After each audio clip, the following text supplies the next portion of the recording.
to salvage this in the internet portion. How old are you? I'll be 22 next week. Okay. What do you do for work? I'm a mortgage broker. Mortgage broker. Jesus. Is that what you wanted to do? No, but I do want to do it now. I kind of find myself into it, and I do really like it. I genuinely do have the opportunity to help people. So, you're into it? Yeah. It's amazing. We're doing the Intuit Dome in Los Angeles. 16,000 seat venue in LA. Wild success that amazing. So you seem like a decent looking guy, right? What's your love life like? A little difficult. You know, I'm really busy with work a lot of the time. But oh guys, come on! You guys think I'm not laying some puss? Give me a break. Come on. You guys don't think I'm laying puss over here, huh? I'll tell you. Look, I'll tell you honestly, Miami's a tough place to genuinely find somebody that you'll like. What are you talking about? It's literally like it's always hot. Like it's like everyone's like humid and they're pulling out their pussy all the time. These women, oh no, I love it. It's great for me to have a good time, but in terms of you're trying to settle down. Oh, I would appreciate it. Girl to like take it with, you know what I mean? You can't find one. He's tough. Okay, you're just saying Miami's tough. Well, especially for me, guys. I moved to Miami when I was 16, so. Where did you move to Miami from? I'm trying to save you here. If you just focus on me, pretend like it's just me and you in the room. Don't be gay about it. All right. Where are you trying to find good women at in Miami? Where are you going to try to find them? Or what are you doing? Are you on the apps? No, I don't like the apps. No. Usually at strip clubs. Just focus over here. Focus over here. Oh, you're trying to find a good girl at a strip club? Well, you know, sometimes you can find a good one. Have you ever found a good one at a strip club? Yeah. My mom actually works in a lot of the major clubs in major clubs? Yeah. What does your mom do at the strip clubs? Well, she does not strip, that's clear. She was a VI post and the host. I was hoping for that to be your one redeeming factor. Everybody wanted to be like a 35-year-old stripper that shoots ping pong balls out of her ass. I just made the what the fuck guy dance. Alright, there's gotta be a saving grace. Nunzio Gianni, I'm trying to save you here. Win over the entire crowd here in Houston, Texas. There has to be something that you've done, some accomplishment, something. He's looking to his family like this is the Price is Right. He's looking for advice in section 101 here. I grew up in a funeral home. Oh, you grew up in a funeral home? Okay, how did you grow up in a funeral home? Tell us about that. It was my great-grandfather's funeral. It became my mother's. She handled it for most of the part. Your mom was working at a funeral home and strip club. Did you have a dad in your life? You know, I did. It was kind of difficult, but yeah, I did have a dad. What do you mean it was difficult? I was split between two households. So, yeah. Check in with Hall of Famer Adam right here. I want to see what's going on in your head. Yeah, this is not great. What's happening? But, you know, you're in the pocket. I got to give you some credit. You're not like, you know, crying or turning and running the curtains. So it's tough to be out there. What people don't realize is that it's tough to walk out here and even find signs. So, yeah,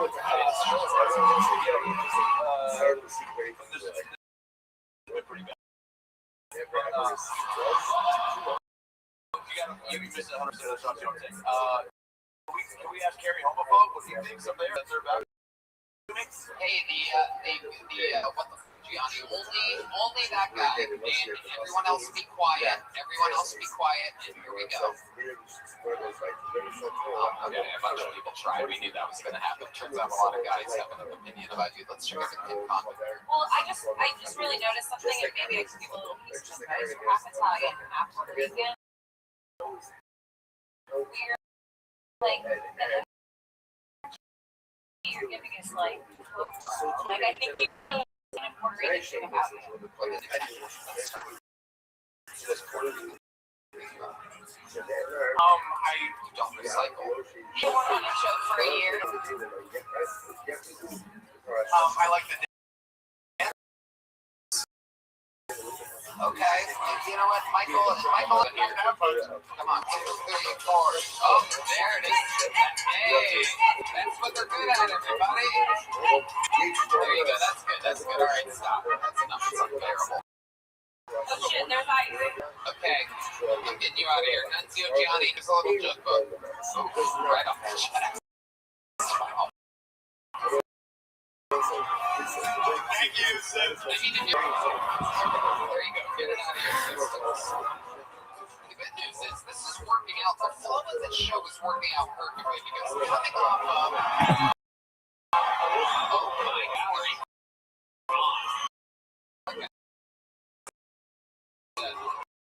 Every time someone struggles, there's a winner or regular or whatever we've had so far, someone does good and then someone does bad, and then I always have something to clean up the mess. This is another one of those situations. Ladies and gentlemen, this next comedian won a golden ticket live in an arena on Netflix on New Year's Eve. She is with us here tonight, an absolute sensation. Make some noise for one of the newest stars of Kiltony. This is the Houston debut of Young, everyone. You know, Chinese.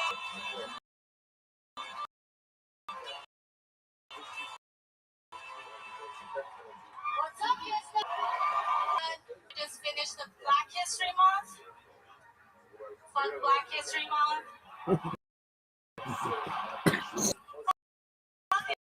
Asian Heritage Month too. Show.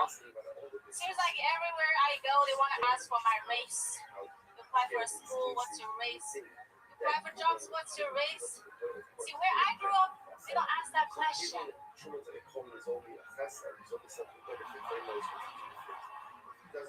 Because we're better at keeping our bloodline pure.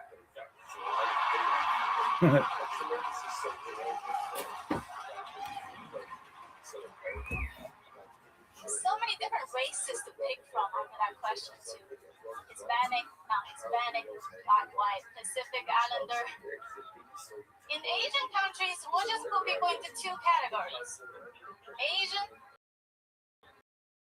or intruders. Another exact minute for Young. Very funny, great stuff. It is true. You guys keep your bloodline pure. Remind us, how long have you been in America? Since 2012. Is there anything that's surprised about all the white people that saw I think white people are very good at being functional drug addicts.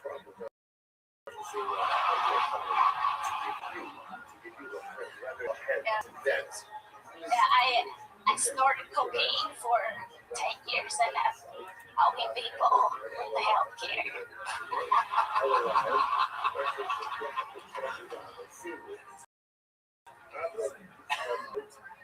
That was pretty good.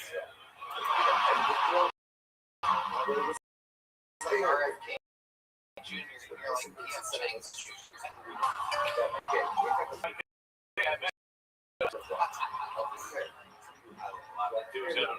I love you, Adam. Can I please get on Dr. Phil Live?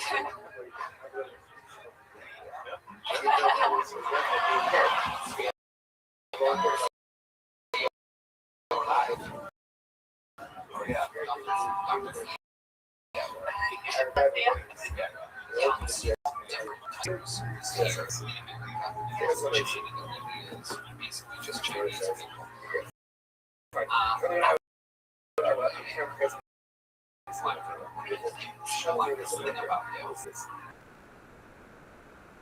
Things.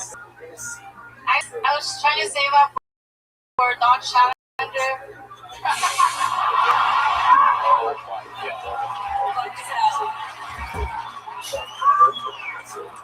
That is tonight's Doritos. Show me that.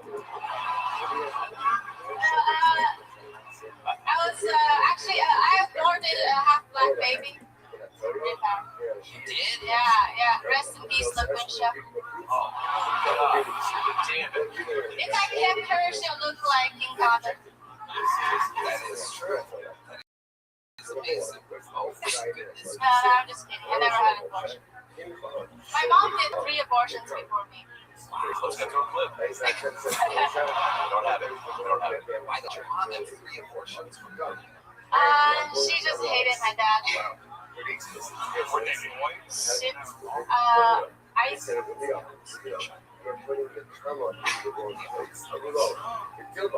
Not anymore. Now they need girls and now they have to drink. You're going to die.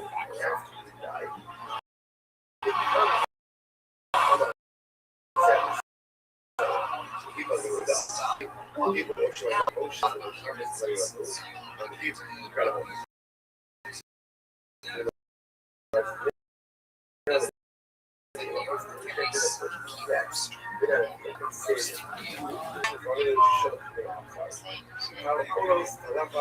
But I don't take it personally.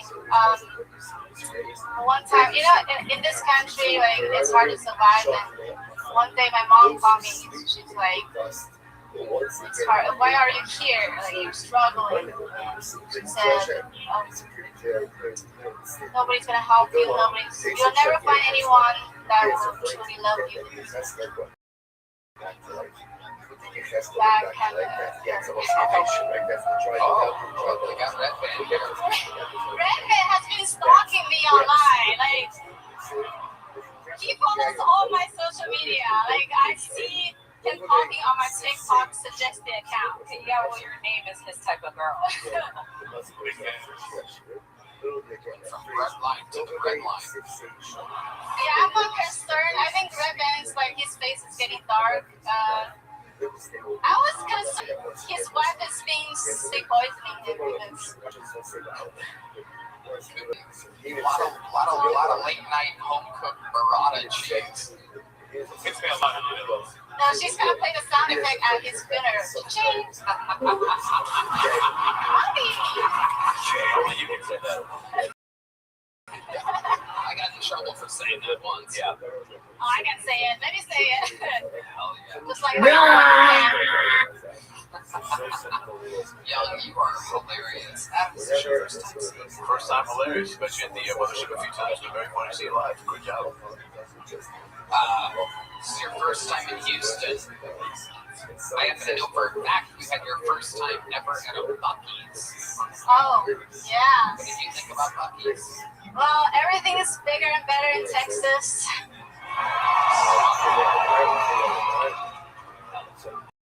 Love Texas. Brandering. What? Together we cause the most chicken fat. Red light, yellow light. That's what I call you too. Young, you are Jim. You're so different than everybody else. Every time I see you, how about one more time for Young, everybody? Let's keep it moving along. We have our first one-word name of the night. Now, these always, historically, if you end up looking at the statistics of the last 13 years of Phil Tony, you'll find that the one-word names are always a little something. They're either brilliant, insane, anything can happen. Make some noise with what I believe is the Phil Tony debut of Smithy, everybody. S-M-I-F-F-Y. Smithy. Oh, hell yeah. Here we go. Sup, niggas?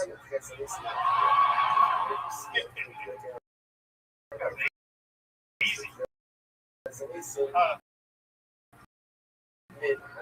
Y'all ever try to be friends with a gay person? So watch out for them. Some niggas, they will try to fuck you. Like, I went out with Buddy, and we went shot for shot. We was having a great fucking time. But he waited until I got good and drunk. And he started trying to do, like, weird games. I bet you, I can beat you in a dick sucking competition. And that shit really blew me, because I'm like, there's no way I'm going to lose to him. Like, listen, I'm not gay. I'm just competitive. Times are changing. Times are changing. We got bigger YNs now. Like, I don't know if y'all ever thought about this, but whatever happened to old black people? They used to be in the church. They used to give great advice. A old nigga at my job last week came up to me. He was like, "Where the hoes at?" Nigga, your kids are the hoes. What are you talking about? Oh yeah, this is my time.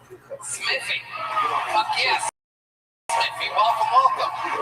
What's up, Tom? How you doing, buddy? How long you been doing stand-up? About a year. I love it. All here in Houston. No, I started in Savannah, Georgia. Okay. Is that where you're born and bred? No, I'm from Connecticut. Wow, very rare Connecticut life. When did you move to Savannah? I don't know. I just got it. I was living in Missouri. I was in the military. So, like, after living on like white country people, I was like, I want to be surrounded by black country people. So, What branch in the military did you sweep from?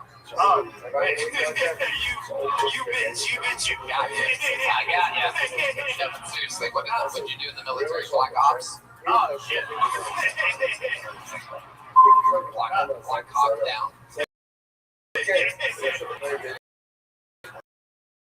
This guy. Okay.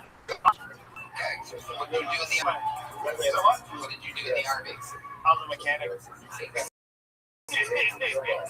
Awesome. Did you serve overseas at all? Just Korea. A little bit in like Kuwait. What was Korea like? Did you have any fun out there? Go out? Not at all, really. Honestly, it was like the most depressing time of my life. So I had an ex at the time, and we had broke up. So I was just in Korea, just heartbroken, just eating chicken, getting explosive diarrhea. It was a trying time. Like I got to buy like a bunch of, they have like all the clothes there. So it's like I got to get like a bunch of drip. Yeah. Do you live here in Houston now? Yes, sir. What made you move to Houston? Honestly, a show. I just didn't have any money to move to Austin. 3 hours away. What the? It takes money, Tony. You sign up for Kill Tony sometimes? Actually, this is my second time. I signed up once in Austin, didn't get up. Funny enough, it's like I didn't go to Austin. I went to LA to like a forum show. Yeah, so I didn't Pick LA. I don't know. I just try it. I was like, sometimes I like trying my luck. I was like, it might work out. Amazing. So you live here in Houston now. What do you do for work? I'm a truck driver. Truck driver. I'm bringing sexy man. I love it. When people drive by you, okay, we know you have a soundboard thing. Only little kids. Right. Grown ass man is. Get the fuck. Really? Because I do it all the time. Me too. Oh, you son of a bitch. Oh, you son of a bitch. I swear to God, you do that one more time, I'm going to give you the toothiest blowjob you've ever gotten. I'm telling you, tooth or false. Don't threaten me with a good time. Okay, but you relax. Okay, so why haven't you made the drive to Austin? If you moved to Houston, why haven't you made the drive to Austin to sign up? Because it's like, I be working, man. It's like, it's hard. It's like, I be tired. And I got insomnia. I'm like always tired. I'm wearing these glasses because I'm late. I'm just tired. That's the same reason why D-Magnus wears his. Not a lot of people know that. Not blind, he's just tired. How do you stay awake if you're driving the truck? You have a special regimen that you go through? I just usually, to be honest, it's probably not healthy. It's like, just like thermogenic Celsius.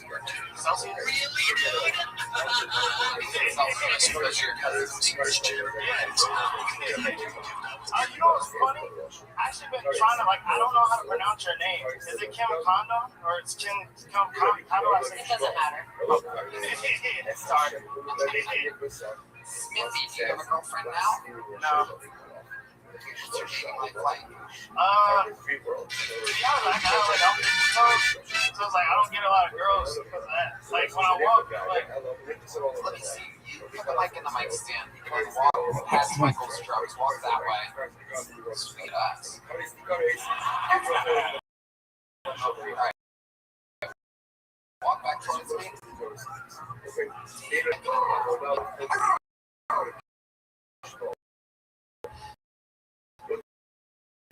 Fun fact, he did shit his pants. That's what's stopping. No, it's not. When's the last date you had? How long have you lived in Houston? Probably like 2 years. It costs like $50 to just go outside. So I was like, I still play video games. Don't you make money driving trucks? Yeah, but it's like I gotta save it. For what? For my dog. For the dog? Yeah. For your dog's drinking habit? Like, what do you buy for your dog that he needs so much money? He's spoiled, man. Yeah. And I'm a black guy, so it's like I don't dress like a black guy, but Oh, I remember you saving up for a dog's challenge. What do you spend your money on? Give us some fun things. A belt? yeah. You stole that, but what do you spend your money on? He's a hound / boxer mix. Yeah, jumpy little fucker. Why not a pit bull? Well, That is a racist question, Red Man. And when you say things like that, it makes people of color not want to sign up for the show. Why not a pit bull? they have like policies. So if you say like apartment complex, that you can't you can't have something. If you give us one more fun fact about your life before I get you out of here. I just found out a couple weeks. I'm a dancing ass nigga. I'll be too. So, when you say you're a dancing ass friend of ours, what exactly do you mean? It's like I was walking up like HEB a couple days ago. Make some noise for HEB, ladies and gentlemen. I will not let it be mentioned without giving it its own special time on the show. It is just an unbelievable anomaly. We were talking about it literally on the way here, on the bus here, because we stopped at Buc-ee's, which is a national treasure, and the conversation just comes up every goddamn time. Texas has the best gas stations. We have the best grocery stores. We have just like winter weekends. This fucking is unbelievable. Tell us about street each. I just had my headphones in. I was playing grinding by the Neptunes, and I just freaking pop like so crazy. I was literally playing that on the drums earlier. And your black friend John Dees, he knows that song, and it's the only song we talked about before the show was grinding by the Clips. Mike Barretta. And then what happened when you were playing grinding? You were dancing in the HEB. And then what? Someone entered you into a dancing competition. You found out you were dancing. No, it's like sometimes you just come to realization. It's like, like the first time you probably figured out you was gay. Yes, absolutely. I was in an HEB. I had my headphones on. I fell onto a breadstick. And why don't we see a little bit of dancing from you? And then we're going to have the great Hall of Famer Adam Ray, who happens to also be a dancing ass motherfucker.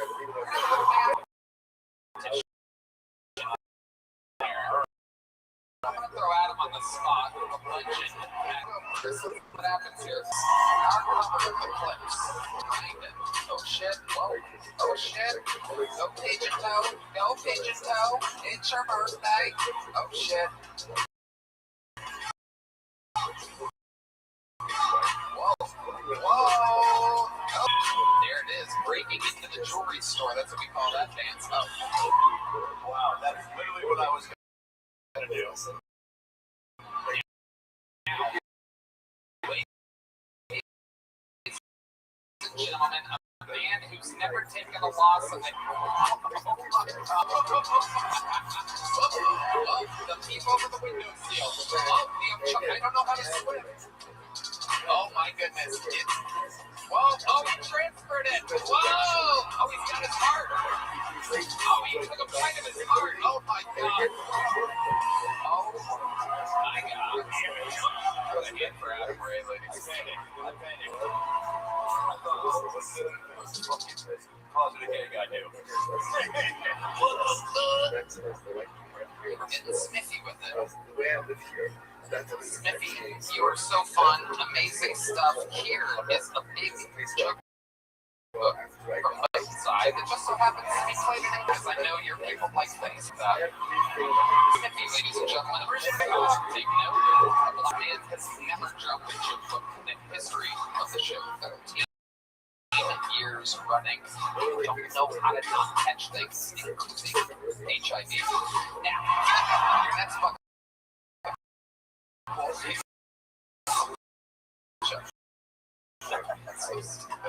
Goes by the make some noise for Chris Martinez.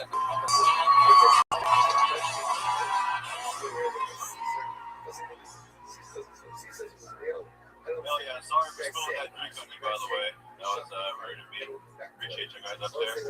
Yeah, I'm not retarded, but I spent $15 for rocks. Anybody have that problem? I don't know.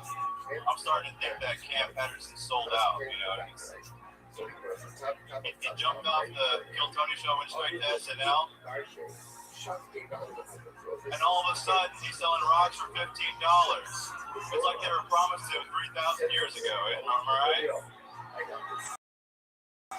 All right. Well, enough about the Jews. Let's talk about Corpus Christi, Texas, where Donald Trump was just there yesterday. Everybody give a hand for Donald Trump. The greatest president to ever live. You see this beautiful bridge? I built that bridge. My administration to be built in 2017. Sleepy Joe Biden. Sleepy Joe Biden. He cut the port. He cut the funding. And then we brought it back in 20. Am I right, Tony? Am I right? Let's not get too political, though. Okay, you went over his time there, Chris. Stop it. He's the only president right now. There's only one. So you spent the first 10 seconds apologizing to a group of people that you spilled a drink on that no one would have ever known about. Yeah. And then you took shots at one of the most beloved humans in the history of the show. First, these people all watch you a new minute and an interview every single week. You don't like it? Is that the implication? No, I love Cam. I bought his rocks for $15. You know, you gotta love him. Is that true? I'm confused. So it's like an online store or something? No, it was actually the Austin show. The New Year's Eve show. Okay. Yeah, $15. They told me they might be signed. So I felt for you guys. Yeah. All right, so you made a deal about that. No one knew what you were talking about. Yeah. Said that. And then you went on to do a bad impression of the current president, which you just said things that he's actually said before. There's no comedy added to it or anything like that. Yeah. Comedy before. Extreme. Okay, like Chris, before I get you out of here, because you did nothing here tonight. Mexican has been pulled out to you. Okay. I fucking love you, Adam Ray. You're the best. Okay. I love you too, player. I thought we reported on you guys. What's going on? And that's your Topo Chico joke of the night. Alright, no one knows how to bring the room to a halt like you do. It's incredible. Chris, before I get you out of here, give me one redeeming quality about you that will make all these people fall in love with you, because right now you've wasted 3 minutes. I'm just going to lean into the hate. I'm a door-to-door solar rep. I'm not being over solar. It's okay. We're going to keep it moving along. Here's a little joke book. There you go. Chris Martinez, everybody. He caught it. Gotta give him that. Caught it. There you go. He shows some strange eye contact and pointed at him right as he walks off. I think I found out what's made of my dancing.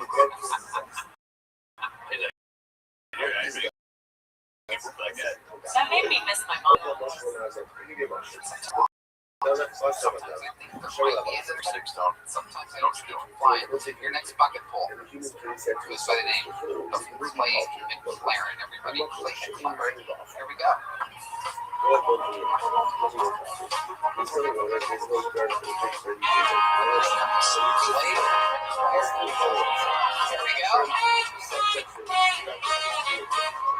Hey everyone, how's it going tonight? Well, I'm probably gonna suck harder than that other guy, but I'm gonna do my best. So, I had my first sexual interaction with a female to male transgender person.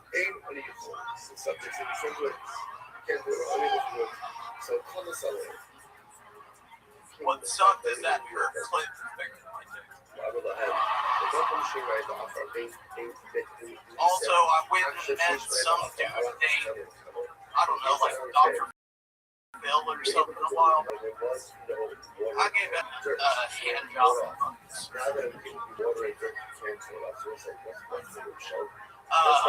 Also, I work at a comedy club, and I give Benny hand. The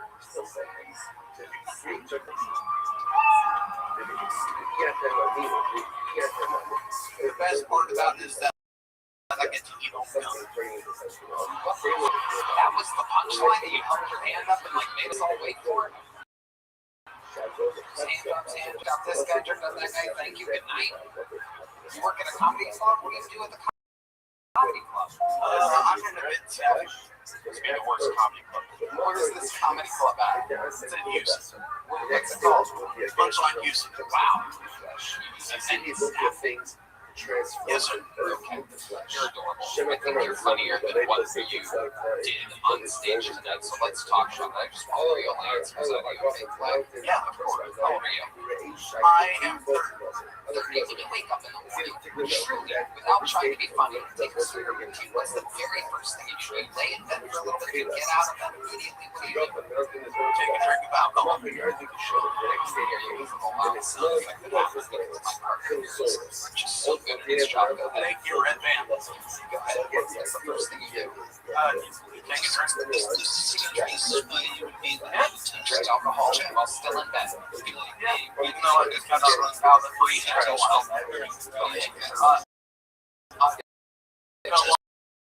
the wagon.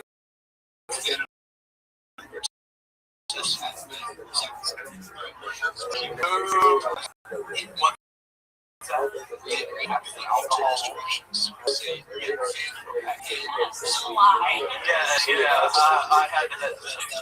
talk about this.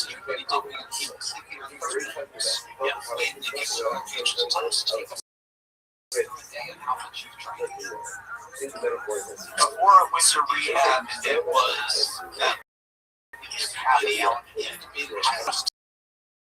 Yes. Wow.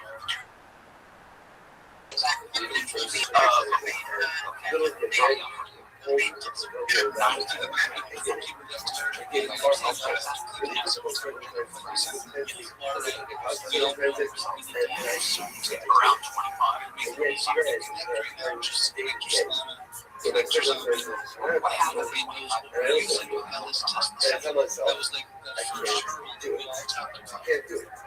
Yeah, I had some relationships. I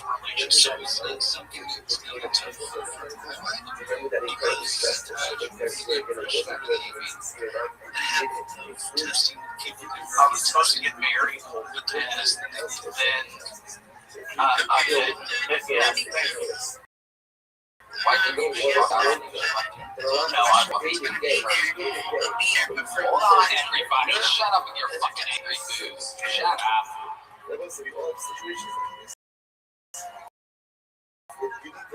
She's why the Astros can't let up areas. We laugh about you all the time, and meanwhile you're only 2.5 hours away from us, and we think you're sad. Shut up. The Rockets suck. The Astros suck.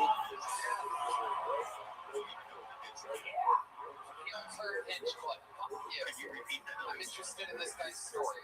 For the record, Kim is my favorite player of all time.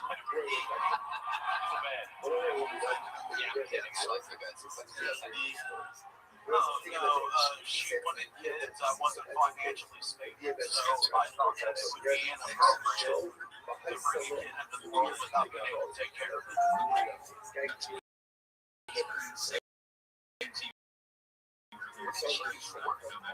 She didn't think Jack was You know, she was a kid who had been set up in other things or we had to see about it.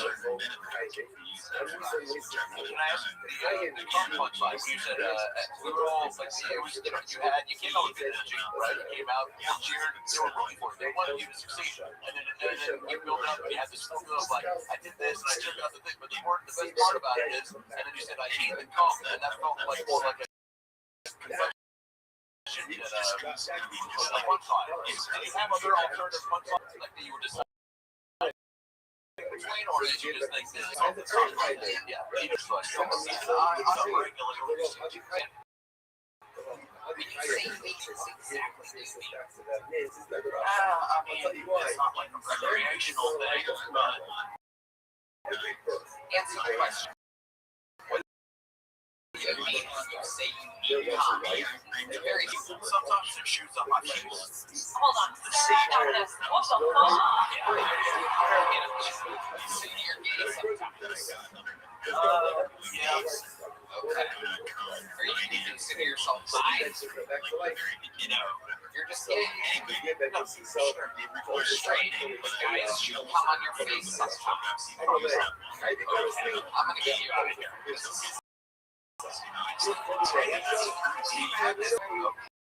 Okay, very good. There you go. See ya.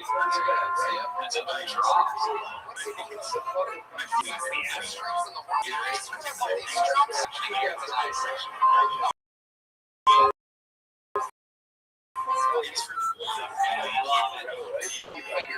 You guys all have to talk to all the news and get on the news. These are different things. The water is make sure you don't figure baseball.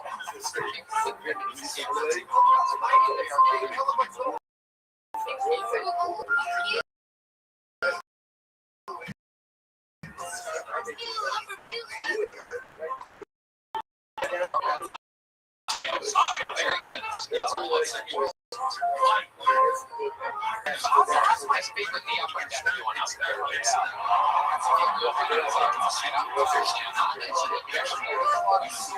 With extra money down here.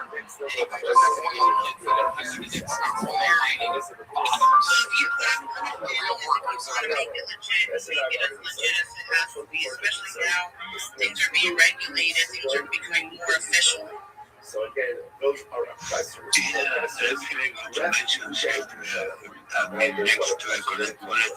Yeah, really love to see something related to it.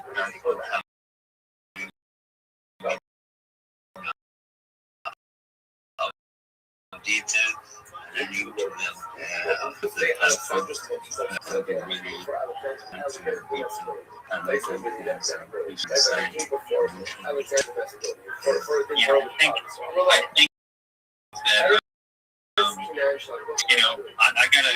gotta be transparent and say I don't think anybody should be using keywords. And seeing through into me very easy to for security. It's kind of theoretical. Once the mic come on up, you're welcome. Our rooms are always welcome. Welcome everybody up. Have your voice heard. There's nothing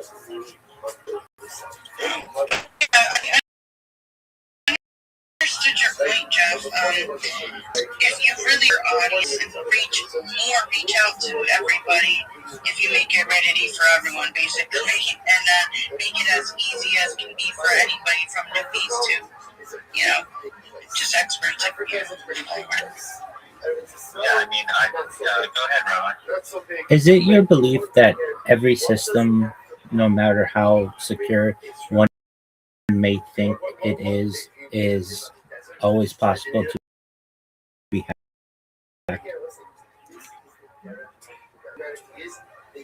One more time. So, basically, your belief that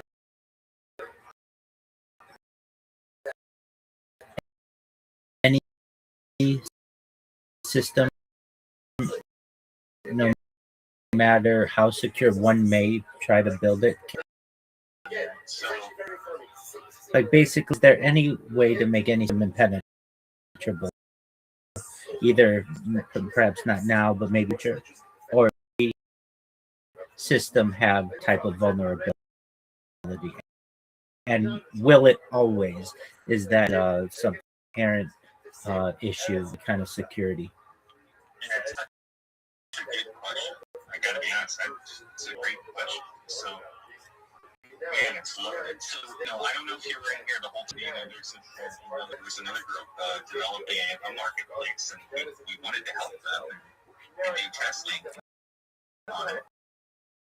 But also, what I would say, I apologize for holding it probably, and it might require a couple of revisions. But there were some, they apparently went through multiple audits, and I didn't do an independent audit or look or scan or anything.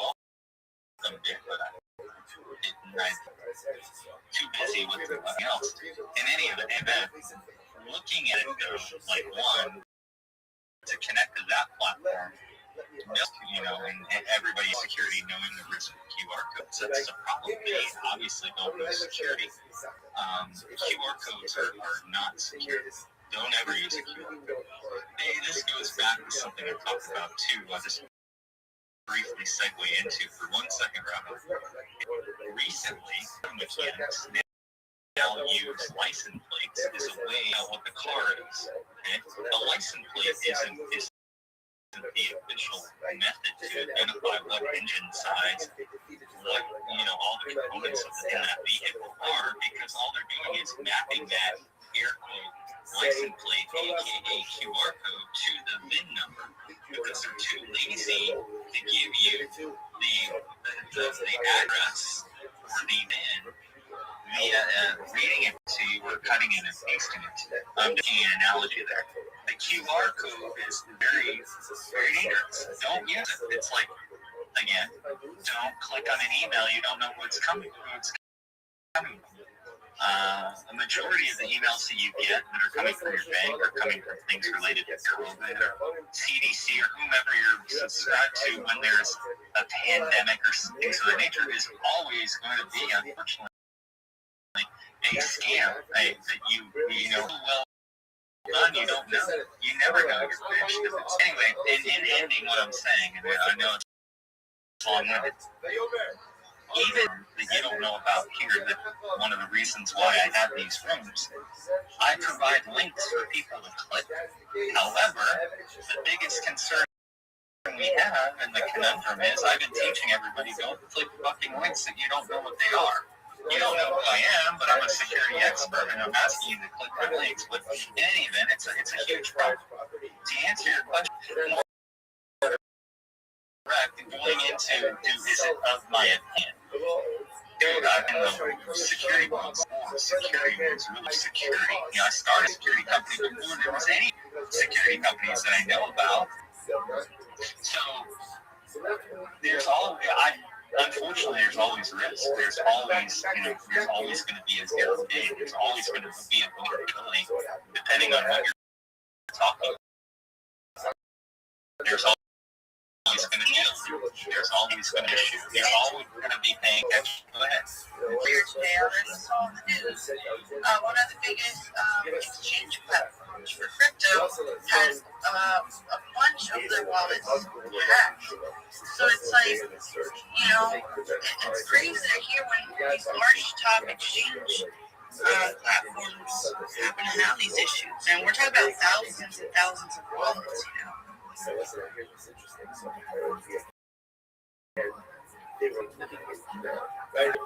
I'm in agreement with you that really every system had a sort of vulnerability, and I'm sure this has been debated, but and just pondered. But really, in the world that we're in, moving towards supercomputing and then quantum computing, especially within the crypto world, there are going on to create a quantum computer that essentially can of the given cryptocurrency of the world and all the passwords of the world.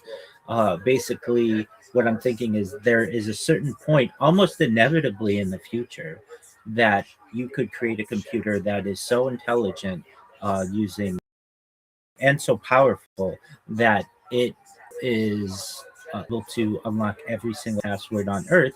And if that's the case, um, is this something that you think governments and perhaps non-governmental organizations are racing toward in competition with one another because it is such a it's be such a goal of an organization to be able to have that kind of power, perhaps from a clandestine perspective, perhaps for a warfare perspective, or an economic advantage, or something similar. Thank you for letting me ask that question. Yeah, that's a lot to retain, as I said, but the bottom line is, think about what encryption we use for TLS and SSL. It was created in 1997. So, what is that? 2007? That's 30 or 20 years ago. That's the government standard of the best encryption that we have, AES-256-bit encryption. People don't even realize, though, because they're still talking about using DES or using 128-bit. All these things that have been cracked years and decades ago, and they're still implementing and using that because they don't understand security. Anyway, GPUs alone can crack and brute force. There's so many tools already just using dictionary attacks, dictionaries and performing dictionary attacks that can brute force a large majority of passwords already, instantly just running through a dictionary file. Many dictionary files. And open source tools to do all this. When you get into thinking about China, for example, or any major nation state, and then the power of their supercomputers or the GPUs that they have available, they can brute force our passwords now. Instantaneously.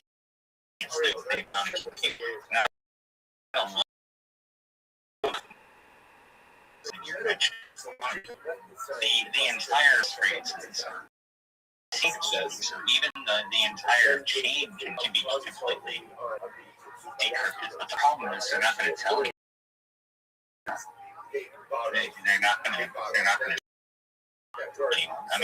all of the communications are in the clear. It's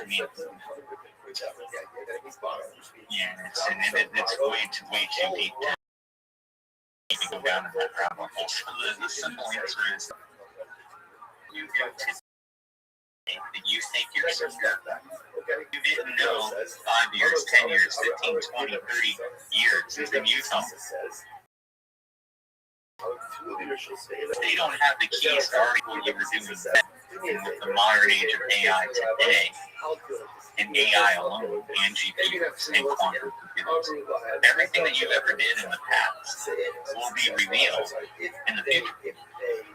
It's just a matter of time if and when it's not already that all of that is exposed.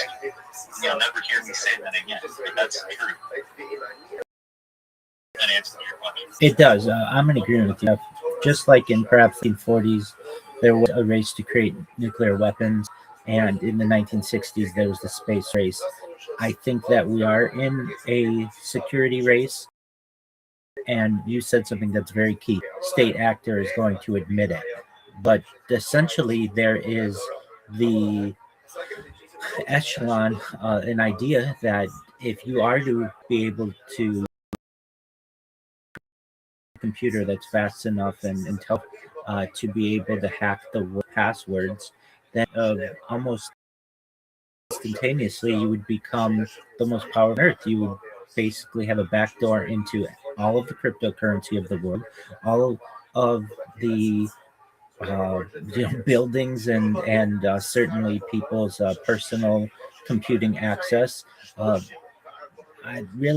only thing that I understand that may not be connected to this type of system are some of these like nuclear systems that aren't connected to the internet. But basically, anything that's connected to the internet, you would almost overnight have control of because of your security access. And I think this is a race that's currently going on. Perhaps it's already been won and we don't know. Perhaps it's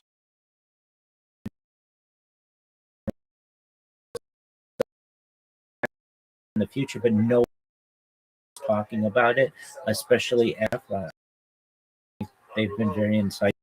And I think really a point that you mentioned is that nobody is going to want to discuss this at that level, and thus we may never know about it. Yeah, well, you brought up a really good question.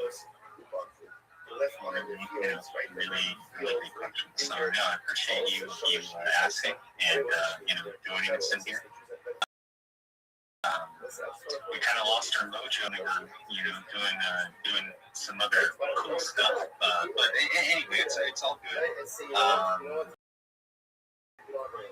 So yeah, thank you for being co-host. I hope you come back again. We get to have you as a co-host again in the future. And we'd love to hear more about you too, because we had a bunch of people in here earlier, and it's slowed down now. So feel free to talk about anything you'd like to share. Oh man, it's just I love every time. Keep it open to a lot of different things. Things from gardening, survival skills to, I don't know, cars, anything. But yes, that was interesting. But I think, like as you said, there was either a disconnect or they just didn't want to open the doors to look beyond to what you're saying, because I agree. Most apps and all these changes that do have laws and stuff, they don't have instructions, and I definitely make them stand out and think just to do that a little bit. Rabbi? Oh, I just saw, I wanted you to know how I came into here. I saw that it said shill space with cybersecurity and all of those other things. Do you mind if I tell you about my project and what I do? Not at all.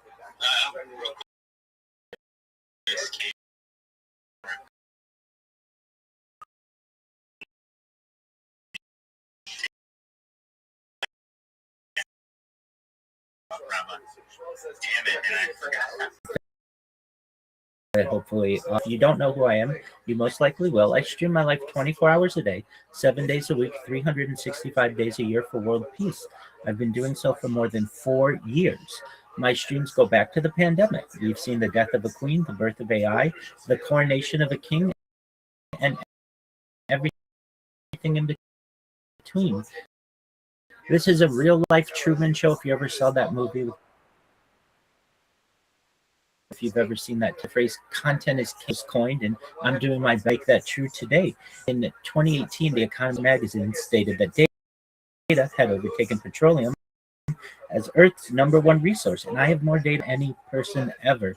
I'm live right now on more than 20 simultaneous YouTube streams that I restart every 12 hours so that you literally can watch my life going back in time, almost like a time capsule or a timeline. And I do my best to archive not just my life, but world history events, and I think it'll be quite interesting in the future. So for you all who I know are interested in cybersecurity, and certainly data and connectivity and such, I thought that might be interesting to allow me to contribute. So I appreciate that. Hey, thank you for sharing that so much, Rabbi. That's really amazing. The Truman Show was such an eye-opener of a movie for those that have seen it. Make sure that you check it out. It's so cool to hear that you're streaming live to 20 different if you wanted to take the time at some point, if you have a moment, I have a platform that's basically a replacement of Linktree. Linktree wasn't able to do what I needed. That platform would be very beneficial to you and to us because it would allow you to put the links to your YouTube channels and all your socials for us to be able to follow you and find you easy. So if you have any interest in it, it's called youbigdad.com. And I just see that my other account that was in here, my phone got overheated. It was covered up. But Rabbi, if you look at my link, there's a link that says youbigdad.com. And YouDigDad is kind of a fun way of the way you used to say you dig. You know, that's where it came from, the being a little bit fun. So in any event, Rabbi, if you at some point have time like that, make your account, and that will make our whole community grow.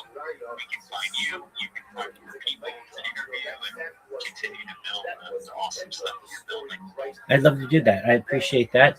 And I'm very much a heavy user of Linktree. If you have the opportunity, take a look at my Linktree. It's linktree.com/Rabbi Rothschild. If you don't want to click the link, I have some of those to your website when I have followed you, and I'll take a look at that when I can create an account and transition a lot of those links into onto and to network. So thank you for the opportunity to do that.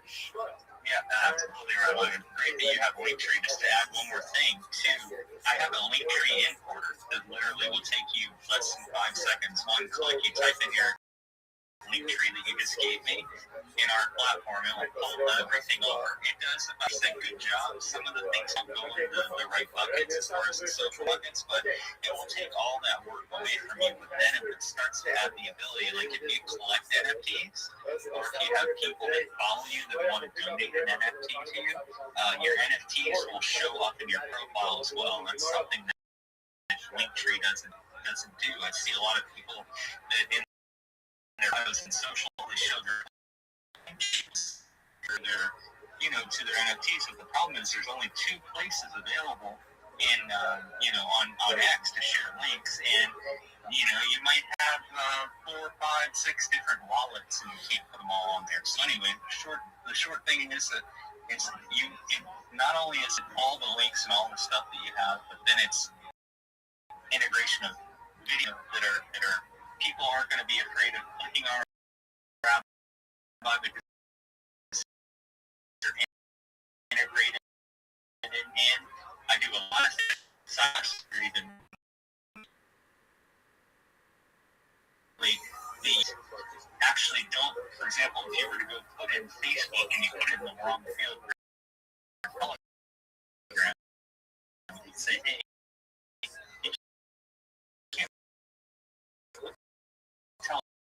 Telegram in the Facebook URL because Facebook requires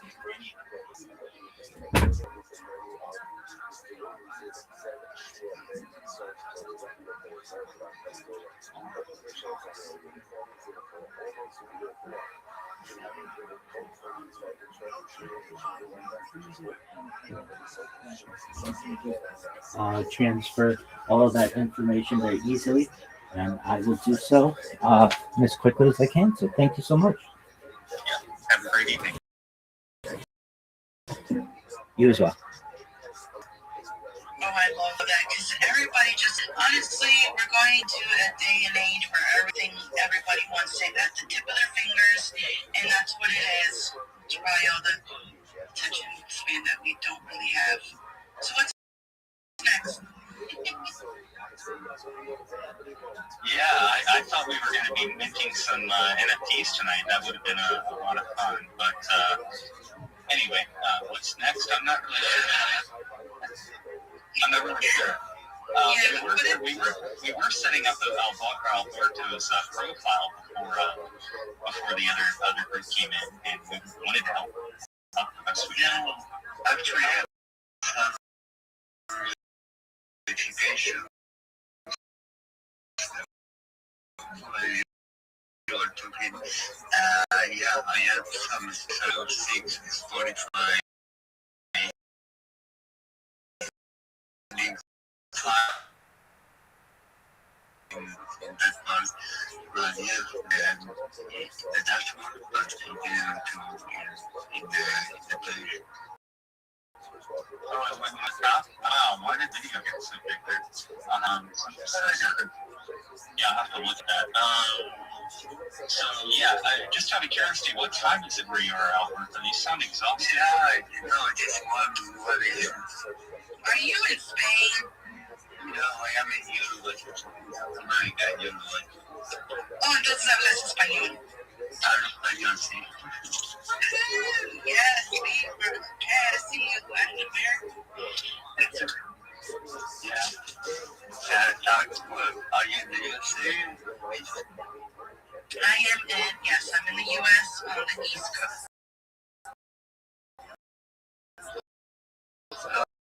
Okay. Nice to meet you. Go ahead, I guess we're going to wrap this up, right, Jake?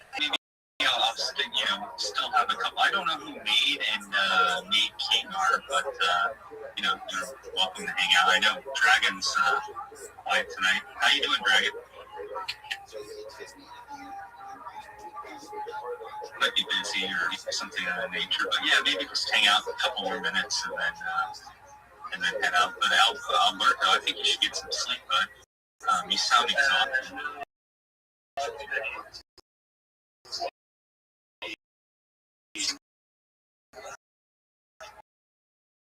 I work better view when I see I was there and I'm listening.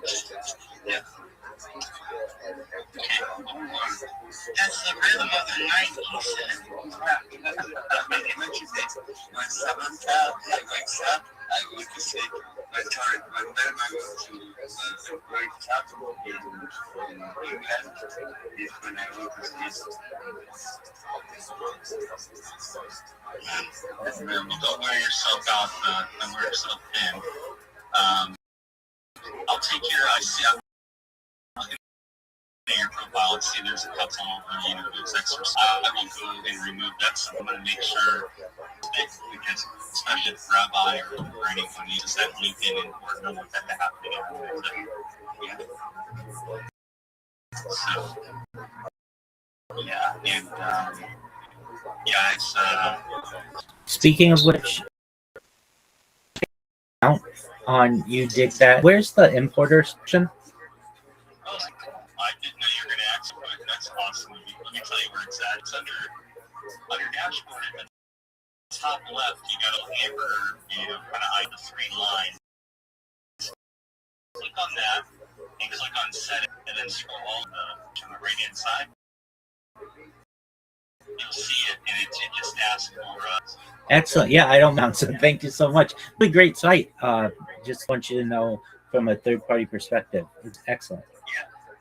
Thank you. How easy was it for you to create and onboard your account?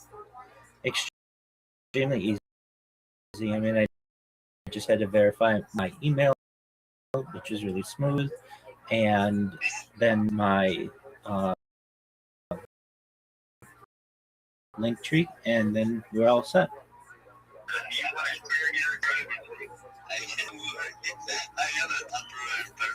How many hours did it take you, Alberto? Actually, 2 days. When I started to create the account, to access to it, it was like 3 or 4 days. Yeah. Oh my goodness. Okay. Yeah. It's of course. But the problem was distributed, which means made that No, I'm just making some silly, and then all the things that were happening were really funny. Yeah, it was funny. It was fun too at the same time. So hey, let's stick around just a little bit longer for Rabbi to finish filling out his account. Hear any feedback he has and stuff. And man, he's got so many people following him. Can you imagine if we could just get a couple of his followers that joined the platform too and understood truly what it is? It's incredible. I see a hand up. Go ahead, mate. I just want to thank you for that information. the space. I'm new here. Do follow her.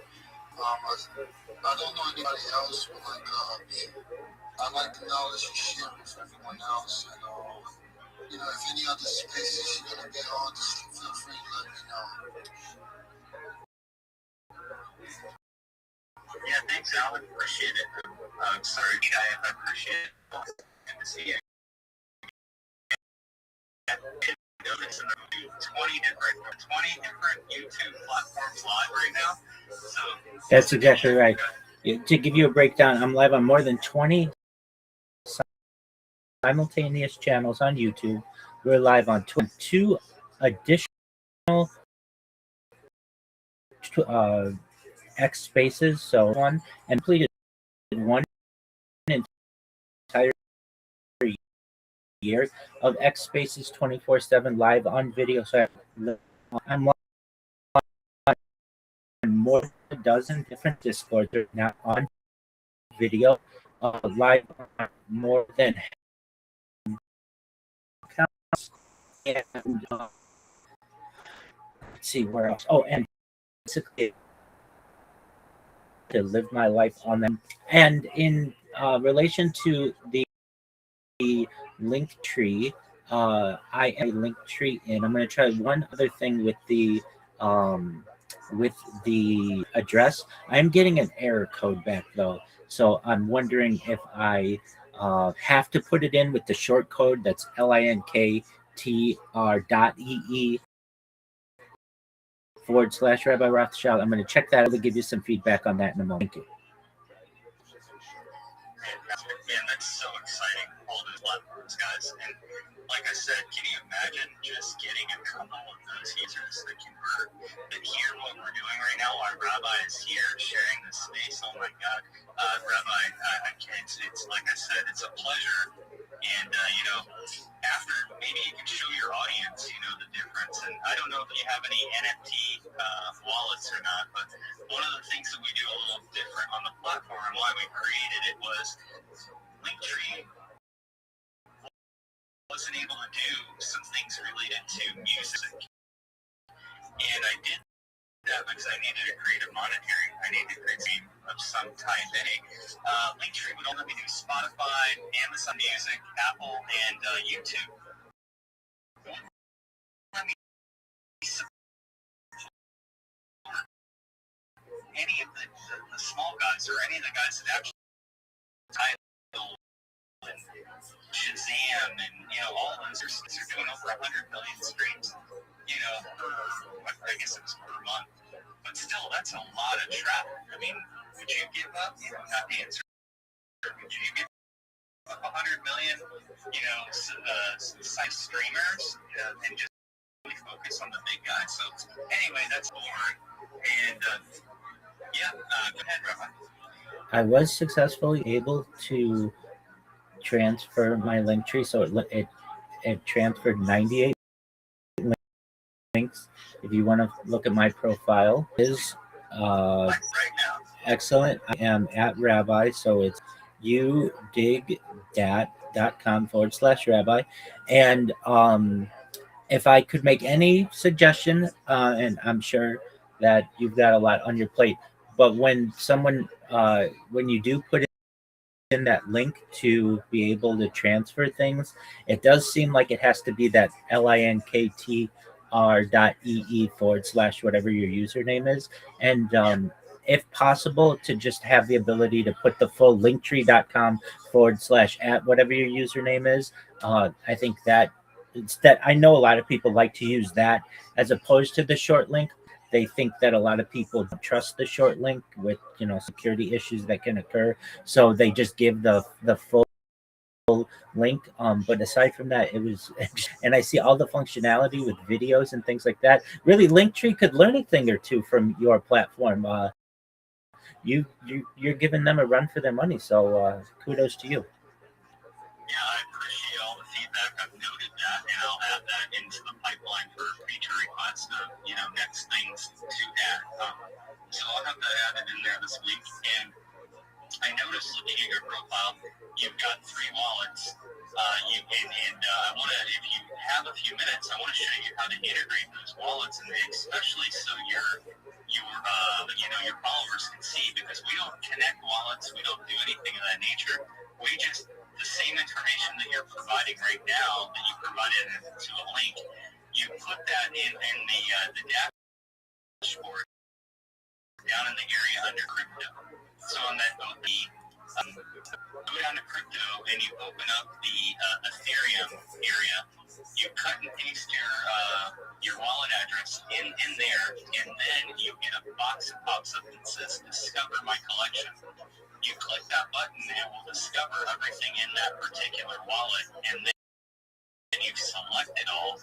And after you select it all, you hit save, and then all of those NFTs will show in a gallery at the bottom of your page. And, over time, you can, obviously clean up all these links and put them where they're supposed to go. Unfortunately, all of your things that imported, you have so much, which is amazing, but it imported into links instead of importing into the social media area. Well, actually, a lot of stuff did import in the social media area. Yeah, man, you've got a lot of stuff going on. It's really cool. You'll have the biggest freaking probably profile on our platform.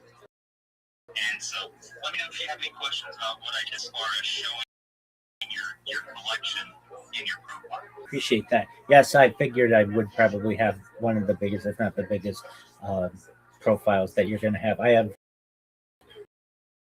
really what I think to be, for one individual, more social media than any person. I have over a YouTube account, use Instagram or so posts. I even have created bots on Instagram that automatically upload my life every hour. I have over 500 Twitch accounts, over 1,000 TikTok accounts, all handmade, 1,000 Twitter accounts, all handmade, over 5,000 Blue Sky accounts, and over 10,000 Kick accounts. So basically, I've done my best to be as uncancelable as possible. And you may say, well, Rabbi, why did you create all these accounts? Why don't you just have one main account? Oh, I started that way, as everybody does.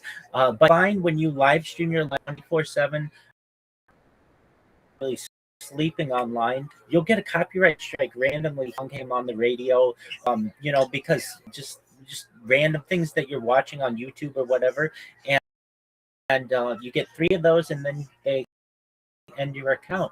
And the appeal process isn't still early on in this endeavor. I said, you know what? I'm not losing them anymore. I'm going to have redundant streams and backups of all my backups, and so that's why I do have so many of those links included in my profile, but that isn't even close to as many as I have in total. So when I have a few moments, I'll go through and clean everything up, and I appreciate the opportunity to be able and the information that you provided to be able to connect my wallets. And it's not even connecting my wallets, but just changing the way that it's displayed. So thank you.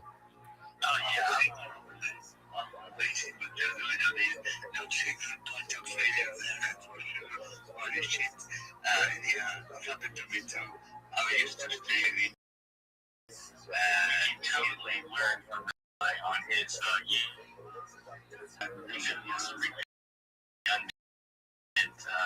high availability at DR and a big brother by shutting Gatwick down. So absolutely. Yeah, when I played that's big necessity distributed to all of the most podcasting platforms, and also to YouTube. I also have an empty save with the episode in my website. I publish here in Twitter.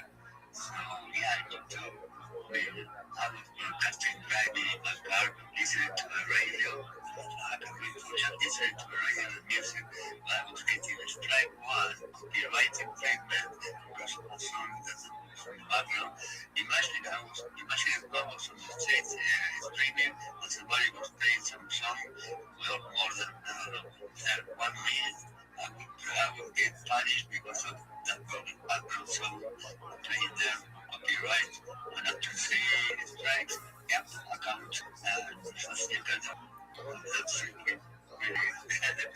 That's absolutely correct. And I've gotten that where I've been just at an intersection and somebody just has their windows rolled down, and all of a sudden live stops because it's considered to be copyrighted material. It's like, oh, I wasn't even listening to that song. That wasn't even in my purview. So I have figured out a way of this, and I think it's quite simple, but quite ingenious. And that is, if you play a song on a continuous loop that isn't copyrighted, the algorithm of YouTube and all the other platforms is not smart enough to be able to detect the copyrighted material with a non-copyrighted song playing over it. So I have just a song that's playing in the background of all of my streams that is non-copyrighted, and then that means if I'm ever watching the Olympics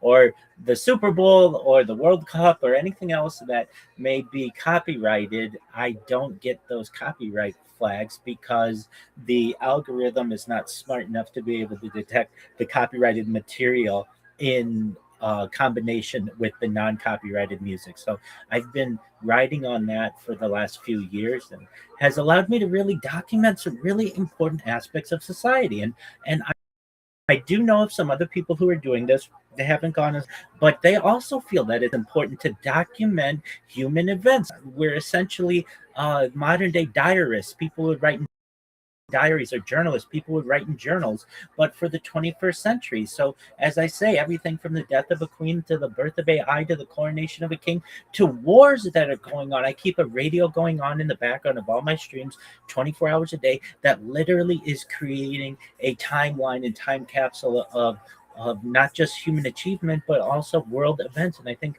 really people will study my stream or perhaps similar streams in the future, not just to know what a person's life was like from all of the biological aspects that we'll be able to learn, including eating habits, sleeping habits, drinking habits, circadian rhythms, all of the aspects of the human body, but also how people reacted to historical events. I find this to be an extremely important endeavor.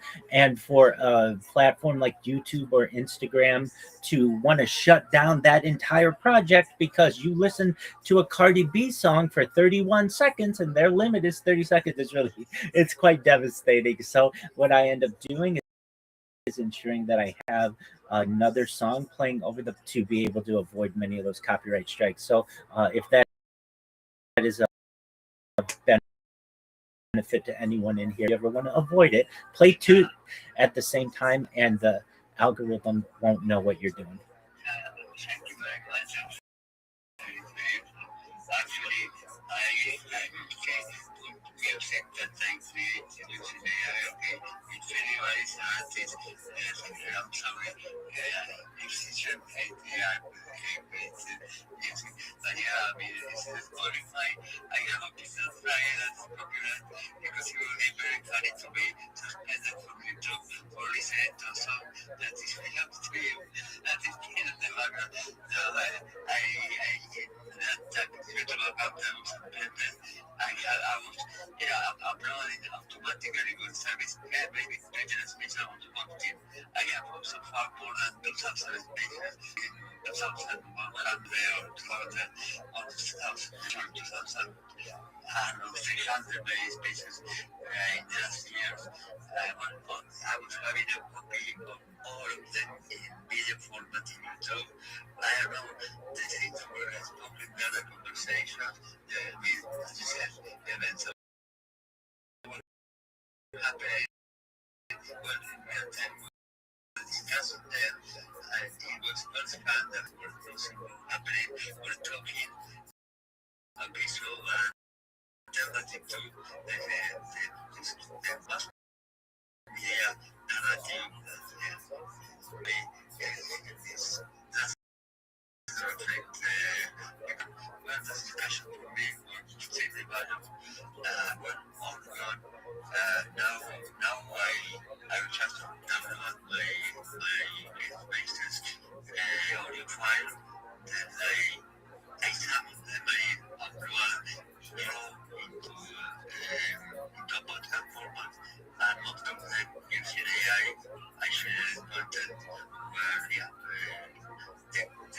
the content of the space and discussions that are taking place and being in a video format and audio format and distributed to get all the platform coverage. Also YouTube.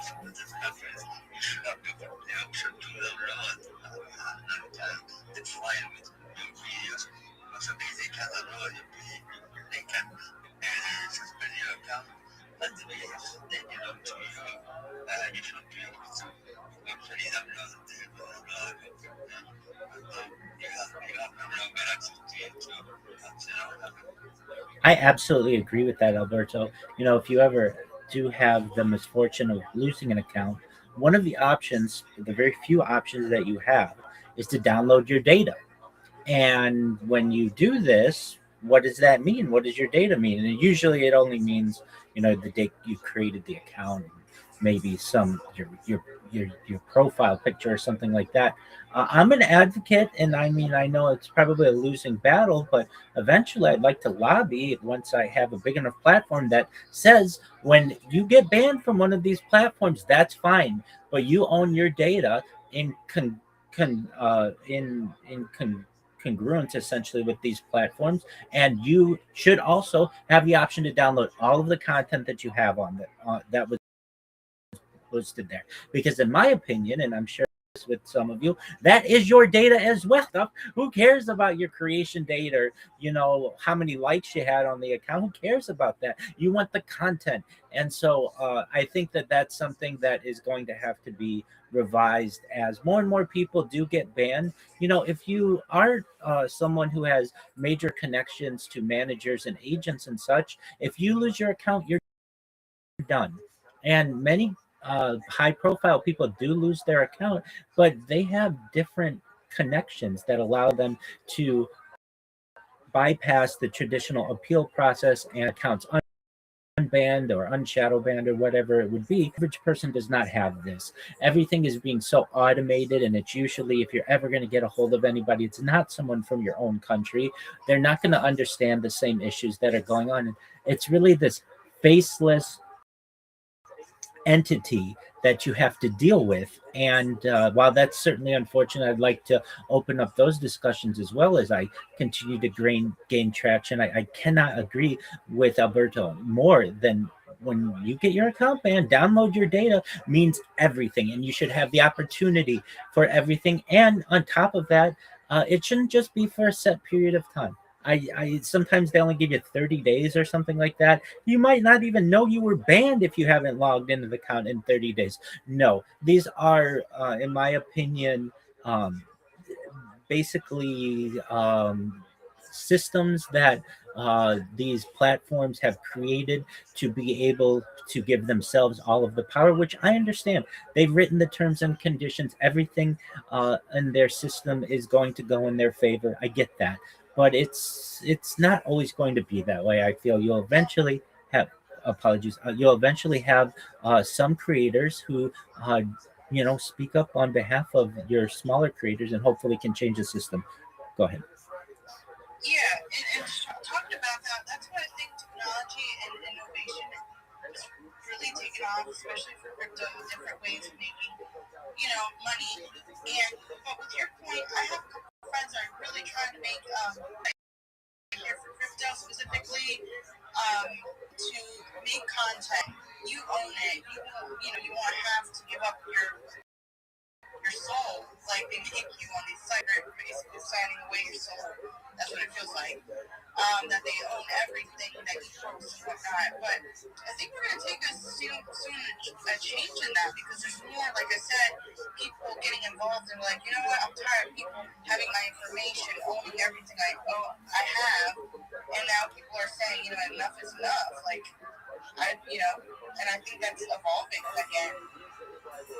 Yeah, sorry. I mean, for example, in Meta, and Facebook, more than I think 5% of them have their account taken over onto the account and able to report.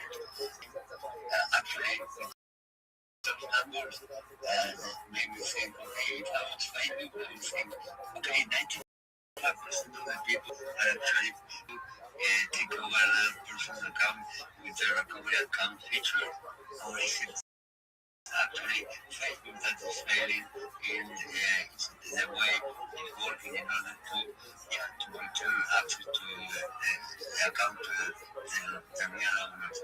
I don't know. I was correcting last month to the actress Nicole language that in Facebook she's been for a couple of years telling the story of Shirley fighting against cancer. It's like her diary that fight all the things she's been through, the other person, person she's inspiring, and somebody she couldn't actually see herself meta. She was not getting recognized or accepted. She has a legacy account, a celebrity had profile, and she trained with her ID, the first line communications, AI, and AI.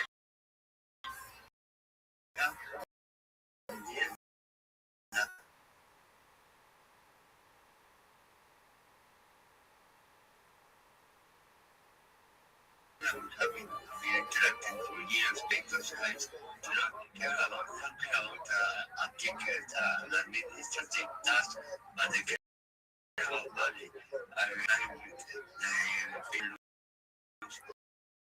and enough about information because eventually the yearly profit. So I feel a complaint in Ireland regarding this.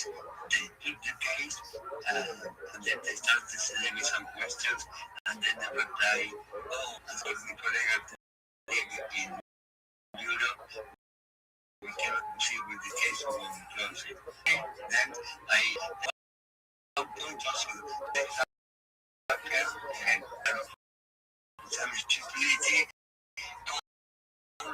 Yeah, the message of using the yes, because government knows it happened. So I put into the communication to the police in Italy and to the office in terms of the privacy in Italy. That okay, that I was on my life, that they was having anxiety attacks. So instead of being just just a ticket regarding data is related to criminal regarding the risk of a person. So it's the speed of talking that was going on. Actually, they went back to Ireland, is where they contact without threats. And they had to open the case again. And okay, she got to the police. And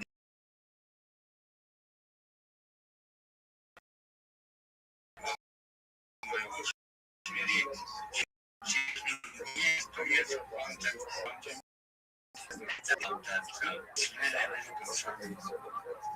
I agree. I feel in its own way it's a discriminatory system between the haves and the have-nots. Again, if you're a have, you have a connection at Alphabet, at Meta.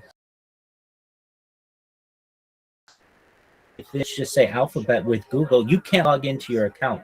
And it may say to you, just do a two-factor authentication. Well, you might not have had that phone in the last half decade or so. People do have their telephone numbers changed. People do break their phones. The higher net worth individuals are going to have workarounds for those systems, but your average may have changed their telephone number a couple times in the past 20 years, and because of that they're locked out of their systems. And that isn't because they did anything differently. They might have the same IP address, they might have the same device, they might have the same password, but just because Google wants to flag your account for one reason or another and you don't have that telephone number, uh, then all of a sudden you can't get back in your account. And I find it very, very strange too. I mean, I create a lot of, as you can tell. The first thing that Google,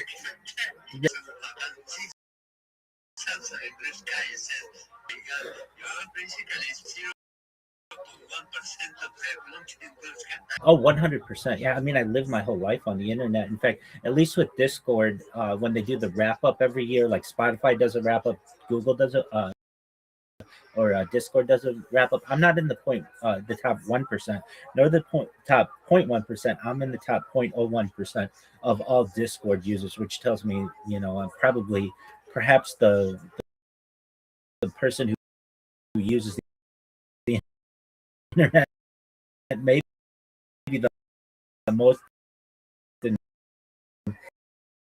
in the world. And I can tell you, keeping all or another flag me, I think is really unfortunate. And I also think this is a topic, and we don't necessarily go down it, but the use of VPNs. I feel as if Google is very anti-VPN. They want to be able to connect you and your data as much as possible. And so that's when you log into your Google account. If you haven't set up an alternative method of logging in, like a telephone number or an alternate secondary email, they're gonna ask you every single time, and then they want your questions to me about that too. Like, why do you need this? I'm just using the internet, using it for my email. Why do you need this? And it really, to me, Alphabet wanting to connect all this information to you. And then if you do use a VPN, using Google is very difficult. And I'm sure you've all, if you've ever used a VPN, find it difficult. You have to do a CAPTCHA every single time, and basically makes the search engine unusable if you want to search a few different things. And because of those reasons, I feel as if this is planned by Google to make things very difficult to use and separate people from their data when the people do not want to connect people with their data when it is in Alphabet's best interest. Yeah, I agree with you on that. This interesting. Years ago, let's say 5 years ago, Twitter, I was using VPN for the time, and whenever if your location and login into Twitter account, I had to pass a test, get an email to verify me. To pass a challenge to countries that happened. Now I can enter right now from Chile, and in 10 minutes from Finland. Twitter will not say anything.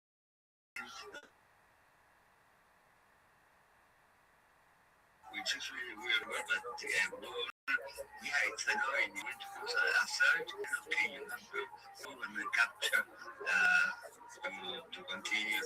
It's really organized. I don't think it's an accident. I think that and the data of the people is really something one of the most the thing that Google wants the most from the users. I think is that for security reasons. I agree. Oh, go ahead. Sorry, Ben, real quick. I'm going to say one thing and then pass it back to you, Mitch. But think about all our data breaches that we have that literally happen every single day. Everything from healthcare to OPM breaches to social security breaches, everything. I got to be honest. Maybe I'll stick my foot in my mouth by saying this, but these government organizations and companies that are responsible responsible for maintaining the confidentiality, the integrity, and availability of our particular data need to be held accountable. They shouldn't continue to want to collect or be able to continue to collect our biometrics, our photos, our addresses, and our personal information. Puts us at risk. We have a right to be able to protect this information. We literally have thousands of data brokers collect all of our personally identifiable information, trade it, and sell it. We have corporations such as, for an example, that make $2 billion. Will be on that, but $2 billion a year just selling our personally identifiable information. That are selling their data.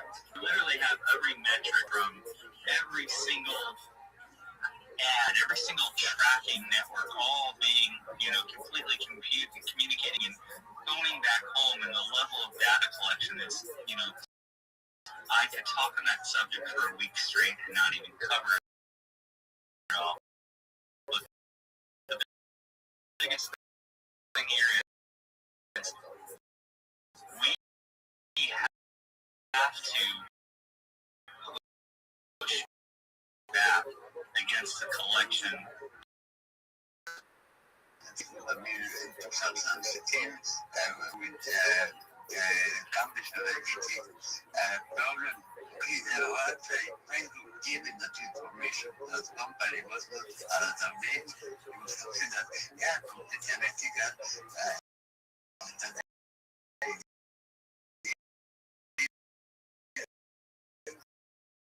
They had to find somebody.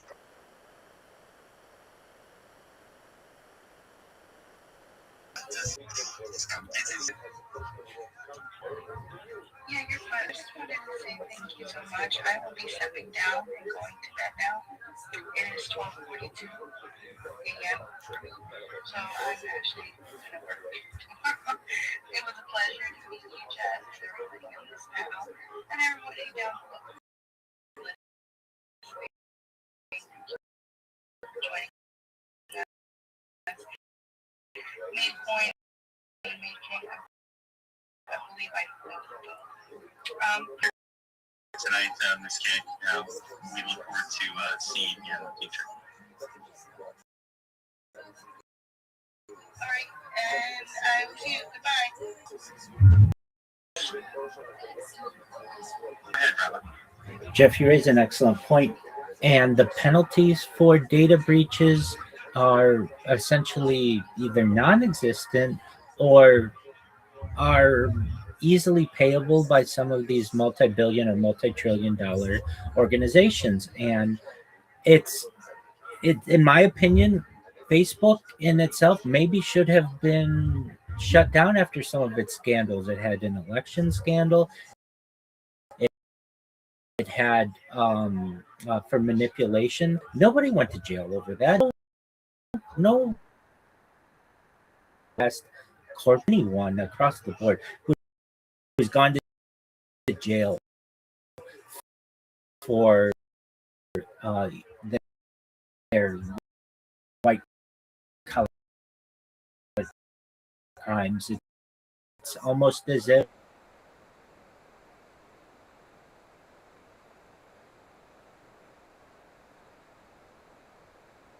with many of the lobbyists that what ends up happening is the penalties are all financial.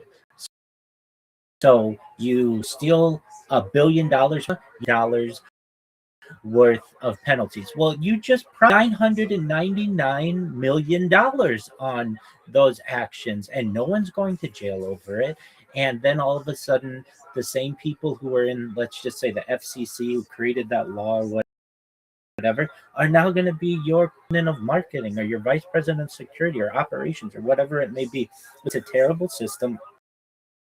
I've heard it discussed previously that the penalty for a crime is financial, then it is just a penalty on poor people. And I agree with that. Yeah, absolutely. I mean, that's oh my God, there's some fucking rights. mean, I have been through a criminal case. I mean, justice is very big. Tell me how much money you have, and I will tell about you. Justice might even not apply to you. I don't have money. Yeah, for this company, you have to find me. I mean, it's fine. I mean, I will be profiting 10 times or 100 times more than the fine, so I don't care. So, no, that's not the case. It's like this victim from, I don't know, born arranged, and that, okay, there's been so much time, and it's the easy way to territory. But in civil case, they win, they will only get money from the person who explains private pictures online. And okay, if they bring people that is in the cases, that is not being punished. Actually, they did that, yeah, for feeling of control. So it's completely nothing damage or it's not that penalty, it's not something that they're it's like doing that the punishment. So solving toxic with money is not the way of solving sin. Or in other ways, like most of the people that don't have money and right. I mean, it's the crime, most of the cases of the people that are in prison is poor. Yeah, that's a crime. That's something a crime. That is terrible. That's absolutely correct. And it's based on rules for thee, not for me. And it's that type of system. It's really unfortunate, especially as well, that these companies have become large and so powerful that they should be regulated like a utility. Now the people have a right to be able to use their services because it is so expensive to be able to run one of them that basic competition. It is an endorsed monopoly. And unfortunately, we don't have many of the people who would be able to make those laws or at least enforce those laws. Judges and legislators are afraid. No one wants to go up against Google. The Google's extremely in Facebook, especially for themselves or their children and their reputations. These companies have just become these just absolute a competitor to Facebook now or a competitor to Google. And get any kind of market share. I know one interesting thing, at least in the EU, I'm not totally privy on all of this information, but something along the lines of the EU is deciding now the monopolistic behavior of Google and may force Google to make a change to their business model. Right now, Chrome, I believe in the EU, and Google Chrome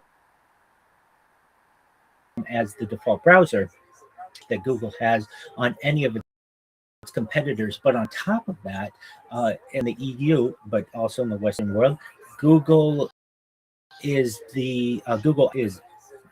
basically has monopolistic tendencies, and the EU, I believe I've heard rumors about this, is going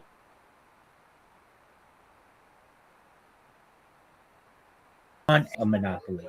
And so Google will find that having the ad revenue, which is their big money maker, is more important than the browser. And so you may see them have less of a promotion of their browser, and that's going to give perhaps I've heard OpenAI and its Atlas browser an opportunity to become a major market leader in the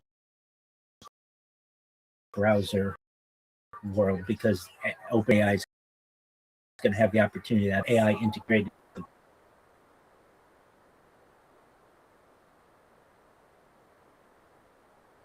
essentially monopolies or have become monopolies. I mean, this goes back to the Meyer was where the Internet Explorer and the default browser there, and considering that to be, and it's one of these things that how are you going to be able to compete? Jeff launched a security company, many years ago or so, and I bet it'd be a lot more expensive. Is that not correct, Jeff?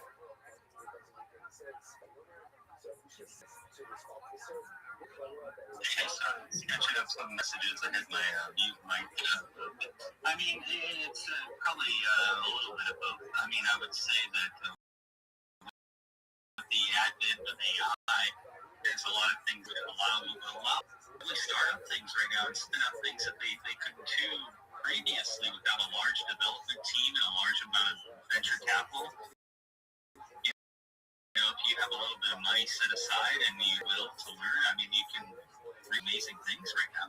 And, there's a little bit of controversy between, vibe coding and using,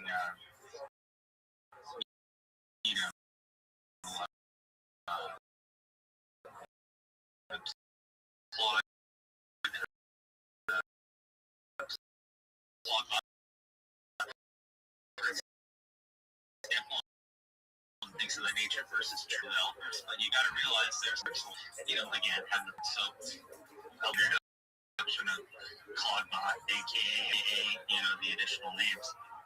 So it's exciting times right now. And I want to mention one thing, Riley, that I didn't get to get in there that I agreed with on your point of the pay to play, or I like to call it, not eating your own dog food, meaning the constant policies that are implemented, they don't affect the top tier. They don't. The bottom line isn't necessarily, I would say, that they're creating something that's pay to play, but it is. It's a lot like what happened with the NFT thing we were just looking at from the other development guys. They've been in development for 6 to 9 months, looking at the same platform day in and day out, probably 16 hours a day, but they can't see what they can't see, meaning they can only see, it's very, the human mind, as far as what I'm saying is you can only see, even if you're reading something that's a different word, your mind still actually picks it up as that way that you thought that it always was when it's not. But what I'm saying is security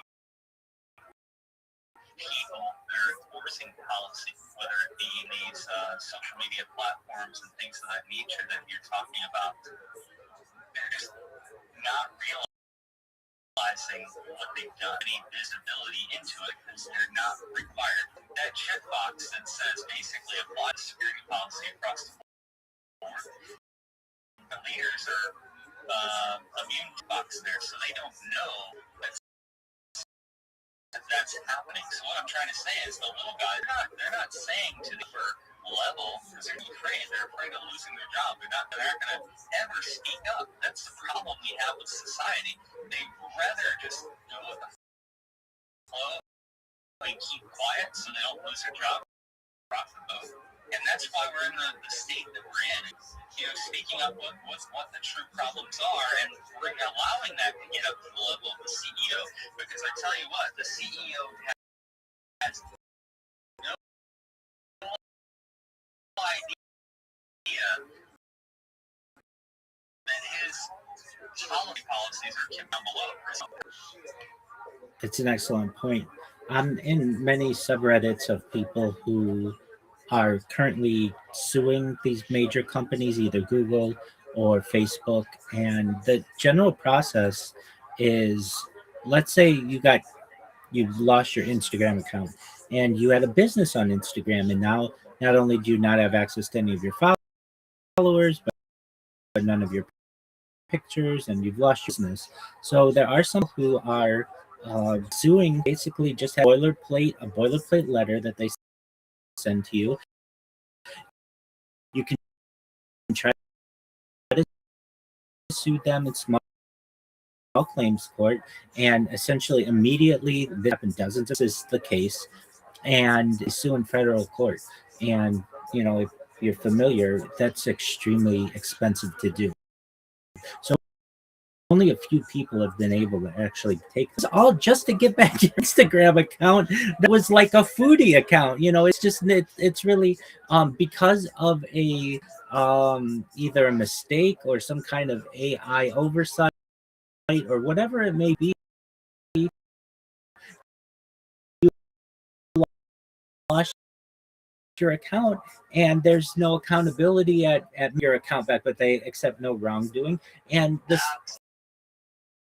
This kind of silence, I mean, you are able to log in again, no messages, no anything, any message with liability. So yeah, the silence recovery, that's very important. Absolutely, that's how they do it, if they do it. absolutely. And what we're moving toward is a system where only a handful of companies have. What do I mean by that? You basically need servers to be able to store your data.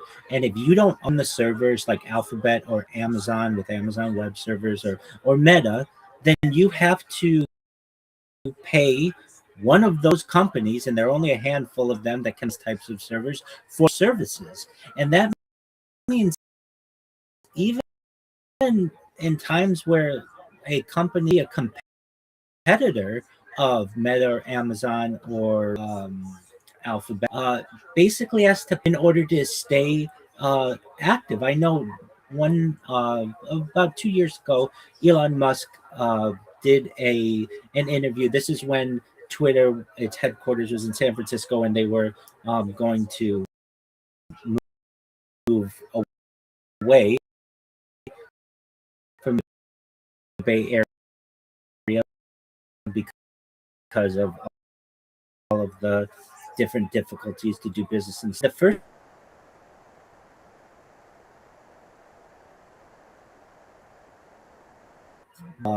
server system, and he just said that was just unbelievable that he was having to pay this giant bill every single month to, in many ways, a competitor or a very similar entity. So what did he have to do?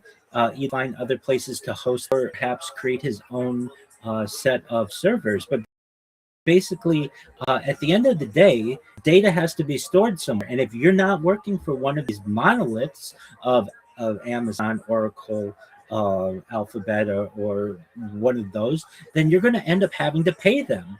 And eventually, they're going to raise the price on the service to a point that you won't be able to afford it.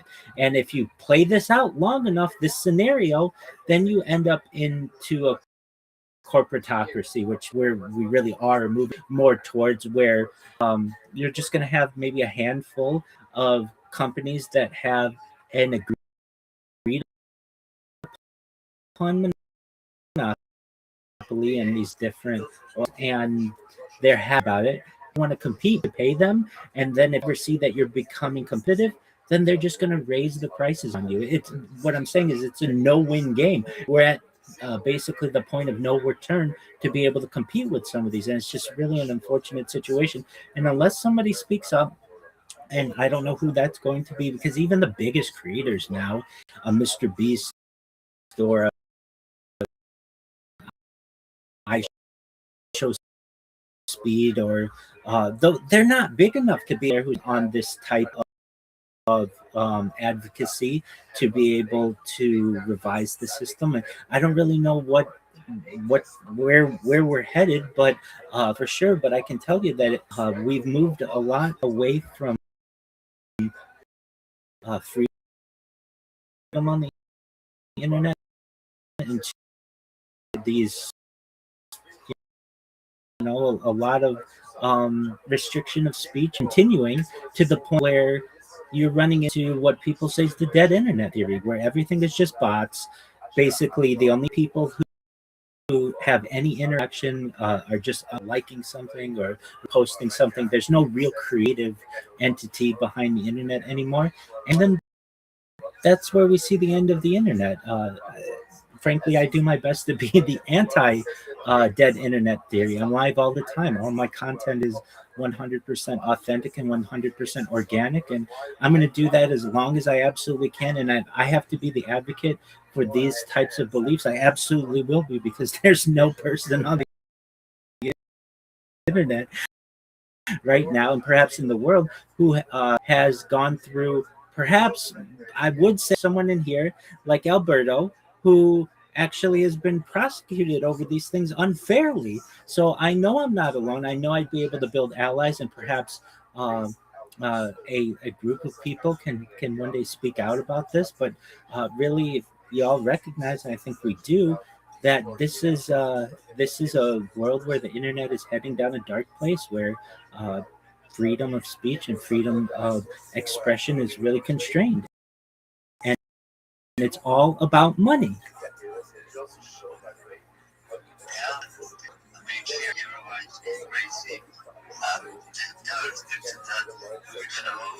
People started getting notification from the police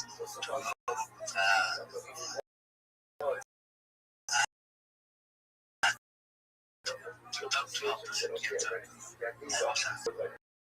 And yeah, he posted that living in good was like living, and then other people started doing that. Oh my god, it's a problem. I mean, how can they find the people? I mean, to the people, I mean, you can see a tweet, police,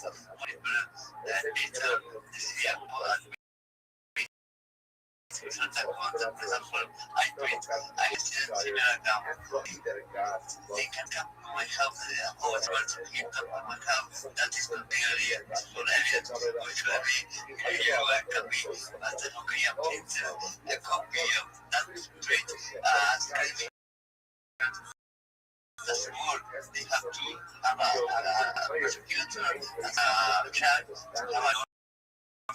send to X for it to send information about that the tweet.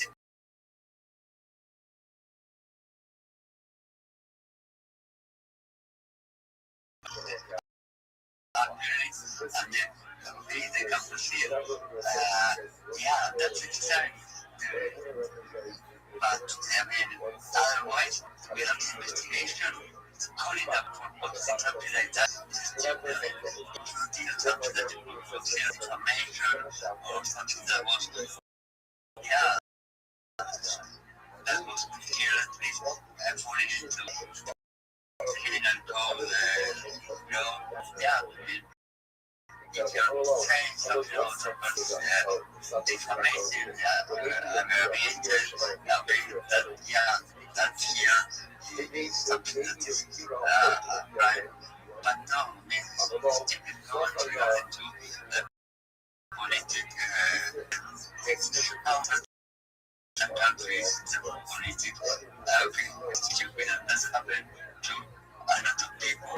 I mean, and I actually made a lot of content that was English and Spanish to make my point out here. And then that's really trending here for days. So that everybody was seeing in Europe what happened in that. So I'm saying that everything was very careful when it comes to treating, because they were actually wanted to be having to go into your court to review a notification to a prosecutor.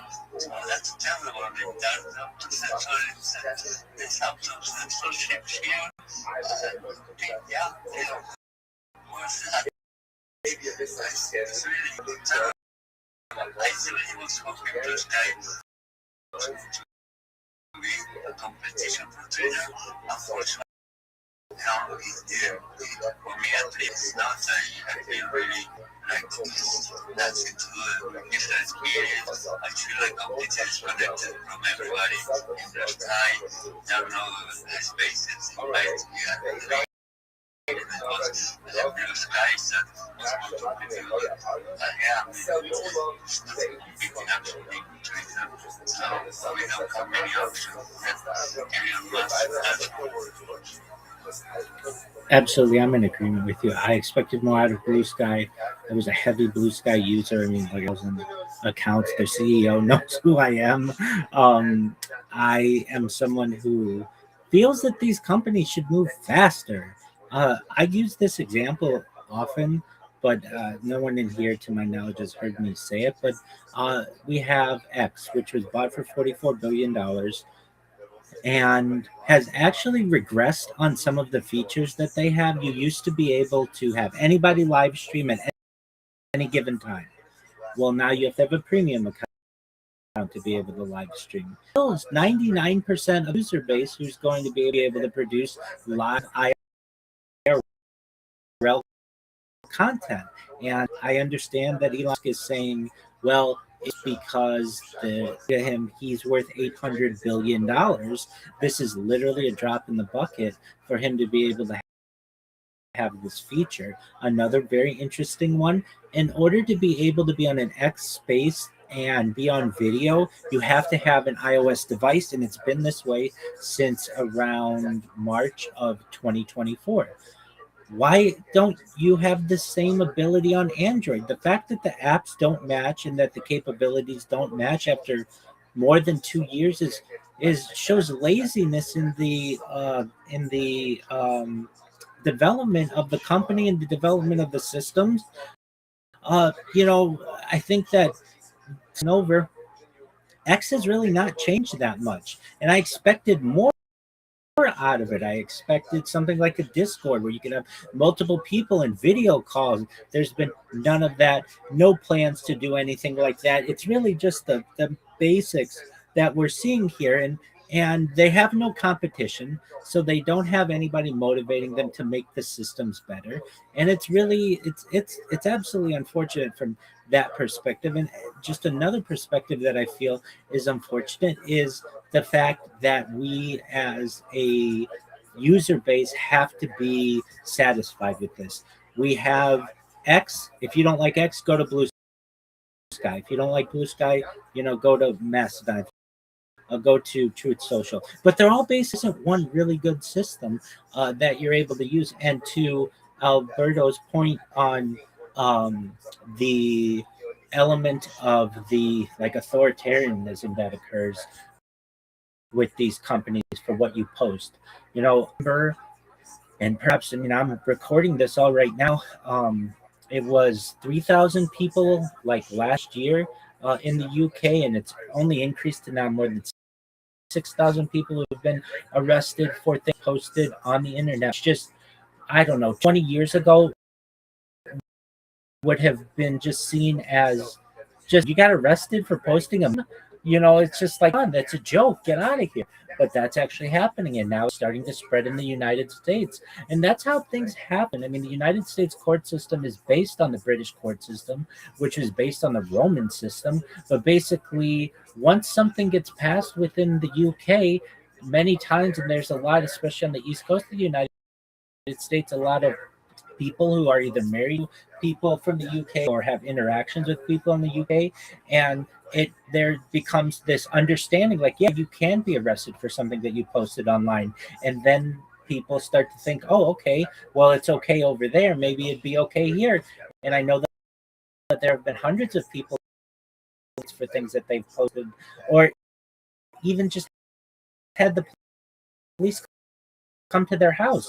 People come, I mean, if you would have that you made on somebody's Instagram, but I and most of America would have laughed at you. But that's becoming a reality today. And something else that I've seen recently are police coming to people's homes to enforce terms and conditions of platforms. Now, I'm not talking about laws. I'm talking about terms and conditions that are essentially created by lawyers, counsels of these platforms, be it Meta, Alphabet, Amazon, whatever, and the police basically being an arm of the corporatocracy coming to people's homes saying, hey, did you know that you did ban evasion and that this goes against the terms and violations of the terms and conditions of a platform will be seen as a violation of the law. And that is that we have corporate systems that are creating essentially laws and they have no accountability. It's not like you can go to your local councilman or your local representative or your senator or anyone to be able to fight these or to be able to um,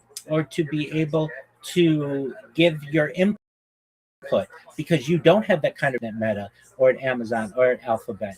And that's just really scary time. I mean, that's why I know with my project what I'm doing. I don't just stream on one platform. I do my best to multi-stream. So I use what's called Rumble Studio that basically allows me to multi-stream on like 30 different platforms simultaneously. So if any one of these services says, Rabbi, we don't want you streaming on us on our platform anymore, which some of them have, that's okay. All of my streams are already backed up on all of the other platforms, and it would literally take an entire team of people, long periods of time to be able to erase me from the internet. That's what I'm doing. But I recognize that this is the wild, wild west of the internet, and we're moving towards a day where if you lose your Instagram account, you just can't create another one, or if you lose your Twitter account, you just can't create another one. I know one of the things that Twitter even advertises when you're creating an account, it says need another account, create an account here. Okay, well, like they're endorsing basic accounts, but in a perhaps the not too distant future, you will have one account. You will only be able to have one account. You have to make sure that you toe the line with that account, or you will lose it, and you will not have the ability to make another account. Considered ban evasion, and if you do somehow come into possession of an account while you're under a period of this ban, you may have a knock at the door of the authorities saying, why are you doing this? One last thing I'd like to say on this topic, as you can tell, I'm extremely passionate about it, is the idea of permanency of bans. Look, you have people who have raped people in this world, and they don't have lifetime bans. They're not in jail for life. You have people who have committed manslaughter or even murder. They don't have lifetime bans. They might have gone to jail for 25 years or 30 years or 40 or 45 years, but eventually, because they have served their time, they are allowed back into society and do their best to become positive members again, no matter what it is they do. Not in the case of Facebook, because you posted something that even Facebook might have thought at the time was controversial and may have come back and said that they were wrong to have that policy because of some kind of medical opinion you may have had or some kind of political opinion you may have. For the rest of time, you have a permanent ban. There is no, we will reevaluate this in 1 year or 3 years or 5 years. There's none of that. And I think that's really unfortunate as well. That we basically have stricter penalties for what you have for criminal punishment. And that's really unfortunate. You can do some heinous things, but even society says that you should be given a second chance after you have paid your debt to society. But not Facebook, not Twitter, not, you cannot create another account, and it's considered ban evasion. That is really unbelievable. That fact that if you lose your YouTube account, you're not supposed to create another one. It's considered ban evasion. But yet you could punch someone in the face, go to jail for 5 years, and then you could be basically a society eventually if given enough time. But you couldn't create. That's ridiculous to me. I mean, to just use this example, if you were on YouTube and you, let's say, held up a bank while live streaming, You might go to jail for 25 years, but eventually you're going to be let out and eventually allowed back in society. But your YouTube account would have been permanently banned. You would not be able to use that again, even 25 years later. That's ridiculous to me. That basically power over you than the laws of your jurisdiction. That's ridiculous. The idea of permanency of bans to me needs to be reevaluated. It should be 1 year, and then perhaps it can be reconsidered, or they could continue the ban. But the fact that because somebody made a decision 5 years ago that you shouldn't have an account, maybe it was AI, maybe it's someone who doesn't even work there anymore, means that you cannot contribute on in an online form. That's ridiculous to me. Thank you for letting me contribute that.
Most certainly is. And there is a pay to play element in the influencer world as well, a major one, especially with botting. If you know, basically any influencer who has 1 million or more followers, chances are most of them are botted. And what was done is, I mean, I can give you the websites and I can tell you how much it is for 10,000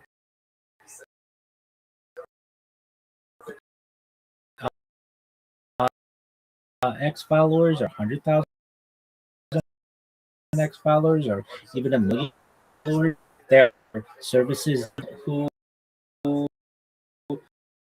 run the platforms, even though they know that those individuals, many times these types of botting services will be major influencers, and they want those influencers on their platform. But if you were really to dig into how much interaction their posts are getting organically, it's basically nothing. And that's what happens with many of these celebrity influencers, and many of these influencers that you're going to find on you, just basically on YouTube. But what is really unfortunate is that makes someone who has quality content, who doesn't bot themselves, basically invisible to the common person. And there is a way to be able to censor people using the system. So basically, the powers that be say, in order for anybody to get on the trending or whatever, they're going to have, let's say, 50,000 followers, 100,000 followers, or whatever it is that they feel the number is to be adequate. And let's say one of those people accidentally says the wrong thing, or says something that goes against whatever it may be. Well, all of a sudden, they're going to lose their account. And all you have to do is do that to a few people, and everyone will understand what the message is, and they won't touch that subject anymore. Or they won't perhaps that anymore. And then the only people who are trending on your website are people who are towing whatever it is that you essentially want. And the people who may be creating excellent content but just are doing so organically are never going to be seen. They're never going to get on the front, and they're going to be basically visible. And that's what you want them to be, as the owner of the site, or perhaps as some type of mental body that comes to mind, at least. And it happened on X when we heard about the Twitter files, when Elon Musk bought Twitter, and we saw all the suppression of certain influencers from whatever their political leanings may have been. They were banned under the Jack Dorsey regime. And then all of a sudden, we got to see how Twitter actually worked. But there were no consequences against Jack Dorsey. He got to go start help to fund Blue Sky. I don't know. Had it as a side project at X. X gets bought, and then he just takes the technology and creates a competitor. And how that's considered legal, I have no idea. We saw it with YouTube with medical misinformation. You could not say anything you can't say to drink 8 glasses. I think this was an example. You couldn't say drink 8 glasses of water on Twitter, or pardon me, on YouTube, without getting a medical misinformation strike during the height of the pandemic. And then YouTube reversed its course on that a few years later and said, well, maybe you can say more things, but who knows, if we get into another pandemic, they may tighten down on everything. But that doesn't help the hundreds, if not thousands, of medical lost their YouTube accounts, of people who lost their followings, of people who lost their content. It's an incredible, an incredibly unfair system. And to me, as I analogize this, it's like when you're an influencer, you are climbing a mountain, and as you climb the mountain, at any given time, someone can push you off the edge, basically ban your account, and you have to start. It's difficult to do, incredibly frustrating to do, and if you're big enough, they'll just make sure that you're completely removed from the platform altogether. And there are so few alternatives that you don't really have anywhere to turn. So that's why we see so many mainstream any direction that isn't the mainstream centrist belief, for fear of being pushed off that mountain. And as a small-time creator, as I know I am, I have found that, people ask me all the time, Rabbi, how many people are watching me right now? Well, on one of my streams, maybe 3. But if you combine all of my streams, it's like 120 or so. But here's the thing, they don't know about each other, so they don't realize that I'm much bigger than I am. Same with Discord, same with Twitter. And I don't have a way to combine all of the accounts into one. There isn't that kind of ability. And so people think that, oh, well, there are only 2 or 3 other people watching right now. That's not that much. That means that this person isn't that exciting, or they're not having great conversations, or whatever it is. When if they in combination you've got over 100 people, oh well, then they feel like they're part of the community, and they're going to start typing and joining the Discord and going to the link tree and all of those other things. But because of the fragmentation that these websites force upon its user base, no one's ever going to know that, though they will when one of the big creators is out there, are out there, one of the 1%. When it comes to Reddit, I think, is a very interesting one. If you remember the early days of the internet, forums were very popular, very, very popular. There were dozens of forums out there. Today, very few forums, very few forums. All of the forums have either been considered beacons of hate speech, or just didn't have the finances to continue. So everything moved into, and Reddit has PT's answer something between of Chat and 60% of all of ChatGPT, and thus it's incredibly influential in terms of AI. And what you will find is, if you haven't read it, you're never going to have the opportunity to get your account. Who helps to run Reddit? The first person to 1 million karma is what they call it, is a very controversial account.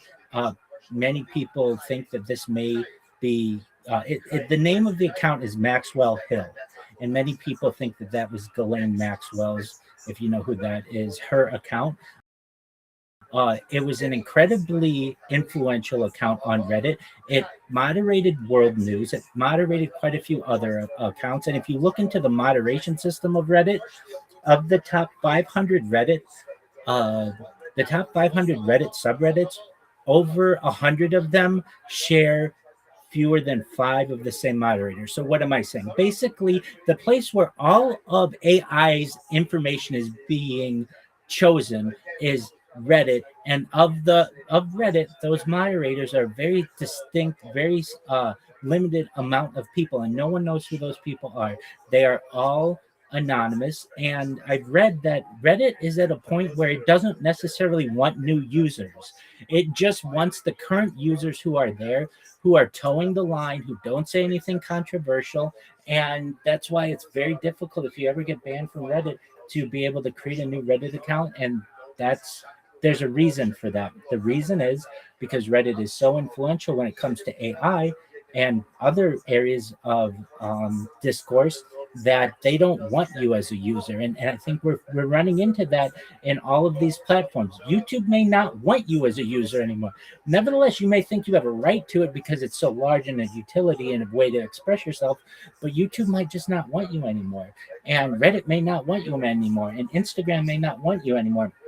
And these decisions are being made behind corporate boardrooms and general counsel offices, not being discussed and debated openly in your local legislatures or your national legislature. And I think it's really unfortunate the way that these systems are being run. And I know I covered a lot there, and I'd love to hear anybody's opinion on it. Yeah, I want to go ahead and check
I.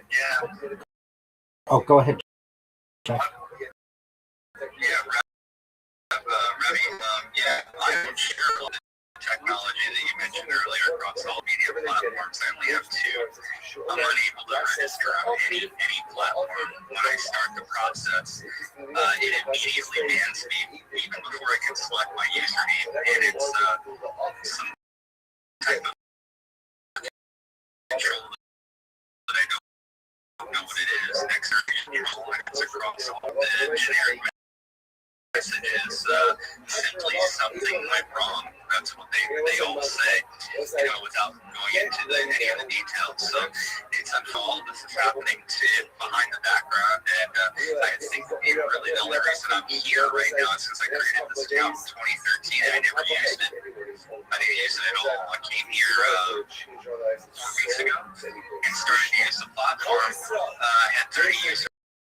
Now I'm hearing, so, I've got a great organic, I guess, rate going on. I don't know if that's good or bad. But in any event, I want to say something important is that it does definitely earlier when you work and build all these things up, especially on platforms where I had 1 million followers with no reason. No response whatsoever back to anyone. Just reach out to either Instagram or another platform, explain the situation. Told them, hey, I'm just trying to register an account. And they're like, well, our system detected it as strange because, one of the things is just the creation of the account apparently is strange. Even though I've never had any social media, it's just strange, which in itself is strange. So they looked at the logs and they see that it was, shouldn't have been done, and the automation did it wrong, and they felt for me and whatever, and they're putting in a appeal, for me or whatever, but then don't hear back. That was weeks ago when I came here, but it's just, a lot of people open and, sharing their thoughts to really what's going on in this world are being shut down. And I have this account and one other that's a business. That's all I got. Anyway, and then back to one more thing. Saying and shit, it was so important. Thing that I wanted to talk on, and I don't remember it now, but if you could jog my memory, it's the last thing you just said, it'd be helpful. Was that Alberto or me? You, the last thing you said. Certainly. Okay, so I covered Reddit and its importance with AI and such. I covered YouTube and just influencers in general buying followers. Alberto covered impressions, and then we talked about as well just the oligarchy, basically changing the terms of conditions of the corporatocracy, changing and technocracy, changing the terms of the conditions, and basically having police forces enforce those like they are laws. Those were some of the topics that we mentioned. I don't know if that triggered your memory at all, but if not, I did it, or if not, we did.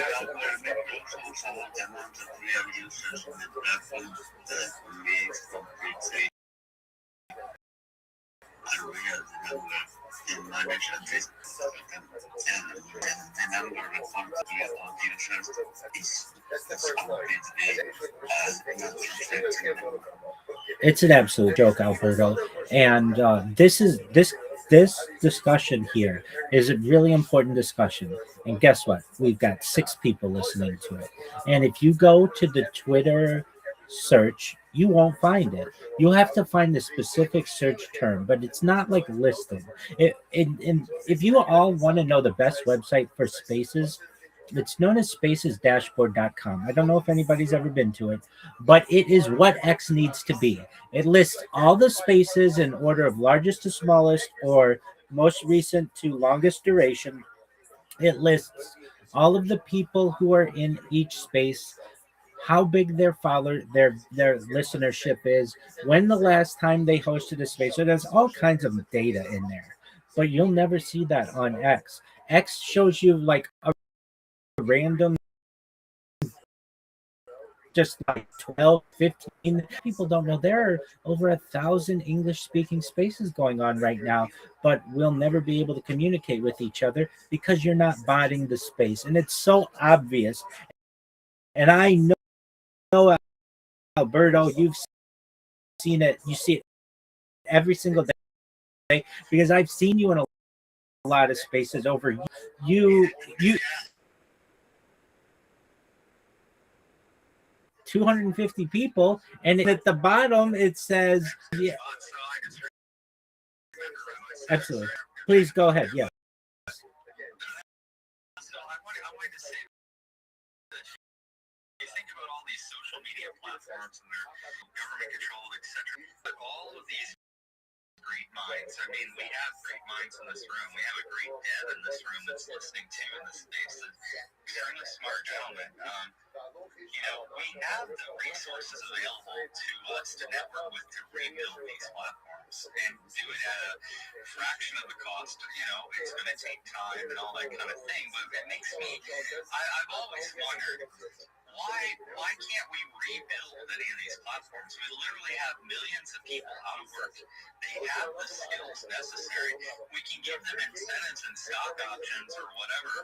We just need a leader to lead some of the development and spearheading, some of these things. What I'm saying, sharing the 6 users and in the future, the millions of followers and hopefully billions of listeners that you get. I've been out of work and I'm having difficulty getting back into the job market due to the whole ATS process. It's just completely broken. We need to turn that whole process on its head, and we need to make a site where everybody comes to us where the talent is, and that's how the talent pool works going forward. Instead of always following this bullshit that doesn't work, we need to build these platforms. So how do we do that? Well, we have the people. People are out of work. Obviously they're looking for a job. The job market is broken. There are people doing 5,000 resume writes, 5,000 cover letters, 5,000 calendar rescheduling.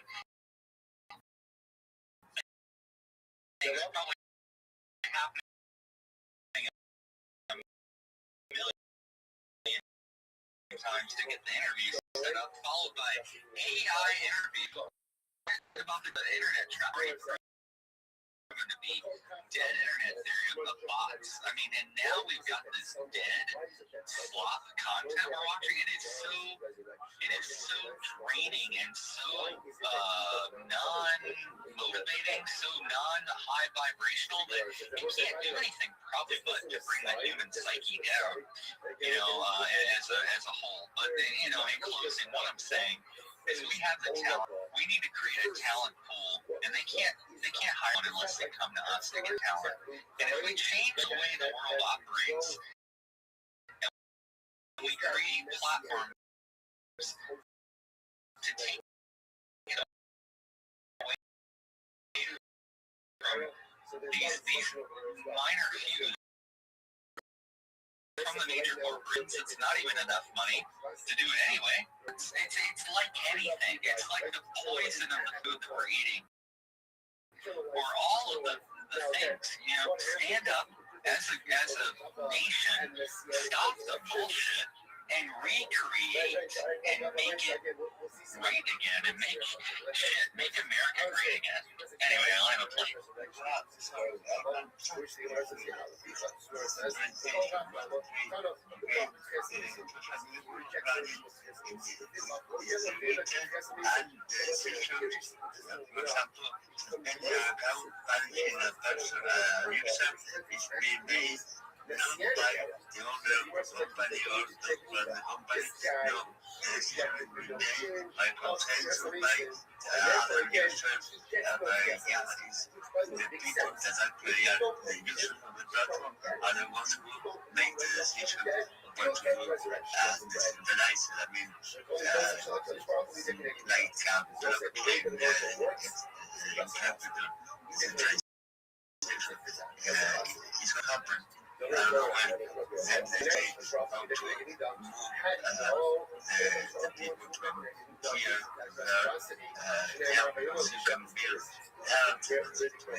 treat GNS, the gallery systems, what the component decisions that make that decision.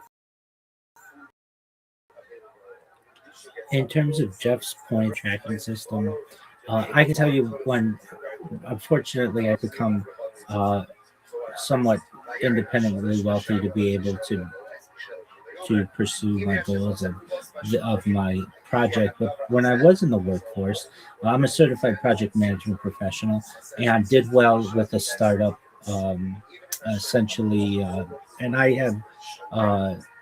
The background, I was able to launch a very successful app on the App Store and Google Play. But even thereafter, getting contracts, I found that I had to apply far more than what the average person would think that you would need to apply for a job.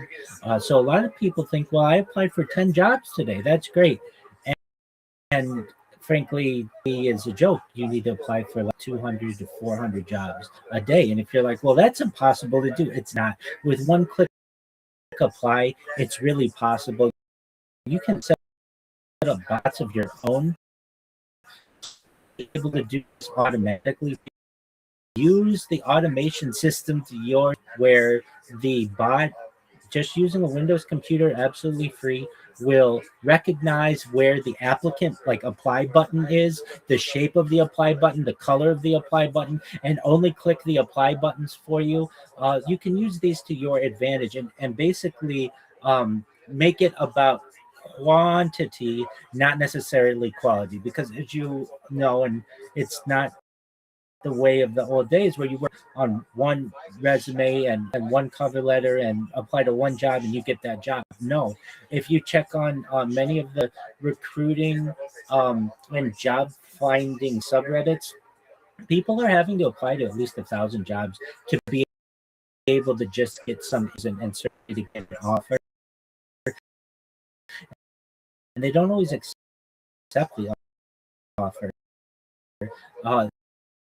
In the old days, you had to apply for 10, 20, 200, 300 just to get an interview. I know, though, that it's a system that you can use to your advantage. You can automate things on your own. You can also go to AI and say, I want you to match keywords to beat the ATS system and make sure to use the standard headings that recruiters are looking for. Use clean fonts, ensure that you use all of those things to your advantage. Now, let's say you do all of that and you're still not getting hired. I would say, okay, how many jobs did you apply for? If you don't say 100, then I'm going to say that I'm not saying trying, but you could try harder. Netflix and just hit apply all day long on ZipRecruiter, on Indeed, and on LinkedIn. And you're going to have some opportunities. Somebody's going to send you an email saying, hey, I saw that you had applied to this job. And especially, I'm sure with some of the background information that you've shared, that they're going to be interested in you. Additionally, I think a really underutilized but excellent resource is to get with a headhunter. That's so key. Some people may say, I don't want to use a recruiting agency because I don't want to give up part of my salary. Well, guess what?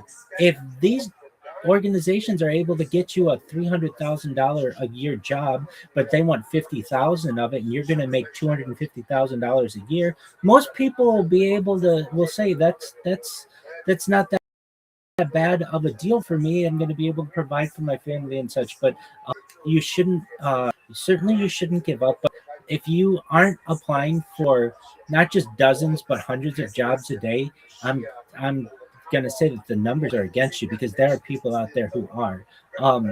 In terms of the overall ATS, the coding system, it has changed. As we know, everything is automated. Networking has become really important. I'm sure that you said you've gotten millions of followers on different platforms, so I'm not teaching you anything that you don't know. But you need to make sure that your LinkedIn has followers, that you have connections, that you have a really great photo. Just basically things that a recruiter is going to want to be able to see. But then again, the best advice I could give you, and if it's a surprise, don't let it be. If you apply to 10,000 jobs and you think that's too many, I don't. I think that that's what's starting to take. At least if you start looking for, you need to be. I I help people do. It's just out of the goodness of my heart. I get a lot of people who come to me and say, Rabbi, I am a developer. I'm in the third world and I don't have any opportunity, but I've got the skill set. Okay, great. Did you ever run your resume through ChatGPT and ensure that it is has I call it like career keyword enhancement? No, I've never done that. I just wrote it the way that I wanted to write it. Well, make sure that you do that. ChatGPT can be your ally in this. And then I ask people, how many jobs did you apply for today? And they'll be like, oh, well, like 3. Okay, that's fine. But because these systems have one-click apply, you can literally be doing something else and just have to hit the button, and it will apply for 200, 300, 400 jobs for you a day. And if you do that for a month, you've got to think that that's something like anywhere between 12 and 15,000 jobs that you may be applying for over the course of a month. That's far more than your average individual. You make it about quantity, and you're going to have recruiters who are in your inbox and hitting up your phone and wanting you to get your dream job. I don't know if any of that is not enough, because that's how cutthroat it is out there. Yeah, I appreciate you sharing, Rabbi. It's information, but I got to be honest, it's not good enough. The system's broken. To hear you say, or anybody to think that's listening, that it makes logical sense that you need to apply for things. I mean, these headhunters, these charge of hiring and things of that nature, they don't even understand what's going on. And point of what you're saying or what you're mentioning, I think it would be contributing more to the problem than any. Everyone's following that same methodology. These job postings that get listed, people underqualified, they're being, you're saying or anything. No, I mean, you can apply for jobs, talking to 200,000 to tax or 250 salary range, but if you're applying everything, you're going to get 40,000, 50,000. You're going to be applying for 500,000. Amazing, my man.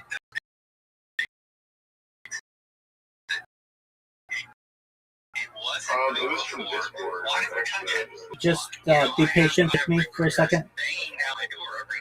Excellent. Please come work for me. I've got this position I need to fill, whatever. None of that happens anymore. It's not a lack of networking. I mean, my entire LinkedIn profile is made pretty much mainly of recruiters and networking with recruiters all my life. But I don't know, something's happened. Recruiters are not recruiting anymore, and everyone's applying for these jobs, like you're saying, all at the same time. Those jobs completely filled, so you can't take any more applicants, and then they don't hire anyone. You know why? Probably because they're all overqualified or underqualified. They don't meet any of the requirements. The salary range or whatever requirements don't match, because they're doing probably what you say out of desperation. Well, I'm in agreement with you, Jeff. This is not the way that it should be, and nor do I endorse it. What I'm saying is, if everybody else is gaming the system, you have to do so as well. But do I think this is the way that it should be? No. Do I think it's efficient? No. I think that this is a combination of factors. I'm sure has to do with AI replacement of positions. It has to do with companies are literally just data collectors. So they'll put out a position and have no one hire anyone for it, but they'll get 5,000 people who apply to it, and that's a lot of data that they can parse. And I know that this the ATS these systems were created to perhaps make recruiters' jobs easier, but in many ways, it has just created a system where at best who can ensure that their resume looks perfect, and who can ensure that their previous experience matches the not in reality, but they are on paper, and that's the person who's getting the job. So I did want to clarify this is the item two, but it is what it is. And one other thing, I didn't mean that you should just apply for every single position that's out there. No, of course there are filters that should be utilized, and of course there are, whatever your salary range is or your the required experience. I mean, but basically what I am saying is that anything that meets your salary and your background should ensure that you're applying for it. And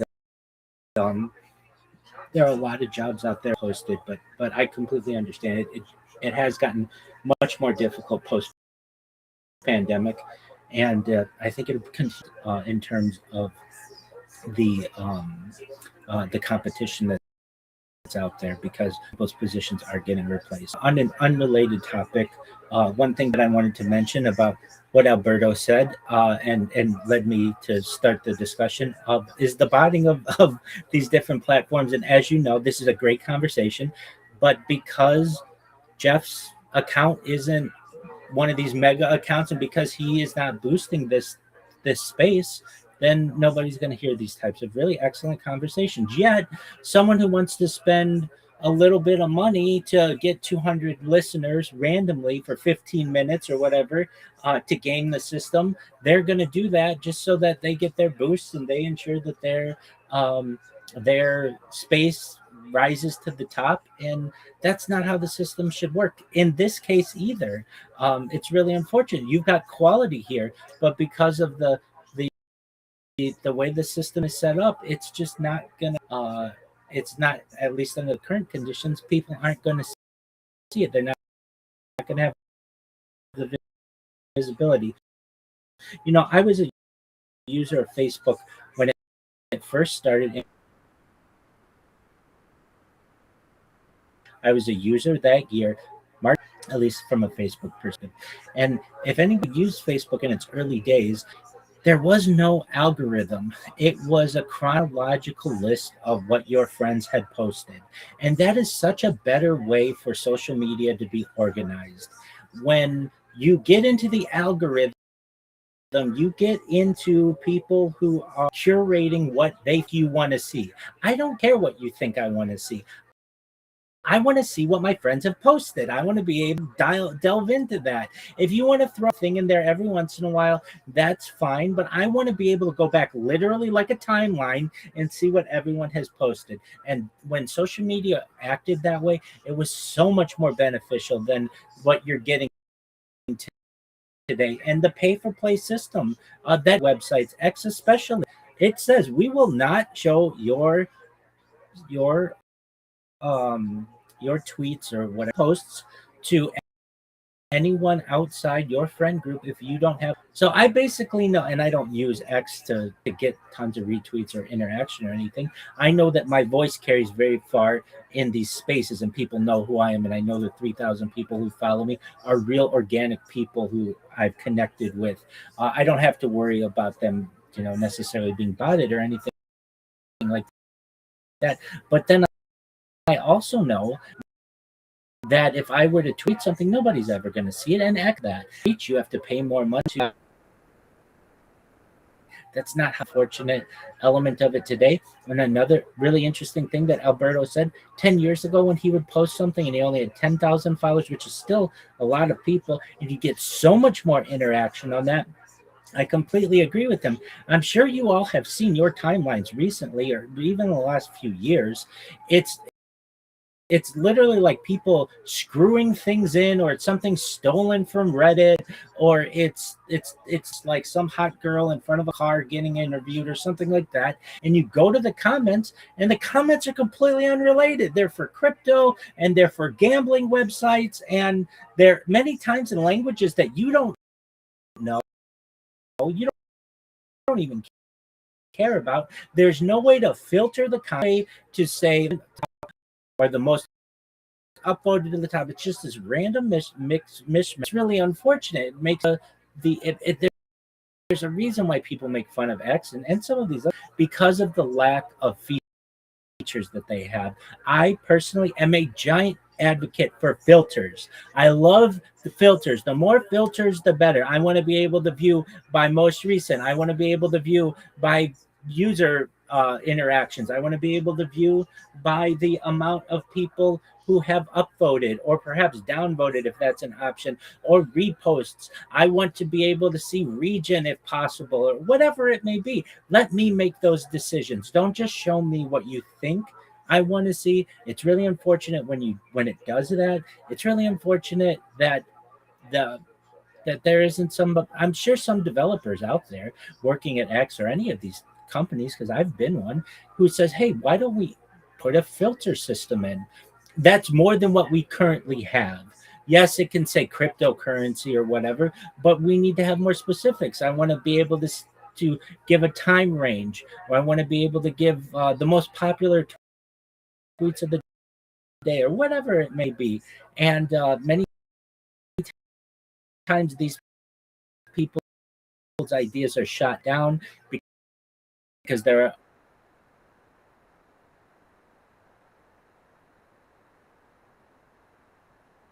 but if you do get anything, it's many times just a some random bot that is just upvoting your things. If you ever look at have that are like the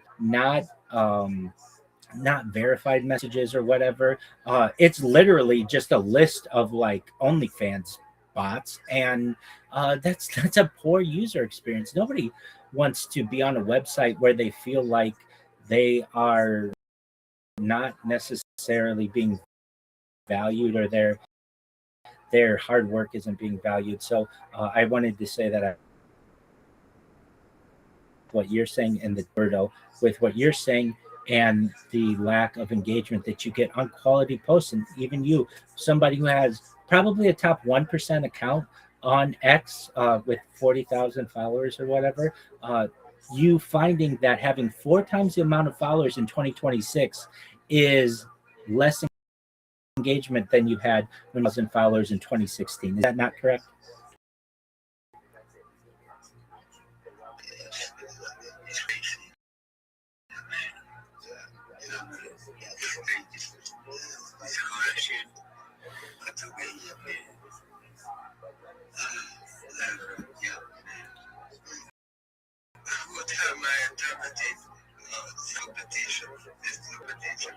I was still here criticizing you, but it's Sunday on Thursday.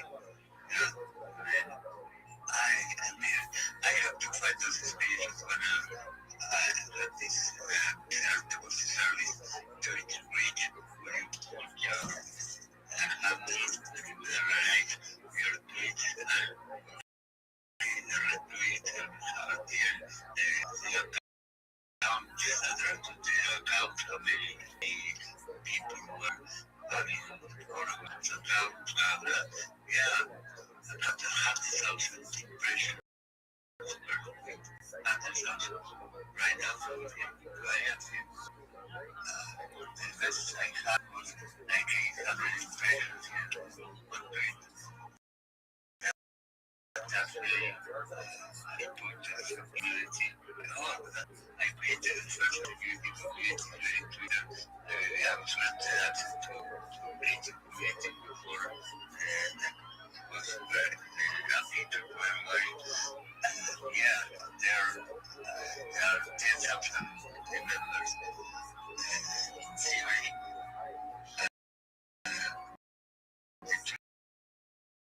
Between I am hosting the community. All for the members of the community are supposed to be seeing that on the field. Okay, so this is the more than already where the region because of that when I did a tweet to the community every 24 hours, every person in the community gets a notification of there's a new tweet of the security community, so they get notified in the notification they see that. I don't know why the number, I don't know why that number is low. I am just happy and they have the possibility to get yes, and yes, because they have very good fire.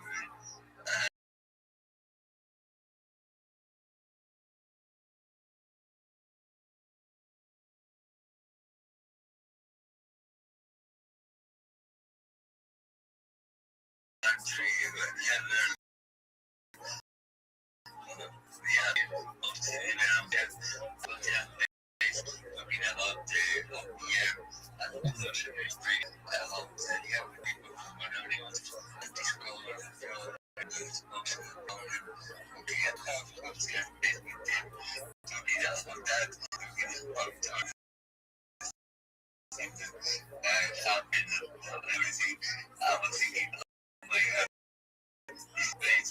I've been friendly shining space. We last 10 minutes of we shut down. I got some minutes where but now I am surprised where I come from. It's running. But I do with fire over the average. I express, I mean, what I want to express, but I should express. I mean, of course, it's enough of the let them have to be really, really strong when it comes to my certain opinions. I have no words from and I appreciate the fact that I am going to be sincere when it comes very. To give you an idea of how little X or many of these platforms promote small creators, I have another account that I use to live stream on video 24/7 for more than 365 straight days on X Spaces. And that account literally was a video account, and the name of the space that I would use was like very like it was like open space. It was cryptocurrency. It had the word NFT in it. It had a lot of big keywords. Idea. It started around zero, and it by the end of 5 days had 31 followers. So that gives you an idea of how if you did a space 24 hours a day on video and with minimal interaction, X isn't going to boost you and nobody's going to see it, even though you could always be there.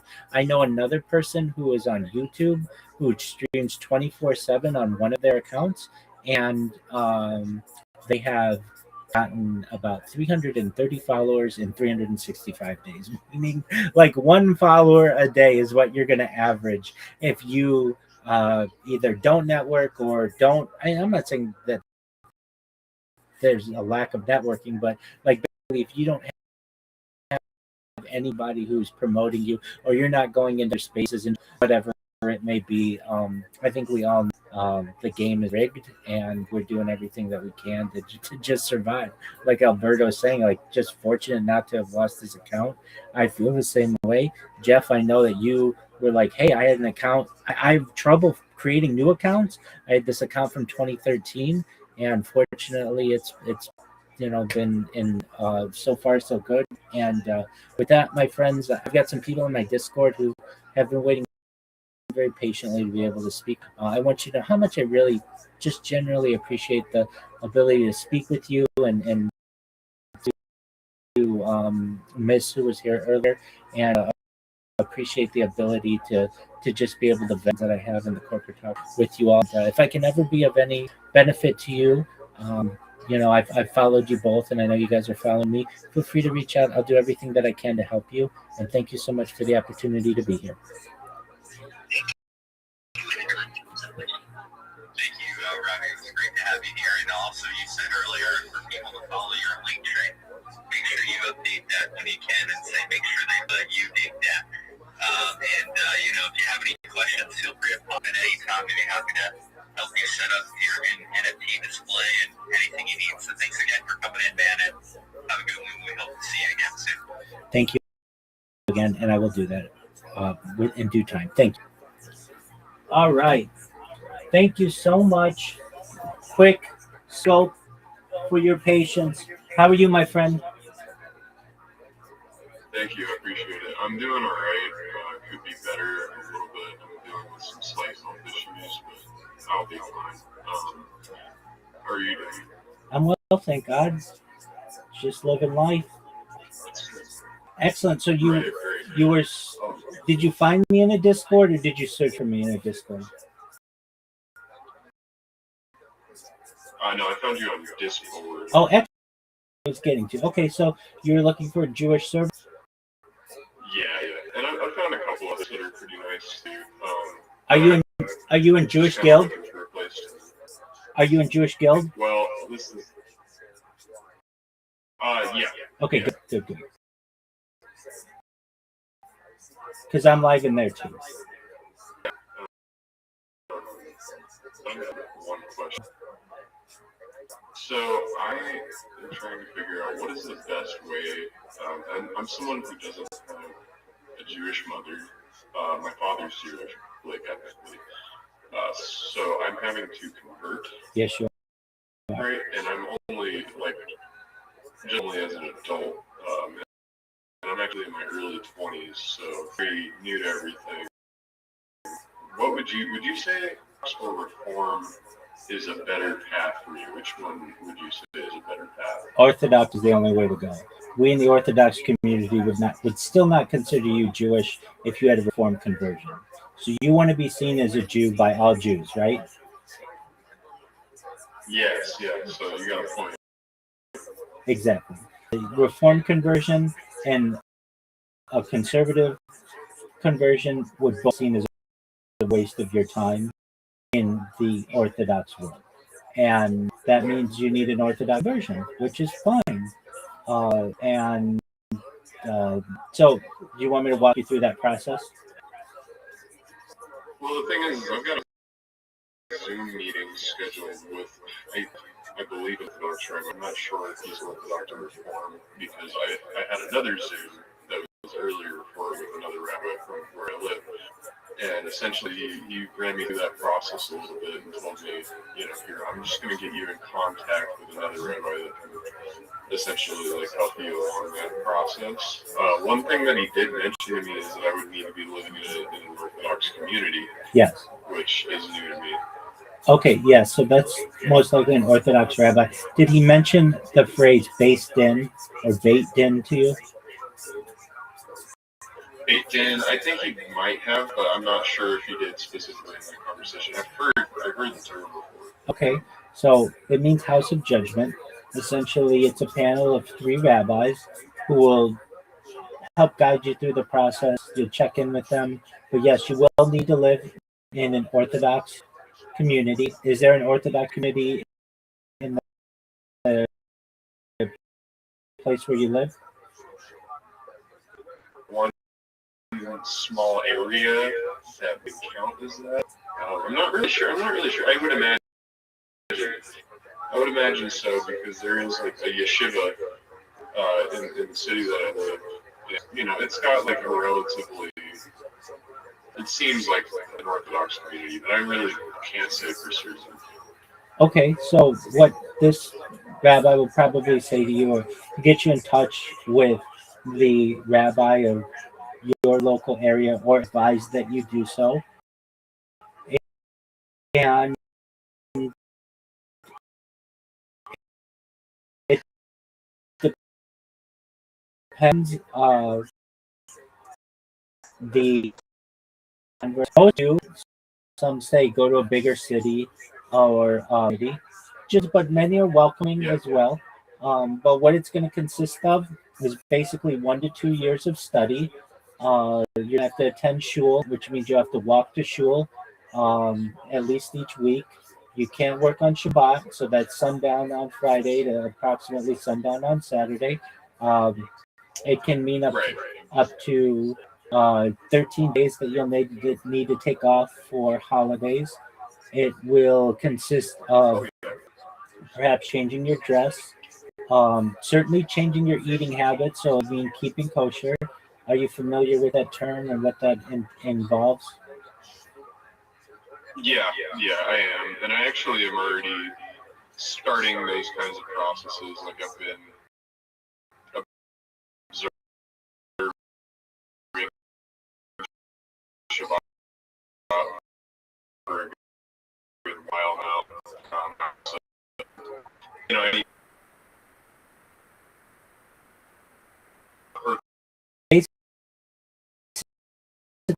I understand. I'm going to be able to eat at restaurants anymore.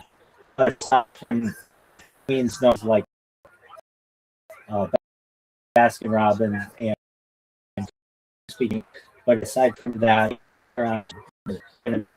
coffee. I'm sure you're aware of that. It's also going to mean yeah, especially things like cheeseburgers. I know that cheeseburgers are a big component. Yeah, and shellfish as well. So that's going to be out the door. It also solves the opposite sex.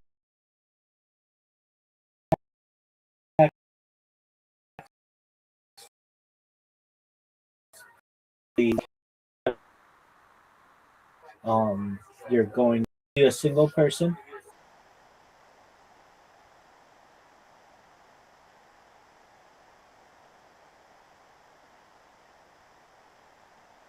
Multiple times a week.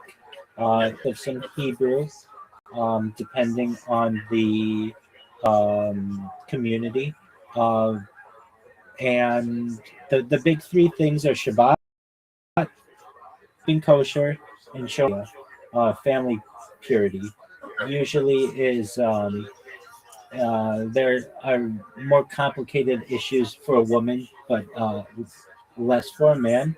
And then the big one is probably you either have to move to that section of your town where there is a yeshiva. Yeshiva doesn't matter, but it's where the shul is, the synagogue, or you're going to have to move to a larger city that accepts converts. With that said, are you near a larger city? If they were to tell you you need to move to a larger city? I can easily move to one. Okay. Okay, and are you employed? Yeah. Okay. And is it something that could change your job to go somewhere else? It's actually a job that I can quite literally like do in any city. Excellent. So it's like remote? It's not remote. I don't want to give too much away, but you probably kind of get where I'm going. Yeah, absolutely. So there's that aspect too. There's an expectation that you're going to be able to provide for not just yourself, but for a family. And so there may be the idea that I'm not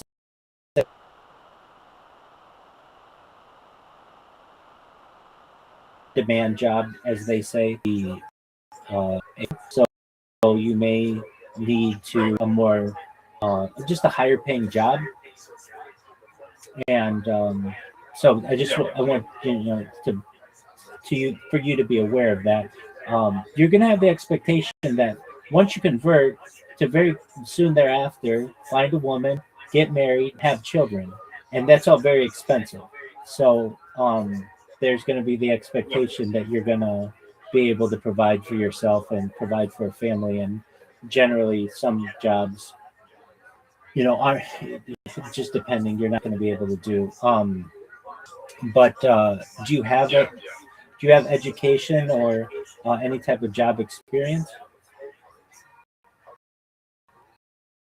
I have a lot of job experience, and I do have like some certification, so I think I'm good there.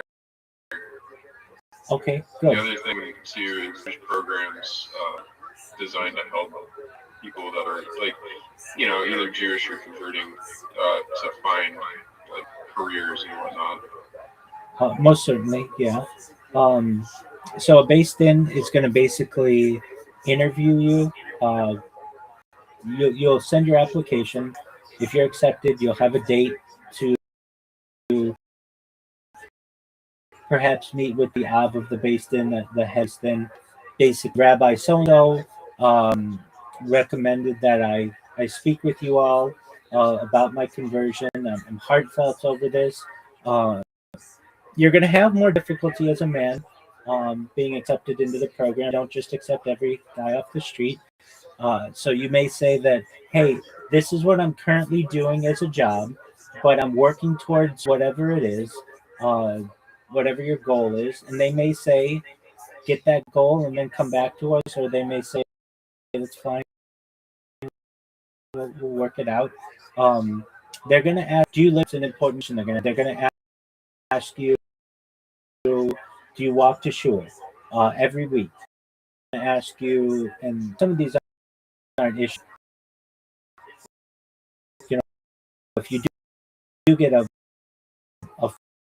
full-time normal position, are you able to take off all the holidays? Or two, you time off depending on the year and the holidays fall to be able to work something out with you. But usually employers, especially for religious issues, are more lenient on these types of requests.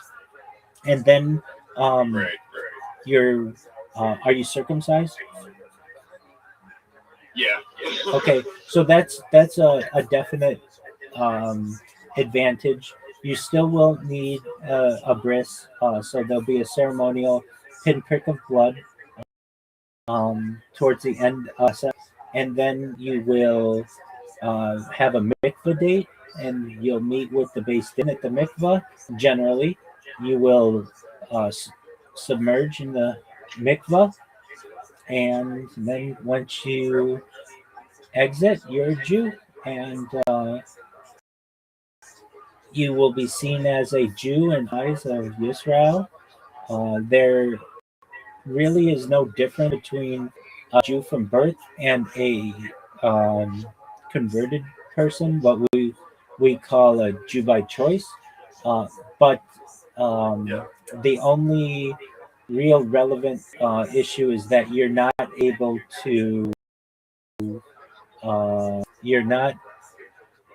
basically in terms of if you were to ever have any kind of disagreement, you aren't able with a Jew from birth, you aren't able to testify against it. So converts aren't able to testify against from birth, and some minor thing like you might be able to be the president of your shul. Many times shuls don't allow converts to be, but as of marrying a Jewish woman, would be able to raise a Jew, immigrate to Israel. You'd be able to, perhaps. That's a practice. But and it's going to cost some money. So usually, shul dues are anywhere between $1,000 and $3,000 a year. Classes on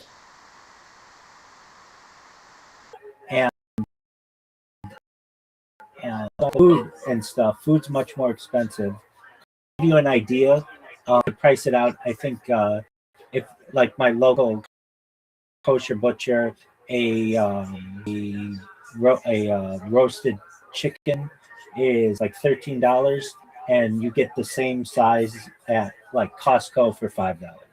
So to give you some idea, you may say, why is it so much more expensive? There's a process to it. Essentially, it's the way that it's absolutely. And but other things that, yeah, absolutely. Other things that you would have to be aware, things like certainly driving on Shabbat you can't do. Um, you would have Yeah. to. Which, yeah, that's something I've already had to kind of contend with. Okay. What do you mean?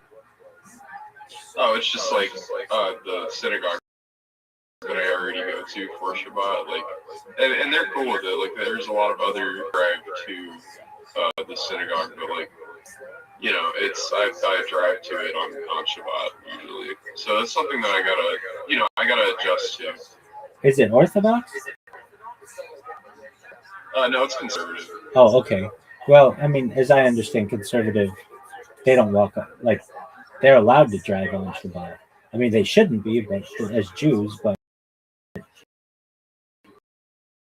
within their understand, they don't conservative community. So shouldn't everybody be driving? Okay. All right. I mean, I don't really interact with conservative all that much, and certainly not reform. There are some people who I do know who were born into Orthodox families and may live like that, but as you know, and some there's a phrase called conservative. Both sides, some Orthodox, some conservative. I generally stay away from that.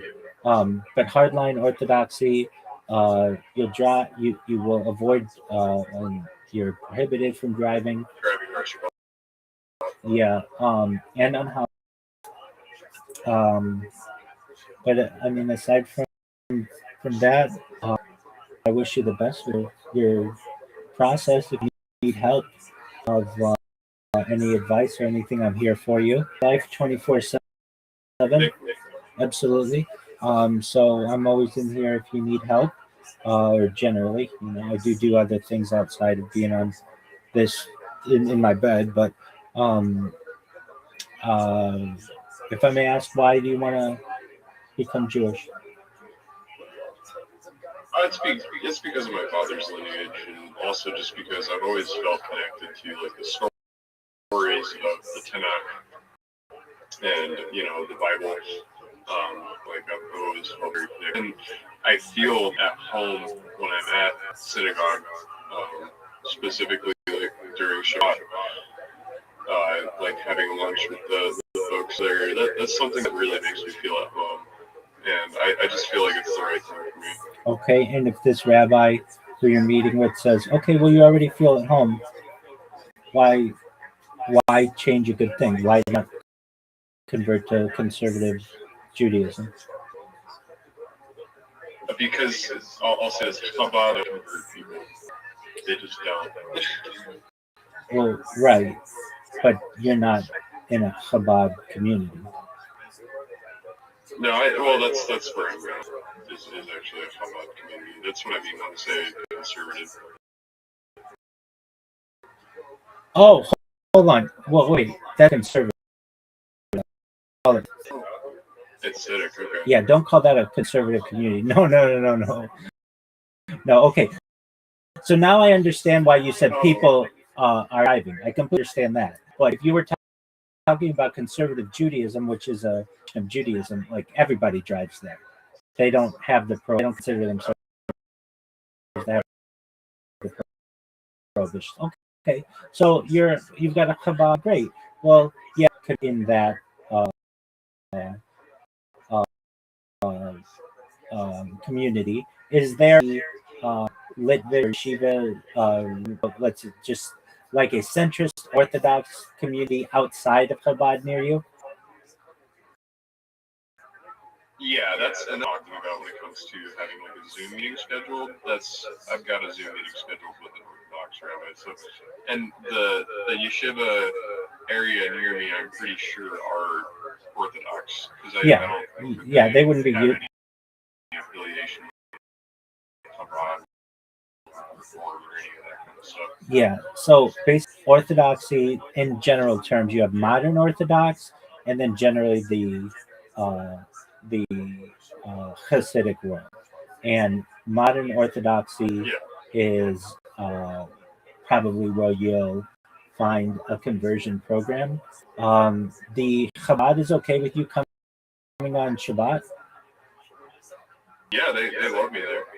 Okay, how long have you been attending?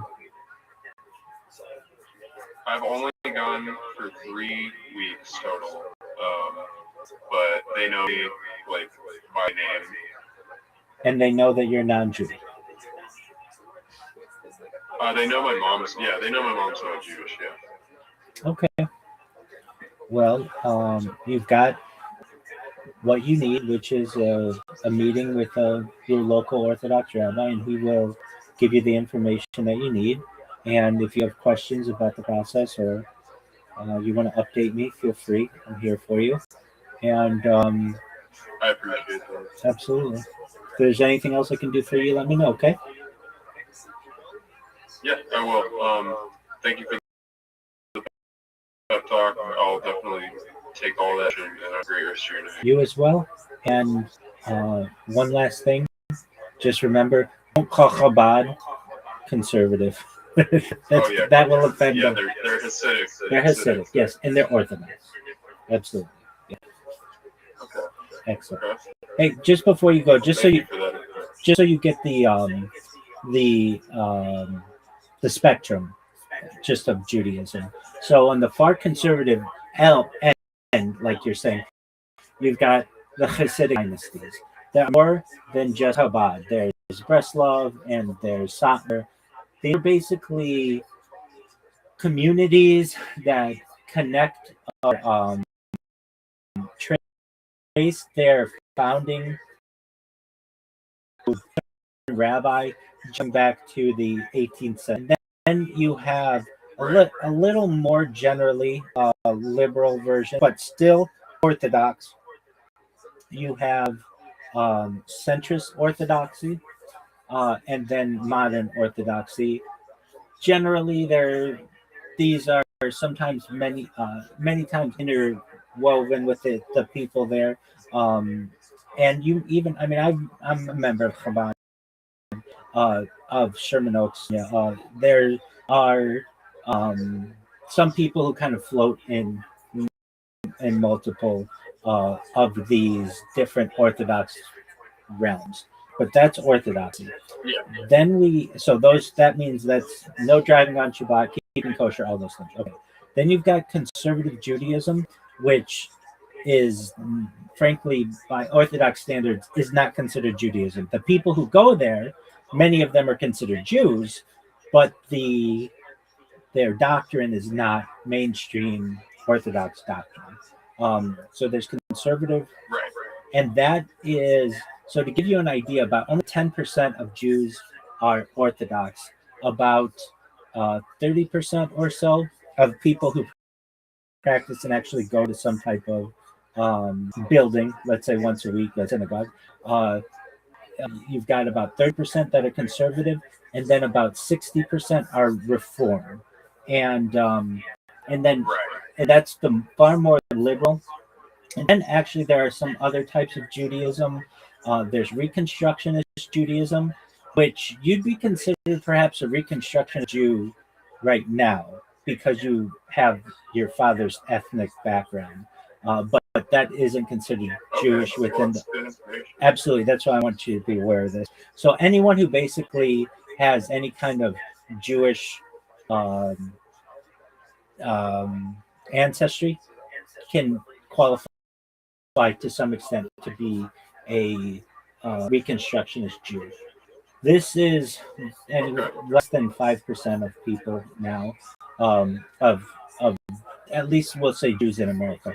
Then you also have humanist Jews. There are some humanist Jewish organizations which are Jewish but really, really liberal, but still have respectable doctrines. So I don't want to say that everybody who's not Orthodox does not have good ideas. I would say I empathize more with many humanist beliefs than I do conservative or Reform. and Reconstructionists as well. I think that there are some good aspects of that. So basically, what I'm saying is there are a lot of Orthodox people who empathize more with humanist and Reconstructionists than we do conservative or reform. Okay, with that being said, then you have secular Jews, which is another 50% of Jews that I didn't include in the other section, who don't attend shul or synagogue of any kind, and just because of their ancestry consider themselves to be Jews. And so I did want you to just be aware, like we're only talking about like 10% of all Jews, but you are already perhaps included, depending on how Reconstructionism, general though, within their belief system, you'd be considered a Reconstructionist Jew if you started attending and connecting with all of what they do. But if you want to be considered Jewish, by all Jews, an Orthodox conversion is what you need. So with that, I did want to explain that, and take care, and God willing, in 2 years or so, you'll be getting your first Aliyah, which is where You as well.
More time to the upper deck.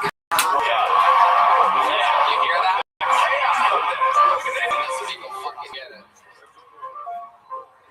Alright. Your next bucket pool, ladies and gentlemen, goes by the name of Jasmine Flowers, everyone. Jasmine Flowers.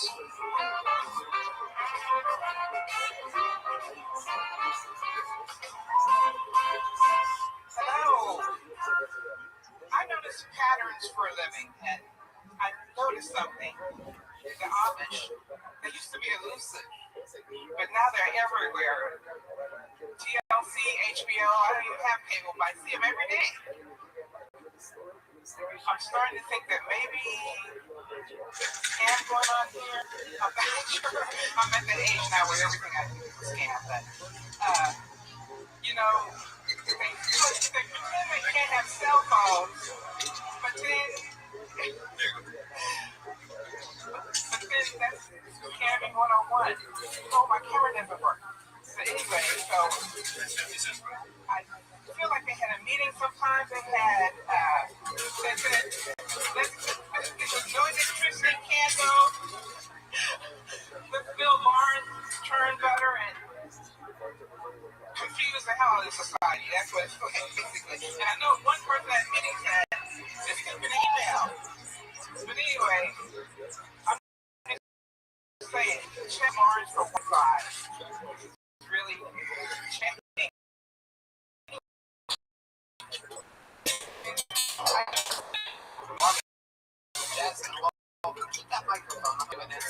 I love midnight skeleton. It's incredible. How long have you been trying stand up? About 90 seconds. 90 seconds. What made you want to start here tonight?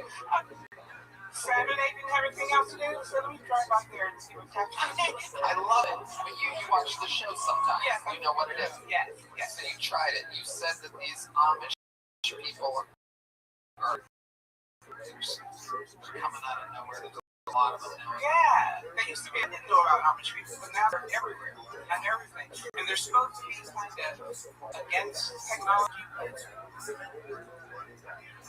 Jasmine, what do you do for work? I'm an accountant. You're an accountant? Yeah. Goodness gracious. What type of accounting are you? Corporate accounting. It's fun. You live here in Houston, Texas. I do. What part of Houston do you live? I live in the Westbury area, Maryland. In the city, Houston proper. What are some of your favorite things to do here in Houston? You ever go to the Turkey Hut? I've never been to the Turkey Hut, but I've had turkey legs at the Renaissance Festival. I like that. Well, the Renaissance Festival. I didn't know black people went to Renaissance Festival. Me and my friends, a couple of us.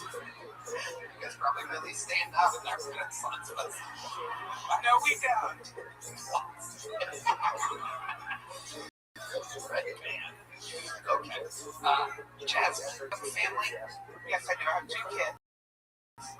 How old are they? 21. You did it. What are they up to? Boys and girls? I have a son that has last year mechanical engineering.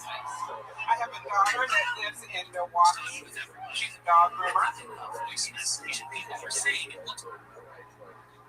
Jasmine, what do you do for fun? Do you have any hobbies or anything? I walk the dog. I like to garden. I hang out with my friends. I like to garden. I'm going fishing next month. Okay. So the kids are all grown. You still have a man? No. When's the last time you were with a man? I've been divorced for probably about 10 years. Do you go on dates or anything? Have you been getting No, not really. Maybe, I'm just enjoying. Kim wants to know what your last kiss was. My last kiss? 2 years. Wow. Oh, God. She's such a beautiful I'm lady. enjoying it. She's such a beautiful lady. Is there a guy out there that wants to give Jasmine a big smooch? He brought the Pony history. You gotta make it a good one if I bring you up here. Who do you think it is? Who's really gonna go for it? Blue shirt right there, you think? You need water? Have anybody's water you want. You got it. All right, who's gonna do this? Are you gonna do it? Pick one, Jasmine. I'll let you pick. In the words of the lady, who's gonna make that pussy fun? Oh my God, this guy. With the white beard? Let's get January. Jasmine, do you have a preference? You have to be over 50. You have to be over 50? Yeah, that guy with the beard can do it. No, how about the guy with the cowboy hat? Cowboy hat. Got the purple. The guy with the beard, no? That guy with the beard's gonna do it, ladies and gentlemen. You're about to watch here in Houston, Texas. Powerful black woman. It's a man that looks like he fought for the South in the Civil War. Watch your steps, sir, please. Don't trip over cords. Ladies and gentlemen, what an amazing day. Wow. Incredible. Wow. Look at that. The first time this guy's freed the slaves. Look at this fucking. Holy shit. Comes out of the game when you roll double sixes into your mouth. Watch steps, sir. Watch your step. Jazz, how did that feel?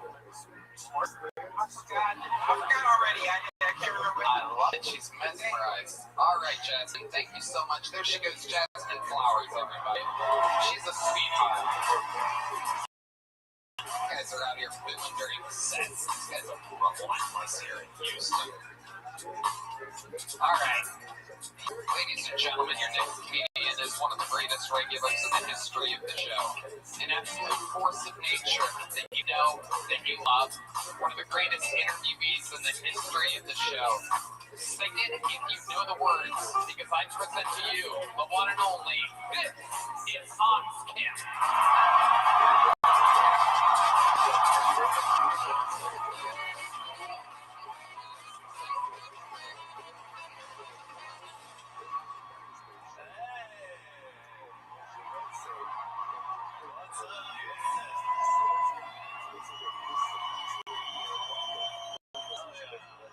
Don't worry, I speak English. This isn't the Super Bowl halftime show. If I wanted to hear a bunch of Spanish, I go to a kitchen at Chili's.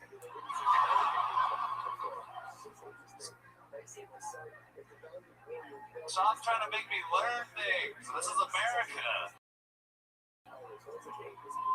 What's the point of having all I have to learn? I do think it's fucked up that a lot of Mexicans are getting deported. I think if you're trying to reduce crime, deporting Mexicans is the least efficient way to do that. I've never been walking down a dark alley and heard the voice behind me be like, "Give me your money."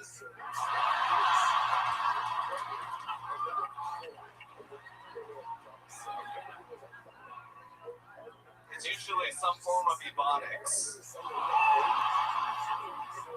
The language of robberies. I recently saw Black Eye Gardening. I was like, dude, you don't have to do that anymore.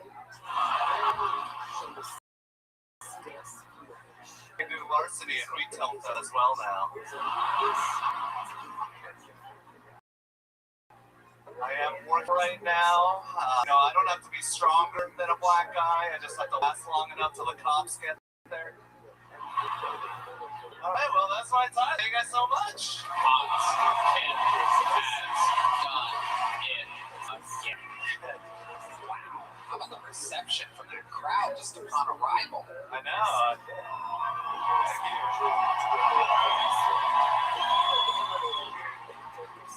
Thank you. Amazing.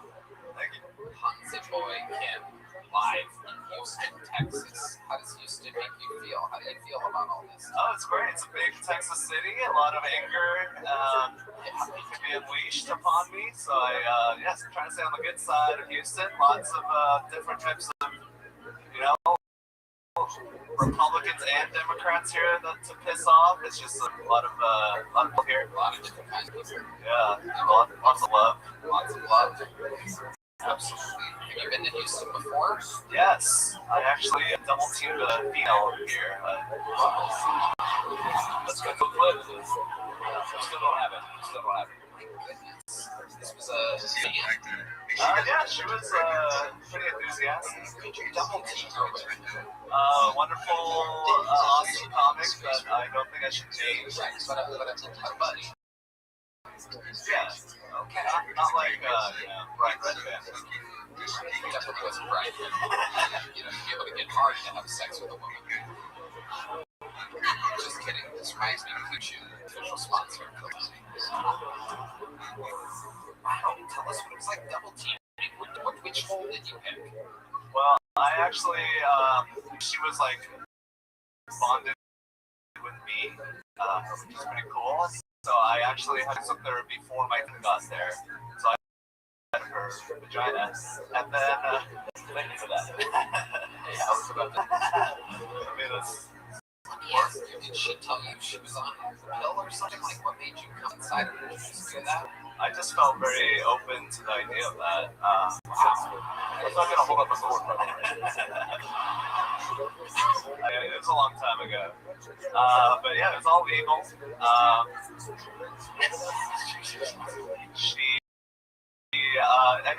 and then my friend came and she's like, I always want to do this thing, roast pig or stuffed pig. I already talked about this before.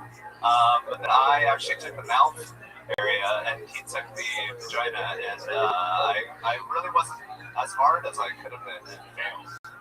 She wasn't really roast pig, but like now let me ask you shish kebab. Shish kebab. Corn dog. We got it. We got it. So your soft penis was in her mouth, and your buddy was fucking the hole that you had already nutted inside of. Did you tell your friend that you came inside of her?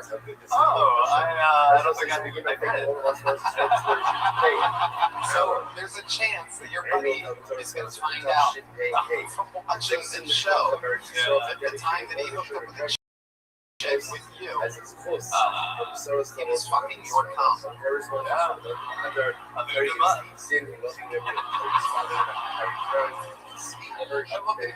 Still looks on autism to think of it like you're used up out a little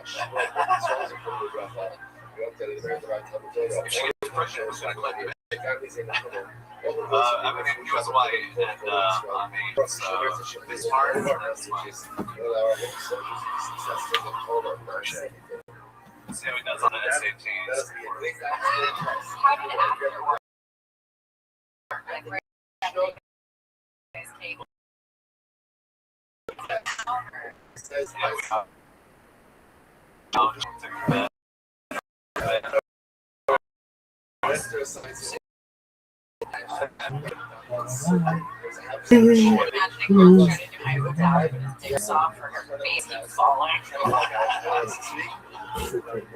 Oh, I'm so sorry. Gotta give myself a fighting chance. Says the mission on Paycast 89A. He's a piece of no such. What's this one again? You're so sorry. I'm so sorry. Is there anything that you try to think of when you're trying to get hard? Learn to make ready. Concerning always the most honest answers. If you look at the history of the show, no one has better answers to my questions than us. Always before I'm even done answering. Yes. Honest talk, give me the name of yours. Yeah, honest talk. I think a lot of tickling stuff.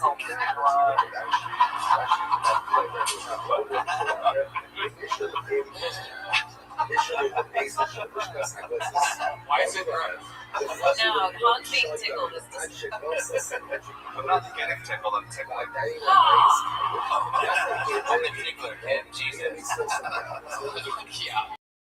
Somehow it is. I'm starting to agree with him. I thought you were getting tickled, which is just fucking weird. But now that I'm finding out that you're doing the tickling and that makes you hard, what is it about tickling a girl that makes hard? Great question. When she squirms. We're just like, No, please no. Yeah, that's most of my relationships with women, so it seems accurate. very yes, I asked you what it takes when you think about the individual. Here's a question I would ask you. Is there something that you think about when you're about to come to you? Think of that to try to stop yourself. Really excited.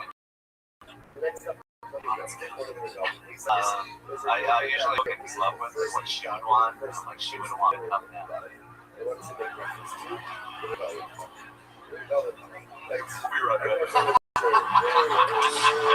I'm like taking a break from playing hot. Is the guy chit chat during the all right, I don't know what I'm trying to ask. You guys, I mean, there's dirty talk, right? But if he starts to talk, do you go, oh, sorry, yeah, you go ahead. Like, there was a moment where we did that exact thing. I forget why, but I think we made hey, you can take the bottom. And then it was just like, yeah, she was making noise. She took me. Were noises better with you than with him? Like, did you take it personal? Yeah. He was getting. No,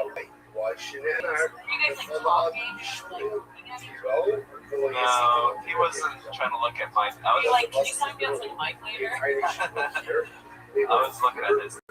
You were. Yes. How was he not looking at you if you were looking at him? He was just head down, task at hand. Right. And your dick was boba tea over there. in the mouth. Yeah, it was like both the cheese, chewy. Oh my god. Oh my god. Okay, was he a white guy or a black guy? White man. Okay. Like, yeah, Hans, give me that chewy dick.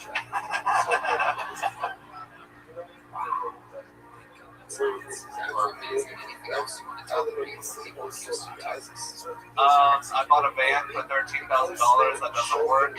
I wasted $13,000. I love your city. I think. What do you mean you bought a van?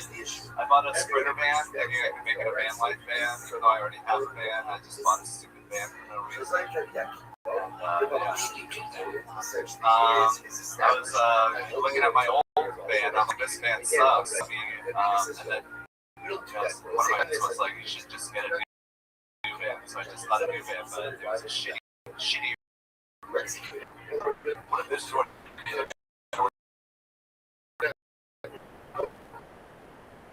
about whatever cable TV that. Someone could call it Hans Kim. The band's logo. Ladies and gentlemen, that was Hans Kim. That was Hans Kim. That was Hans Kim. That was Hans Kim. That was Hans Kim. That was Hans Kim. All right, ladies and gentlemen, it's a hell of a show. This is your final fucking poll of the night. How about one more time for Heidi and Val, everybody? You can check out their podcast, Love on the Line at HeidiRegina.com. Follow the band on social media, Adam Ray in the USB tour to Vegas, The Win, and everywhere else. AdamRayComedy.com, KimCondon.com, and follow her at KimCondon, CONGDON. All right, your final bucket bowl tonight goes by the name of Devin Callahan. Everybody, one last Houston bucket.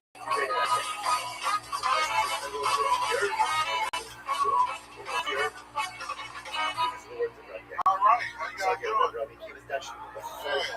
Yeah, I'm Devin Callahan. Callahan like Dirty Harry. Yeah, you see your face confused. Like, I remember Dirty Harry. Well, this Dirty. I figured out, not to bring it down, and I talk about death, I figured out the afterlife. I got it. Two types of ghosts. One ghost, a body guy, standing under like, hey, remember smoking a cigarette and toast. Second ghost, you just get like a little haunted thing, and it's just like no legs or nothing, just feet up, like feet gone, knees up, and then just run around like, that second type, those are the motherfuckers that died of diabetes. Yeah. So, it turns out the afterlife, you don't get your feet back. It's like a punishment. Yeah, it's crazy. It's crazy.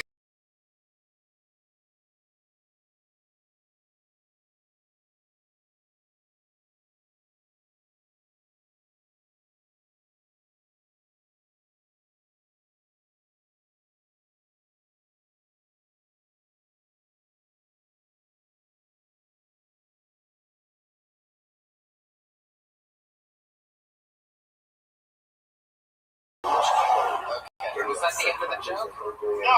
Okay, finish it. And so I was telling them, no, the Quinta is the chick that works at the front desk. But the establishment is La Quinta, right? Like, Devin Callahan making his Kill Tony debut, right? Yes.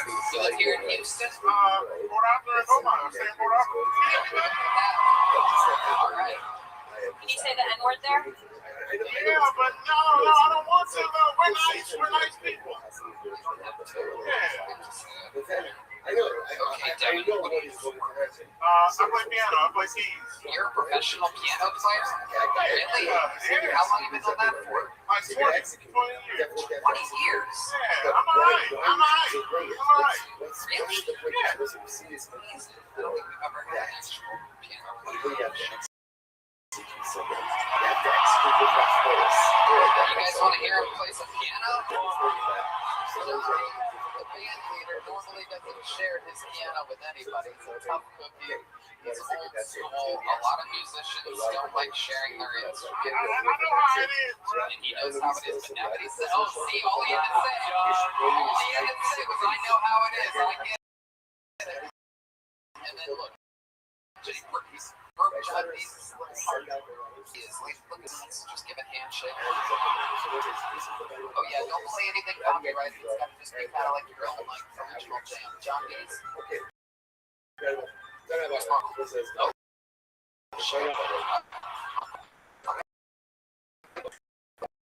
The N-word is that's nice. That's how I did it. It's not just about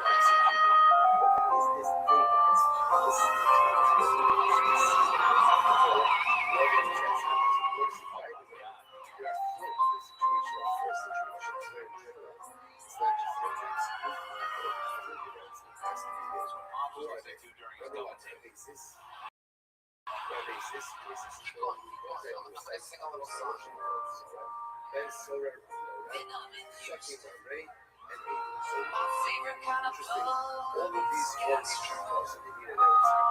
Rashi says over there, "What's up? Voting means for days and hours of our days. Today, there goes my son. These words, some of those. Keep playing, dumbass. Keep playing. So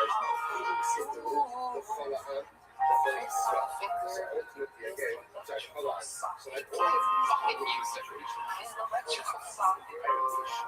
we'll see. More shocking than they used to. There's traffic.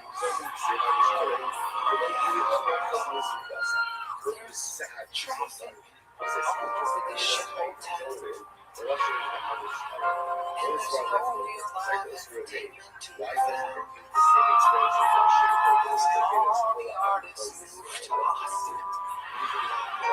Or even Boston. Anywhere to get Boston. Hardly exists. Washing down with some Aquafina. Sunlight from Hurricane Katrina.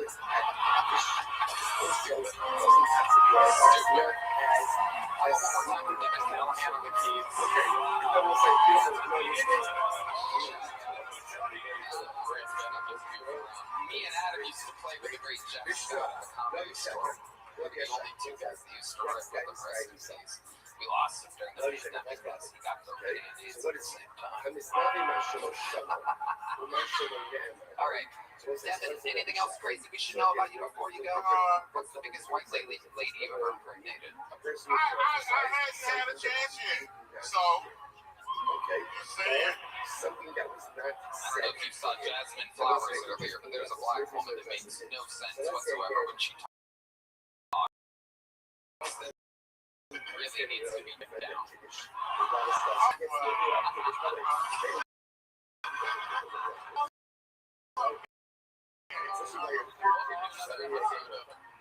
Be impregnated right now! Devin, thank you so much. There he goes, Devin Callahan. Oh, thank you so much. There he goes, Devin Callahan. He just realized who I was, everybody. Hey, wait, you're the Puerto Rico guy. There's a note for us. See you later.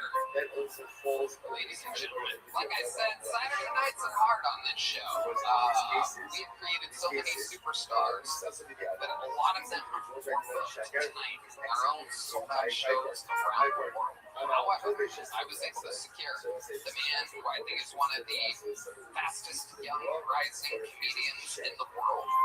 You see him every week writing and performing a brand new bit. At one point, he was recognized as the Dark Storm of Atlanta, Georgia. And now he is the Dark Storm of Austin, Texas. I present to you the future. It's Cedric Flynn.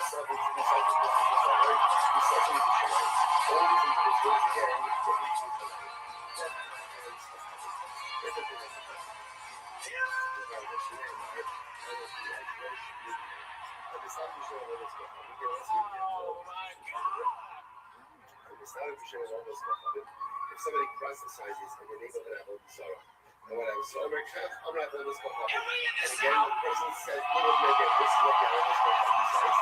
I'm keeping shooting as I love my days after me. Even if what?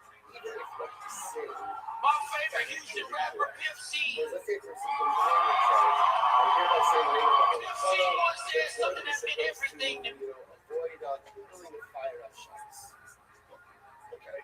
Right? He said, Mishnah says, even though he's not seeing anything wrong, and what he's saying is actually not arguing as well, the fact that he's giving it over in the name of an Avodah Zarah by definition makes him liable.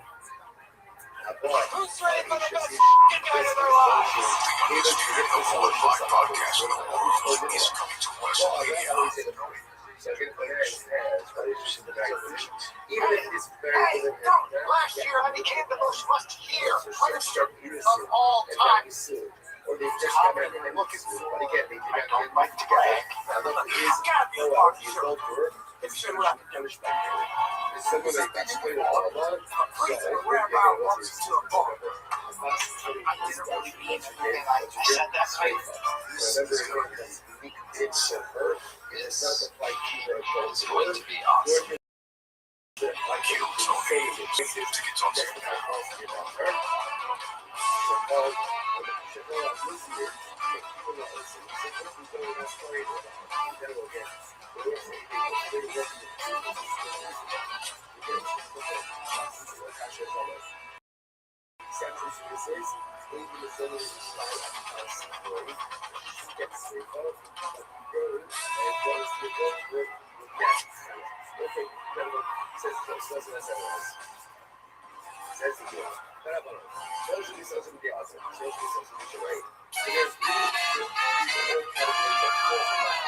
This is Redneck coming live from the Smart Financial Center here in Houston, Texas. For a brand new episode of Kill Tony. Get up for Tony. It's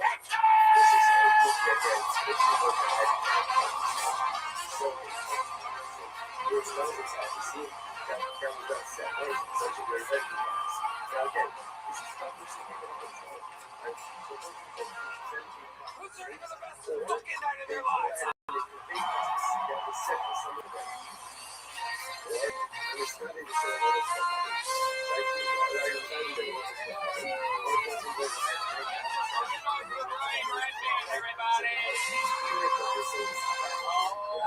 My God, how about one more time for the best damn band in all of Sugarland?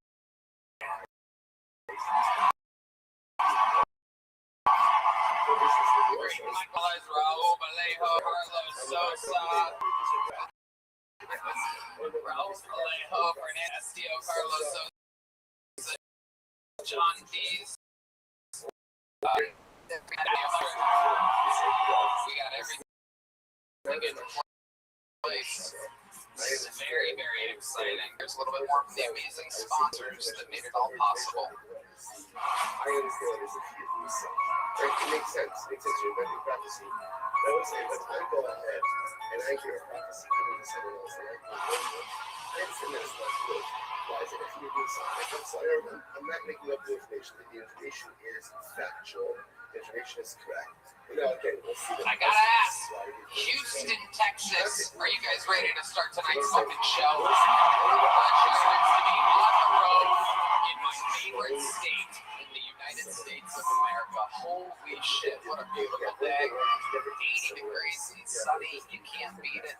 Tonight's guests, two of my favorite human beings in the world, two of the greatest Kill Tony guests of all time. Very hard to put this show on a Saturday night when everybody that touches the show is a sellout theater act. But I did the Lord's work for you as I present to you multiple time over, without a doubt, arguably, statistically, the greatest guest in Kill Tony history, and first ever in Kill Tony history. Tonight's guests, ladies and gentlemen, are Adam Ray and Kenny Compton. Oh yeah, live in the flesh, you name it. The man who gets moved is like Dr. Kill.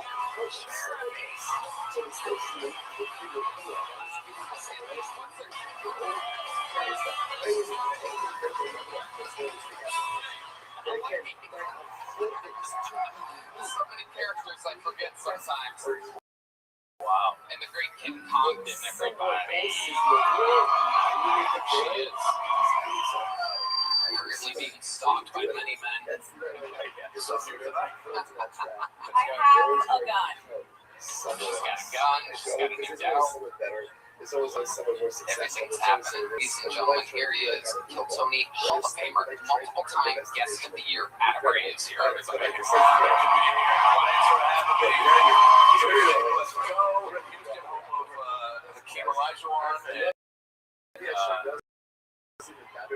don't know. Fat sex. I don't know. Yeah. So, yeah, a lot of things more than any other city in the world. That's not what I was like fast food, but for sure. Yeah. Right here later. Hell yeah. There's a lot of blacks that use it, but I've heard they don't eat out at all. That's not what I'm talking about. Yeah, sure. Yeah. El Tiempo is here. How many El Tiempo fans do we have out there? Sure. The home of the Colorado. You guys ever been to the Colorado before? It's a fun place. Alright, you guys know how this show works. Everybody, if I pull your name out of the bucket, you get 60 seconds uninterrupted. You know their time is up. You hear the sound of a kitten. That means they have to wrap it up then, or else they bring out the gangrene. Is there a gay party in Houston? In all of these cases, there was a necessary. They all said it once. What is it?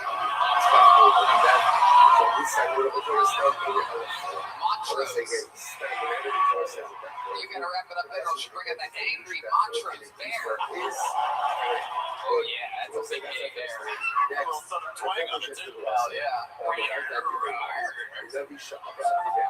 my goodness, the first name has been pulled. And this is a very special show because since we have been in Texas for over 5 years now, we have accumulated many great golden ticket winners from the city of Houston, Texas.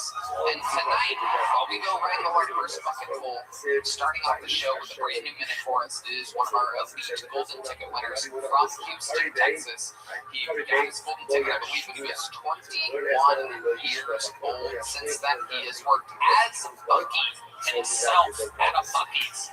Make some noise. Starting tonight's show, Houston's own Enrique Chacon.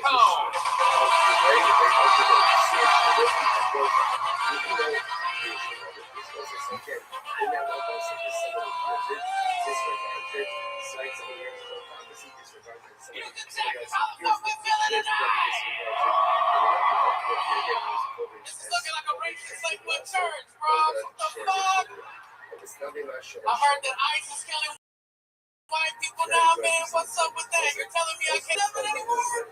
My girlfriend, when I met her, she was way out of my league, so I found out everything I could about her, man. I found out that she was really into animal rescue, so 2019, fuck it, bro. I rescued 34 cats, bro. Fuck it. Sometimes you have to save the kitty to eat the kitty, and that's what I was doing. They say I was in heat too, man. Anyways. I have an Australian cattle dog and blue healer at home. I like to use that dog for small talk with older white guys at like a tractor supply. I tell them I have a blue healer and they're like, oh, my granddaddy had a blue healer. That's a very intelligent dog. That's a very hard-working dog. We have a beautiful moment, and suddenly they remember that their granddaddy wouldn't like him talking to me, and that's the end of the conversation. Thank you. Tony Jr. How are you, my friend? How does it feel? This is the biggest crowd you've ever performed in Texas. It is, bro. It's looking pretty fucking beautiful. Southwest Alien, Texas in the house. What's the Southwest? Exactly. Southwest Houston. It's a beautiful place where everybody says the N-word, no matter what ethnicity you are. It's that's why whenever I moved to like Austin or started doing comedy, I had to like train myself. Every time I wanted to say the N-word, I would snap a rubber band on my leg or something. But yeah, that's my hood, man. That's why I grew up. And yeah. I don't know all the different areas that well. I know I was able to convince Redman to do this show because I said it's in Sugarland, and he's like, "Oh, where did it go?" Let's close the candy. I'm not fucking mad at that. Bro, my bad. Turn Sugarland to caramel, bro. What's up? My goodness. Enrique, why are you so fat? Tell us what you eat exactly. Well, you know, a lot of straight guys eat pussy, Tony. That's what I do. That's not what's making you fat. Are you putting whipped cream on it or something? Or cream cheese or cottage cheese? You know, Protein powder? milk eggs, chicken eggs, bro. We cook everything with lard. This is fucking homo. Dude, I eat chocolate candy eggs, the fucking Cadbury eggs, dude. I got fucking eggs and ham, dude. But you know, a place that you need to visit though, Tony, is Bissonnette, bro. You gotta go to Bissonnette. Don't you fucking agree? What is that? Bissonnette is. Why? Traffic. It's You guys have I'm gonna go to Southwest. I'm gonna go between Bissonnette and Southwest Houston so I can say the N-word while getting my dick sucked. It's like a beautiful plan, Tony. Love it. Enrique. It was such a fun lemon. So That ice shit got me terrified, Tony. Yeah, it really does. Because I have something called the DACA status, which means that I'm a celebrity immigrant. You know, there's only 2,500 of us. I don't think you should be saying this. Fuck it. You know, I'm prepared for the consequences, man. That's why I'm trying to camouflage myself. I don't even drink Modelo's anymore in public, Tony.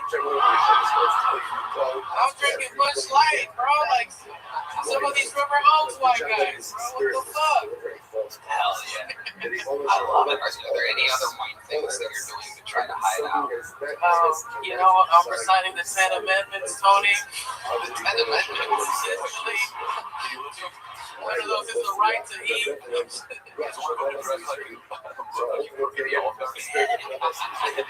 like Lizzo's Vader, bro. What the fuck was I thinking, bro? You look like you squeal when someone hugs you.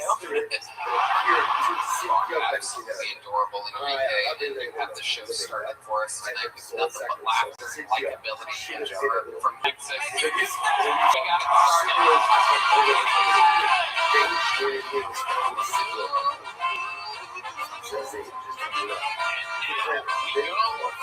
Everybody, there are a lot of Houston local comedians that have been dying for us to make the 2 or 3 hour trip up here, and now it begins. They get 60 seconds, and then I conduct an interview with them, and anything can happen. Sometimes people get a little bit shy in front of such a big group of people, so I'm going to try my hardest to find out crazy shit about your first bucket full. Doing an uninterrupted set goes by the name of Max Wissinger. Everybody, here comes Max Wissinger to get the bucket started tonight.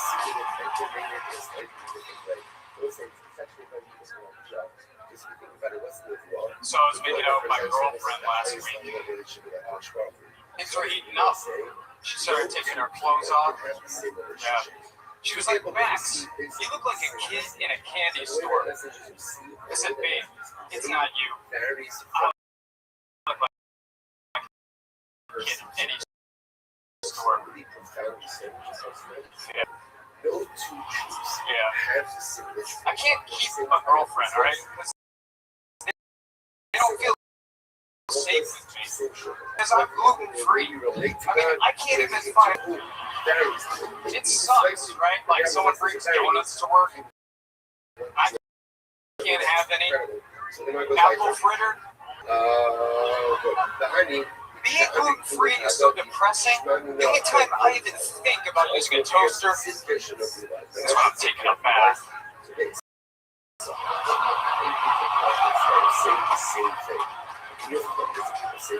Guys, come on.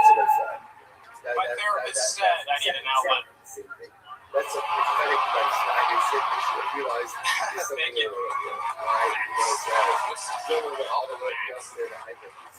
Jokes about being youthful. How old are you, Max? I'm 27. I don't even have chest hair yet. It's a little bit. Me neither. I'm 41.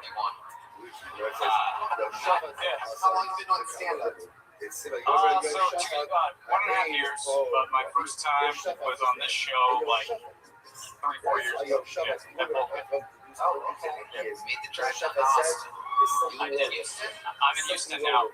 Yeah. What do you do for work? I'm a product developer for supplements. What kind of supplements? The ones that make you healthier that RFK Jr. likes.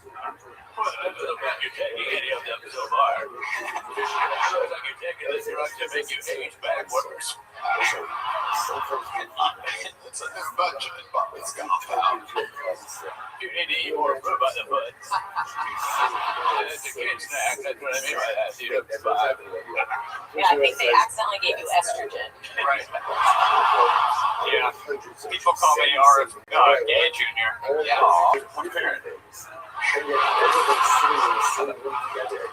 What's the best supplement? I don't know. Ask you. You don't have to ask them anything, remember? Thank you.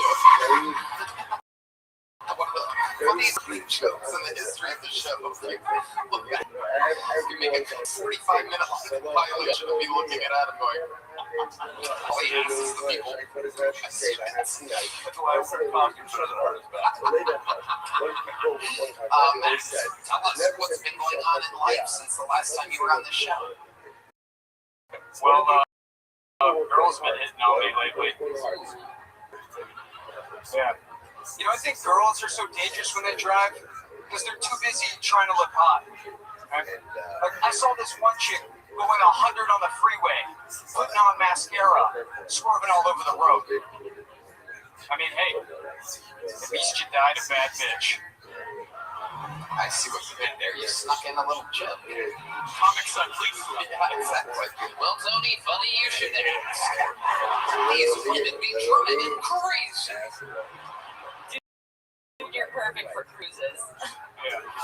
You get when you hang out with your friends that you've been with, there's like, dude, traffic was nuts today. You're like, yeah. And you just turn and face a different wall and go, let me tell you about the 405. Everyone's like, dude, over here.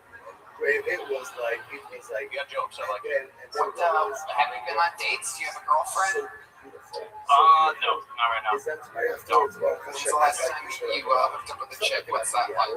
What playground did you go to exactly? I think it was. No, I can't say that one. Yeah, you can. The actual location of a playground. No, it was like the children's museum, but that's why I didn't say it. Okay, so the last time you were with a woman or boy or whatever you're into. It was last year. Yeah, it was last year. What happened then? What was that? Was that just a random hookup? Was this a booty call? For some reason, that's funny when you ask like a youthful 27-year-old. No, it's my ex-girlfriend. Yeah, in Florida. Yeah. I was living in Florida for 2 years. And what made you move to Florida? my job. Yeah, I was living in a retirement community. The weather was great. It was in the 70s, just like the people. I saw that from California. Right now.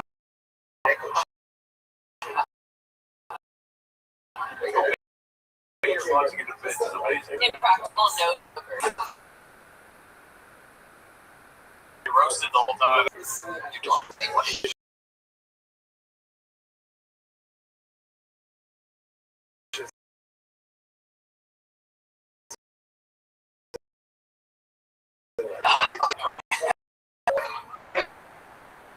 Spicy. I accidentally write a better joke than you have. It's okay. Serious. I like to cook my German half. My Mexican half likes to get spicy. My German half likes to turn that bathroom into a gas chamber. Yes. You should take my with you down. The Holocaust stories I've ever heard. That's the sound that happens when your blood stops flowing. Alright,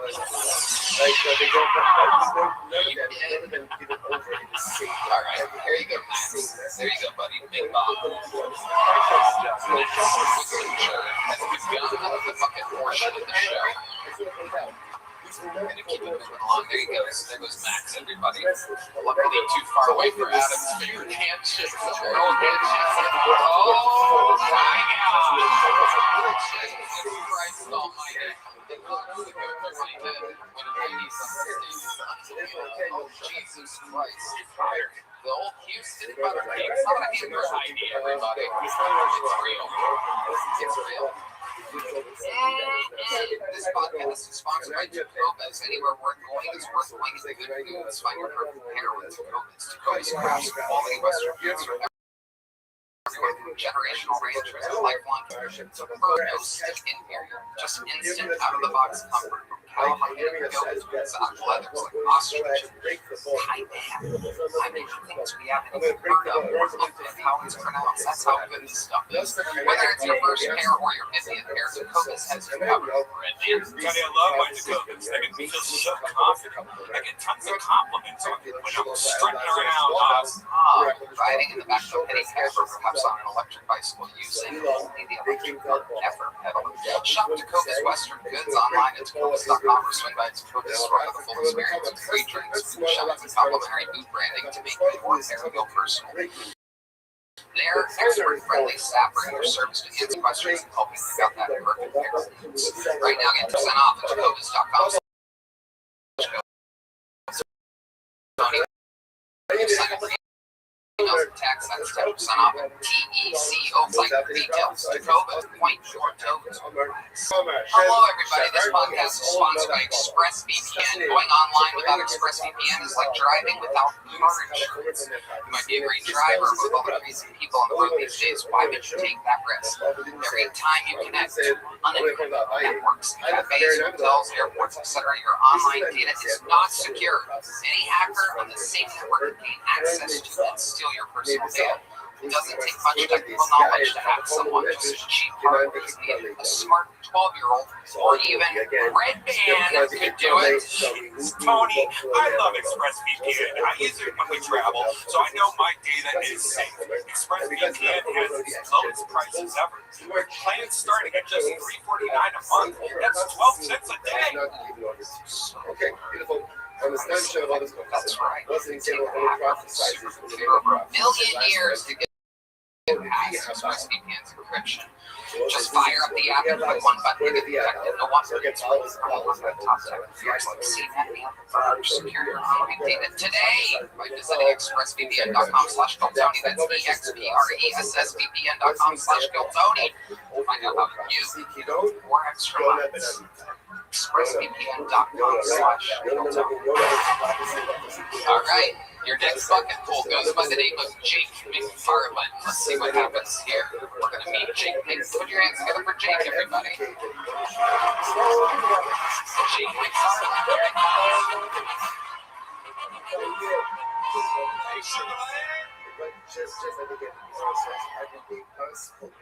I just want to start this by saying I'm 5 years sober and clean. From white pussy. Yeah, wasn't a hard choice. White pussy tastes like nickels. Yeah, that's true. Yeah. It's February, baby! Yeah, not a lot of black people in here. That's crazy. Yeah, it's February, and as a black man,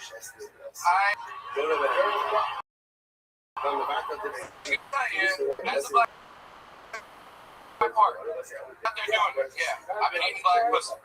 Yeah. And I was actually recently eating some black pussy just a couple days ago. And I was down there in the that's how it is. And I was down there doing I go, oh. She grabs me by the back of the head and goes, no, reparations, bitch. And I was like, what?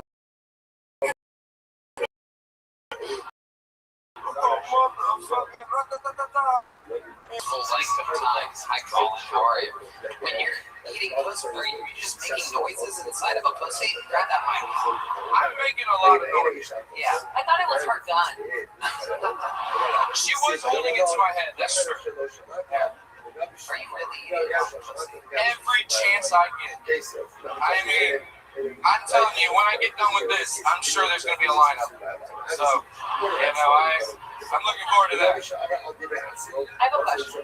Go ahead. If white pussy tastes like nipples, what does black pussy taste like? Like cocoa butter and original wings. Follow-up question. I think I recognize that. And a very good red hat to you. What about Asian or Jewish pussy? I think if you like Asian women, you're secretly gay. And I don't know, let's play a game. I'll pull up a bunch of trannies from Asia and then just regular Asian women, and we'll find out who's hot and who's not. All right, let's do it. Come on. I'm just saying, I think we know what's going to happen. Your boyfriend's going to look gay. Okay, so Get on that red circle. is this where the animal is? The animal from Brighton's?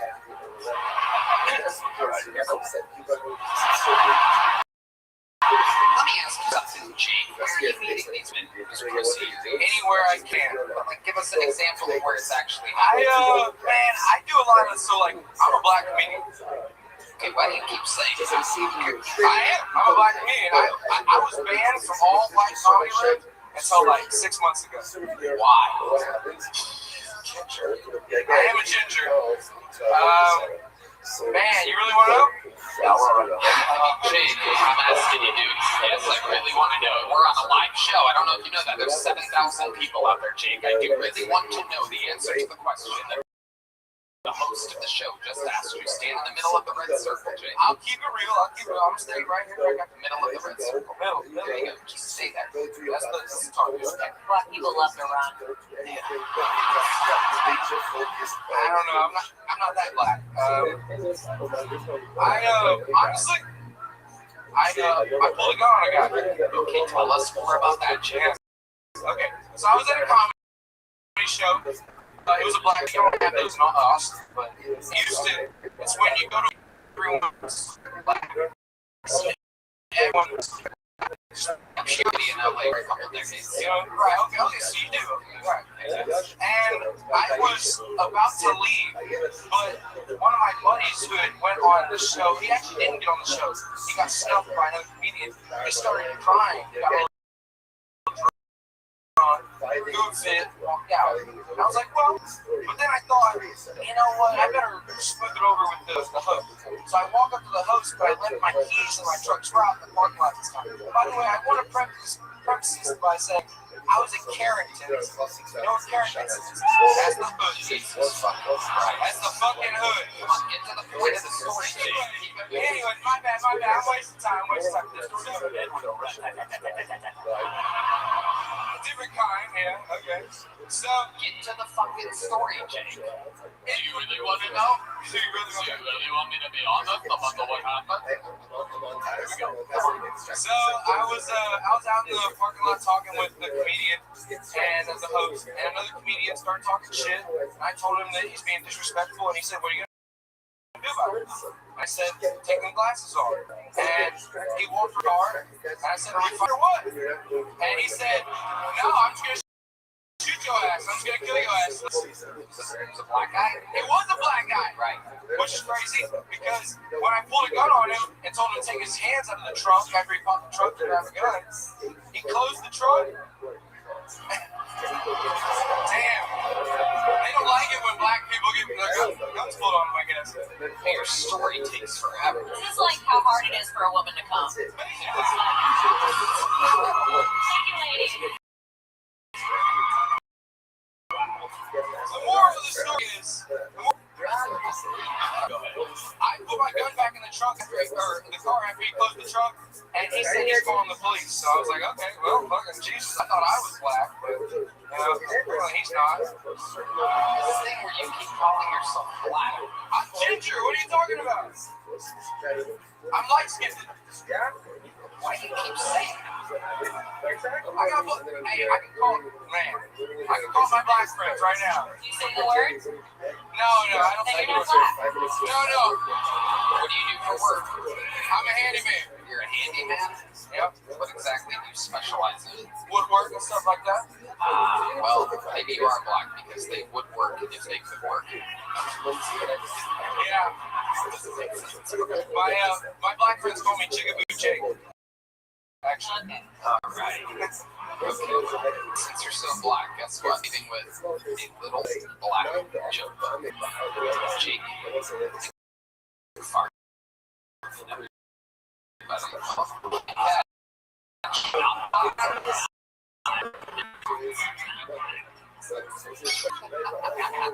Alright, here to clean the slate. Oh my goodness gracious. That's right. Since it's a road show, the great Valerie Vaughn is here, everybody. Put your hands together for Valerie. She attends and works with us on every single non-Austin and sometimes in Austin, but always on the road show. We have another Houston Golden ticket winner, ladies and gentlemen. Can you believe it? Make some noise for him here with a brand new minute. It's Colin Sledge, everybody. You know, a brand new minute from Houston. So, Colin Sledge.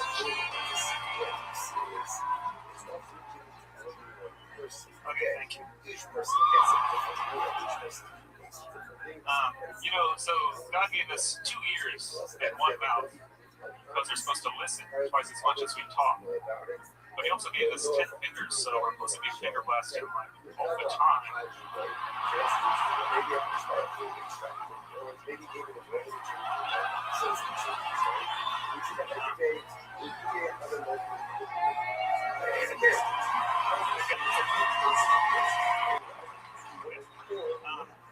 I always tell girls you should never fake an orgasm. You know, because I don't care.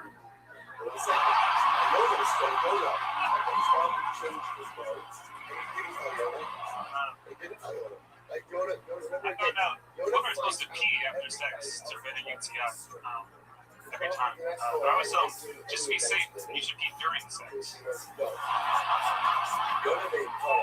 So I'm into that. Oh, yeah. My parents are here, by the way. Can I do one more joke? Okay. My girlfriend says I don't make enough eye contact during sex. It's not even true. I make a lot of eye contact during sex. It's just with myself and the mirror. Not in like a narcissistic way. I just like to pretend I'm getting cuffed by my heel.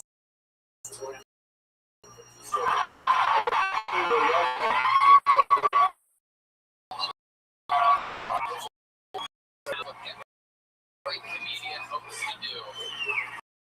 Amazing Colin. Fucking hilarious.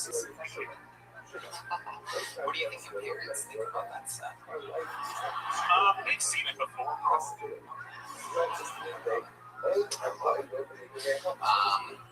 Tell us what part of Houston are you from?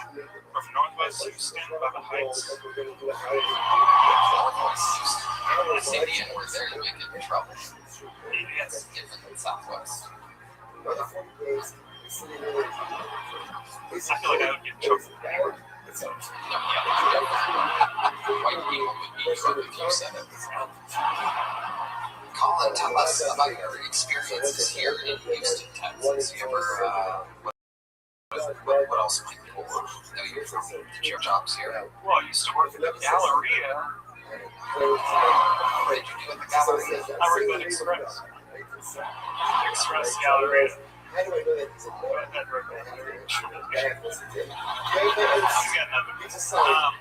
worked at Willowbrook. Willowbrook, it's like further northwest. It's kind of ghetto. Is that the Express of Willowbrook? Yeah, they moved me over there.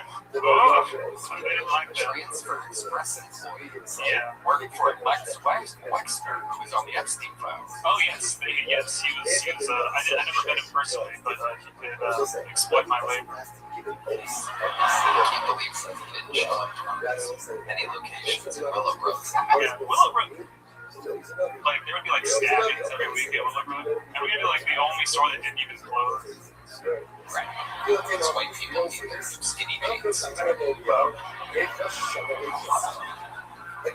it, Colin. What else is going on in life? I went shooting with Mom's kid at the Sportsman's Finest. How was that? It was fun. They were on was very nice, especially I never shot a fully automatic weapon before. They just gave me like an energy drink. And they were like, "You're our friend, right?" Texas, I love it. I think they're cooking something. They are. And I have one already. Yes.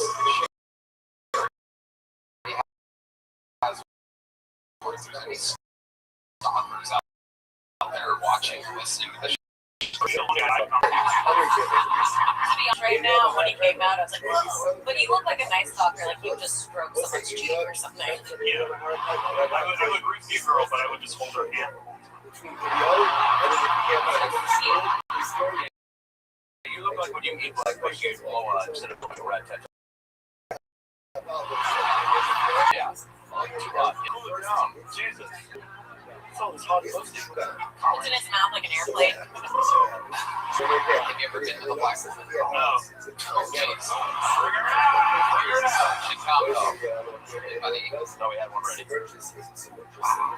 Why do you think you've never been to the Black Woman all the time here in Houston and a large populace of those people? I wasn't always good looking. Yeah. Oh my god, men are so confident. I mean, when he first got on the show, his hair looked different ever since he's been dating this girl. It's like this hair he has. Yeah, she started taking care of him like a stray cat. How else has your girlfriend changed? Is there anything else? Been trimming your pubes and whatnot? No, she prefers that I don't. Once a prophet has established Is there any other changes that she's made to you, though? People used to say, girls I can meet with less. And since I've had a girlfriend, my fitness. So, Stop it. so I used to be very organized, and now I'm. But it's worth it. Yeah, I think so. On balance. You get to dump clothes. Well, vasectomy hasn't happened yet, but it's on the way. The what? Vasectomy. Oh. I'm working on it. So I tried to, I talked to the doctor, and he didn't want to do it on me because I didn't have kids. But I don't have kids. And so I said, I'll go visit my niece in Honduras, my brother had a baby. And then I'll come back if I still want a vasectomy and give it to me. And he said yes. And I did that, and then I came back, and I called him and he retired. But I feel like you don't have to go to Honduras to get a vasectomy. Like, you can just find a different doctor. You can do it in Red Bay IDR world. I am just going to become a better person. Do you do drugs? I just think You watch it. You look like you're selling mushrooms to steal you the gang. that's my girlfriend's influence on me. Colin, you were absolutely hilarious tonight. Congratulations. Hometown crowd in front of your parents. You did it. We're getting back to the bucket. One more time for Colin. Everybody. Here we go, ladies and gentlemen. Our next comedian is Brandon Brown. We're Brown all together now. Put your hands together for Brandon. Everybody, these people wait their whole life. Holy shit.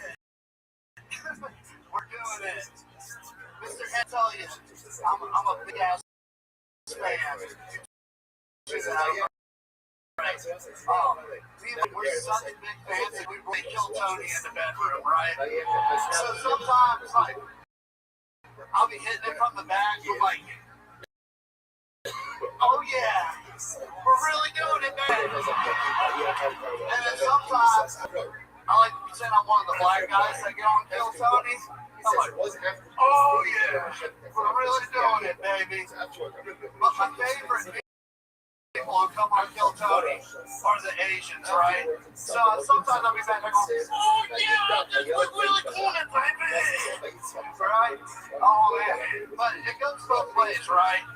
So sometimes she's like, I want to be Tony. I'm like, all right, you can be Tony. So I'll be your pussy, right? And it still goes, we've done this 1,000 times, you still can't hit the fucking buttons, right? Like, what the fuck? I've known you for 10 fucking years, and you still can't get it fucking right?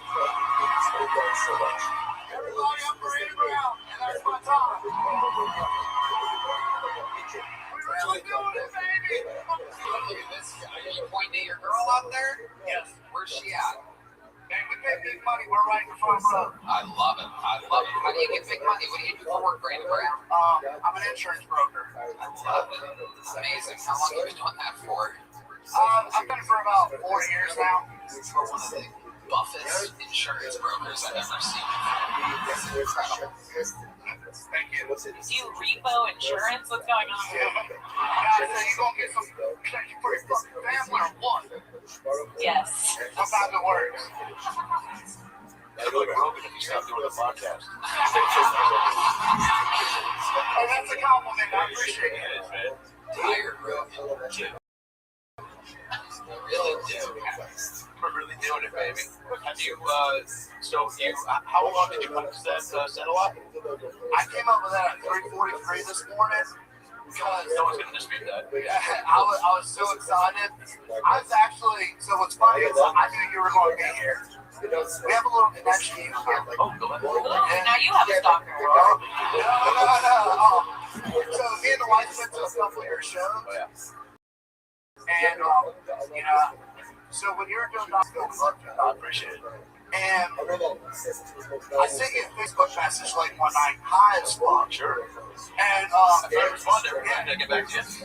so just me and my girl were like, I was like, I wonder if we can get married on Dr. And you and I went back and forth and my Facebook got hacked. And I could never get a hold of you again. And like we were, like you're just like, I'm ordained, like, yeah, let's do this shit. Yeah, look it up, Brandon Brown on your phone. I'll take your word for it, player, but so I gotta live my life. Have you tried up the fucking stage? No, that's enough. No, stop it. Gonna have nightmares. Wait, so you guys got married? Yes, we did with the house check. Where'd you get married at? We did at the courthouse. Oh, okay. Yeah. Absolutely. Yeah. And how many times have you met your wife since you got married? It depends when the trend starts to kick in. I don't really remember, but What does she do for a living? she is a nurse. Okay. You guys have kids?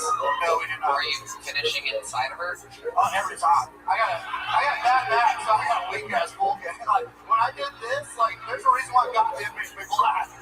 Like, How many times do you make her meow in bed? I'm very good at that. Yeah.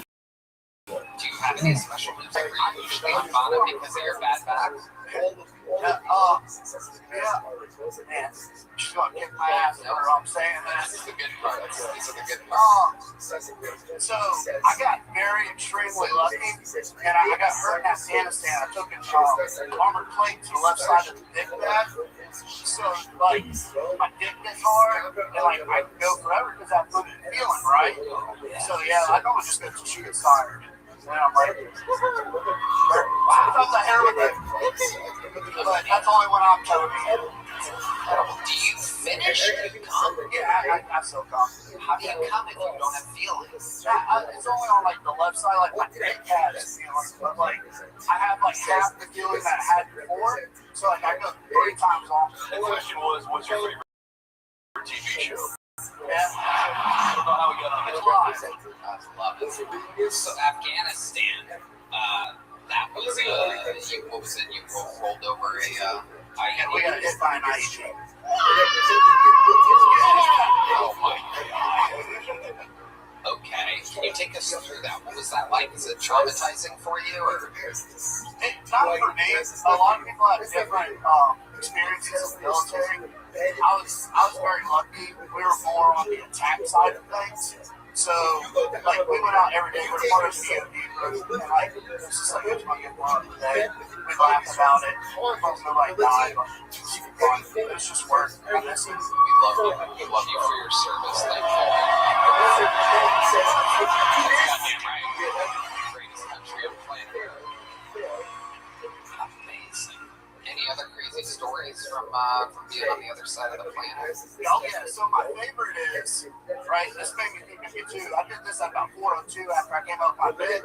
So I was sitting there like, what the fuck am I going to tell, Tony? Well, then I was like, Mr. Hinchcliffe, I call him Tony. Like that one guy, I'm like, I've been playing around when I'm just going to sit with Tony. The question was, what's your favorite food? Yeah, I'm getting around to it, right? So we would deal with a lot of people who blew themselves up. You know what I any of the beats, and I had the magic ability. I would always find a dick. Like we'd be walking around looking for body parts and shit. I have that ability too. It's okay. It's weird when I find it. Yeah. Hey, very easy. Well, I thought you'd like that, you know. That's probably some way I'm from. So give us an example of, when people get blown up. Yes, I find a lot of dicks. Do you do what I do? Can you find it and immediately just... I picked up the 2 sticks on Tracy around. Ah, I love that. It's such a weird game. I love that. Amazing, Brandon Brown. So much fun. Congratulations. You got to do it. Right in the heart of the show. Here's a big joke book, man. You fucking did it, dude. Another drop. You said Houston droppers or shit here. Houston can't catch a fucking cold. It's amazing. Okay, your next live in Houston, Texas. Goes by the name of Mackenzie Jewel, everybody. Here we go. Jewel.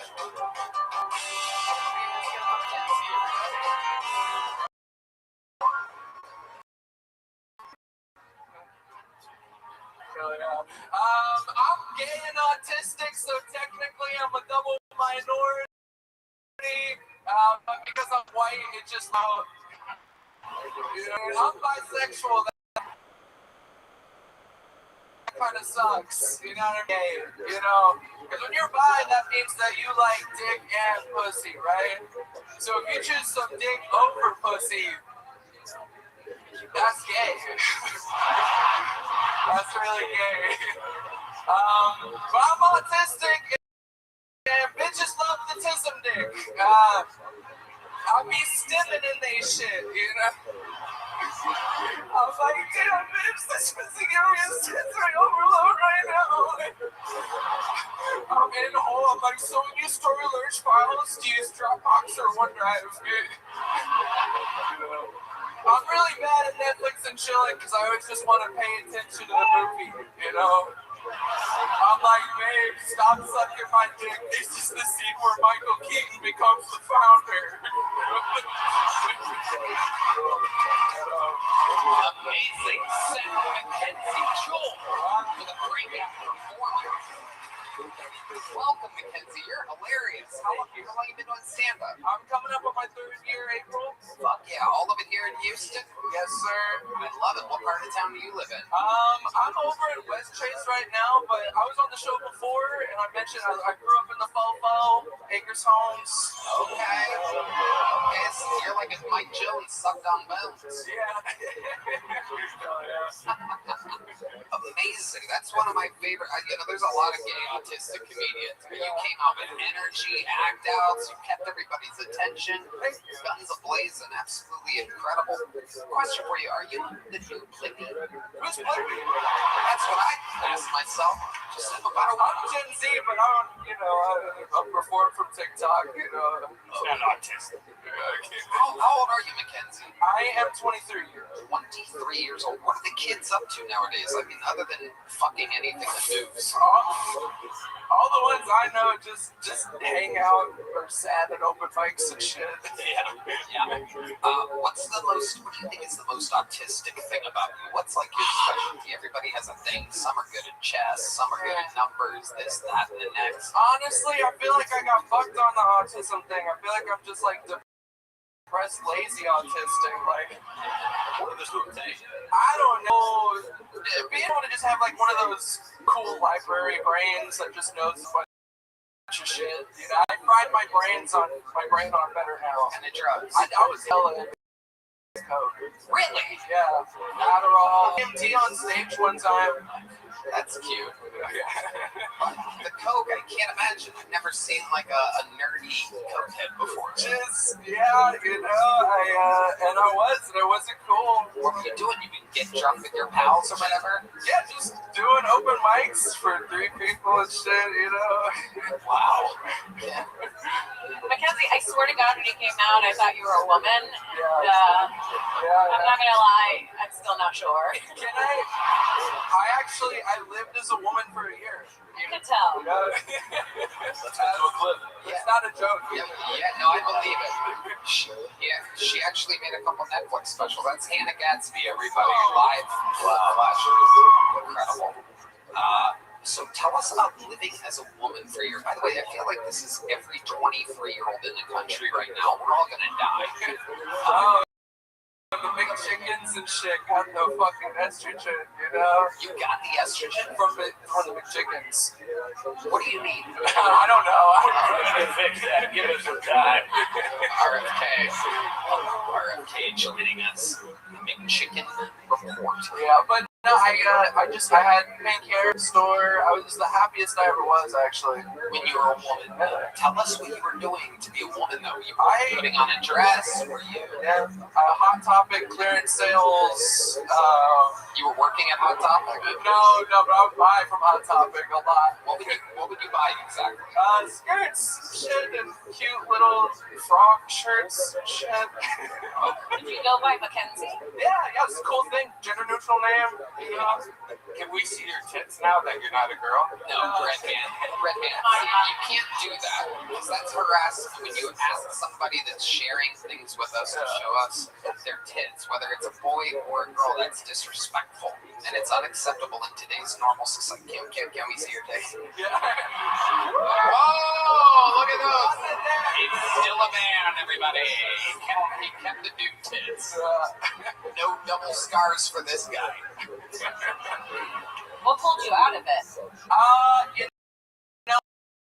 I started taking edibles, and I just was on an edible, and that was insane, and I was like, I'm kind of ugly as a woman. Yeah, that's amazing. I wish we could send that exact clip to every fucking half-gay kid around the world right now.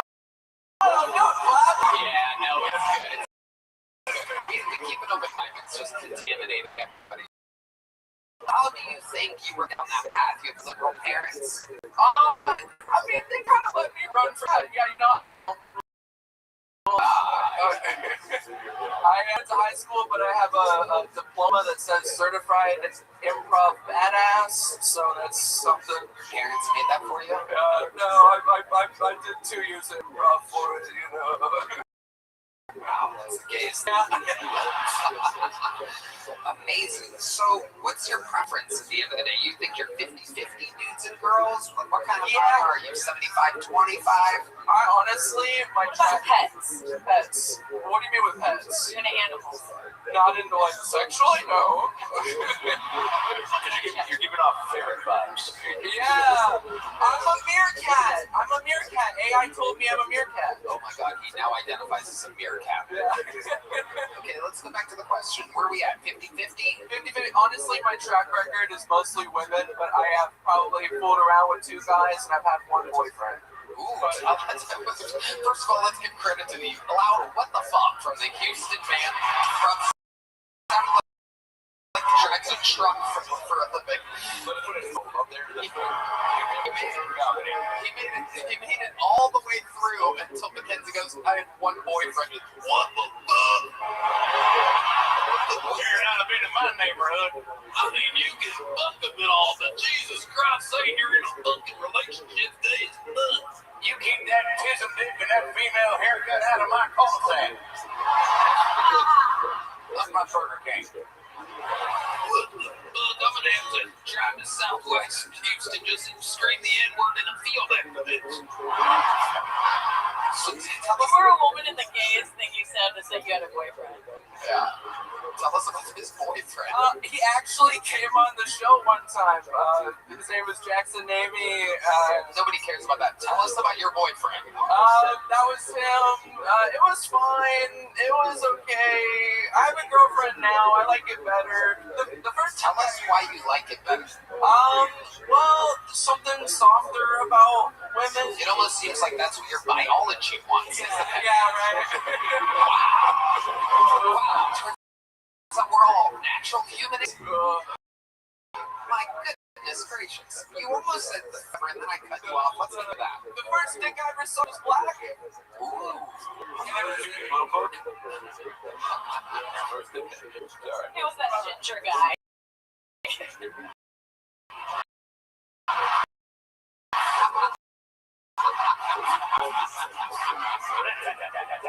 It's black dick you sucked. How does that happen? You just bullied and he forced it in your face. You know, I thought I'd like Magic the Gathering cards, the dick would be like kind of like not that much. Playing. I just thought because he had, I just thought words, he would be like, it wouldn't be that, but it was big, and I didn't do it good probably. When you say you didn't do it good, probably, what exactly do you mean? Sir Holter, what the fuck?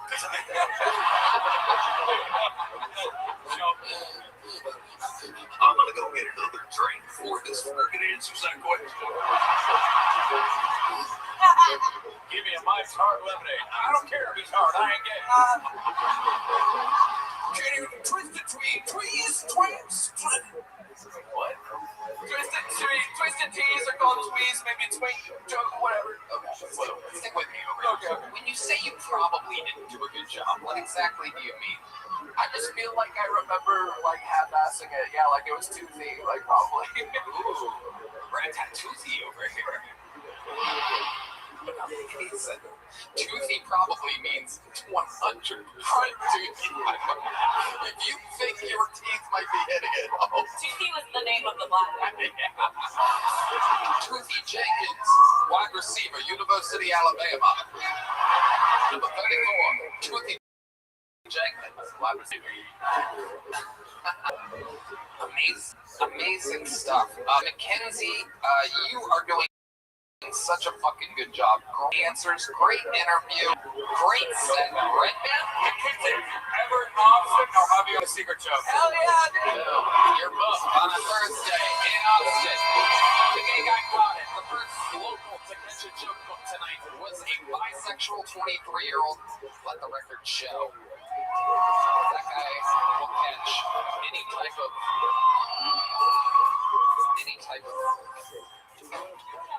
Thank you so much. How about one more time for Heidi and Val, everybody? Are they not? Every time shit gets a little too gay up here, we bring them up here to remind us all what we're into. Right after you're done picturing a boy giving a toothy blowjob to a fat black cock, Heidi and Val are here to remind us all that we're straight. Here we are. Two fucking pools, and now I present to you the other boy born and raised on the outskirts of Houston, Texas. You know him very well. While never being a good winner, and starting comedy on Kiltony, and then growing non-stop, and now he's to the point where he's headlining all over the country. Ladies and gentlemen, make some noise for Houston's own Uncle Laser.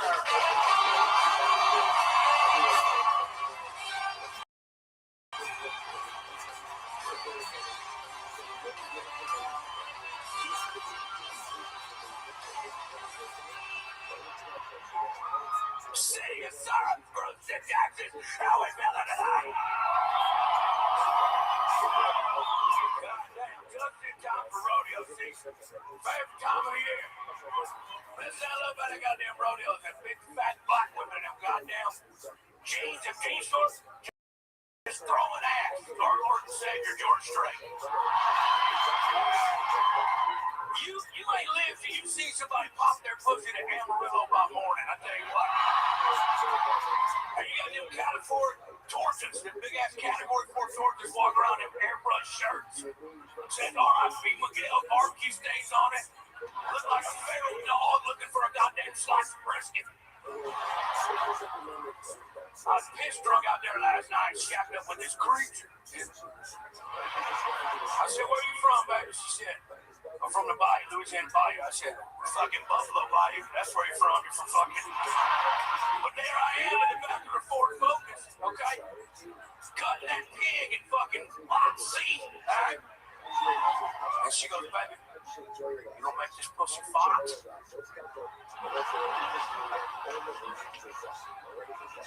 said, do what? He said, you gonna make this pussy fart? I said, keep your fucking voice down. I said, what are you asking me? She goes, you gonna make this pussy shit? I text my mom. I said, hey, I'm at the Houston Livestock Show Road. I need you to come get me real quick. You're gonna have to come get me. Hey, security man, you ever made pussy fart? Strong and solid type of like that. Saxophone, you ever made that pussy fart? What that sound like? No, that ain't it. That ain't it. You need to say doctor, that ain't it. Why you tell that you ever made a pussy fart? What that sound like, boy? Michael, get down there, man. Look like that'll be great.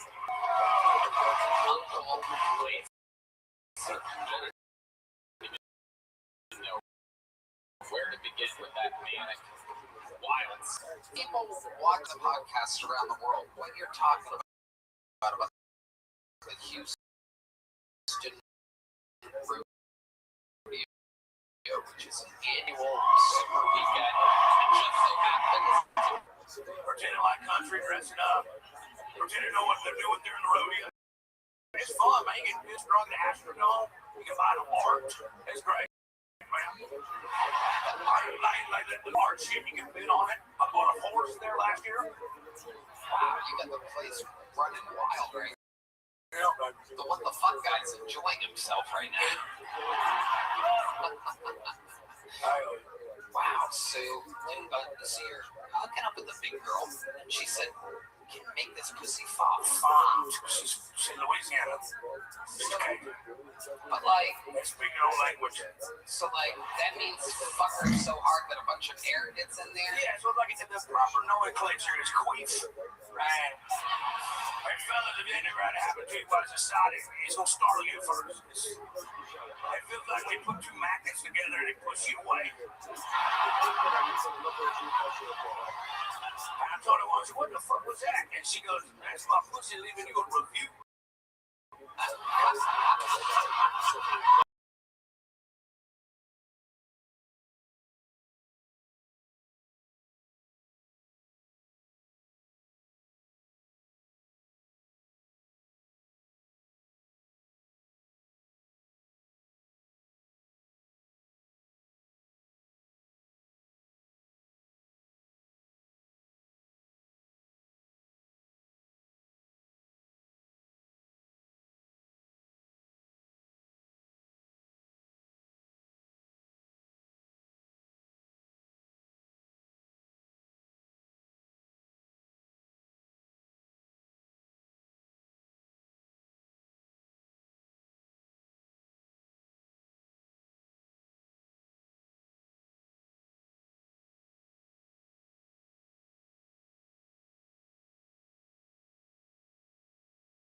Focus, those are four focus. Oh yeah.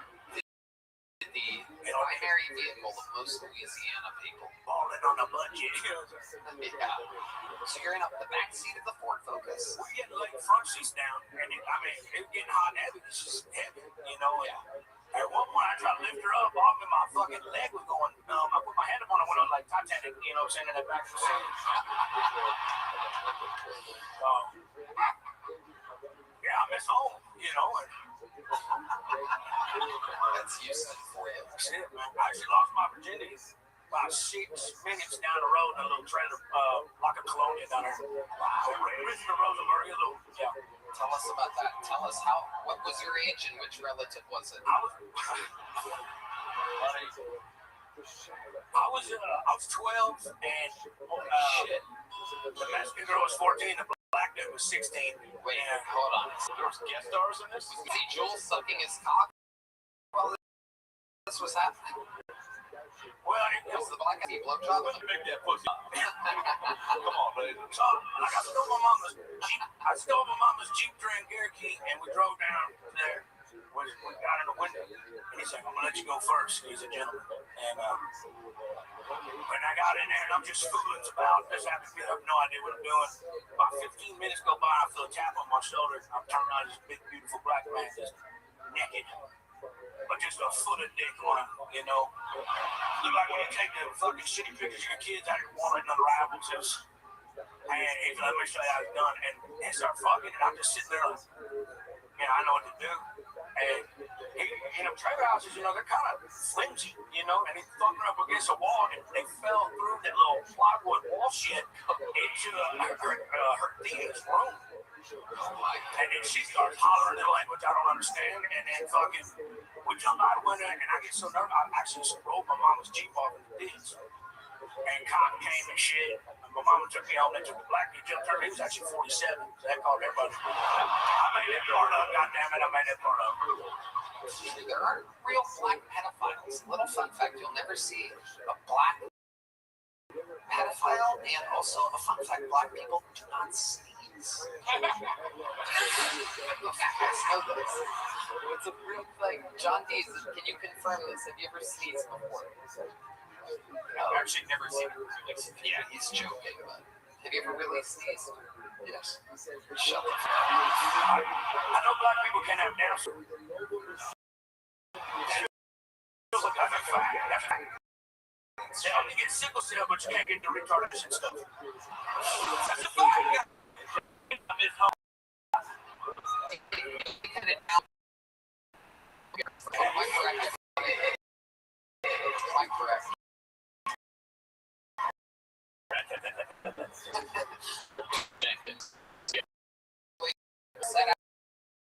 Set up this show is an anomaly. Hometown, baby. With a 14-year-old and a 16-year-old black time for Uncle Laser. From swing to death.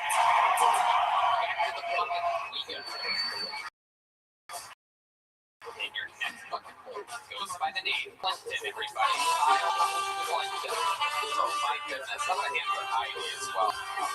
Should be correct. That's a real life. She works out every week.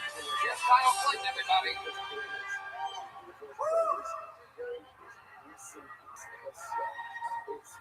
My big brother recently told me he got a vasectomy. And then he asked me if I was going to get a vasectomy. I was like, I think I got to be getting some pussy first.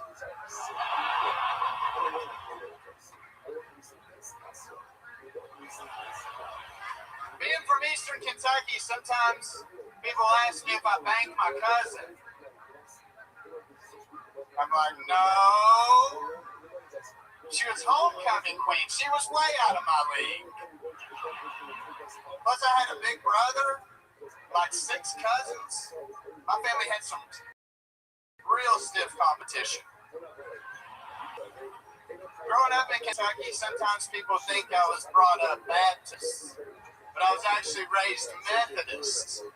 Then in my 20s, I became a Crystal Methodist. Thank you, everybody. I'm Kyle Clinton. Kyle, motherfucking Clinton. He's done it again. Always funny. Love your delivery. Love everything about you. How you feeling, Kyle? Thank you, everybody. This is Truland.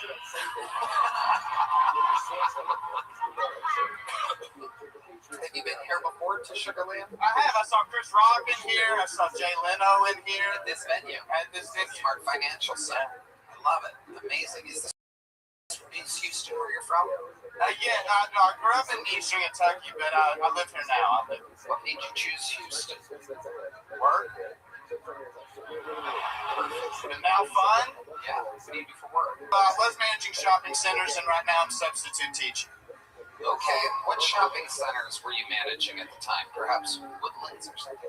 Well, Is that what it was called? most of them were in small towns. I worked for a guy whose family owned a chain of department stores in this area and throughout Texas. Players. Wieners. What's wieners? Wieners. I know some people out there. Stop saying that. You're making me hard. What is that place? It's where everybody got their school clothes growing up. Apparently. Really? You guys got your school clothes at a place called Wieners? Right now, that guy up there's like, whoa. Right, it wasn't open. Wow. I just thought they started selling kids wieners recently. Side note, media, propaganda, it's a whole thing. Kyle, I loved your vasectomy joke. Did you really do crystal meth? Yes, I'm 13 doing it, but yes. How did you end up starting? Explain to me, I've always been curious. How does one start doing crystal meth? Being very distracted. That's where I might start. Okay, can you give me an example of what you mean? Thinking about other things. Having to cram for a test, and then taking Adderall, and then advancing whenever I did not have Adderall. Because crystal meth can fill in for Adderall. For those of you that are running a little low on Adderall, just remember. Just substitute. Yeah. Isn't that crystal meth though? Like, you see shit like the snake and shit like that. If you take enough Adderall, you'll see shit. But tell us about it. Okay. Should I? I mean, I had neighbors who could get it, and that became an option for me whenever I was out of it. I'm a good neighbor, a guy in need. So some neighbors give you baking soda. These neighbors like, what's a crystal meth? Yeah. Take it hard. Yeah. And I don't know, it works.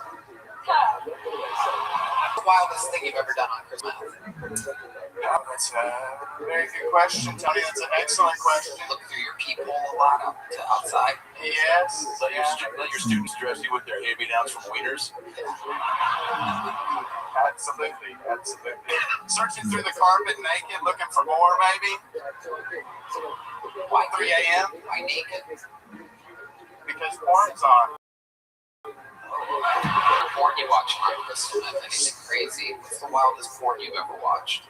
Great question. Penguin porn? Straight porn. Interracial porn. Right? Getting warmer. Now say the truth. Clowns and midgets. You know, I hate to say this, and this might not hit unless you're up close. You do look like the clown from It on his day off. I'll tell you, Facially. Perfect. I get told I look like a lot of people. Somebody said I look like Charlie Kirk this week. Not great. Not great. I got Mr. Bean. I was like, wow, middle schooler knows Mr. Bean. I was impressed. Yeah. What are you substitute teaching exactly? Everything. All grades. You the guy that filmed like a video? Sometimes. We watch the video. Yeah. Sometimes you program. You ever throwing some inner porn just to see what they Okay. No, never. I was saying, but I was surprised I knew who that is. What did you have to do to get that moniker? Walk around. just be me. Do they bully you? Yes, they both me every day. The middle school. That was called a pussy ass bitch. Oh, there we go. The guy that called you, the kid that looked like, what rate? Did you fire back? I did not. Oh, you had a word you could have used. I did. Depending on what part of Houston you were in, yeah. So when they call you, why did that kid call you a pussy ass bitch? Was there context to that situation? He said I disrespected him after I told him that I said, this is an A-B conversation. You can see your way that way. Wow. A lot of people hate the alphabet. Yeah. He's like, I'm gonna stay in. And I was like, hey, come over here and tell the coach what you said. Turn right about. Are you tattled, you fucking pussy? You really are a pussy ass bitch. Yeah, I am. He was right. Yeah, say it to his face. Because I'm too big of a pussy to say it. That's right. Okay. You are patient, but I would like to see you or hear about you snap on one of the kids, because I feel like for every patient, sweet, affable dude is a streak of rage. It feels like within you seem like the kind of guy, you might be the first ever teacher that it's only a matter of time. No, it would be a first for those of you keeping track. No teachers, almost 85% trans people nowadays are the shooters. So it could be, the odds are higher that it would be Mackenzie Jewell than Kyle Clinton. I have an intercom. I have to get louder than him. I have to get my voice above theirs so they can hear me. But I can't. Yeah. Like, shut up, pussy. The kid that calls you Mr. Epstein, did it make the class laugh because your real name is Mr. Clinton? I'm starting to make that connection in my head right now. Is that what it was? Ah, Mr. Clinton. Wow, look at that. Those kids are smart. That guy was the president and those kids were born.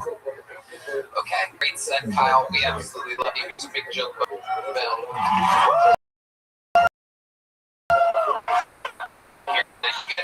out there? Are you guys having fun?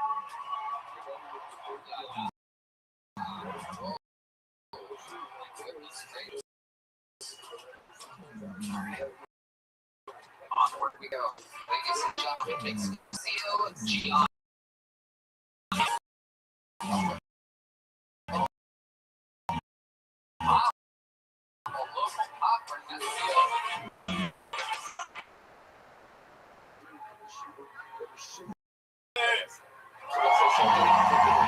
My name's Nunzio Gianni. I'm actually coming from Miami for my birthday. So I don't know if we got any folks from Miami or Miami. I know the strippers are amazing. I love them too.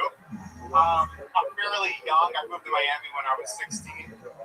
Dating was actually really hard. 16 and 18, early 20s, because Miami's not a place for somebody young like me. Got a taste. And some strippers and hoes, so I think I can do all around.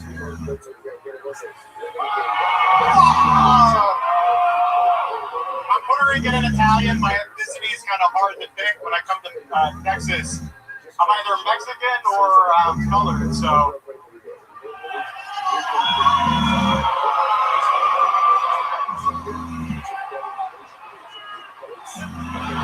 Yeah, I'm really nervous, guys. This is my first time. Fuck. They cut you off there. C-O-Gianni. This is the first time Joel Tony has had its own halftime show, everybody. How exciting. It's having a literate Puerto Rican up here responsible for entertaining us. Absolutely amazing. He's worse funny. Yeah, it's good. Bad funny. Okay, Nunzio. Did you prepare for this at all? You know, I did. About a year ago, I wrote a minute. We were supposed to come for my birthday, but I didn't review, so. You didn't review? Puerto Ricans are lazy. Yeah, it's all right. That set was garbage. It was. It was certainly garbage. Okay. Nunzio, let's at least try to salvage this in the interview portion. How old are you? I'll be 22 next week. Okay. What do you do for work? I'm a mortgage broker. A mortgage broker, Jesus. God, is that what you wanted to do? No, but I do want to do it now. I kind of find myself into it, and I do really like it because I genuinely do have the opportunity to help people. So. You're into it? Yeah. It's amazing. We're doing the Into It Dome in Los Angeles. It's a lot. 16,000 seat venue of play in May. This is a joke fest who said Into It made me think of the wild success that I got by not being a mortgage broker and chasing my dreams. Amazing. So you seem like a decent looking guy, right? What's your love life like? Guys, come on. You guys sick of laying some puss? Give me a break.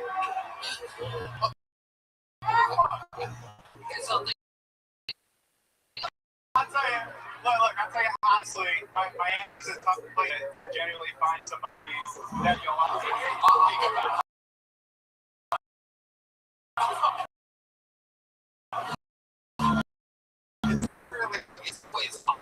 It's like everyone's like, fuck, but but in terms of You're trying to settle down.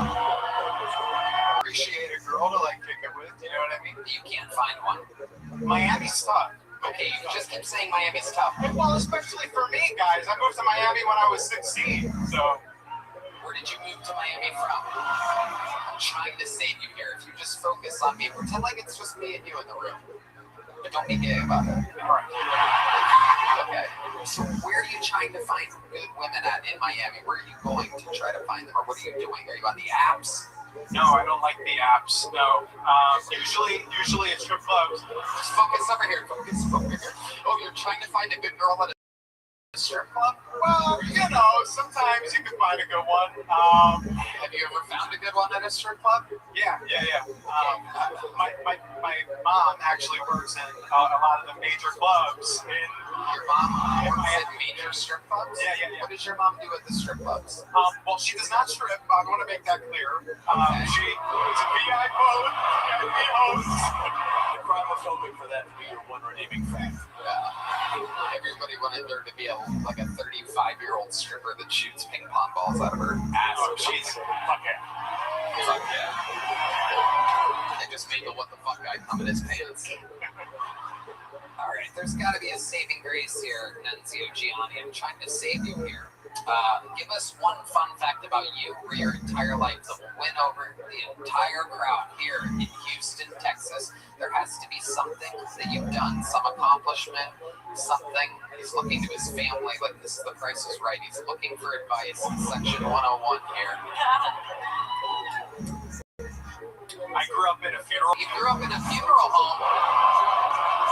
Okay, how did you grow up in a funeral home? Tell us about that. It was my great-grandfather's funeral home, and then it became my mother's. She handled it for the most part. Your mom was working at a funeral home and strip club. Funeral home, yeah. Did you have a dad in your life? You know, I did. It was kind of difficult, but yeah, I did have a dad. What do you mean it was difficult? I was split between two households, so yeah. Let's check in with Hall of Famer Adam right here. I'm gonna see what's going on in your head. Yeah, this is not great. What's happening? You're staying in the pocket. I gotta give you some credit.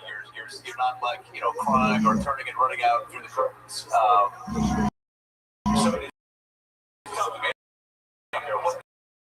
people don't realize that it is tough to walk out here and even cry. So you missed 100% of the shots you don't take. Can we ask Carrie how he thinks up there? They're about. Hey, the what the fuck guy? What do you think about Nunzio Gianni? Only that guy, and everyone else be quiet. Everyone else be quiet, and here we go.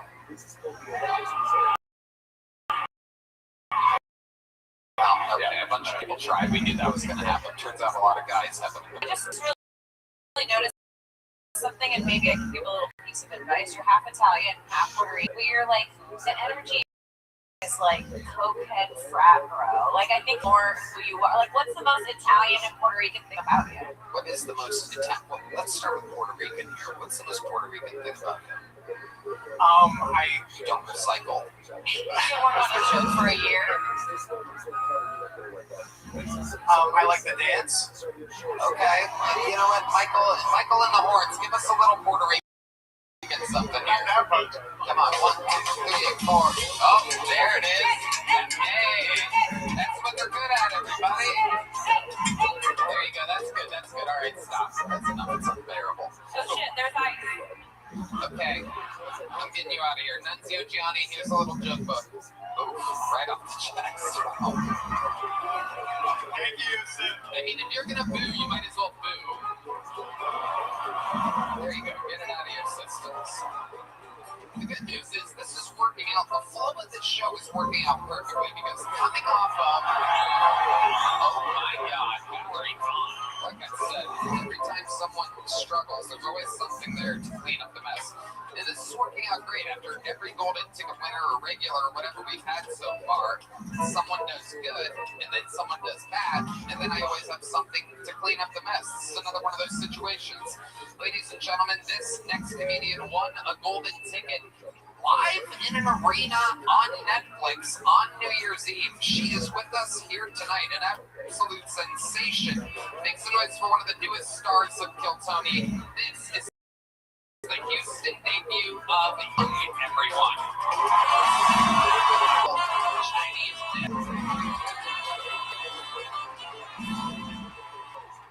What's up, Houston? We just finished the Black History Month. Fuck Black History Month. Fuck Asian Heritage Month too. Why did they make our calendar racial? Seems like everywhere I go, they want to ask for my race. Apply for a school, what's your race? Apply for jobs, what's your race? See, where I grew up, they don't ask that question. Because we're better at keeping our bloodline pure.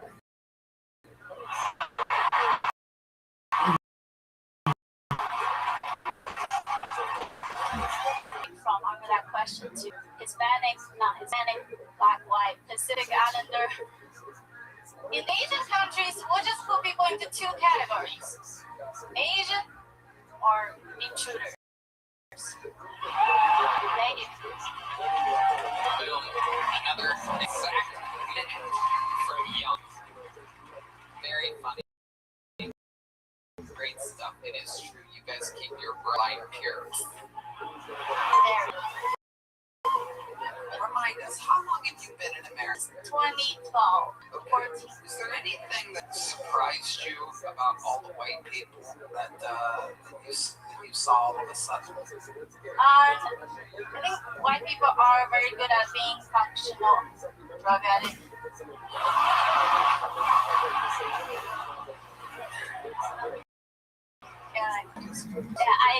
I snorted cocaine for 10 years and I'm helping people with the health care. That is amazing. That was pretty good. It's like RFK Jr. and you're like P.F. Chang's Jr. I think I met you at the Rubber Tug about 6 days ago.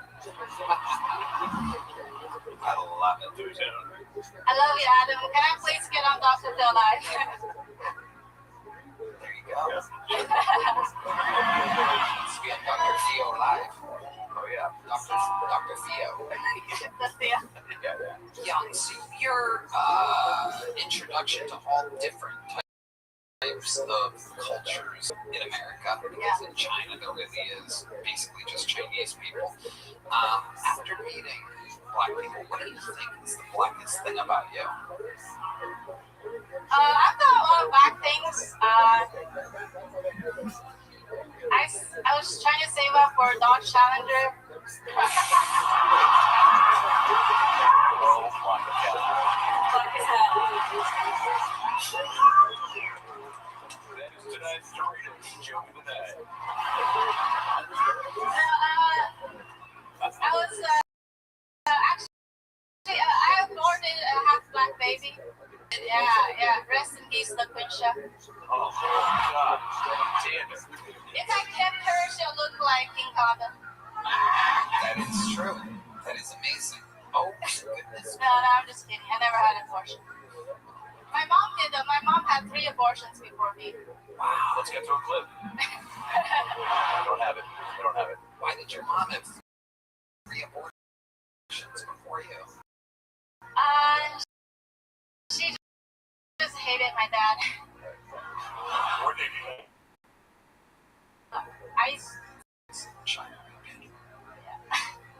Now they meet girls and now they have too many. It's backfired.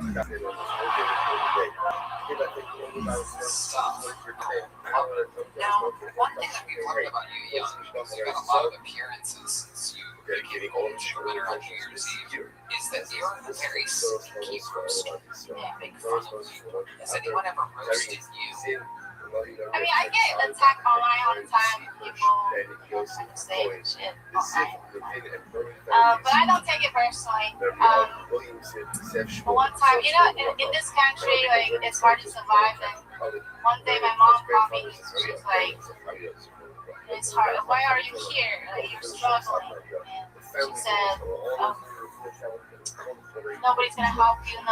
You'll never find anyone that will truly love you. That can hurt.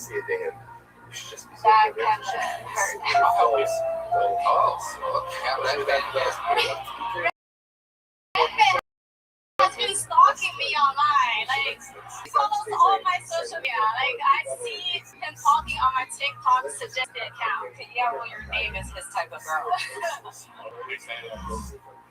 You went from red line to the red line. Yeah, I'm not concerned. I think Redman's, like, his face is getting dark. I was concerned that his wife is being slowly poisoning him because.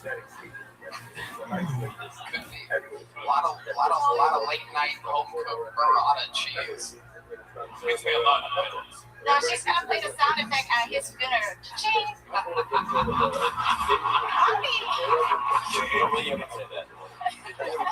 got in trouble for saying that once. Oh, I can say it. Let me say it. One can.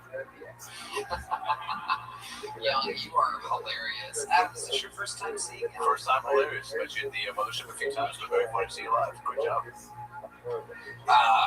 is your first time in Houston. I know for a fact you had your first time ever at a Buc-ee's on the way. Oh, yeah. Think about Buc-ee's.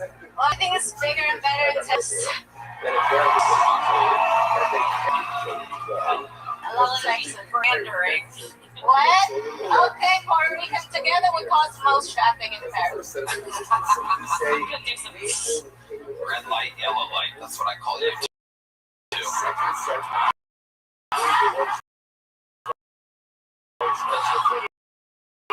Young, you are a gem. You're so different than everybody else. How about one more thing? Let's keep it moving along. We have our first one-word name of the night. Now, these always historically, if you end up looking at the statistics of the last Kill Tony, your one-word names are always a little something. They're either brilliant, insane, anything can happen.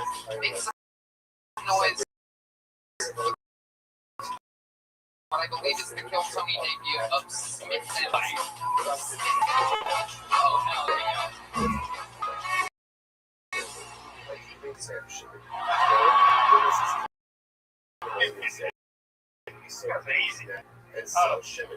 Y'all ever try to be friends with a gang?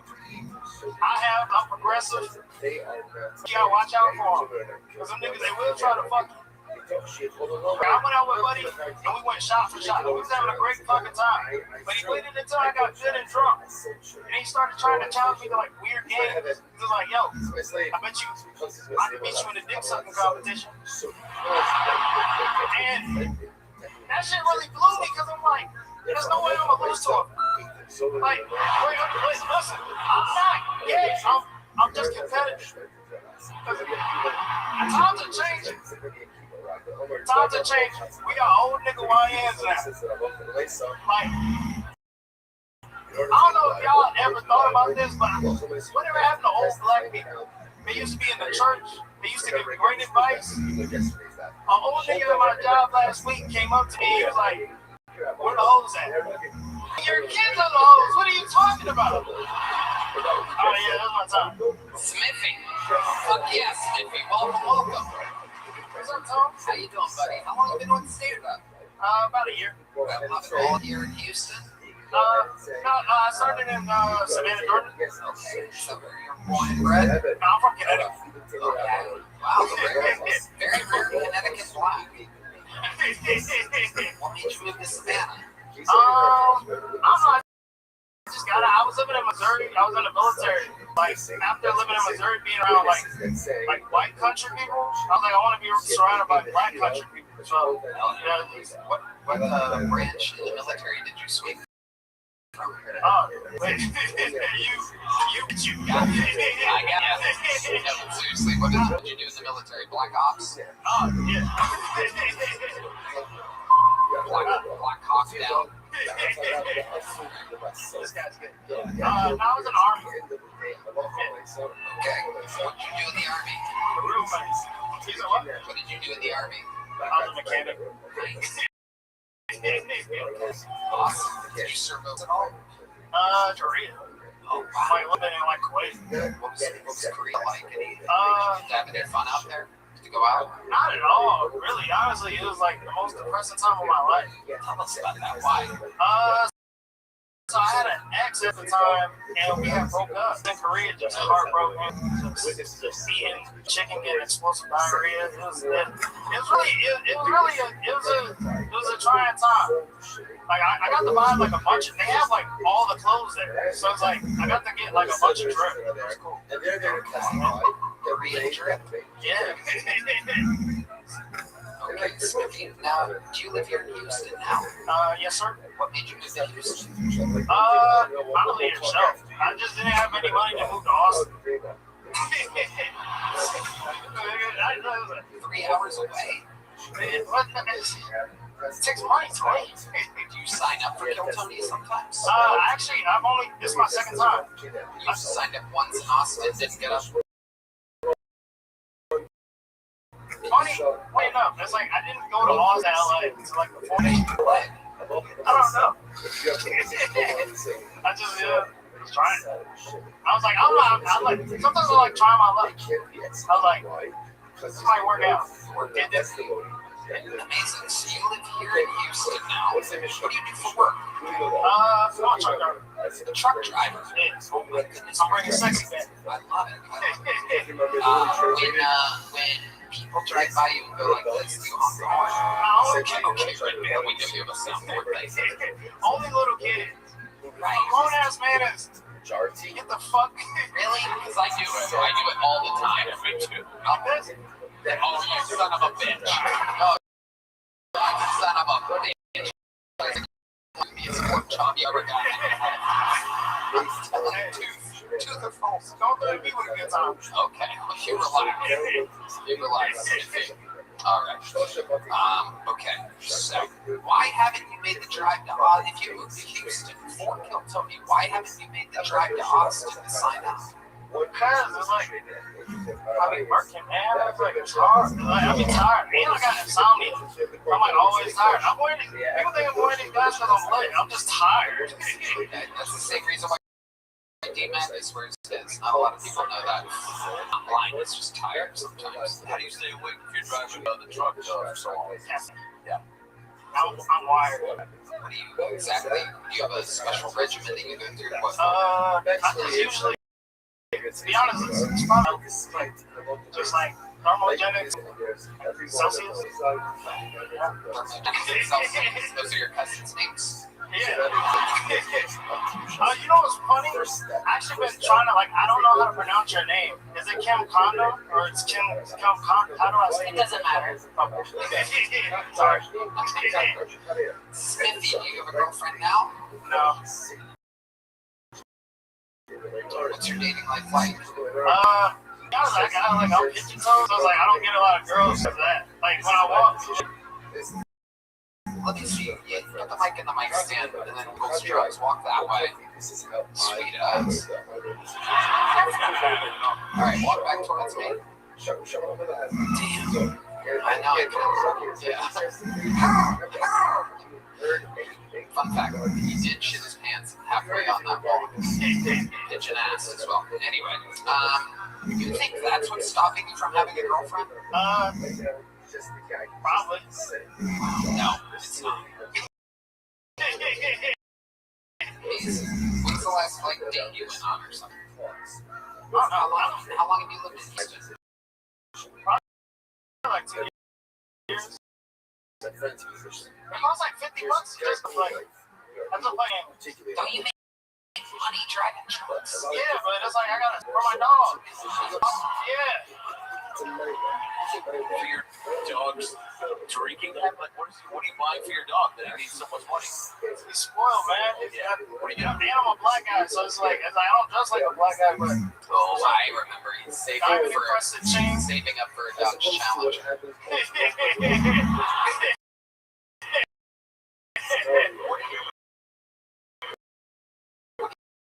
You spend your money on? Give us some fun things. A belt? What kind of /boxer legs? Okay. Yeah, jumpy little fucker. Why not a pit bull? That is a racist question. You say things like that, it makes people of color not want to sign up for the show. Why not a pit bull? They have like pet laws, like so they have an aggressive breeds policy. So if you're saying like apartment complexes, you can't like you can't have certain dogs. So instead you got if you give us one more fun fact about your life before I get you out of here. I just found out a couple weeks I'm a dancing ass nigga. Like, oh, me too. You can tell. So we can spot our own dancing ass friend of ours. What exactly do you need? It's like I was walking in like HEB a couple days ago. And like, I make some noise for HEB, ladies and gentlemen. I will not let it be mentioned without giving it its own special time on the show. It is just an unbelievable anomaly. We were talking about it literally on the way here, on the bus here, because we stopped at Buc-ee's, which is a national treasure, and the conversation just comes up every goddamn time. Texas has the best gas stations. We have the best grocery stores. We have just 2 weekends this fucking year. It is unbelievable. Tell us about the strategy. I just had my headphones in. It was like I was playing like grinding the Neptunes, and I just freaking popped my. It's so crazy. I was literally playing that on the drums earlier, asking my dear black friend John Dees if he knows that song. And it's the only song we talked about before the show was Grinded by the Clips. Am I correct? He can confirm. And then what happened when you were playing Grinded? You were dancing in the HEB, and then what? Someone entered you into a dancing competition. You found out you were dancing. No, it's like sometimes you just come to realizations. Like, you know, like the first time you probably figured out you would get. Yes, absolutely. I was in an HEB. I had my headphones on. I fell onto a breadstick, and why don't we see a little bit of dancing from you, and then we're gonna have the great Hall of Famer Adam Ray, who happens to also be a dancing ass motherfucker. We're gonna have a little dance competition here. We're gonna throw Adam on the spot. The legend. That's right. Let's let him go first. Let's see what happens here. Make some noise for Smithy, everybody. This is our cover of the Clips. Oh shit. Whoa. Oh shit. Go pigeon toe. Go pigeon toe. It's your birthday. Oh shit. Whoa. Whoa. Oh my goodness. There he goes. There it is. Breaking into the jewelry store. That's what we call that dance. Oh. Wow, that's literally what I was going to do. Now, ladies and gentlemen, a man who's never taken a loss at the show. His dance ass. Oh my god.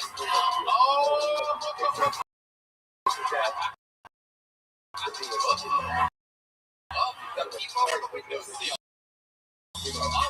Oh, I don't know how to swim. Whoa! Oh, he's hard. He took a bite of his heart. Oh my god. Oh my god. What a hand for Adam Ray, ladies and gentlemen. Closeted gay guy, You were getting sniffy with it. Smithy, you are so fun, amazing stuff. Here is a big joke book from Bonsai that just so happens to be plated in gold because I know your people like things like that. Smithy, ladies and gentlemen, emergency call. Take note, a black man has never dropped a joke of the show. 13 years running. Don't know how to not catch things, including HIV. Now, that's what that's so stupid. It was by the way, make some noise for Chris Martinez, everybody. Your first used to be Houston Latino.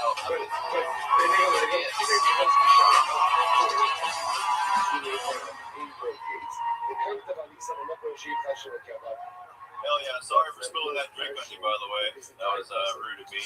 Appreciate you guys up there. Yeah, I'm not retarded, but I spent $15 for rocks. Anybody have that problem? I don't know. I'm starting to think that Cam Patterson's sold out, you know. He jumped off the Kill Tony show, went straight to SNL. And all of a sudden, he's selling rocks for $15. It's like they were promised to him 3,000 years ago. Am I right? All right. Well, enough about the Jews. Let's talk about Corpus Christi, Texas, where I'm from. Donald Trump was just there yesterday. Everybody get the greatest president to live. You see this beautiful bridge? That bridge, Biden administration began in 2017. Sleepy Joe Biden.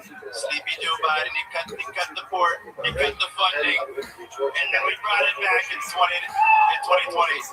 You can do all you want, but he's the greatest president. Am I right, Tony? Am I right? Let's not get too political, though. Okay, you went over his time there, Chris. I'm going to stop you. He's the only president right now. There's only one.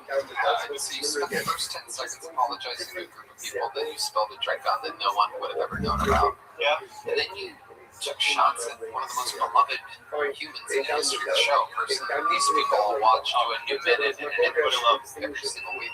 You don't like it? Is that the implication? No, I love it. I bought his rocks for $15. You gotta love them. Is that true? I'm confused. Is it like an online store or something? No, it was actually the Austin show. The Austin, the New Year's Eve show. Okay. Yeah, $15. They told me they might be signed, so I fell for it. Yes. Yeah. I understand, but all right. So you made a deal about that. No one knew what you were talking about. Yeah. Said that, and then you went on to do that impression of the current president, which you just said things that he's actually before the like that. Have you ever done stand-up comedy before? Why? The little pizza shop. Okay, we know about that little pizza shop. City or something? What's Skate Street. Skate Street, that's right. Get you out of here because you did nothing here tonight. So now you're the only true mental that you did less work than anybody. Shout out. Shout out to you. Okay. All right. I fucking love you, Adam, right? You're the best. Okay. Two players. I thought we supported all you guys. What's going on? Andrew Tomo Chico, joke of the night. All right. No one knows how to bring the room to a hall like you do. It's incredible. Before I get you out of here, give me one redeeming quality about you that'll make all these people fall in love with you. Because right now, you've wasted 3 minutes. I'm just going to lean into the hate. I'm a door-to-door solar rep. I'm not your door-to-door solar. Okay, so we're going to keep it moving along. Here's a little joke book. Here you go. Chris Martinez, everybody. He caught it. Gotta give him that. Caught it. There you go. There he goes. A strange eye contact pointed at Ray as he walks off. I think I found out who made my dance moves. That made me miss my mom. I don't know. Sometimes I just keep it moving along. Sometimes I think there might be an interview. Sometimes I don't do it. Quiet. Your next bucket pool goes by the name of Clay McLaren. Everybody, Clay McLaren. Here we go.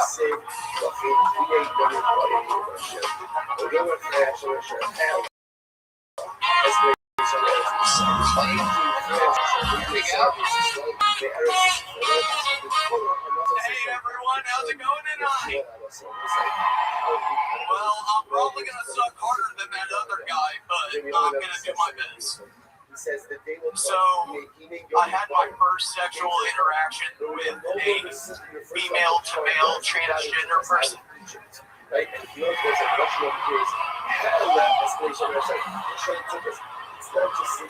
What sucked is that her clit was also, I went and met some dude named, I don't know, like Dr. Phil or something a while back. children of Israel. I gave him a hand job. Hello, special needs.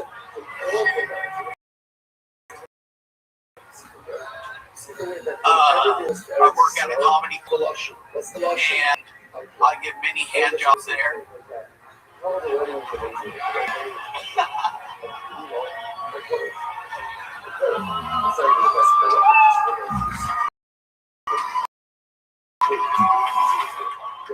The best part about this is that I get to. That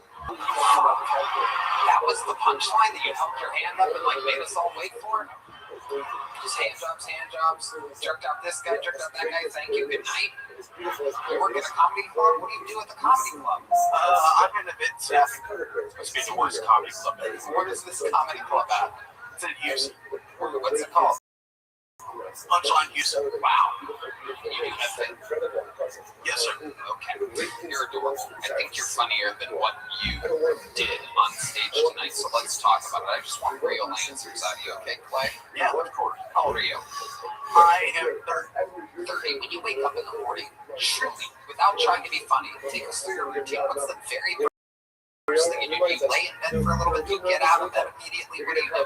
Take a drink of alcohol. I couldn't hear you because of a loud sound effect that happened because my partner here is just so good at his job. Go ahead. Thank you, Red Band. Go ahead. What's the first thing you do? Take a drink.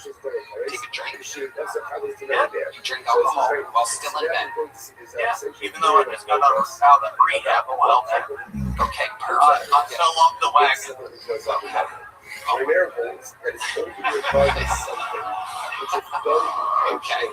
Okay. So, were you in rehab for alcohol?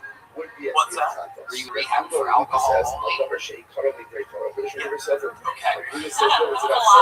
Yeah. I had to hesitate. Let's talk about this drinking problem. You're 30. Yes. So, take us through a day of how much you drink. Before I went to rehab, it was at least half a gallon a day. Half a gallon of vodka? Yes. Wow. Amazing. How did it get to that point? When did you start drinking? 21 or before? Okay. How young were you? Were you drinking by yourself back then? No. Drinking with friends? And then when did you start drinking by yourself in the morning like that? Around 25. 25. What happened? Did you just start doing a little bit of hard drinking? Yeah, I had some. Say tumultuous. What exactly do you mean? I was supposed to get married, and I didn't. Thank you. Why'd she walk out on you? She left you? No, I left her. What means? Hold on, everybody. Shut up with your fucking angry booze. Shut up. That's why the Astros can't win a World Series. We lie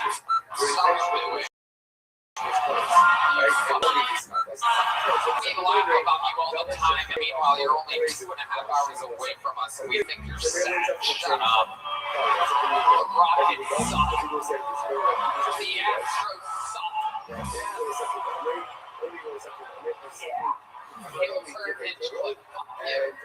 I'm interested in this guy's story. For the record, I came in my favorite player of all time. Yeah, I like you guys. Go ahead.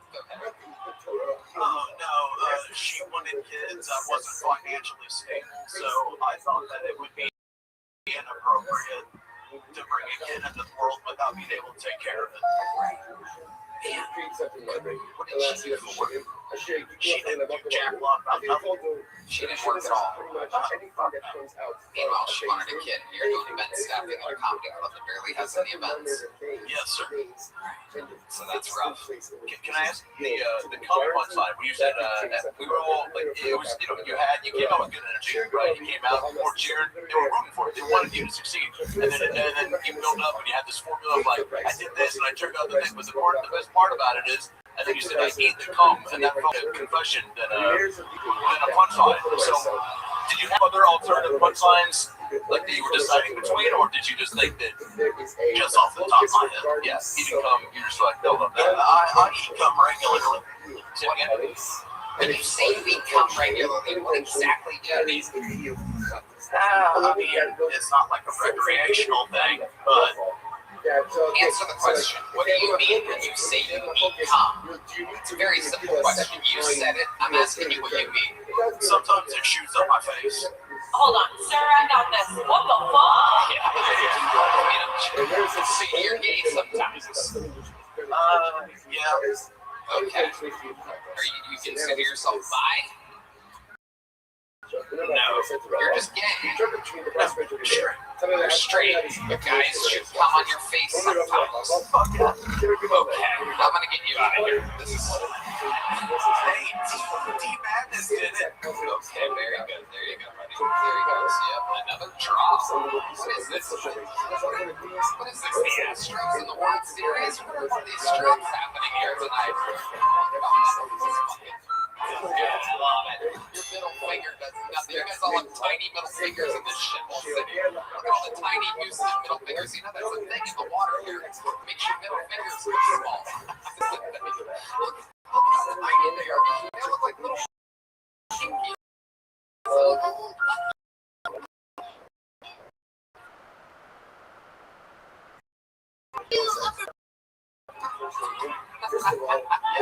Very good. They're almost world leagues and whatnot.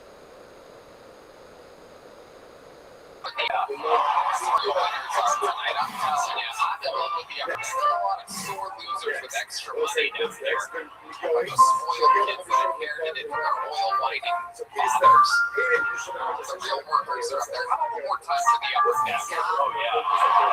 Yeah, you hear that? Look at that. These people's lucky to get it. All right. Your next bucket pool, ladies and gentlemen, goes by the name of Jasmine Flowers, everyone. Jasmine Flowers.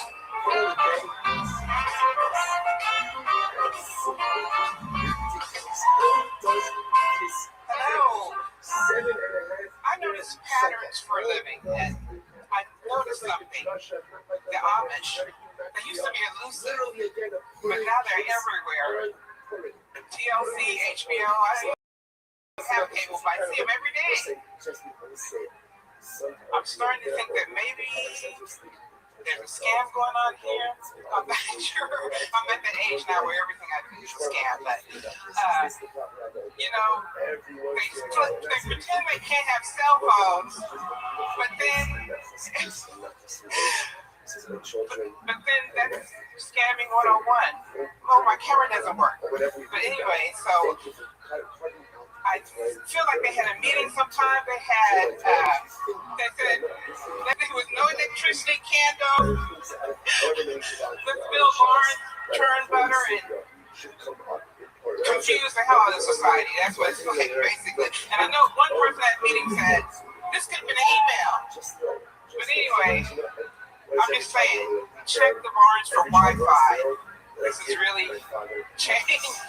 Anyway, all right, Jasmine. That's overtime right there. I love it. Jasmine, well, keep that microphone. I'm going to do an interview here because I love Mindy and those kill sounds. This is incredible. How long have you been trying stand-up? about 90 seconds. 90 seconds. Perfect. What made you want to start here tonight?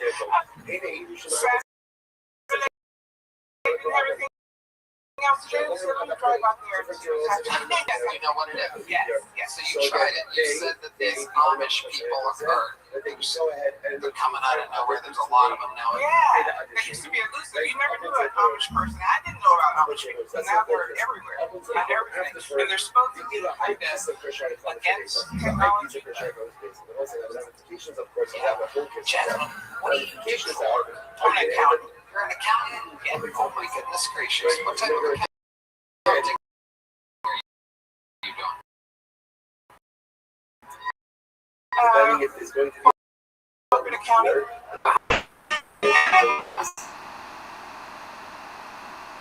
I do from Ireland.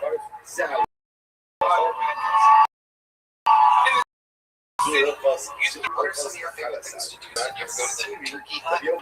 I've never been to a turkey hut. I've had turkey legs at the Renaissance Festival. I like that. Black people went to A few of my friends, a couple of us, guys probably really stand out in their Renaissance, but I know it. Jasmine. Yes, I do. I have two kids. How old are they? 23 and 21. Okay. You did it. Heck yeah. Boys or girls? I have a son that's at Texas Tech. This is last year, mechanical engineering. I have a daughter that lives in Milwaukee. She's a dog groomer. Heck yeah. And Jasmine, what do you do for fun? Do you have any hobbies or anything like that? I walk a dog. I like to garden. I hang out with my friends. I like to garden. I'm going fishing next month. Okay. So, for example, So the kids are all grown up. what's the You still have a man? No. Okay. When's the last time you were with a man? I've been divorced for probably about 10 years. Do you go on dates or anything? Have you been hit? No, not really. Maybe, I'm just enjoying. She wants to know what his was. Maybe 2 years. Really? Oh, God. She's such a beautiful I'm enjoying it. She's such a beautiful lady. Is there a guy out there that wants to get Jasmine a big smooch? Be part of the Tony history. You gotta make it a good one if I bring you up here. Who do you think it is? Who's really gonna go for it? Well, you sure right there?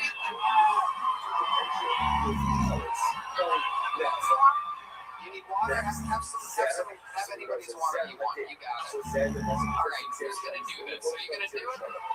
Big one, Jasmine. I'll let you pick.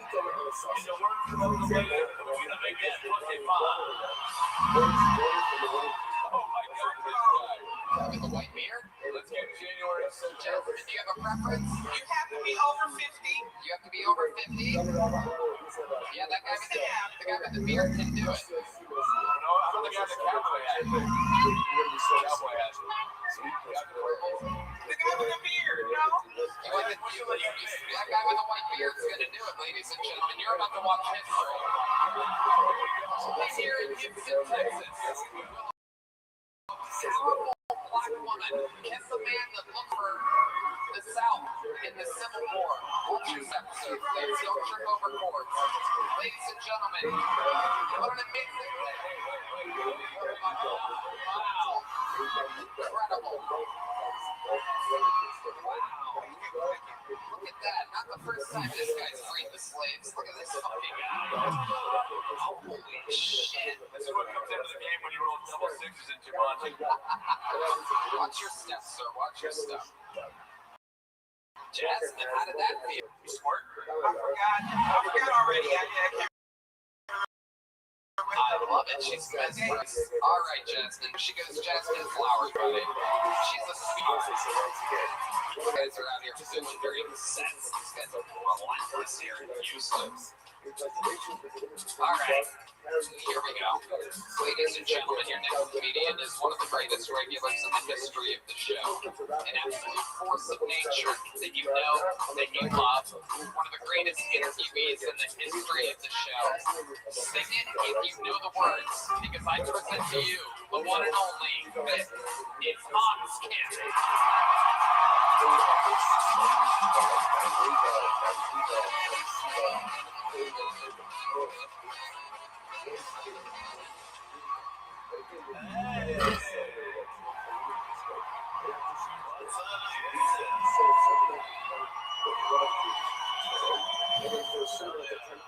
Don't worry, I speak English.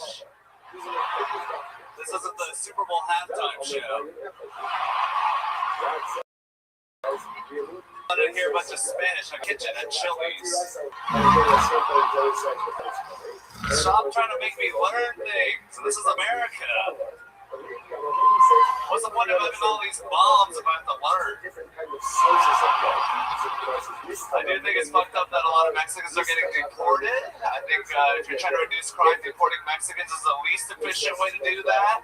I've never been walking down a dark alley and heard the voice behind me be like, "Give me your money."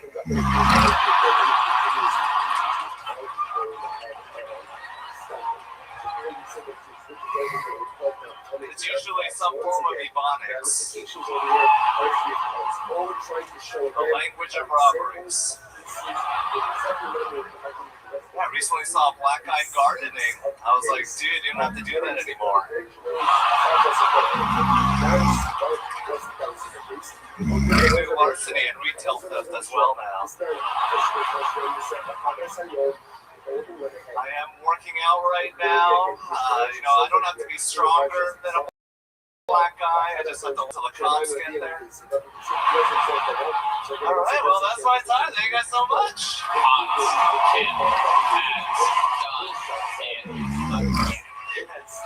Wow, how about the reception from that crowd just upon arrival? I know.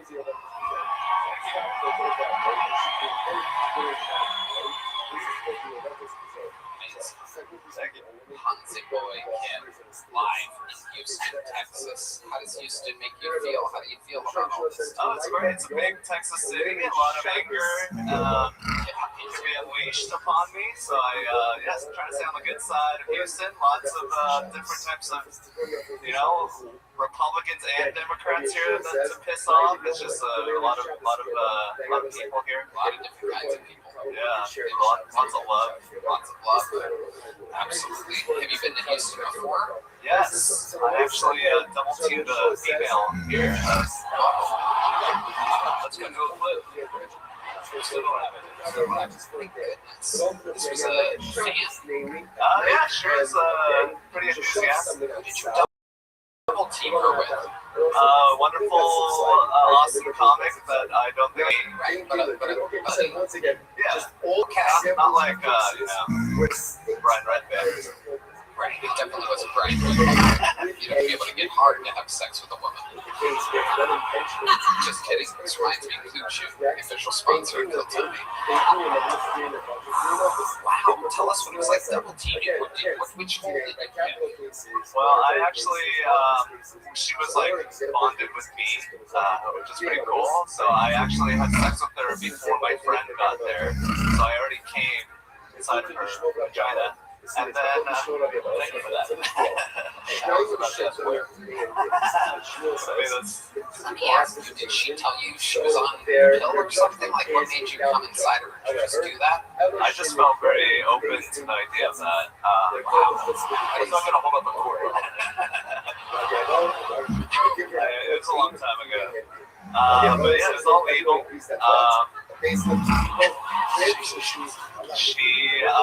So I already came, and then my friend came, and she's like, I always wanted to do this thing, roast pig or stuck pig. I talked about this before, but then I actually took the mouth area, and he took the vagina, and I really wasn't as hard as I could have been. She wasn't really a roast pig, but like, Now, let me ask you shish kebab. Let me ask you this. Shish kebab.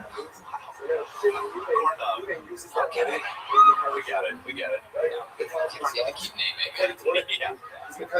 So, your soft penis was in her mouth, and your buddy was fucking the hole that you had already nutted inside of. Did you tell your friend that you came inside of her? Oh, I don't think I did. So there's a chance that your buddy is going to find out from watching this show that the time that he hooked up with a chick with you, he was fucking your cum. Yeah. I moved him up. I love that he still looks at it. Hans, that's just enough autism to look at it. If she gets pregnant, who's going to claim the baby? I mean, he was white and I'm Asian, so it's smart, then it's mine.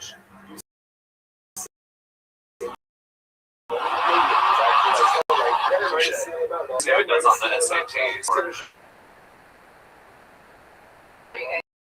Yeah, we crashed. She took the couch, took the bed a little bit, and then we left and drove back to Austin.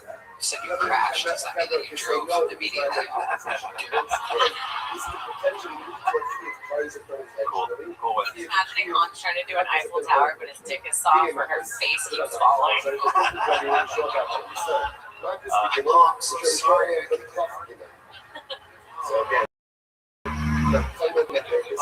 It's my auntie.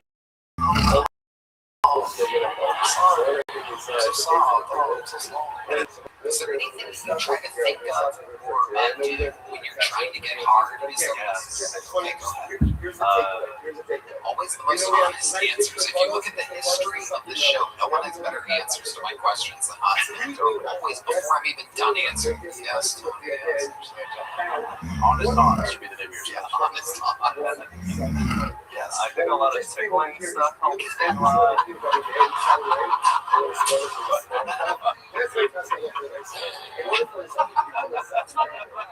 Why is it gross?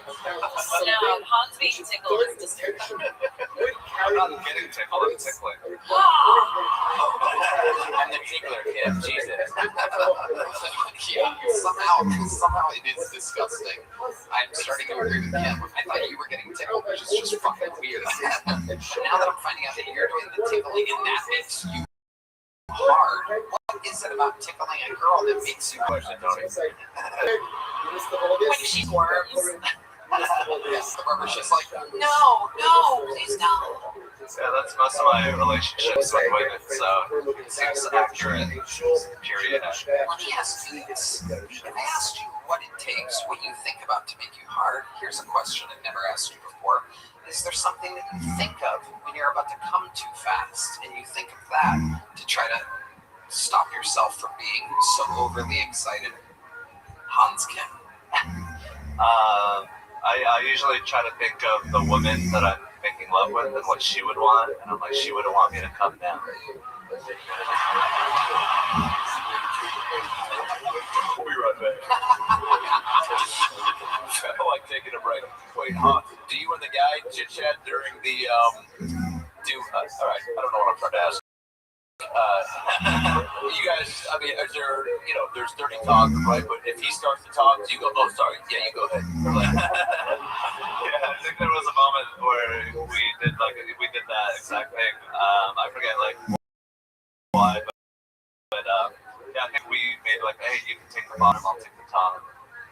She was making noises. She did it with me, which is kind of concerning.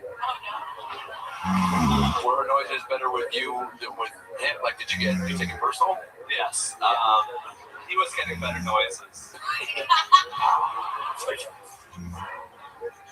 Amazing. Were you guys talking or looking at each other? No, he wasn't trying to look at my. Can you sign me up for the mic later? I was looking at his thing. You were? Yes. Wait, how was he not looking at you if you were looking at him? He was just head down, task at hand. It was very. Yeah, and your dick was like boba tea over there, in the mouth. Yeah, it was like boba tea. It's chewy. Oh my god. Okay, was he a white guy or a black guy? White man. Okay, right. But I don't think any girl's ever been yeah, Hans, give me that chewy dick. Wow. My goodness. You are amazing. Anything else you want to tell the beautiful people of Houston, Texas? That doesn't work. $1,000. I love your city. Even though I already have a van, I just bought a stupid van for no reason. And What made you do that? I was looking at my old van. I'm like, this van sucks. Let me. And then one of my friends was like, you should just get a new van. So I just got a new van, but there was a shittier version of the van. What if this is what he and the other guy were talking about, where they were looking at the girl? I bought a second van, and I tell you, oh, sorry, tickle.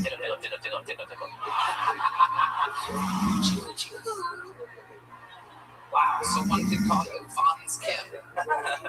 Yeah, van. I have the van's logo. It's my logo. Ladies and gentlemen, that was Hans Kim. That was Hans Kim. That was Hans Kim. That was Hans Kim. That was Hans Kim. That was Hans Kim. All right, ladies and gentlemen, it's been a hell of a show. This is your final bucket pull of the night. How about one more time for Heidi and Val, everybody? You can check out their podcast. Log on the line at HeidiRegina.com. Follow the band on social media. Follow He's on the USB tour, Las Vegas, The Win, at everythingcomedy.com, KenCongdon.com, and follow her at KenCongdon, CONGDON. All right, your final bucket pull tonight goes by the name of Devin Callahan, everybody. One last Houston bucket pull.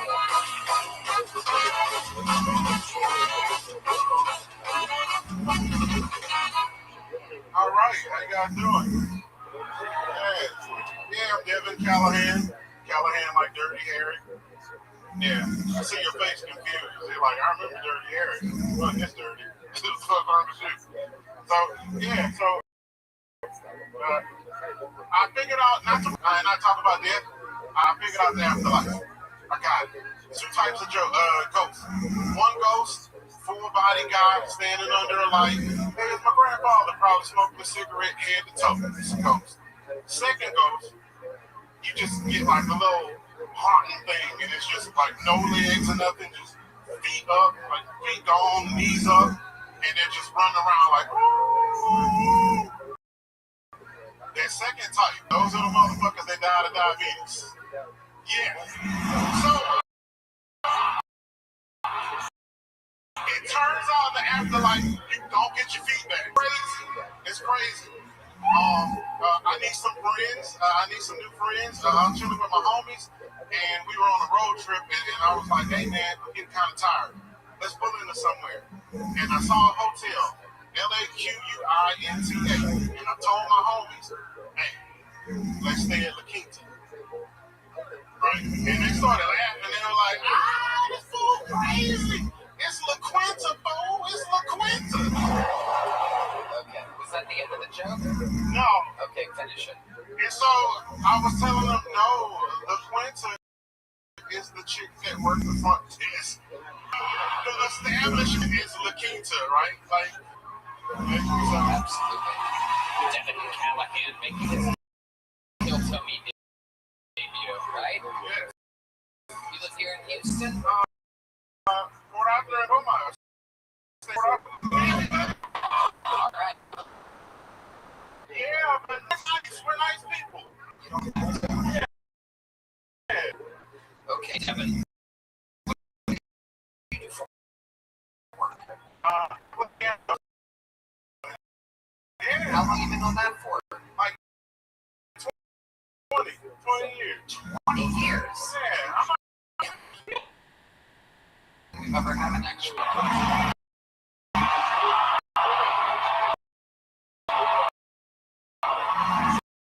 You guys want to hear him play some? The band leader normally doesn't share his piano with anybody. He's a tough cooking. He's a lot. But he said, all he had to say was, I know how it is. I get it. And then look, Jake worked John Deese's little part. Here he is. Like, look at this. Look at this. Couple cousins just giving handshake. Oh yeah, don't play anything copyrighted. It's got to just be kind of like your own, like, original jam. John Deese. Who's my uncle? Oh shit. Uncle Devin and the motherfucking Izzy. How is he? I won't say the N-word because that's not nice. See, that's how I think they should all do.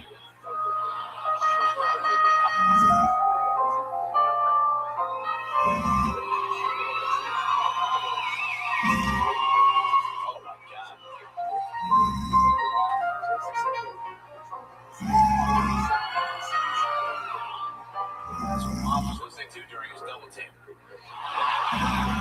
Keep going. I'm gonna sing a little song. When I'm in Houston, my favorite kind of pub is Gastro. I cheat like I'm an Astro. Oh yeah. Keep fucking playing, dumbass. Keep playing. Put my finger in an electrical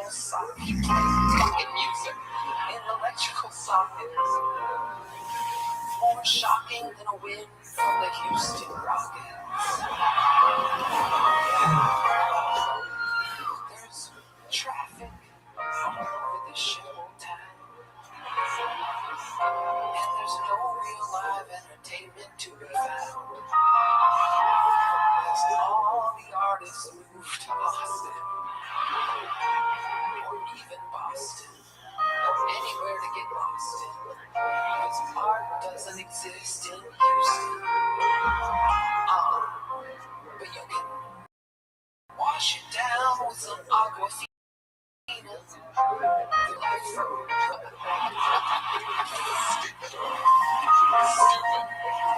How about one more time with Devin Callahan on the keys?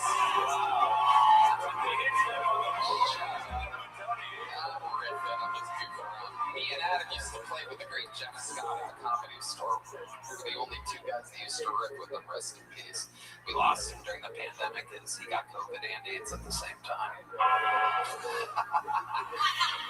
All right, Devin, anything else crazy we should know about you before you go? What's the biggest white lady you ever impregnated? I hadn't had a chance yet. So, just saying. I don't know if you saw Jazz Hours earlier, but there's a black woman that makes no sense whatsoever that really needs to be dipped down. Oh, I met her. I saw her. Yeah. Nah. I'm okay. Another episode. Nah, but Devin Callahan. Is there a white lady that wants to be impregnated right now? Okay, I just hit his wife. Devin, thank you so much. There he goes, Devin Callahan. Oh, Puerto Rico. thank you so much. There he goes, Devin. Hey, wait, you're the Puerto Rico guy. There's a joke book. See you later. Ladies and gentlemen, like I said, Saturday nights are hard on this show. We have created so many superstars that a lot of them were booked tonight in their own sold-out shows around the world. However, I was able to secure the man who I think is one of the fastest young rising comedians in the world. You see him every week writing and performing a brand new minute. At one point, he was recognized as the Dark Storm of Atlanta, Georgia. And now he is the Dark Storm of Austin, Texas. I present to you the future. It's Dedrick Flynn.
I've been chasing that iodine poison in my whole goddamn life. Thank y'all so much.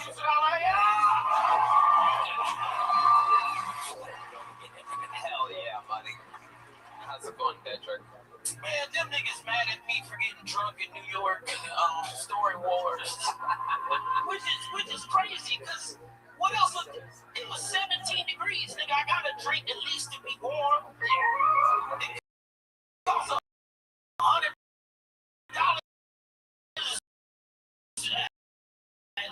breathe in New York, nigga. I got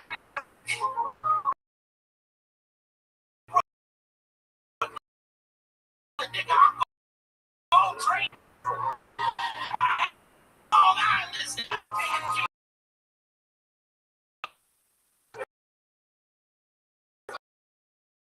Oh my God. Lost as a motherfucker on the train, nigga. I'm on train. I'm a country boy. It was too long for me to be up there. I don't know that shit. It's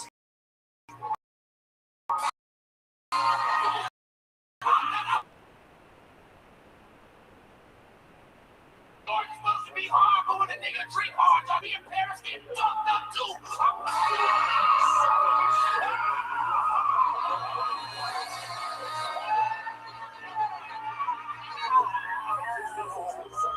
Fuck yeah. Goodness gracious. Come on now. Unbelievable. Deadshot. Have you been around Houston a lot? No, this is my first time in Houston. I love y'all. Hell yeah. Houston loves you as well, Deadshot. This is would you like to tell the people what you got today on the way here? Yeah, I just got this new Bucky's gold chain because that nigga Matt Wright was talking about I got Matt Wright. These other chains is fake as fuck though. These on Amazon, but they are gold colored. You know, I have so much Bucky's stuff. It is incredible. I have blankets, I have mugs, I have beds, I have so much Bucky's merch that it's incredible. And every time I stop at one, I obtain more. However, I never even knew there was a case with gold necklaces in it. They walked me to it when I got in it. I put on my jewelry just to go to the Bucky's, you know. I don't even know how you found that. They called out to me, told me how. I went to go buy some Bucky slides at first, and then as soon as I touched the slides, they said you gotta match it with a chain. Yeah, absolutely. Kendrick Flynn, what's been going on in life, buddy? Other than that New York bullshit. It's no big deal. You gotta remember 1.2% of the Kill Tony fan base watches that show. Yeah, but it was nice when I was in Brooklyn. You do right, like you are a big drink. Yeah. I'm from the South. Yeah. We make moonshine. Yeah. Y'all make hunch punch out here? We'll make that cold as out of this. I know it was in the South. We get our drink on, we get our paper. Weed is what I put in my body. What I know is in my cups. And y'all know that drink a liquor casserole because it makes me feel. That's what I call Long Island's a liquor casserole. I'm getting word your preaching is going so hard in the pain that she just had her diabetes cured.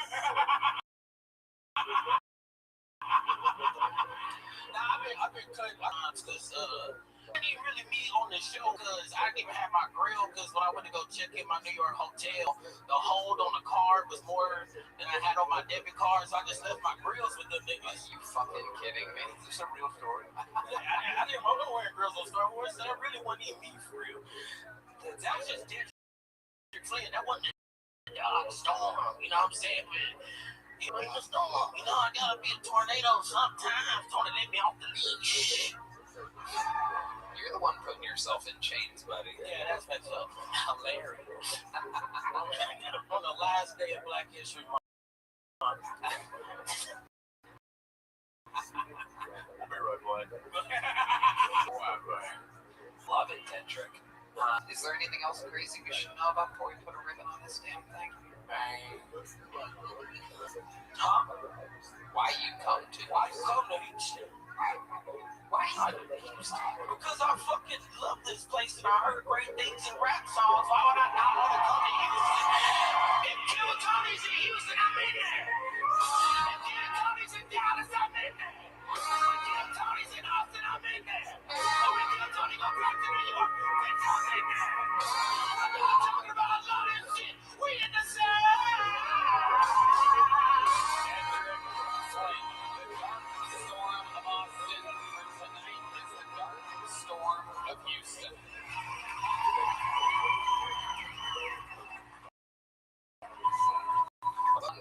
everybody. Tickets are not on sale yet, but we are coming to on October 17th. Save the date. We are doing a Kiltony in here at the Smart Financial Center, October 17th. So you can put that in your little calendar. We're coming back. Whole different show, whole different fucking everything. What else? Did you guys have a great night tonight? We did too. I know some people tonight are going to be partying out at the Colorado, which is owned by some friends of the Kiltony family. So there's a little heads up there. And we love you guys, man. Play a little music. One more time for Adam Ray, everybody. Adam Ray Comedy. KimCondit.com. Thanks everybody. Rothschild tonight, everyone. Whoa, that's a good one. Ooh, look at little Miami Vice. They're skinny. I love it. How about one more time for our golden ticket winners and regulars? Enrique Chacon, Collins, Uncle Laser, Young, Hans, Kim, and Dedrick Flint. We love you guys. Red Band. Guys, I love you. Houston, Lab, Stop, Sherlock, LaPorte, Texas. Love you so much. Plus Houston, Texas, and the United States of America. We love you. Thank you. Good night, everybody.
Dayton, this set, everybody.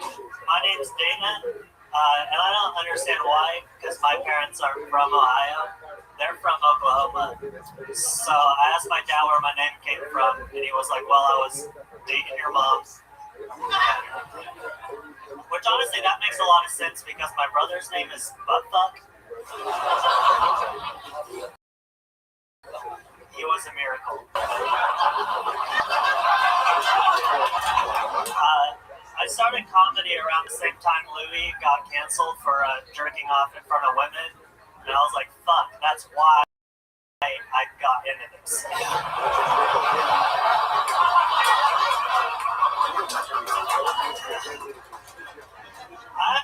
I'm not not really sure why I started comedy. I think it's just because I've always been a big fan of it, you know? Like, when I was 10, I wrote Robin Williams a letter. It just said, kill yourself. He didn't respond. Alright. How long have you been in Austin? I just got, I drove 12 hours last night from Kansas City. Yeah. So you drove, last night, Yeah, I left at 6 p.m., got in at, around 5 a.m. Wow, look at you. Where are you staying while you're here? I'm staying with my pal. Okay, straight there at 5 a.m. Yeah. Took a little nap, woke up. Yeah. You've been in the bar next door waiting. Yes. And you got pulled out. You have a good look. You have the little star power. You look like Logan Paul with leukemia. It's very good. What do you do for a living that you had to drive 12 hours instead of buying a flight? I've been living since I moved to New York just off stand-up. Oh boy. But it's not, I've got to get a job. What type of job are you going to look for? I don't know, just something that they don't rely on me. What have you done before? What is your experience? You could be an Ozempic salesman. Yeah, absolutely. I was a lifeguard for 5 years. If I was fucking drowning and I saw you, I wouldn't even yell help. I would just fuck it. You help? No, fuck it. I saw 2 kids die. Did you? Yeah. You saw 2 kids die? Yeah. Really? Yeah. At the same Why time? are you laughing? Why are you were the fucking lifeguard and you watched 2 kids No, I die? wasn't involved. I did CPR. I know you weren't involved. That was the problem. No one makes swirling their heads down. While you were lifeguarding? I was on a water slide and it happened. This is If God didn't, you should slide down. I'm on top of the slide. That was the one that kid was under a long time, and he was like, You know he was under for a long time because you were fucking watching. Yeah. You are not good at guarding life. 2 drownings is a lot for a lifeguard. You might be one of the worst lifeguards I've ever heard of. The manager that I worked at when the ambulance was still in the park, he made me go to the family and offer them Dippin' Dots. Are you fucking And serious? that's not a joke at all. Yeah, no. Oh my God. They lost their child? They didn't know yet. Oh. So you're going to surprise them. They're going to go, look, we got free Dippin' Dots. Right. We got free Dippin' Dots. Wait, let me finish. So, is that true that you offered them Dippin' Dots? Yeah, and then family. you broke the news to them that their child had died. I don't know, Scott. That's fine. You're just the Dippin' Dots guy. Yeah, exactly. Here's some Dippin' Dots. See you later. Absolutely incredible. Ty Marion is next. My little brother is half Mexican, a professional clown, and a gay. But none of those are what's really annoying about him.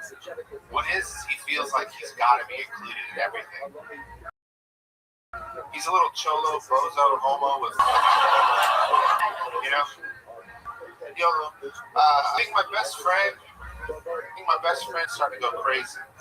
He just recently bought one of those lifelike sex dolls. She knows what I'm talking about. The other day I went to his house and I walked in and he was crying. He was holding a pair of these underwear. He was screaming at that doll, "Whose underwear are these?" And man, when I saw this as his friend, I knew I had to be supportive. Especially because those are my favorite underwear.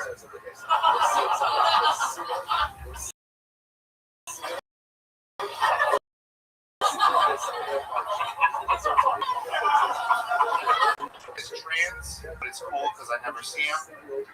Y'all know what it's like having a transparent. Thank you. Ty Marion. Okay. I get it. You kind of have a little trademark. You're like a little pun wordsmith. He's a wordsmith. Yeah. You got funny words. If you don't have the face of a guy that would be a wordsmith. No, more like a blacksmith, probably. Yeah. There you go. You just did it again, you son of a bitch. Look at you. You're a little trickster over there. I love it. You've been on the show before. You have a face that's kind of memorable, like a melting pumpkin or something like that. Yeah. You made fun. Everybody actually made fun of me. Y'all made fun of last time I was on. You made fun of my What shit? What did I say? You said basically, essentially, it made it sound like I was brown, had downs. Is everything you kept saying? That sounds like one of your jokes. That's his thing. Hell yeah. Are you alive? Yeah. Hi, I'm marijuana. Yeah, get some edibles or anything. Okay. Monday. Absolutely. Ty, what about you last time you were on the show? Any fun facts about Ty, Mary, and the I used to play music. They makes me drum off or anything like that. I literally used to press play on buttons, play music. I used to be a DJ in the San Antonio area in early mid 2000s. Toured and some of that stuff for a while. That was fun. I had the wrong people surrounding me. They were more interested in getting their dick sucked every night than helping me get to that next level.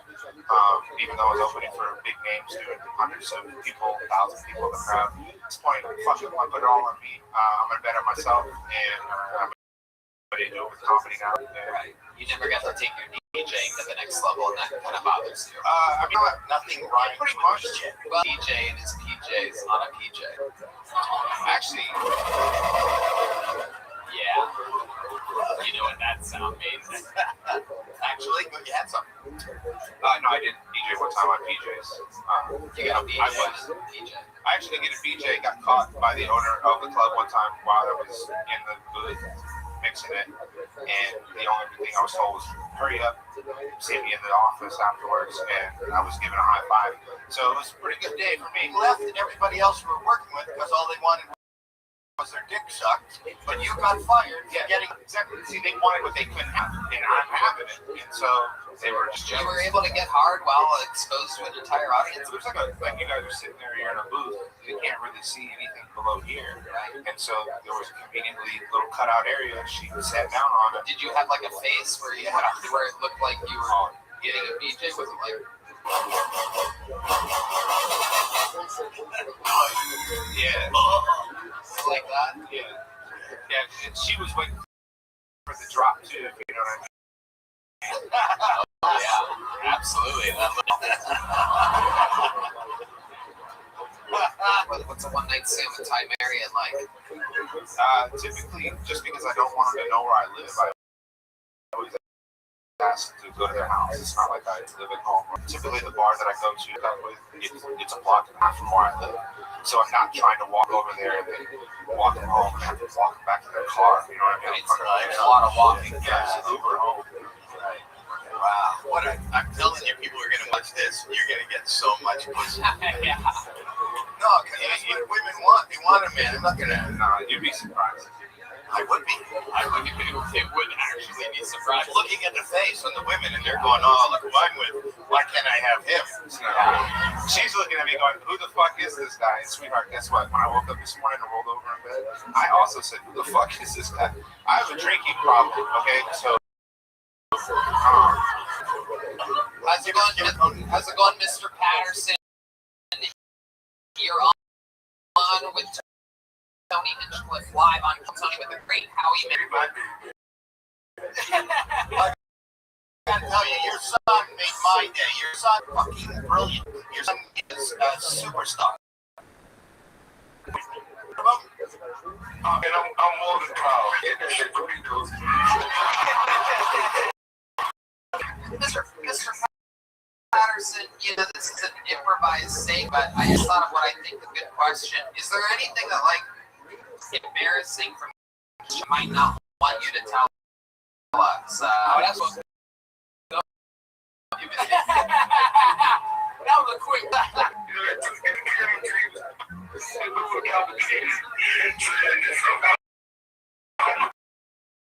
Wait, how old? To go to the can. It's not honey. No, that's not what it says. Go again. Go ahead and say it again, Mr. Patterson.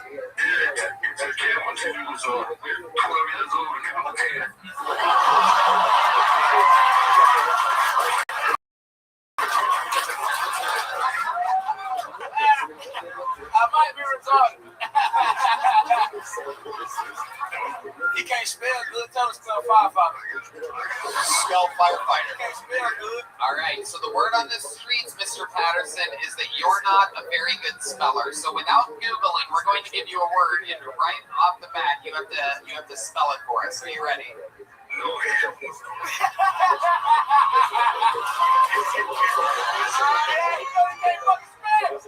where I get it from, man. That's what the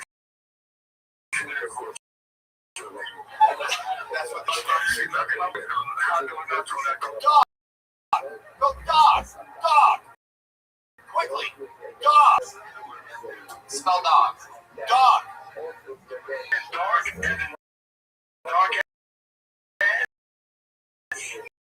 No.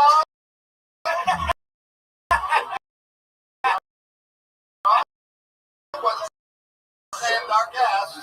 I love that. I love that. So the red dark or double shades are the rest of his body. Dark ass. Dog. Like a puppy. Dog. Yes. No. I can handle that. All right, here we go. I can hear your thumbs typing. Why are you like dog right now? Come on, we all waiting on you, Pop. All right, dog. That's easy. I can take that one. Okay. 10 fucking minutes. He's flying. Already a problem. He's flying through the pages of the dictionary right now. He's looking up DAWG. And he's like, where the fuck is this goddamn word? It starts with a D, like in dark ass.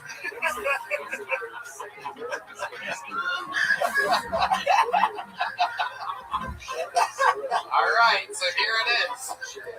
Spell dog. How you say dog? Nigga, spell dog, man. You make us look bad on national TV.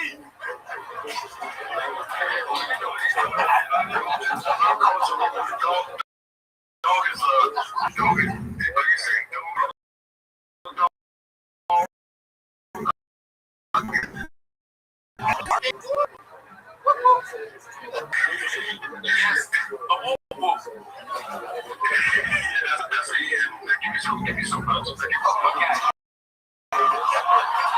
Careful what you wish for. Here we go. The word that you will spell is the word nicotine.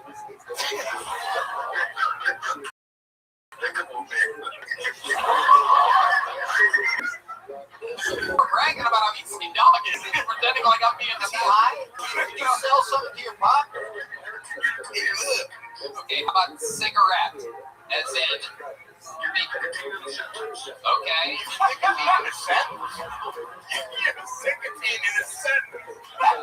Here it is. Here's a sentence. My dark ass friend smoked a nicotine-filled cigarette With his dog.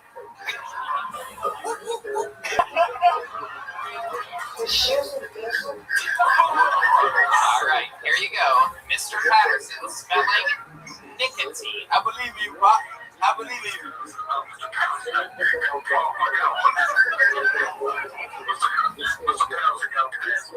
Pass. All right, so we're passing. Pass. Okay. P-A-S-T. He's passing on that one. P-A-S-T. He passed on that one. All right. Okay. I actually like this. Welcome to another episode of Spelling B-E-T, everybody. Here we are. Here's your next word. All right, here we go. I'm not letting him off the hook this easily. I'm going to make him try to spell something. Your next word, since you passed on the last one, is guitar. Oh, that's easy. Man, you got that. I don't think it's easy to spell the goddamn thing yet. So I don't think it is. He tried to make the noise of a dog and went.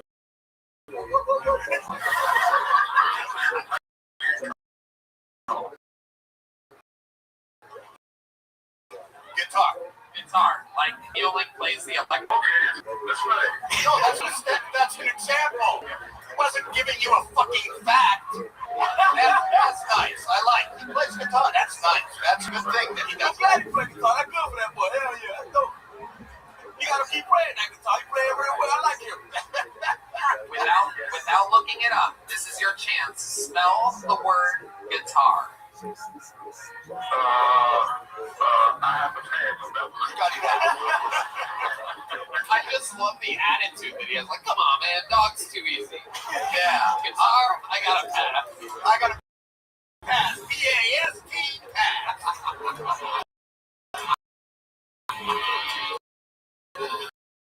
His nicotine in his hand.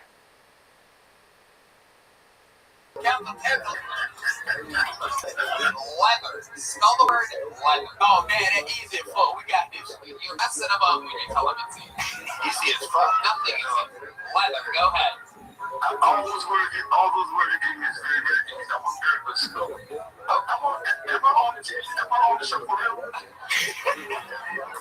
Yes.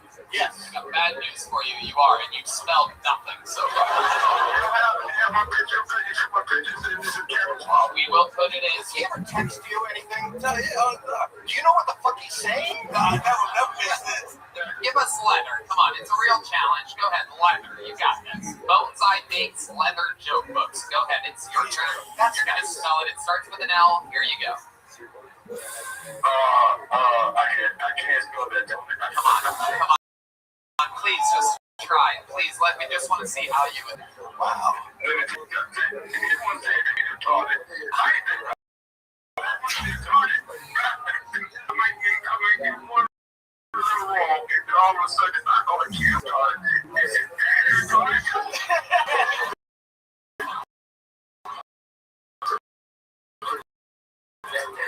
Will I got me two lazy boys that I scotch guarded the shit out of, and I'll light up a Winston and watch the world go by. You know, I love it. I saw the cutest dog the other day. Cutest little dog. Oh, Welsh Court. He's got a bandana on, and his name Winston. So cute. I started petting him. I go, hey. Who was the second baby in 1920? You were. Yes, you were. Yes, you were. Who said we would fight the Nazis on the beaches? We would fight them on the seas. We would fight them everywhere. You did. Hey! Who let 20,000 people die in a box mission during World War I? You did, Winston Churchill. You're a bad dog, Winston. You're a bad dog. when you got to it, I'm like, this is not the end. This is not the beginning of the end, but it may very well be the end of the beginning. It's a Winston Churchill quote. Yeah, there we go. Yeah, exactly. Yeah. Well, yeah. Wow. Been to a lot of World War II memorabilia, you know what I mean. All right. Make some noise for Uncle Alphonse. Hey, Danny. Yeah, how's that going? Talking. Yes. It seems I'm pretty. sorry, I'm nervous. Yes. It's been good. Just to judge how you gauge. Like, if I came right now, I'd be like, oh, yeah. What? I believe what he's trying to say is he's a rapist. Wow, it went from being a joke to actually being scary. You're a foodie. I'm a huge foodie. I know. You go to the best, the finest. 5-star 5 restaurant. stars, over 1,000 reviews, you know. Yeah, I can tell. Where you headed after this? What is the restaurant of choice tonight? So I did actually, Alexandra's to go. Yeah, something like that. It was great. It was good. No, no one's heard of that. There's 100 steakhouses. You want it crowded? Was it crowded? Yeah, it's not real. It was part of the You know what it was? It was you alone, and there's mirrors on the walls. You're going, look at everybody. Look at them. Everybody's praying and eating steak. Yeah. What's the significance of the mustache on your calf? Good question. So I actually have a few Mustaches. You got one on your face. Yep, one on my face, one on my finger, one on my calf. So for the mustaches, it's honestly just something that I started when I was younger. I had a few friends that committed suicide. So I know. So I started a little group where a bunch of people came together as men. We're talking shit.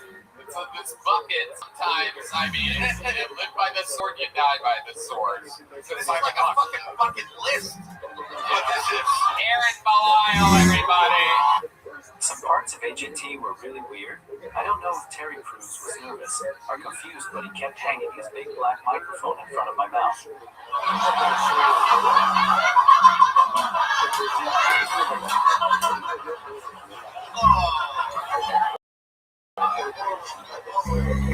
I knew this was going to happen, but I didn't think my BBC story would happen live on America's Got Talent. What do you want me to do? Moan into it. Put it in my mouth.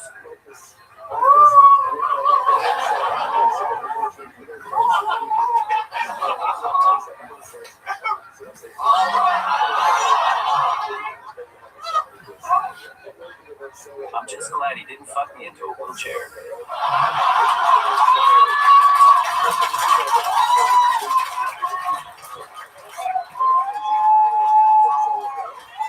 I had a great time working on what was happening, and I loved you when you were on it, but you're great.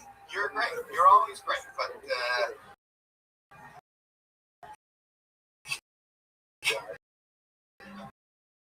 I don't want to get it. I don't like God. The guy had more five. The guy had the mustache. The suicide. The guy lost his father. All of his friends committed suicide, and you just killed my fucking career.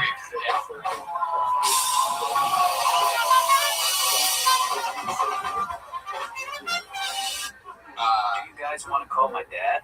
He can't spell either. What does he do? What does your dad do? What does your dad do?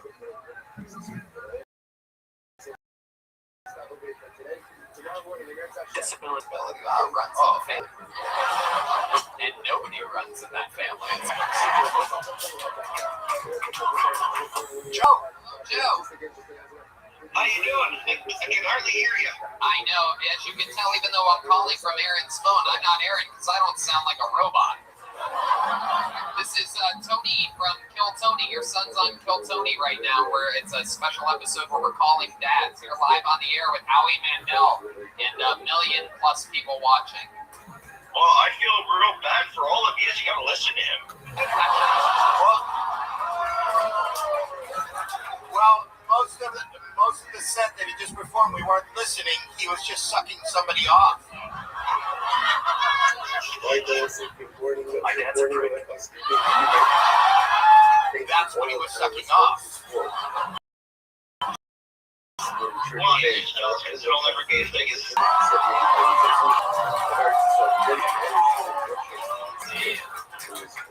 I've seen it. It isn't that big. Oh. You just said that yours isn't that big. Dad, what do you have to say about that? Well, that means he's got nothing. Oh, no, it was mushrooms. It's all And we stayed in the woods for a long time. They had a husky, and that's why when he talks, it's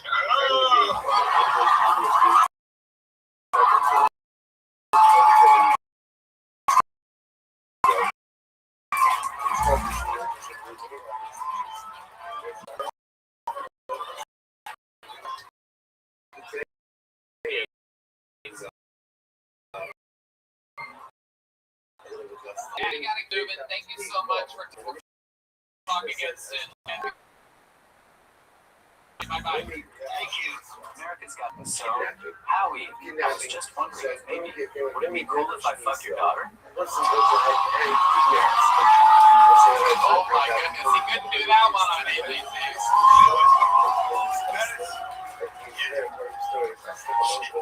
Beef Cordis, everybody. Dating's kind of hard for me because I'm like a Delta pin at a smoke shop. The people who like me prefer the illegal ones.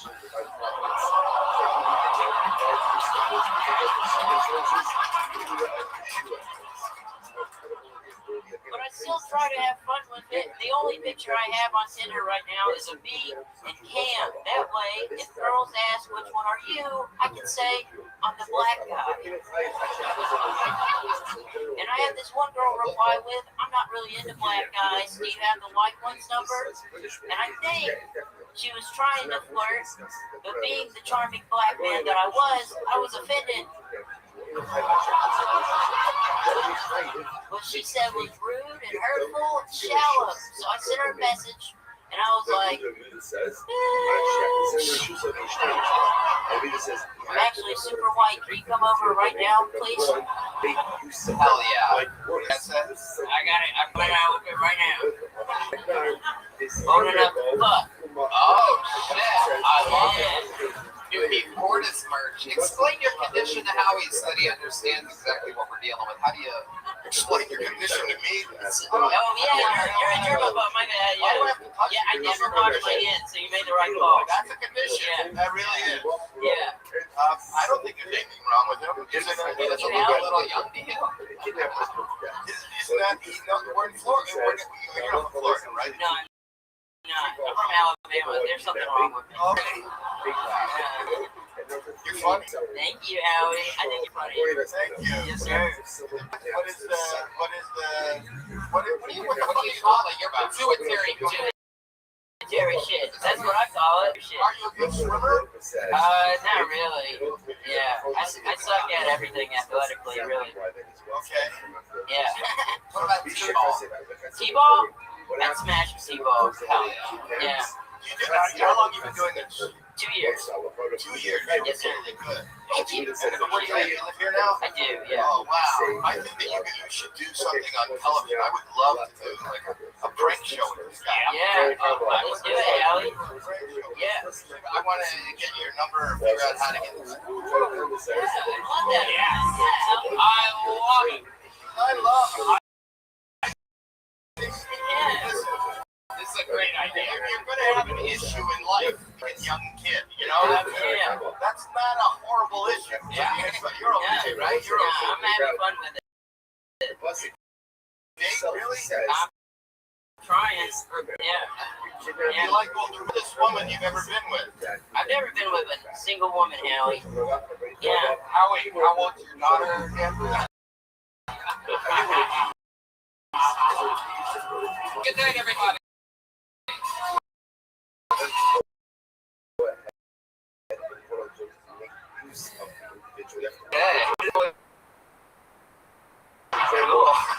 Nights like this, I wish I was still covered in mud, hiding from the predator. You know what I mean?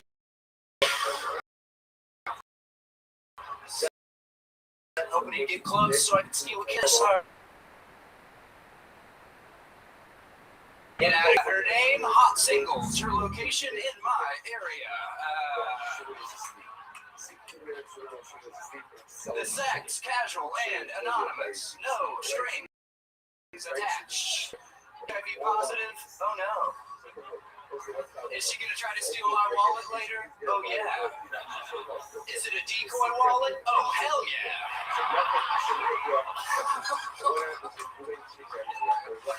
I'll take it. I'll end it all.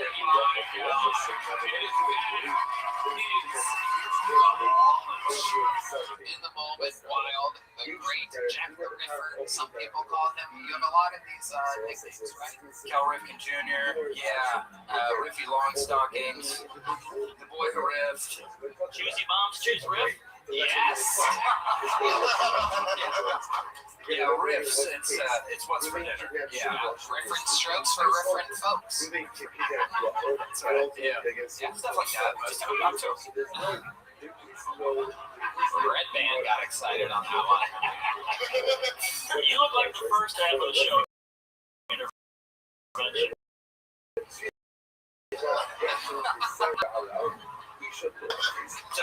Now the interesting thing about Casey is that, and I don't want to blow your cover and get too personal, but you're sober, right? Yeah, I'm sober. I've been sober for years. Yeah, Maybach music. Thank you. That must have been a wild ride when you were. Yeah, tell us some stories. Yeah, there's some residual stuff going on for sure upstairs. AIDS. Yeah, you don't get sober from that. That's permanent. Casey, can I ask you a personal question? Absolutely. Was it huffing?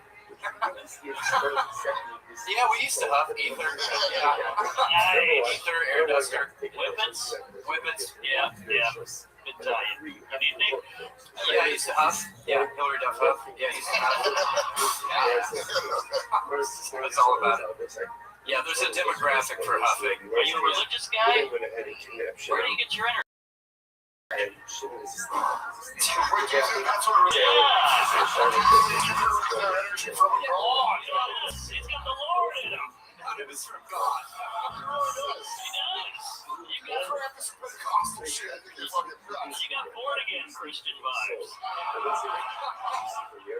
It is true. You ever go to church, Casey? No. Really? No, not me. What happens if you step inside of a church? Turn to stone, I guess. Yeah. Really, you want to look like you can crawl on the ceilings without notice? You're like, oh my God. He's here.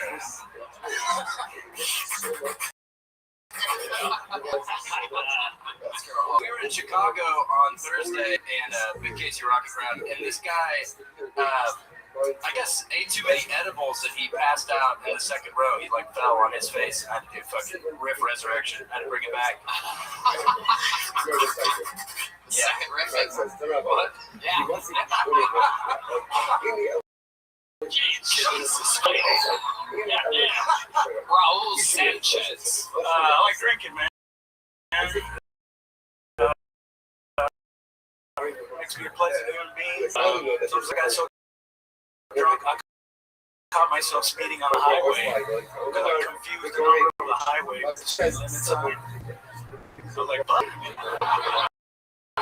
that's pretty specific, you know?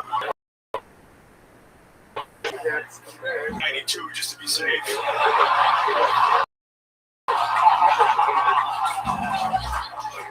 how the cops are around here, man. Dude, one time I was at a bar, I got hammered, right? I started talking to this chick. We hit it off, right? So I decided to buy one of those condoms for the sheets in the bathroom. Yeah, and then later that night, we were about to get it on. I opened it up. It was 2 Advil.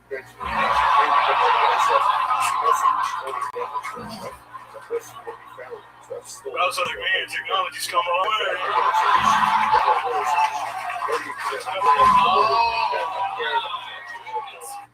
That was killer. You're really good. And this is the true Mexican fashion. You're going to take our jobs. That's true. How do you make a living? Just from stand up? Stand up, and I also get disability from the VA. Oh, wow. You're a veteran. Yeah. They're 4 years in the Army. Mexican Army? Airborne infantry. Sorry. You were in the Air Force? No, airborne infantry. Oh, Butter plane. okay. You're getting good. Yeah. Airdropping them. Yeah. That's a way to get over the fence. Not in country. Once we were in like Iraq and Afghanistan, there was a lot of like just busting people. Oh, killing kids. No,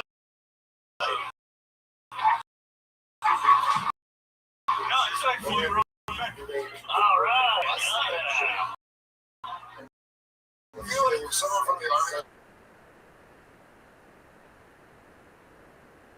Out of an airplane. Yeah, I mean, it was still like you have to practice it, like for when you, I guess, if we ever get into a real war with like people that got like real stuff. That's never happened in our lifetime.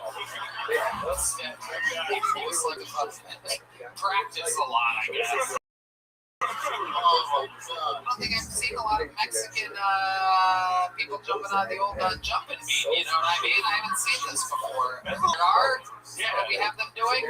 Did you just try to compare Mexicans jumping out of airplanes like the black people swimming? It feels like you made the jump. I mean, like, I don't see a lot of Mexican skydivers. Yeah, I know. They like the land. Yeah, They like the ground. on ground level, Yeah. landscaping, land. And people. You come from a big family, Raul? No, it's just my sister. Well, another Completely broken by Rothschild. Actually, we did come over here legally back in 91. You're one of the good ones. You come over. Canadians. How is that a bad thing? How is that the Mexicans are laughing? I just got a fucking thumbs up, a brown thumb. I just got it. That jump was over the line, and so is he. I don't want to cross anybody's borders here. Pamela Galvez, everybody. I want to open up a pegging gym for women so that we can have nice, strong cores. Because I used to date this bisexual guy, and we used to have strap-on Sundays. How do you make money? I am a registered nurse. Oh no! Oh no!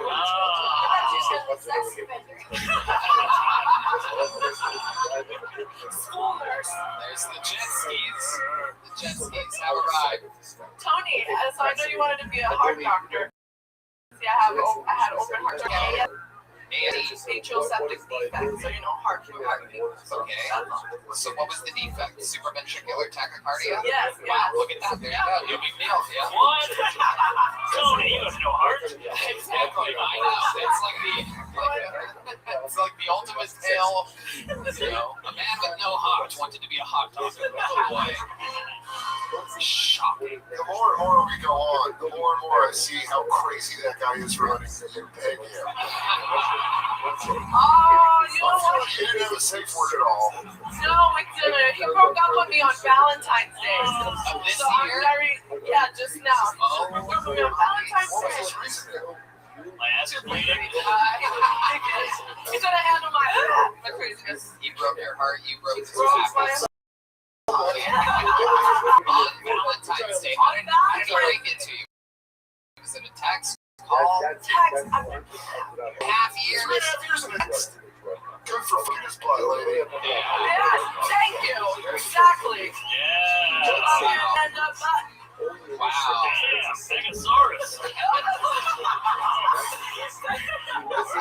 Work it. I like that one. Jay Hinsdale, everybody. I was at a strip club during the day recently. I wasn't there for any particular reason. I was just trying to get my mom's engagement ring back.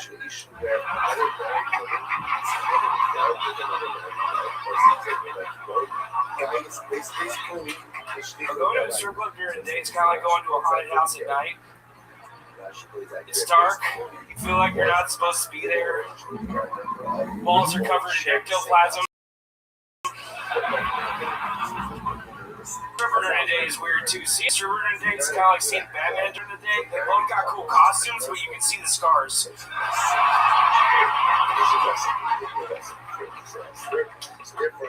Batman fights crime, stripper fights crime. The catch and release is a little different for the stripper, but she does keep criminals off the streets for an unspecified amount of time, and if you read the comics, that's better than Batman. Sorry, I'm a touch of autism. Another unbelievable minute here tonight. This was a great set. Unlike no fat on it. Yeah, I know. I went to Antifa sponsored in barbecue for trans awareness. Oh no. I found out they don't accept trans fats. Wow. Yes. I love it. You got the face of Shane Gillis and the body of David Lucas. It is incredible. So we haven't gotten you on since the first episode in Austin, Texas, which is well over 3 years ago. And you've been signing up continuously. Like off and on when I can get here, but in the past 3 months I've been signing up every week. Yeah, it's fucking tricky with hundreds of people in the bucket. It's a perfect example of the fucking randomness of the show. I was Rogan the other night that, Williams signed up for, I think it was a year or something crazy continuously and he never once got up. And then after a year, he pulled his name out of the bucket. Now he has the record for most appearances and interviews all time on the show. So it goes to show the fucking, persistence and everything is whatever you're fat. Let's talk about it. What's What's the late night fucking gluttonous pleasure? Tell us, Taste Oracle. It's not pussy. Not pussy. No. When I can, but it's a delicacy.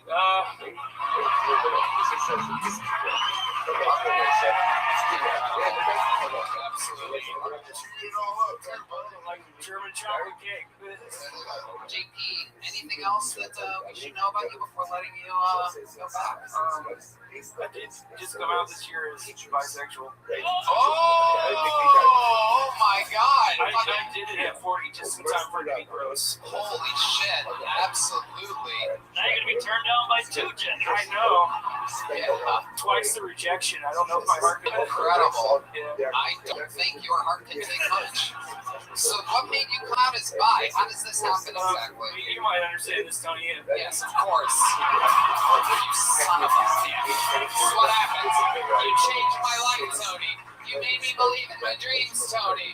It's all thanks to you, Tony. You're fucking gay, Tony. Every Monday. Have you ever been in a relationship so toxic that you considered taking it again? It's like, I didn't like it so much when I was 11, but I've matured a lot since then. This is all moving too fast. This is all moving too fast. Were you in a relationship with a girl and she broke your heart? Yeah. How did that happen? She broke up with you on Valentine's Day?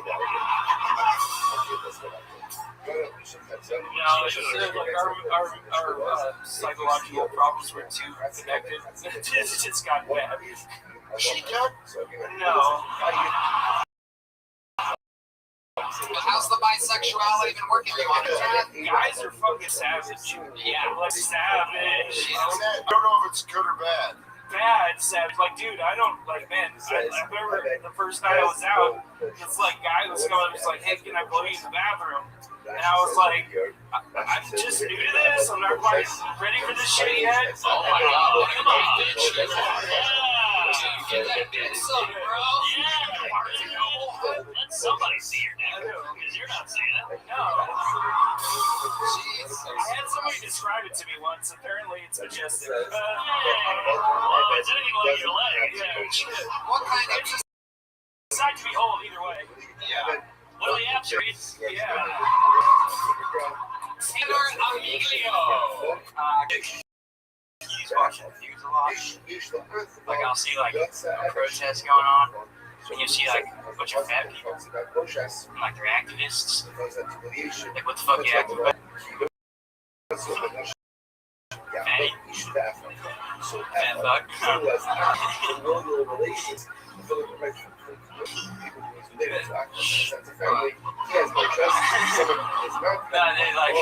I like listening to my parents have sex. I don't care what you think with my parents, bro. Fuck you. It's fun to think about, you know, like my dad's short with my mom, my dad's Asian. It's cool. I know he's doing a good job too. Like I heard my mom go, oh yeah. Yeah. My dad's oh my god, fuck yeah, get that pussy. I'm Asian, don't get mad at me, bro. Alright, cool. Wow. Wait a minute. How old are you? 21. 21 years old. Yeah. I feel like Kevin Spacey because this twink is cute. Yeah, dude. How long have you been doing stand-up? This is going to be 10 months. No, 11 months in March. Okay. Go into that now, March. Yes. 11 months, guys. How do you make a living? I work for Tommy Buns and Mom Jeans. Wow. Yeah. And I was actually switching on the podcast when you were on Not Today, pal. Oh, okay. Yeah. Hell yeah. And you asked, The great Jamie. yeah, and Robbo, yeah, of course. You asked, so when... Wait, I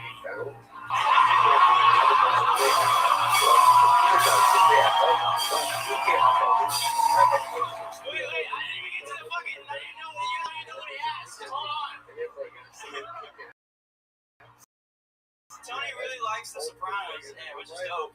He was wondering about this Floyd song that kept popping up when no one was killed. It was Van Morrison. But yes, Van Morrison sings the chorus on the Completely Numb version of Christopher Walken's Death. Yeah, I learned that. You know, they asked the great David Chase, the creator, the almighty creator of the Sopranos universe, and he answered that, and he didn't even know.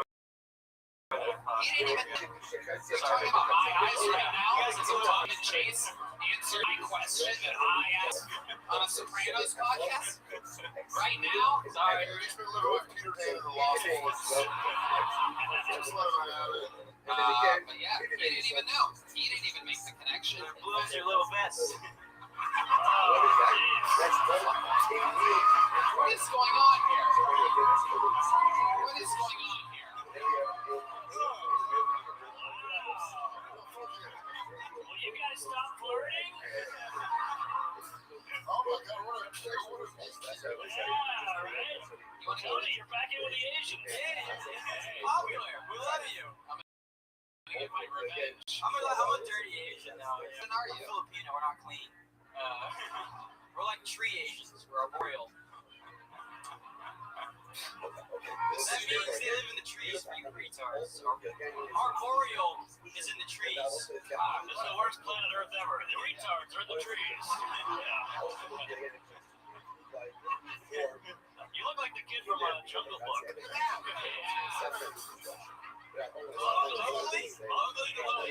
Sorry, I have to call you out.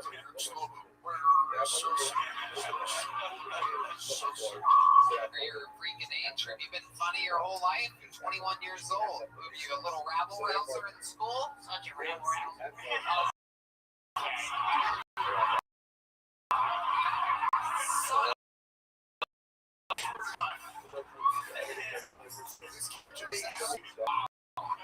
One pleasant surprise. Bullshit. I want to tell Tony he looked like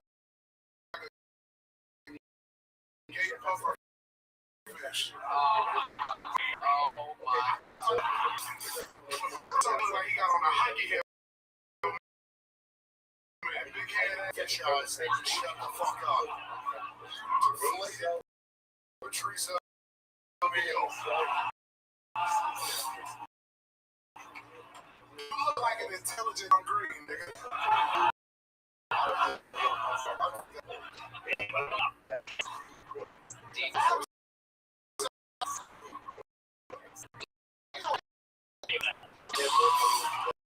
Oh shit.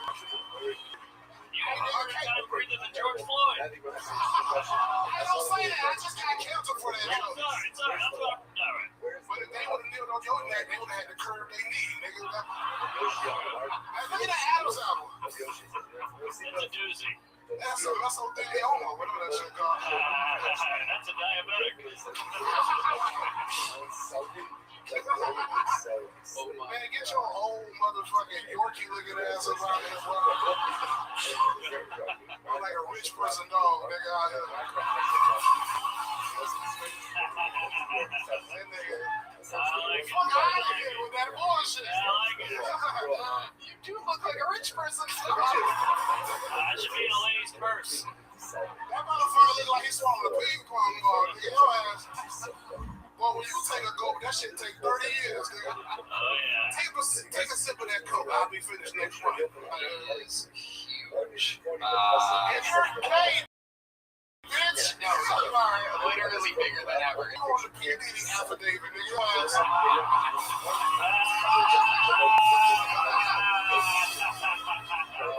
He was in the swimming pool with me, man. No one knows more about being puffy than you do. There you go. You be puffing in the morning from the Hanes medication, nigga. Your ass. You are notoriously B.I.G. And you are notorious FAG. Oh, son of a bitch. You got me again. It goes on and on. Make some noise for David Charlie, everybody. How y'all doing today, white people in Puerto Rico? Y'all heard the news that the aliens was real? Y'all heard that? It's fucking crazy. The real question is, when are we gonna be able to fuck these aliens? I say, Avatar, I've been waiting on this shit a long time. I ain't never had no turquoise pussy before. gonna be the first nigga in a polyamorous relationship with 2 Martian hoes. I'm gonna be like, hey, ooga, ooga, ooga, ooga. You and y'all come in here and suck my dick. Cause I already know they keeping them aliens at Area 51. It's a nigga on that midnight shift. What are you talking about? Just wait for Roger to go eat his cheese. All right, there y'all, man. There y'all. Only 42 seconds. Oh, my man. All right. Fuck y'all ugly bitch. All right. What up, Mark? Hey, it's good to see you. I mean, you were great in Blood Diamond. Yeah. I invited you on the road, and I mean, I don't know why I was surprised, but your level in giant theaters was so incredible that I had you back and back again. So you've been kind of part of this rolling crew. Tell these people what it's like doing sold-out theaters around the world with me. That shit retarded. You describe it a little bit. I mean, like, you gotta take so much time. We went to Cleveland and Pittsburgh this past weekend, and we stopped off in Youngstown, Ohio, which is about midway point, and you went to Pittsburgh's house. Cam's dad, but I had to wait in the car 5 minutes, and after she left, I didn't tell her that David was coming, and I tore really hard to freak her out. She was a good spirit. She put the gun down. You got that Youngstown pizza, Belleria, Uptown Pizza, and ice cream was fine though. That's Campbell's ice cream. World famous. You've had it. Yeah, good. I thought it was gonna taste like purple drink, but it tastes like grape, so that was ice cream. We did. We got great flavor. Oh yeah, it was good, right? Very good. And right from the hood, man. I love purple drink. Yeah. It's delicious. I'm telling you, it is. No, I know. What the hell is that? Hot tub. Were you friends with them dorks? It's a shame because I was trying to get Cat Williams on this episode last week, but he obviously had other things to do. I wonder what Cat Williams would have said about your performance. For a minute. They got him working the door. Baby can't even do a damn phone. It's a shame. Wait for me, white bitch.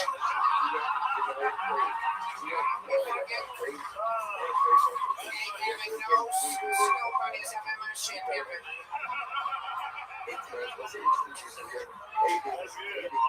Oh my God. How's your kids? Yeah, Alright, you're taking care of them. That's nice. He does not know where they are. He in college, actually. Pretty good. You got a kid in college? Yeah. What college is he going to? Bethune-Cookman University in Daytona. What's it called? Bethune-Cookman University. Bethune-Cookman. Bethune-Cookman, motherfucker. You didn't even tell me that damn. My God. Google it, motherfucker. Bethune-Cookman.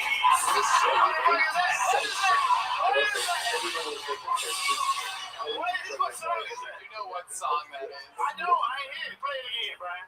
You know what fucking song.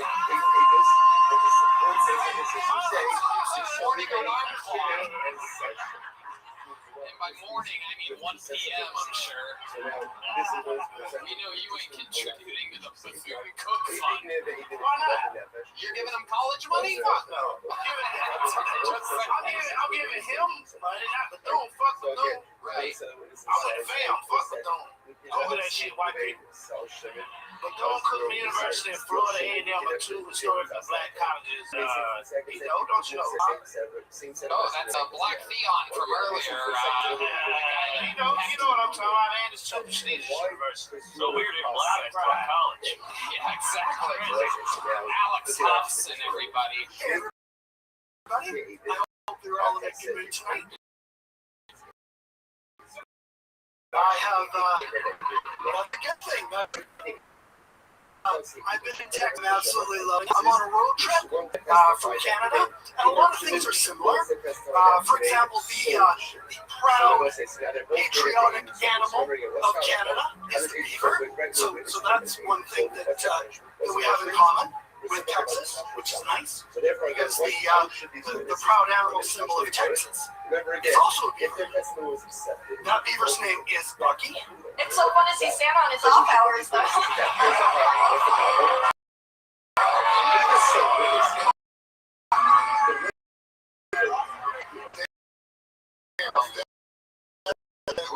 Stop.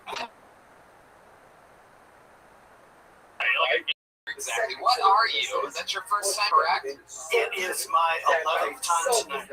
Whoa! What does that mean to you exactly? What does tonight mean? Or what does 11th time? It means I've done open mics up in Canada, but only a few. Oh, you're tonight.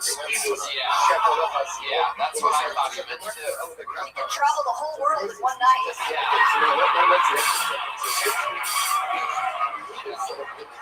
It is very Santa-like, except he slays sometimes. This was more over here. So, Alex, you've done stand-up 11 times total. What do you do for a living? What type of prison guard are you exactly? I mark essays. You mark?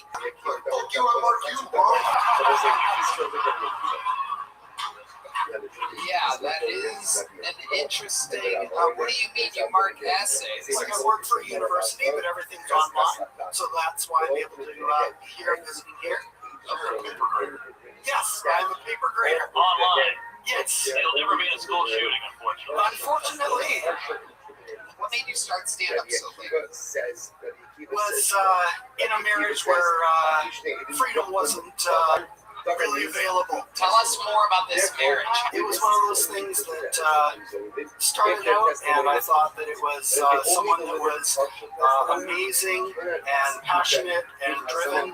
And so I said to myself, if the first night is like this, then what else will be good? You know what else will be intense? The divorce. And it was. How long was the marriage? 12 years. I was married to a very, very passionate, very driven, very. She's passionate.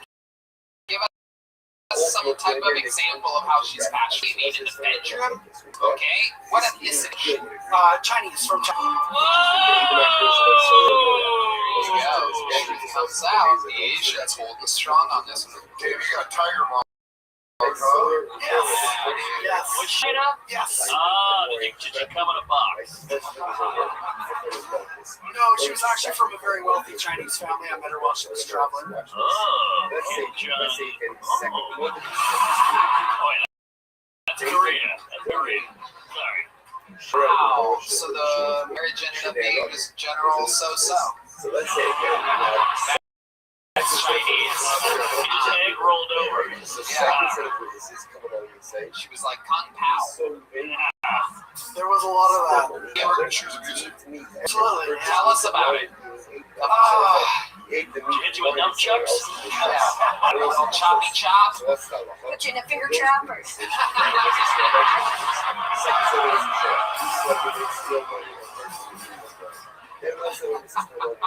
What did she do to you? Mostly a lot of throwing dishes, lack of control. China? Yeah. She's trying to China. Babe, that's all good China. She was smaller than you, though, right? Like very fat. No, not really. No, like when I went to China, I went to Beijing and met her dad. Her dad was a little bit taller than I am, and I'm not short. So that's crazy. Yeah. He was taller than you. Yes. Wow. So you met her there and you took her to go Chinese takeout. One of those very strange things we met in St. John's, Newfoundland. So I'm from British Columbia. We met way on the other side of Canada. It's kind of like being from Seattle.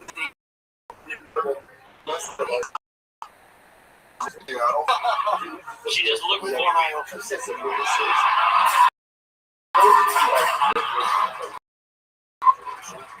So tell us more about this fucking spicy dish. What else would you do? Where did you draw the line? Where did you build your wall? What Super steaks. Yeah. We did tons of fun.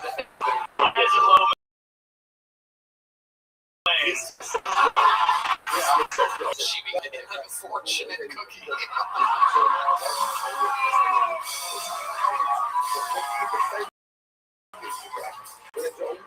12 years. What was the final? What was the straw? Even though they don't really put straws in the to-go bags.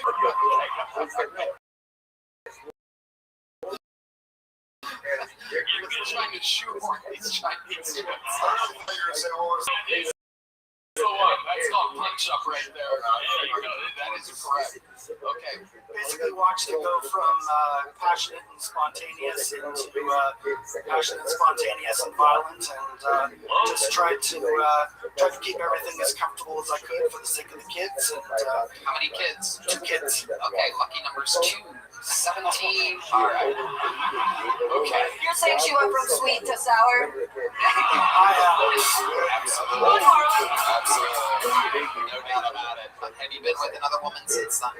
Yeah, I actually went because I went from someone who was very thin, where we didn't have a lot in common, where every conversation things was something different. Yeah, someone from very close, grew up on a ranch like I did, you know, just on a ranch animal. Indeed. Brandon Vadek, everybody.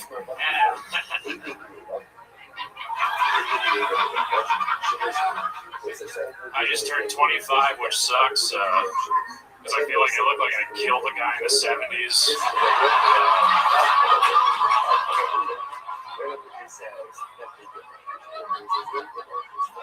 I was in the bathroom before this. I hate using urinals, man. Do you have any idea how uncomfortable it is that people can see my back as I masturbate?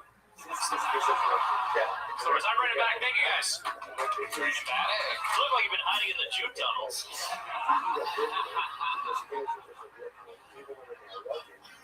Yeah. So, are you Jewish? No. What are you? I'm Albanian. Oh.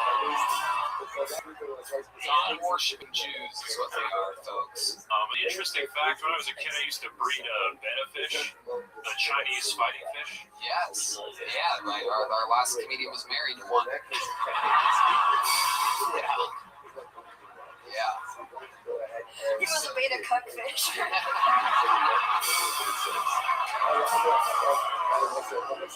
Is there anything else that we might be surprised to know about you, Brandon? I did fencing for 10 years. Whoa. Putting up that border wall? Actual fencing. Okay, I'm starting to figure this out. It's starting to make sense. Rich parents. Middle class. That's what rich parents. People with rich parents. Trying to hide the fact that his father is Rob Zombie. Charles Zombie. What does your father do for a living? He sold car insurance. Actually, he takes through the ditches and burns.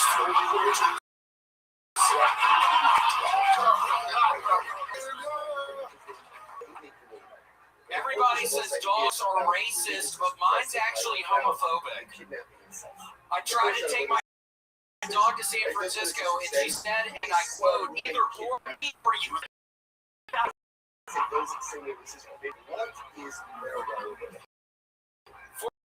47-year-old Russian opposition leader Alexei Navalny was dead and died from sudden death. Hillary Clinton.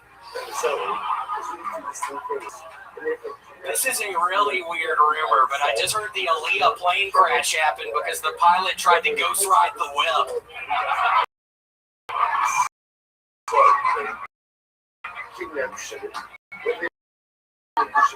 Today I was at my perch. I was watching this homeless man through the garbage can for a couple of to get a bag of trash. And I started talking to an aggressive southern accent, just trying to scare his ass. And How are you just looking in a mirror? We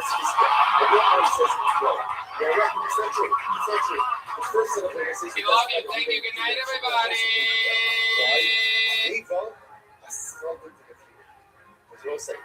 kidnapping is the beginning of Chida. In other words, how could you divorce the two processes? It doesn't make any sense.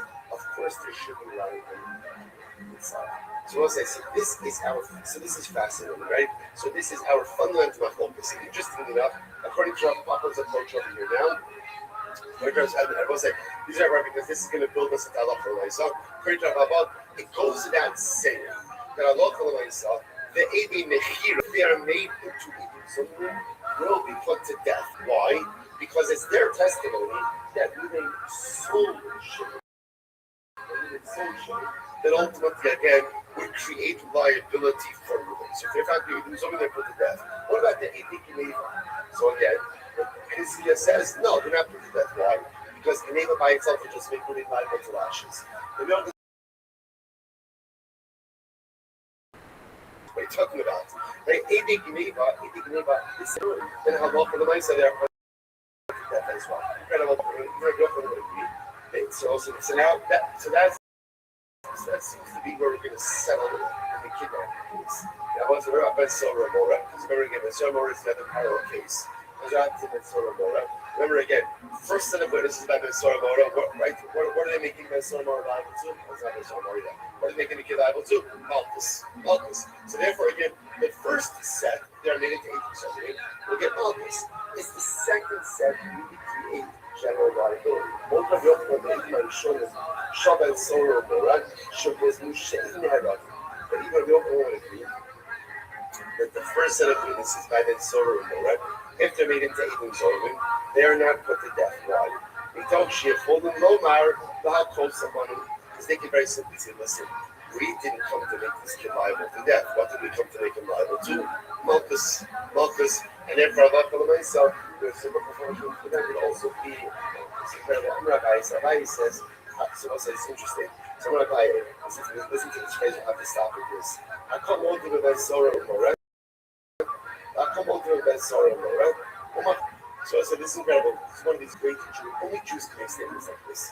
Rabbi says, everyone agrees with Ben Sora Mora, right? Everyone agrees with Ben Sora Mora, and there's a machlokes by Ben Sora Mora. So I said, we're actually going to end up on this statement here, but I just want to point out what an incredible statement this is to go into Purim with. Why? So when you look at this statement, what do you say to yourself? This makes absolutely no sense. But I will say, there's one thing that is absolutely clear, which is, in the coming lines, this is all going to make so much sense. Let's think, what is the entire Yisod? Life is filled with circumstance, sense. What's the Yisod of life? Keep reading, keep eating, keep moving forward, keep learning, keep growing, and see how all the beautiful and holy pieces. So stop over here for today. Right? We like to leave at 4:30 or we're going to stay tuned. I'll post on the WhatsApp chat. There's a Shabbat share tomorrow morning at 5 just as we'll be learning and hearing this very short that we in the main show tomorrow. Both sides, Shabbat.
someone else will provide this quote-unquote service for the Father.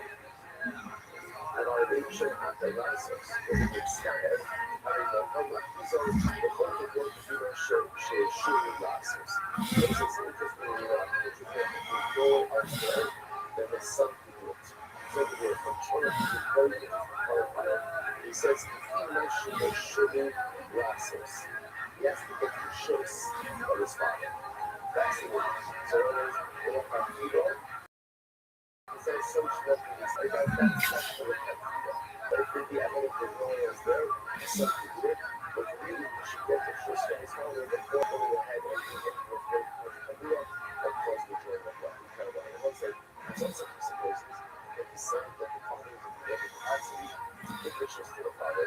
Let's say again, the father is not the capacity, the son is the care for the yes, but I'm not saying it's still, and you know, that we have some other than the son to perform.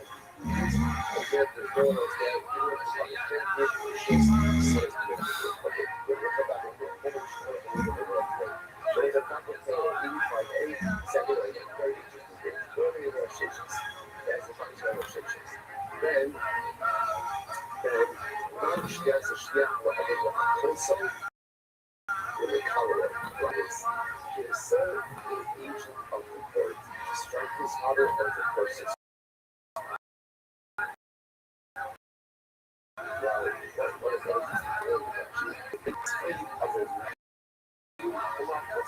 So what we're seeing at questions like this, let's say, like, what it is, how do these things look? Was then the idea the first idea is to not this, to get ashes, or after the first expectation. So whatever it is, when the show is, let's say, it's up, so it's important by Wednesday. So the next one, go ahead and any outcomes, sentences, against this fire. So again, it's not the same acting as a tradition. It's the same acting as a shtick that is to be like says it's anyway, that's like it, right? So you know that's the class of question for journal, right? Why is like it's like and now I believe that tradition does first. You get first by nature. So you know it says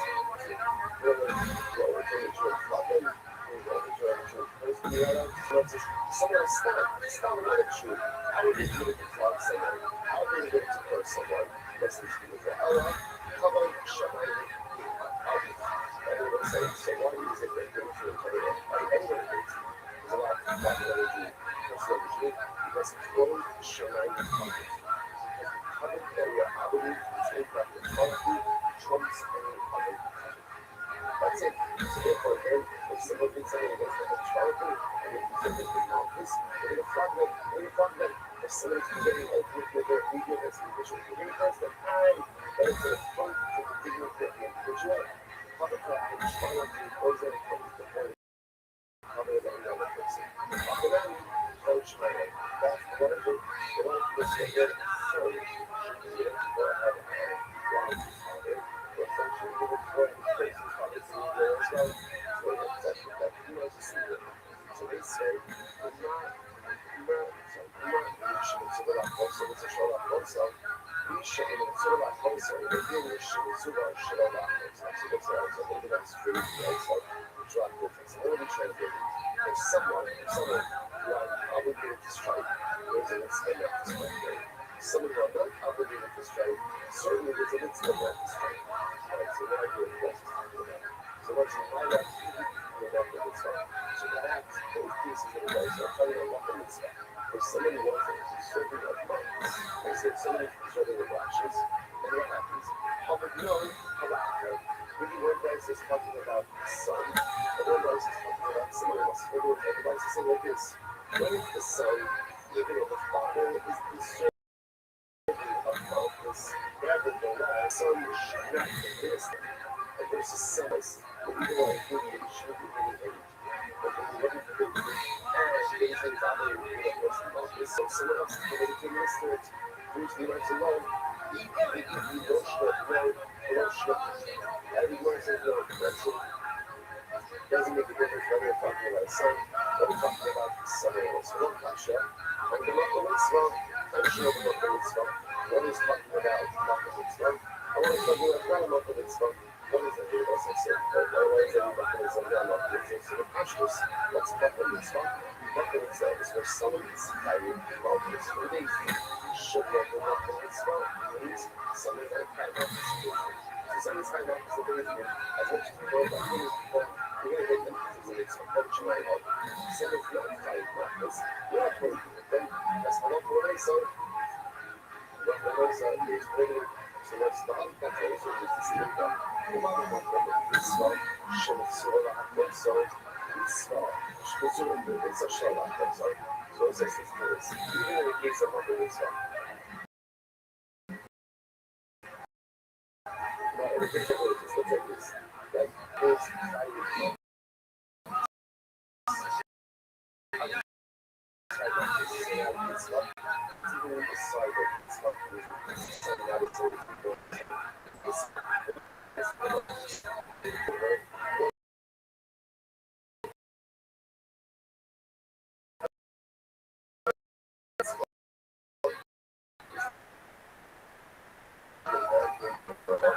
even in the case where putting the logical actions, right? Should be two like so mitzvah should be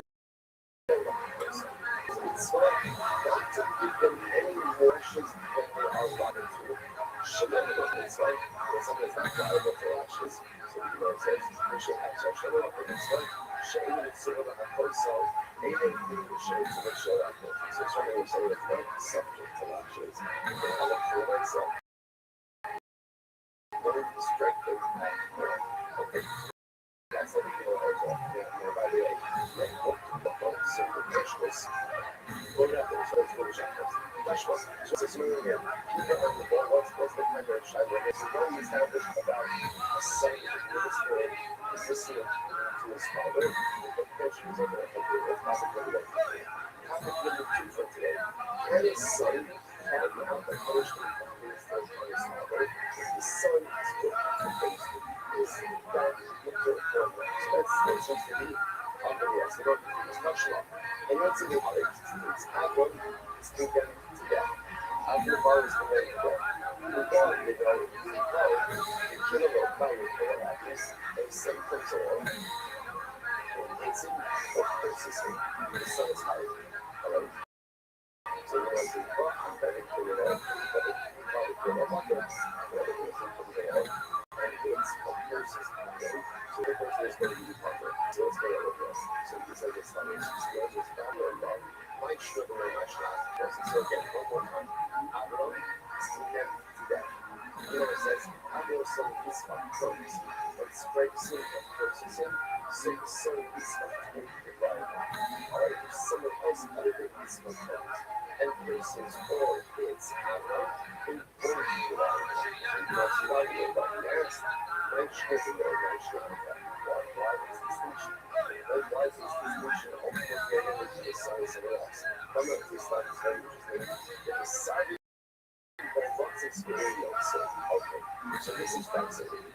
So it's a what's the base? I don't listen to that. What's the big one? It's not going to be a different example about the process for the center.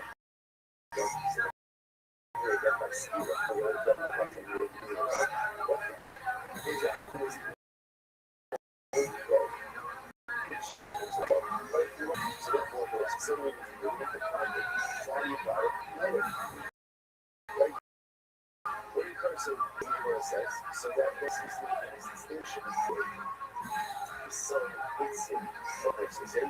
The son of the brother. If someone else forces him, people without him. Says, when Shisha will be like, the Shisha is sadly no losses. When Shisha sets up in the middle, it's a very confusing style. If that's the thing that puts it out, I can remember what's it. It was again. In that case, where I was condemned to death, to go out, to go out for execution. So again, Gemara says, if the son hits it off versus him, there's liability. If someone else is it, there's no liability. Okay, If she just says, no, it's not that piece you want to use, it's not that way to go. You know to go. Right, there's way to go. Shame is out, way to go. That's the way to go. But at the end of the day, if someone else comes along, and you can see that person, why would you feel that you are for the team for you? Here's the person, very simple. I got it, not what you see. So I say, that way you start talking. Well, how can this be dead? What's the status? What's the status? He's going to be dead. Right? That's the difference. So, how can this be dead? That they think, and then, God, thank you for all the kids. What's that identity? Zero. Yeah. Kill the dead. He killed the dead man. So, I love the very song, close to the very same verse as this. Where I can think of that. So, if someone else comes along, it's not like, it's just not like, it's like, I don't know.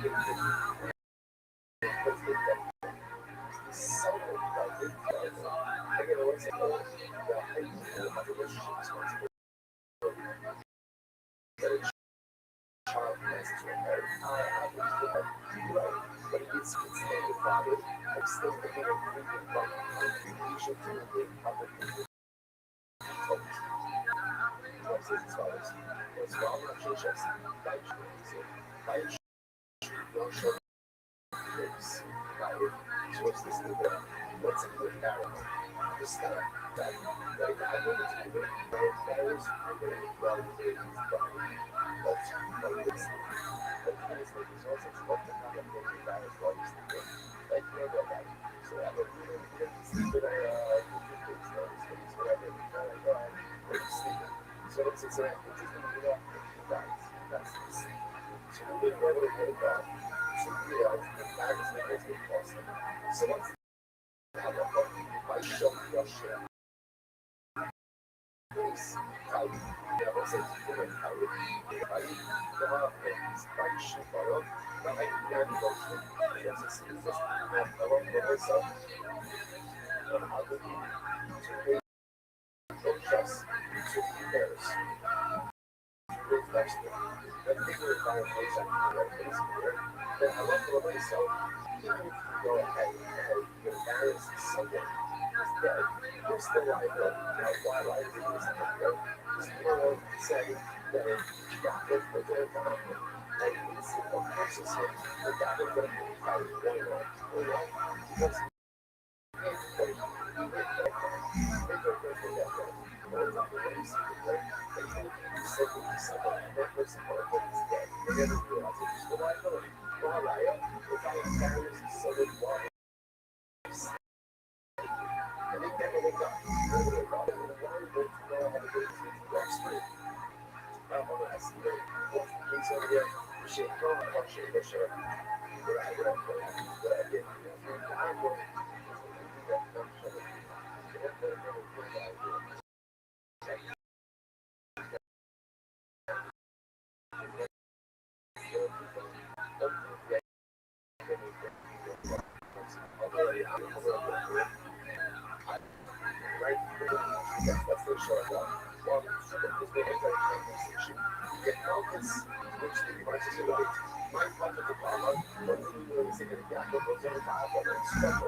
such an individual. Where it says, okay, I feel like a pro. So I understand person. So I used to also say, by the way, he's actually very focused. Because what he's telling you is the proficient in person, whether true, it's only when they can be the like only when let's say by somebody, only when they are behaving, when they are conducting themselves, like you should. So it says, I feel like a pro. What about hitting somebody? Like, what about hitting somebody? Like, you know, I'm talking about, I'm sure,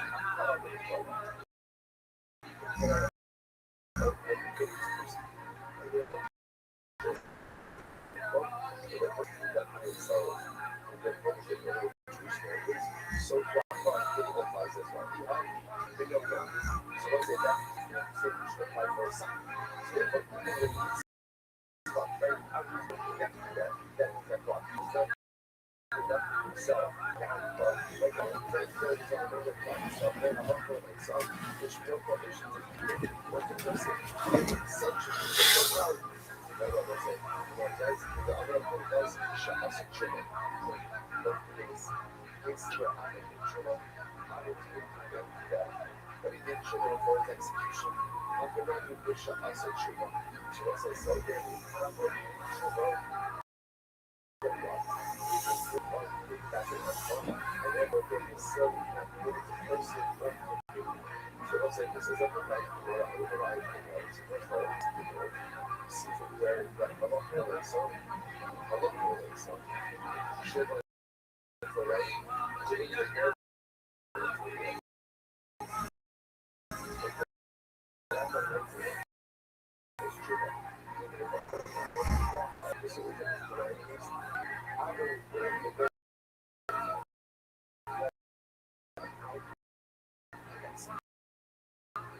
execution, send it back home. So that's it, just because of that's true, right? That's what it said in the picture. Facts and all of the actions. So and then irreversible consequences. In a certain way, especially when it's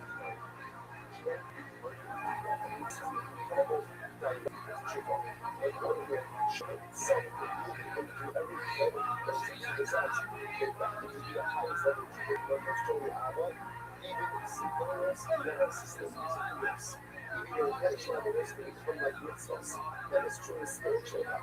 In the physical world, sometimes the things that I do cannot be undone. They are the energies of action, the energies of uncertainty. And as you see this all in relationships. So, you know, we have someone makes someone makes mistakes in our lives, especially when it's the correlation. Right, so that is how we can very structurally in a lot of these. As I said, that makes it happen. That's the same argument, right? But it's your purpose is more.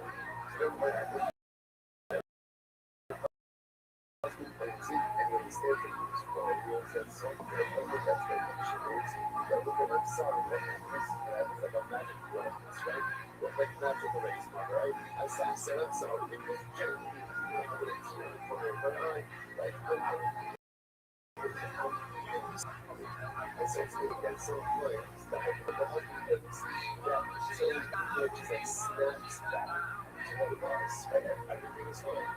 But then I thought I didn't realize it for a while, like how I could just think exactly what it was. So it's like, it's good. Our actions have consequences. Our actions have reactions.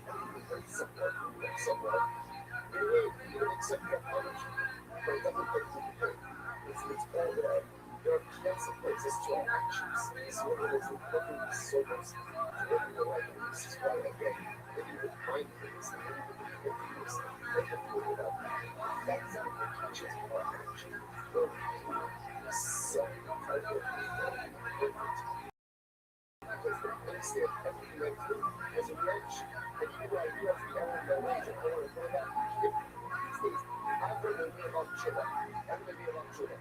But what's going to happen if that becomes a long Chuba? What's going to happen? What is the stadium? But in the stadium, strap up. Get away. Bring out next time. Like, in other words, that cue puncher, in other words, that's it. You did something, and there's a rehearsal set of consequences which are set in devotion. Not about Chuba. And Chuba, they were absolutely set in arms, hands, about Chuba. But we're still going to ask because they have to make certain decisions that are easy for certain consequences. There is a how often do certain things thinking that that what I know is going to go. I just couldn't dial it back afterwards. But when you do it, you can't dial it back. They're stuck with the consequences. Shuba always possible that people do the actions or perfect or the actions on their actions. Often they're not really done. Kind of what you said.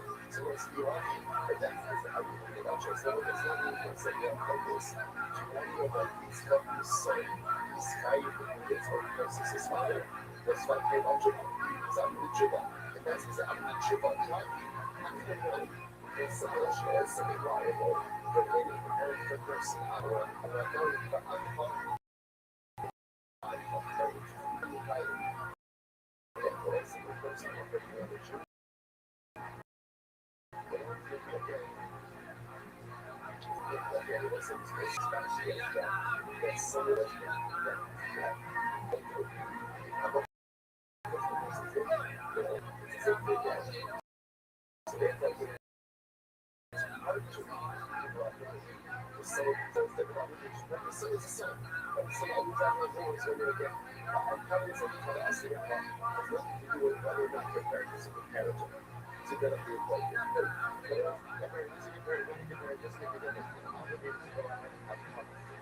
So we're going to get this and this and that.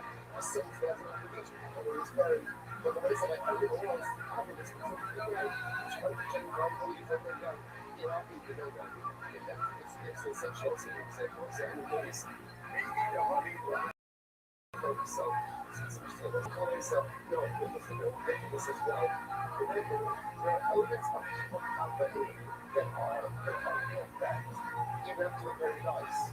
As a one to see, for example, one is the ground, okay, picture playing down here, okay, as is their function of the course. Right? But the nice up, here, there's your pain, the way that. So, for example, when I recover on the people applies after that there. Specifically, those facets, even if you look at Afro as a dead guy, that becomes specific to the guy. Even so, there's some it's stuff to say, but see, it's your network as well. So it's another thing a lot to say about this. The transaction that right one I left the right so there. You know, this is what it is. The same package is one of the important things people out there. Which has a lot to do with their father says. And it's a real child. I don't want to say package from about that. Because there's a lot where it says, so please ensure that proper needs to go ahead and whatever else, it can make space for that because there are a lot of shyness things about that. That was very nice for something, that was perfect. I don't know, people like that. One thing here is that the application, the fact that it's a shyness, it means that people are paying instead of people down to the first one. Hey, meditation, I was asked that, don't be shy, right? I'm going to start works for this one, so to be here, his father, again, the mom is when you say go ahead and illustrate that particular profession, right? Again, why similar things, right? I mean, it's let out, right? It's what you said, hey, it's similar to the person. So certainly, circumstances, certainly, it's this kind of thing. Right? Because the race, the race of the person with the actual race, but it's so certainly it's action physically. So when you look at it, that's what I about, you know, you can play out the way well, what color, you know, I think that's what you have to have a lot. So the color, so as a general, I don't know myself, sun is not allowed to press. It is not the feeling says doing so, and the capacity of the nature of the that's not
want to say now, again, remember, we see in general, we see what shines one of 2 ways. Sometimes we see just means of God. That means that there is something is happening. Right? Other times, what pussy refers to are the pussy, or the pussy, right? They're able to shop it as a equivalent of short exile. You know, the strategy, the strategy, the strategy was, whatever you come there, you know, the first thing you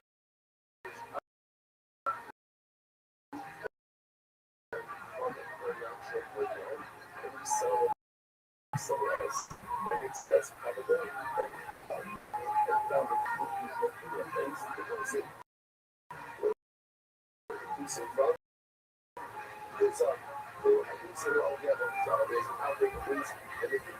there's a whole show about that, which when they legitimate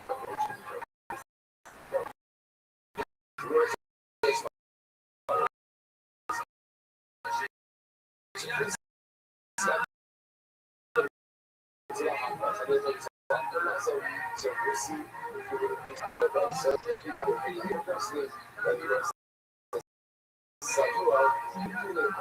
we see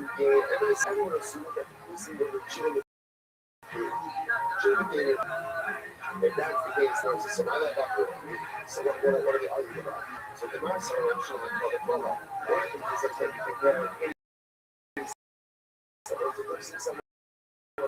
Mars and they're talking about only the money. We treat them separately. Those heroes are lower action abilities. Them action have called it Bola. We do not go ahead and compare getting to cursing. The so what's the way out of here?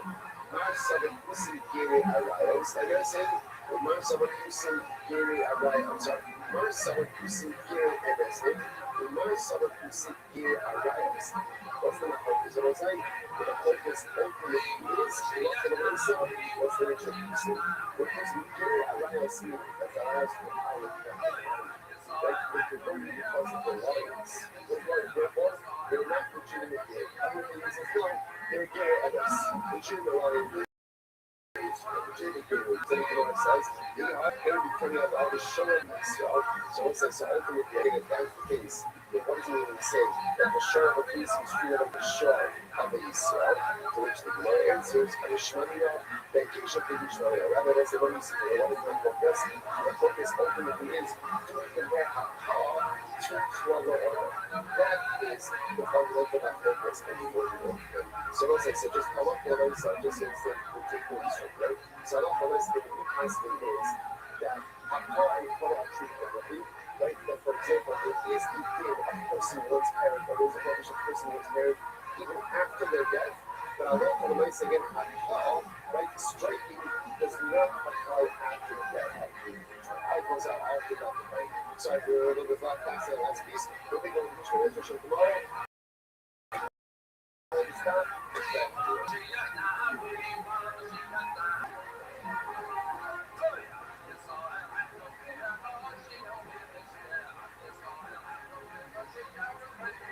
All right, can I say good morning? Good morning.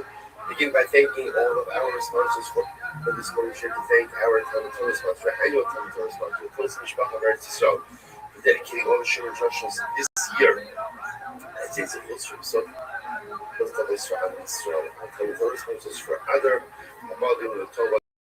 Harry and Steve Zinn, in memory of Harry's father, Dr. Harry Klein, Steve Hirsch, and Yogi Coy on the occasional site.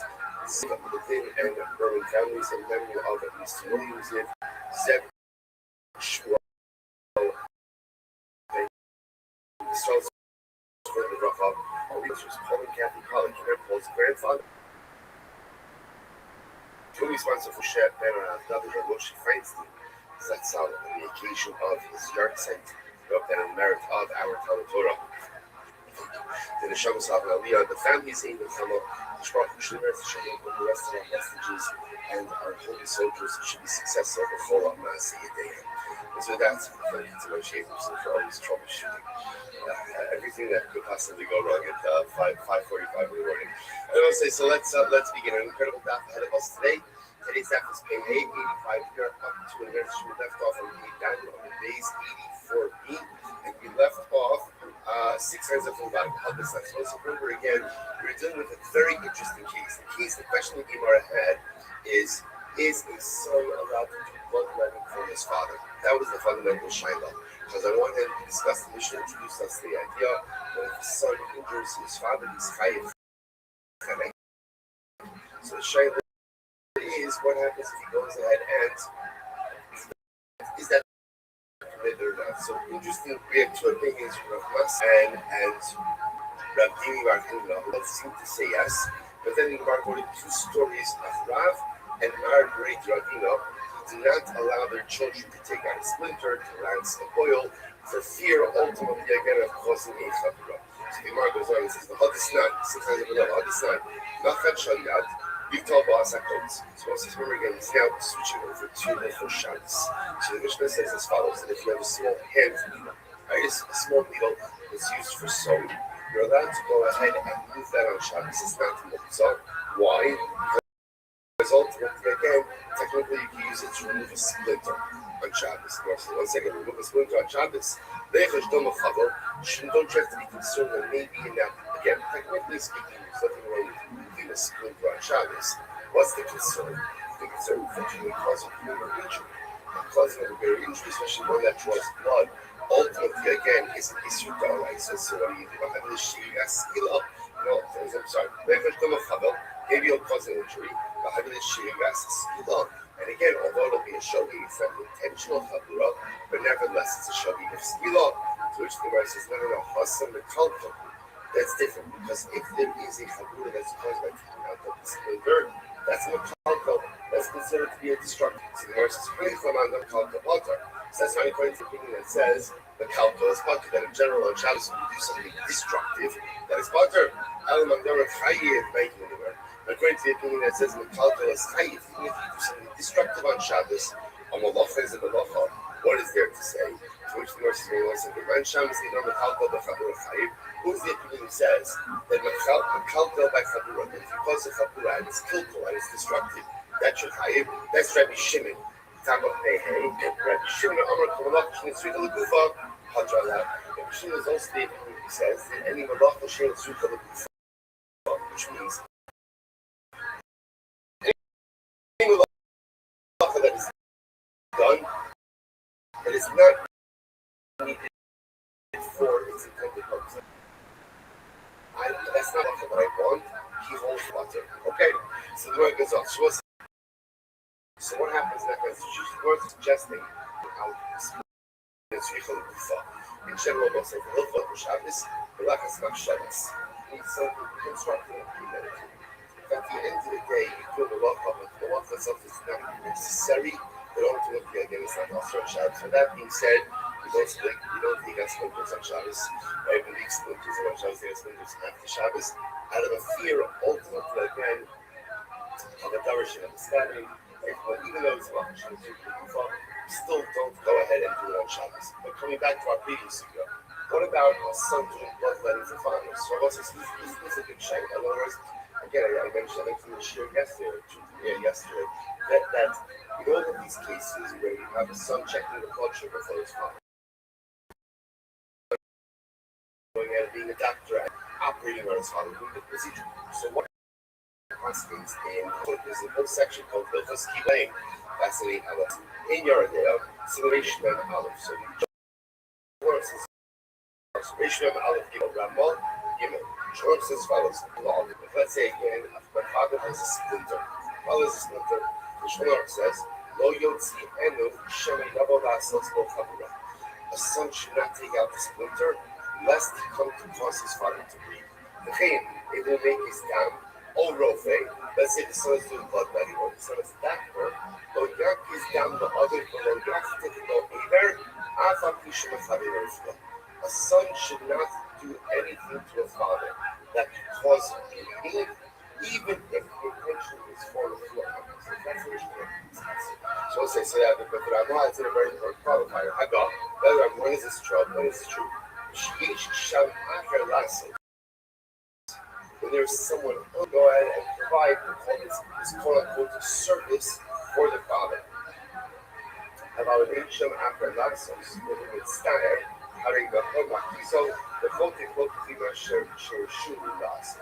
So it says, interestingly enough, if there's no one else there, then the son could do it. The son could do it. But Shonach is a very interesting qualifier. He says, he has to get reshus from his father. Fascinating. So in other words, the lechatchila, he said a son should not do these things for his father. Right, guys? That's the lechatchila. Right? If there's no one else there, the son can do it. But really, he should get reshus from his father before going ahead and doing anything that's going to cause a chabura or cause the joy of God. Incredible. And I will say, this also presupposes that the father is of the mental capacity to give reshus to the father. Let's say again, the father is not in the mental capacity. The son is the caregiver who's there. So again, but I'm not saying it's understood. It's understood that although ideally, better to have someone other than the son or parents, but again, if there's no one else, the father can't give reshus. The son is permitted to do it. Okay, we'll come back with more pointers. Today.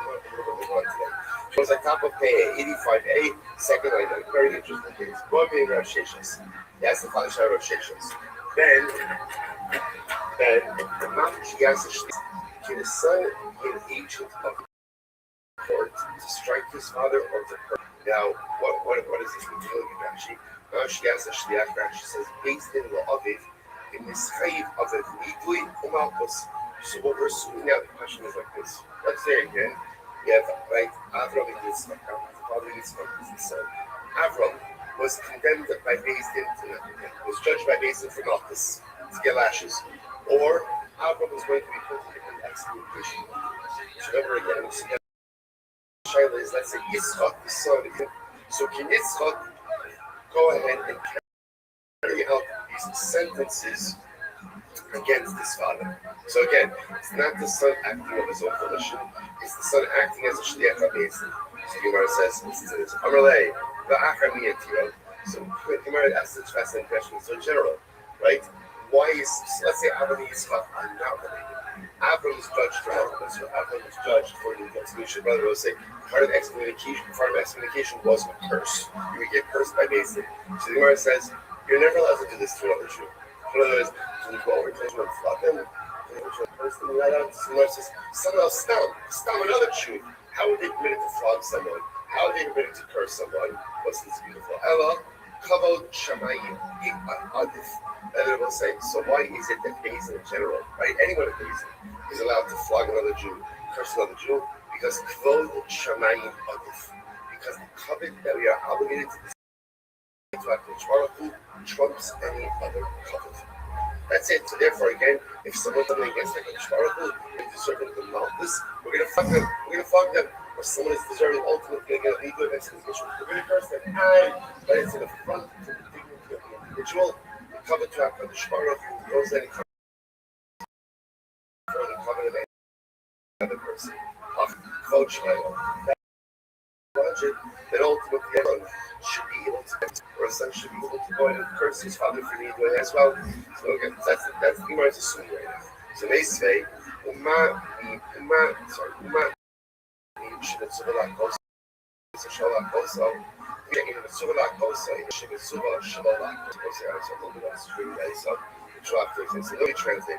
if someone who I'm obligated to strike, there's strike them.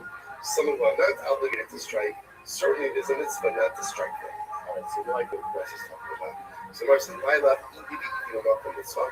So perhaps both cases in the Braisa are talking about Makom mitzvah, where someone who was deserving of darkness. Right? See, if someone is deserving of lashes, then what happens? Maybe one Braisa is talking about a son, and one Braisa is talking about someone else. One Braisa is saying like this: when it's the son, even the father is deserving. Nevertheless, the son should not minister to the father. And versus someone else, where you go, you really shouldn't be hitting any Jew. But when you're working for Beis Din, and Beis Din is obligated to give a person like this, so someone else is permitted to administer it. To which the Gemara says, no, and the Gemara says, no, not true. It doesn't make a difference whether we're talking about a son or talking about someone else. So look, Kasha, kan b'makom mitzvah, kan shelo b'makom mitzvah. One is talking about makom mitzvah, and one is talking about not a makom mitzvah. What does that mean? What does that mean? Makom mitzvah, not makom mitzvah? So the pashtus, what's makom mitzvah is where someone is chayiv. Shalom mitzvah means someone's not chayiv on this basin. So someone's chayiv on this basin. As much as we don't like hitting people, you're gonna hit them because it's a mitzvah. Culture I love it. Someone's not chayiv on this. You're not going to hit them because halacha l'maisa. Halacha l'maisa is prohibited. So the Malachika tells us, here we go.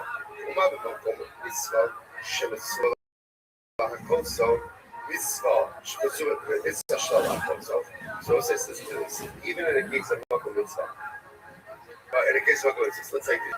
Like Avram, ultimately again is Chayiv Malchus. Avram's Chayiv Malchus. So now Mitzvah, let's even decide that Yitzchak is his son, not his son, female son. Yitzchak is going to administer the Malchus. Even in that case, what is the halakha? Yitzchak is not permitted to deliver more than the mandated number of Malchus. This is the Raisa, the one. Even one more lash that they are chayiv for. So that's what it says. Even in the case where a person is liable to lashes, right? There's a mitzvah not to give them any more lashes than they are liable to. Someone is not liable to lashes. So the Gemara says, so it's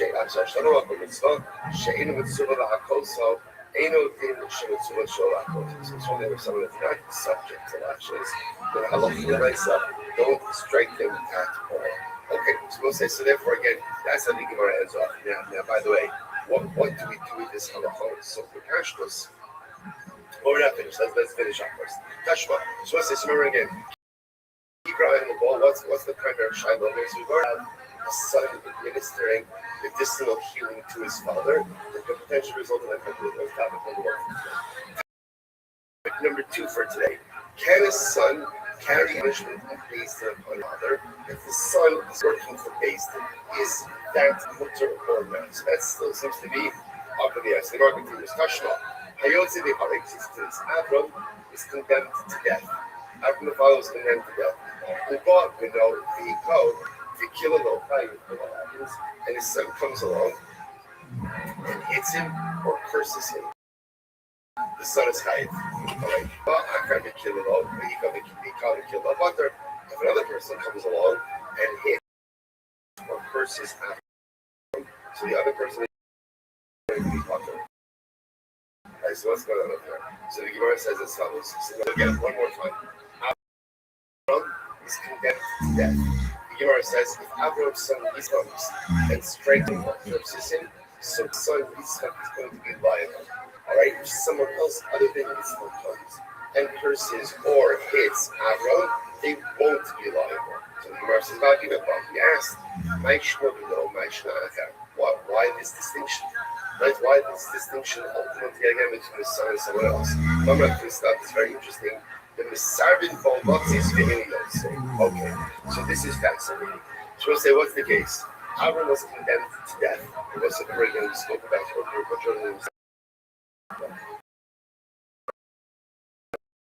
the process for leading someone up to death kilo. In any case, so Avram was condemned, but he won't go, which makes a lot of sense. Right? He won't go. Right? He won't go. So therefore, everyone says, so what do we need to do? We need to plant him. So how do you plant it? You hit him. Right? Or you curse him. So the Gemara says, so that there the Gemara seems to be making this distinction as following. If the son hits him or curses him, the son will be liable. If someone else hits him or curses him, they won't be liable. So the Gemara says, Rav Sheshes would be loved. She'in Misarvin Bolotzes. Rav Sheshes sets it up as though that's not a case of where he's refusing to go out. If that's the case, they're not refusing to go out, he'll be Acher Nami. So I'll say, if we're talking about a case where Avram is condemned to death, he's refusing to go out to meet his maker, right? He's refusing to go out to execution. So now, okay, the Gemara says, if his son, one person says there's liable to the son.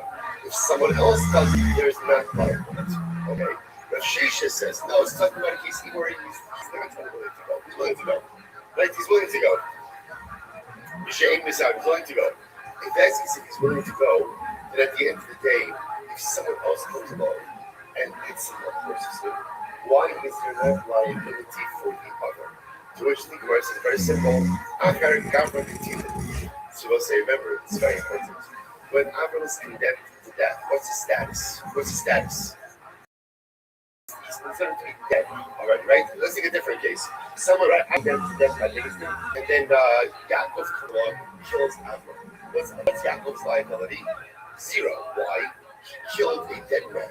He killed a dead man. So halacha l'maisa, the Gemara says like this: when Avram is condemned to death, so someone else comes along and hits Avram, curses Avram, and there's no liability because they've hit and they've cursed a dead man. If his son does it, there is liability. Again, I will say this is all the heightened level of relationship responsibility that a child has to a parent. Avram's been condemned to death. You're right.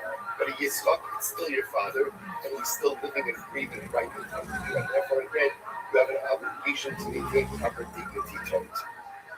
Gemara says as follows: because of Amrav Sheshes, Vaish is an interesting case here. Vaish Shon Mace, Chayiv, supposed to listen to this in case here. Let's say you embarrass someone. Just stop. Right? I go over to Ruvain, and I embarrass Ruvain while Ruvain is dying. While Ruvain is sleeping. Like 2 minutes sleeping. So I says, what's the problem of getting embarrassed while you're sleeping? Right? You don't know about it. So I don't know. 2 days of sleep and I just based on his face, whatever it is, right? I go ahead, ready sleeping. He's just eating up and he dies. He dies in his sleep. So Ruvain never woke up to realize the embarrassment has been caused. So what's the halach? Why show your face? Chayiv. Now we'll say, Rashi says over here, actually right across Chayiv. This Baishin Banov, the Ain Nani Lashno. So it's interesting enough, halacha l'maisa, I'm obligated to pay Boshes to the heirs, right, to raise offspring, because they were embarrassed with the sentences. So I said, what do you see from here? What do you see from here? That halacha l'maisa, even if you go ahead and embarrass someone who's dead, there's still liability. Now, why are you bringing this up here? Because the Gemara wanted to say that if Yaakov goes over to Avram and hits him or curses him, then he hides. Why not? Because he hit or he cursed a dead man. Hit or he cursed a dead man. What do you see from here? That even if you do something to someone and that person, quote unquote, is dead, they never realize it, there's still liability. Vaharaya, if I embarrass someone while they're sleeping and they never wake up, I'm still liable to go ahead and pay for the embarrassment of the offspring. I'm going to ask, what's the case over here? What happens where, again, the injury is an injury that's not shut up. Therefore, again, there's no liability, right? So the damage is less than a so ultimately, again, there's going to be no liability. So the Gemara says, but we learned that even if you injure someone, and you're right, if you hit someone and you cause them an injury that's less than Sharakuta, while it's true that there's no monetary compensation, you get Malchus, to which the Gemara says, you're right. My potter the Kamar, what does it mean when you say that if Yaakov goes over to Avram and he struck or he cursed Avram, that ultimately he's potter? What does that mean, potter? Potter, it means that he's potter from Malchus, there's no monetary compensation, but there would potentially be Malchus. Michlel, if you know Chayiv Malchus. So it says, so again, does that sound like over here that his son would be Chayiv, which would be strange? To which the word says, Ella, Betino, Hachanami, Betino. Now they're both saying, what it means is, Chayiv just means everyone has different liability. Chayiv, you're liable. Son, one type of right?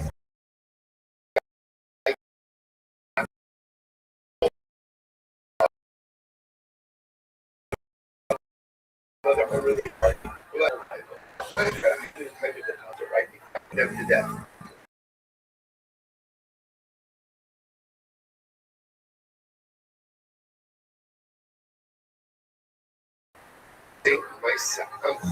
When is there a prohibition to person of a Jew? When he is ba'amcha. Ba'amcha means he is part of the clan, so he behaves like another Jew. But obviously, if someone has been sentenced to death, what does that indicate? They're not behaving in accordance with the standards of Klal Yisrael, and therefore, again, there is no prohibition to curse such an individual. The Gemara says, okay, hatinach klal. So I understand cursing. So I should also say, now, by the way, this is actually very important because of this. the prohibition to curse another Jew is only when they behave like a Jew. Right? Only when what we call only when they are to themselves like the Jew should. So the Gemara says, Hatina Klava, Haka, what about hitting? What about hitting someone? Right? What about hitting someone? Hatina Haka, to Nakshinan Haka the Klava. You compare ultimately hitting to person. And therefore, just like cursing only applies to Amchok when the person is conducting themselves in conformance with normative Jewish standards, so to hitting applies as well. So we'll say if that's the case, then the same should apply for a son. So therefore, even when Yitzchak, right, if Avram has been condemned to death, that means that what? Avram is not conducting himself like a member of Klal Yisrael. He's not conducting himself like a member of Klal Yisrael. Then Allah myself, there should be no prohibition to hate him or to curse him. And therefore, the son should be exempt as well. He's incredible about saying, Gemara says, was the case is where Avram did tshuva. Avram's been condemned to death, but he did tshuva before his execution. Avanami Bisha also tshuva. Shmuel says, so again, if Avram did tshuva, then what? He is included back in Amcha, and therefore again, his son is not permitted to curse him or to hit him. Shmuel said, this is a profound Gemara on a variety of levels. So first of all, what do you see from here? You see from here that halacha l'maisa, you can do halacha l'maisa. You can do tshuva until when? Literally again until the end. Like the Rambam writes in Hilchos Tshuva, even if a person is on the deathbed, they have the ability to perform tshuva. So this is just in this dramatic case. Avram's been sentenced to death.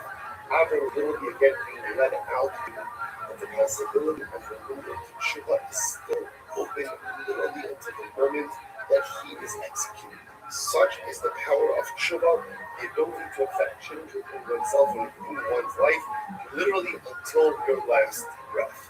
That's the power of tshuva. What was lesson number 2? So he says, he's about tshuva. He's about tshuva. Then what should we do? What should we do? Stay the execution. Send it back home. So what else do you see? They'll say just because a person does tshuva doesn't necessarily mean that you can look the effects of all the actions. Sometimes you do things in life, or often you behave a certain way, especially for a protracted amount of time. You can't simply undo that. And this is the incredible dialectic of tshuva. And one itself could really undo everything, right? Like the Gemara says that you do the highest level of tshuva, the Gemara calls tshuva me'ava, even zidonos narasis lokizim, even your intentional awareness can become like mitzvahs. That is true in the spiritual realm. In the physical realm, sometimes the things that I do cannot be done. There are realities of our actions, realities of our circumstances. Let us say that we see this all the time, like in human relationships. So, it could happen that we offend someone, we hurt someone. We see this happen a lot, especially in the context of marriage, where I do something that is terribly hurtful and destructive. And then what happens? The person says that, let's say it happens to me that the offending party is the husband. Let's say for argument's sake, right? For illustrative purposes only. So then what happens when a husband owns it and he understands that he was wrong, he understands self-esteem. He says, I'm sorry. Now it's interesting, often the husband's expectation is, with that I'm sorry, what happens? That's right. I said I'm sorry. A little tear in the corner of my eye, right? I'm really sorry. And so it's interesting that sometimes the hypothetical things that tell me everything that just like snaps back to what it was. Like everyone is that wow, like not everything getting back to what it was. So also because again, our actions have consequences, and our actions have reactions. And when you hurt someone, they may even accept your apology, but it doesn't undo the pain. It's all there. There are constantly the most important sources to live with in life, and this is why, again, living with mindfulness and living with attentiveness and contemplating about the facts and implications of our actions before we do as a reaction. And even though I realize the error in my ways and I want to pull it back, you can't pull it back. It stays. Avram may be about tshuva. Error may be about tshuva. But what's going to happen if Avram becomes about tshuva? What's going to happen? What is the big? But the thing is,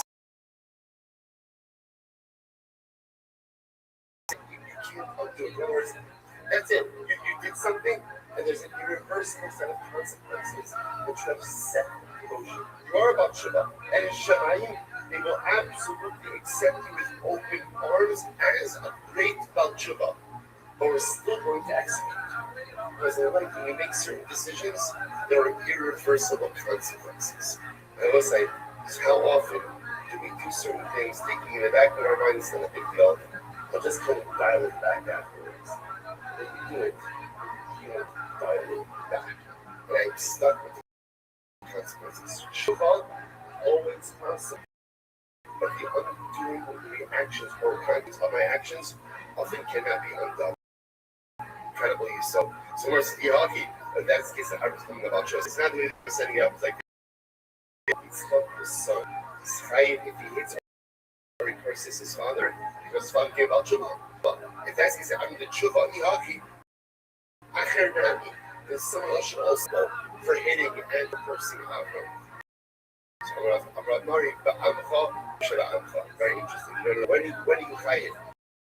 I love the life of a person or hurting another Jew. Well, it's a Jew who is going to live. And this also goes back to the idea of death.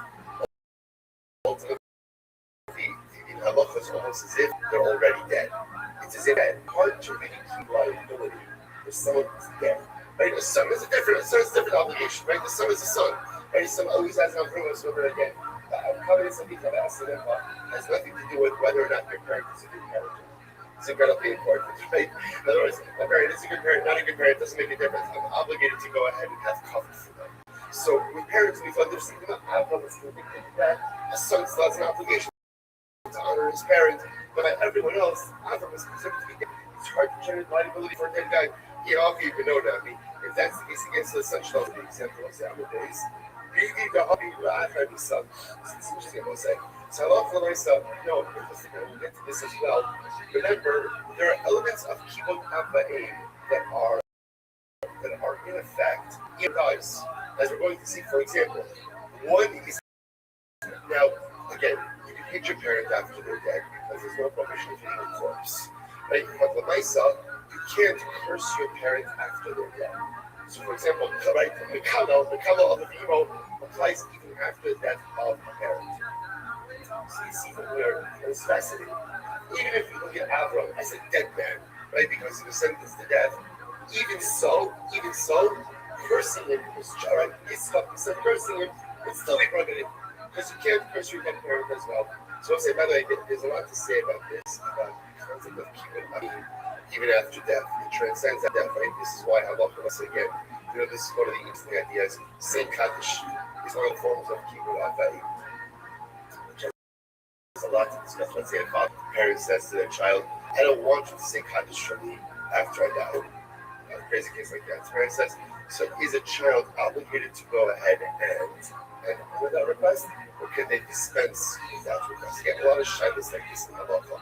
That when a parent asks for something,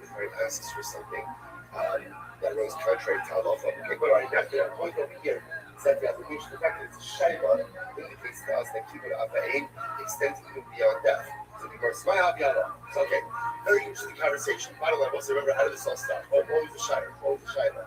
Like Avram was good, right? Avram, Yitzchak works for Jason, this was over to Jason. His father is chayiv, ultimately again. For Malchus or for Klala, can the son go ahead and administer that particular prohibition, right? Or ultimately, again, which is a similar case, right? Avram is being let out to death, as is Yitzchak, the son, chayiv, if he hits versus him. So certainly, one thing we've certainly established is certainly cursing him is chayiv for, right? Because the Maisa, cursing your parent after they're dead is also a liability. So certainly, when he's actually physically breathing. So my idea was about the thing come out the day that he showed. What called Ina Ben Nasa Shef Allah so with the Kamalot. So was like general halakha myself. A son is not allowed to curse and hate his father, even if the son is doing so in the capacity of impeachment and basin. That's the halakha. Can't curse or hate as the basin with one exception. Chutz mi basis. Shahari Amatorah was Sechmo, with one exception. What's the one exception? if Avram the father was involved in inciting worship of the Zara, then and hit him personally carry out the punishment of Bezin, which makes sense also because we've seen once somebody is inciting others to worship of the Zara, we definitely throw the book at them, in a general sense.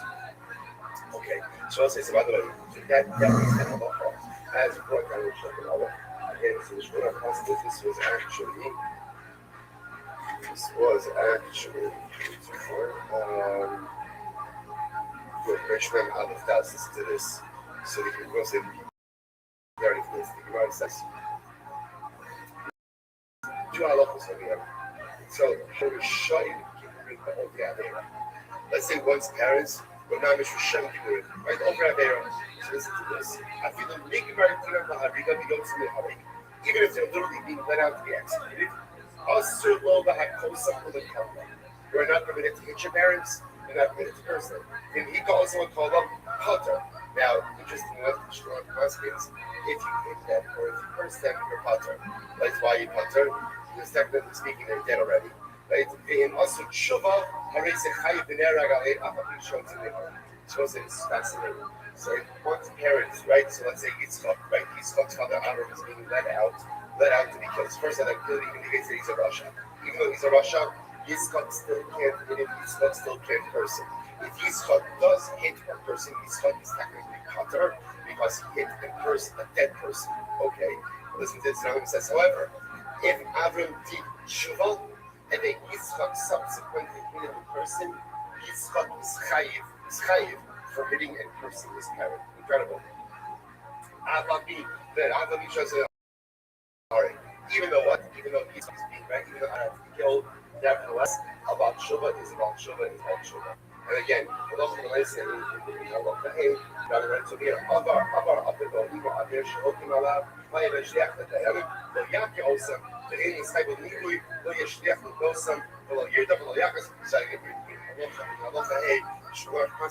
that son Yitzchak should not be in Egypt amazed to carry out all this or to carry out legally execution. Incredible. Okay, let's go back to Mishnah. Let's finish that. I'm not here other than so we actually put it to this already in the last when you it is actually dealing with a parent. If a person hates his father or mother, he is not chayiv unless a person causes him pain. So you have to keep the chabura. Zechomer b'mekala b'munaker shemekala la'achar nisa chayiv v'makila la'achar nisa pater. Furthermore, I say even though normally we hitting and cursing parents together, there is a stringency that person are hitting, namely that hitting your only chayiv when the parent is alive. Cursing on chayiv even when the parent is dead. Okay, incredible. Says the Gemara, let's analyze. So we'll say, so very important.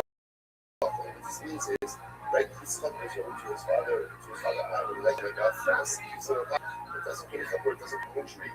Not good, but it's not a decent level of life.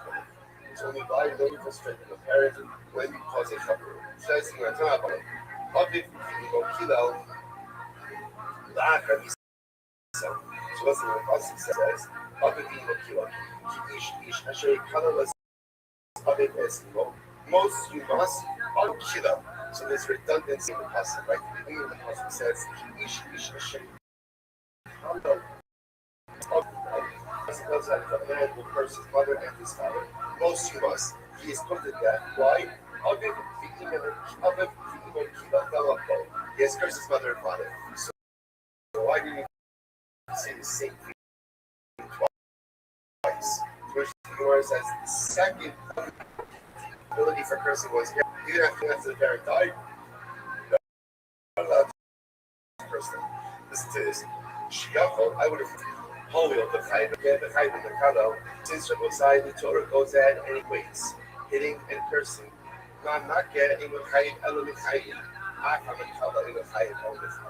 Therefore, just like striking the parent, there's only liability when the parent is alive. So to cursing the parent, there's only liability when the parent is alive. So we'll say, therefore, again, the pasuk extra phrase, teaching them his liability for cursing parents, even once furthermore, there was a couple of Kavachomer.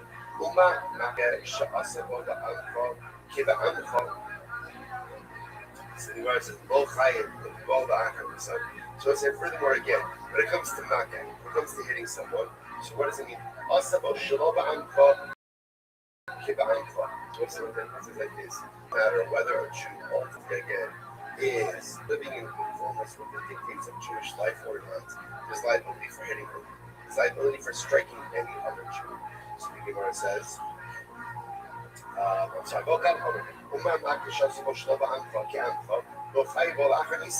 right? Yet again, there's not liability for striking someone after they're dead. So when it comes to the Kalal, interestingly enough, the din of the Kalal is only for a Jew who lives in accordance with the dictates of Jewish law. But if somebody is not what we call an Amchal, then Halacha said there's no liability going ahead and person. Certainly there should be no liability for after death. Kamagomar, Aviv B'imo Kilal, Lachanisa. So I get the extra phase other than that. What? There's liability for a person with errant even after their death. Alright, so let's analyze. So I'm going to pull up your friend. I said, like, Aviv B'imo. So I'll say, so again, we're going to see this in the price in just a moment. That old phrase of Aviv B'imo Kilal is extra. Because the Pasuk already said before in the earlier part of the Pasuk that you can't curse your parents. What do I do with that last phrase? Aviv B'imo Kilal. There's going to be liability. So I love Yoshia, my name, Yoshia, holds that phrase is not extra. What is there to say? What are we talking about? Here we go. The Sanya. Ish Ish. The Pasuk says Ish Ish. Again, Lashon the Pasuk is Ish Ish. Asher es Aviv. Why do you need Ish Ish? Why not just say Ish? Why Ish Ish? Matam Ish Ish. Rabbos Bas Tumtum Va'Androgynous. Teach you that even if the father is a tumtum and an androgynous, ultimately again there is still liability for the child for cursing the parent. Asher Yekala as Aviv Besimo, who will curse his mother and his father. Amy Ella Avivino. I only know that there's liability if you curse both your mother and your father. Aviv Shalom Imo. Imo Shalom Avivino. How do I know that there's liability even if I curse my father without my mother without my father? Which the Gemara says, Minani. Talomar Aviv Imo Kilo. The Pasuk then goes on to say, Aviv Imo Kilo. Aviv Kilo, Imo Kilo, the Rabbi Rothschild. So I say, now you see what's happening over here? So Rabbi Rothschild says like this. Rabbi Rothschild uses that last phrase. When you look at the beginning of the Pasuk says like this. Ki ish ish asher kalo es Aviv, ve'es Imo. So what that makes it sound like from the reading of that Pasuk is, there's only liability when you curse both of your parents. Rabbi Rothschild says, therefore, the end of the Pasuk says, Aviv Imo Kilo, to teach me that what? There's liability even if you curse both of your parents independently. So Rabbi Rothschild uses that phrase for. Rabbi Yonasan says, Mimash Moshne Ke'achal Mashne Echad Lefnei Atzmo, Ad Sheyifrot L'Chat Pasuk Yachdo. Rabbi Yonasan says, no, that's not how we read the Psukim. Whenever the Pasuk creates anything, the assumption here is that even people mentioned together are still reckoned separately, unless the Torah places them exclusively. What do we know? We know that Moses is very interesting. We know that not really the color of it, most the Pasuk says ultimately again, from the color of the most humans feed up, and we find in the rabbis about the androgynous. Let's learn that to teach me. Also, the androgynous, David was the first one, secondly, Ish. Learn it out from Ish. The return question when I Torah is just talking like a Roman listening. Chomer b'makia meaning the color. I so why not highlight the idea that there's a chumrah that makia is over the color, and also sheb b'makia second white line. Sheb b'makia also boshua b'amcha kiba'amcha. By makia was that you pray for eating any Jew, whether the Jew is amchar not amchar. You're kind Mashay came in the color. Ultimately again, but that's different than the color. Because by the color you only try for person who chooses ba'amcha. Hasabar makshin and hakal. You go ahead and ultimately again we compare or we compare the halacha of hakal to klada. That just like hakal you're paying for going ahead and taking a juice. Lema hanitoi. So it's like these other terms. What? Tani Hada, very interesting case over there. Kusi Ata Mitzvah hakal. So Yata Mitzvah kilra. So Kusi. Now let's say now again remember we're gonna get into Kusi in general. Kusi in Shas is used in one of two ways. Sometimes Kusi just means a guy. That's what it means, just means a guy. Whereas Kusi is the same thing as Akron, right? Other times when Kusi refers to his home, are the Kusim. Who are the Kusim? Right? Remember in the Shabbat, that's what we think about short, exiled the 10 tribes. So he had a good strategy. What was his strategy? His military strategy was whenever you conquer a people, the first thing you do is you them from their natural homeland and you sell them somewhere else. That makes it less probable that they will go ahead and rebel. So when you exile the 10 tribes who be put in their place, the Kusim, where are the Kusim from? Kusa, they were Kusa were all devils. And they converted.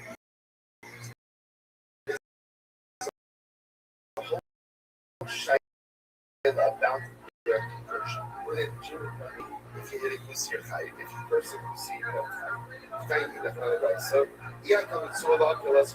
so ultimately by Kusi, you're not fighting for either hitting him or for cursing.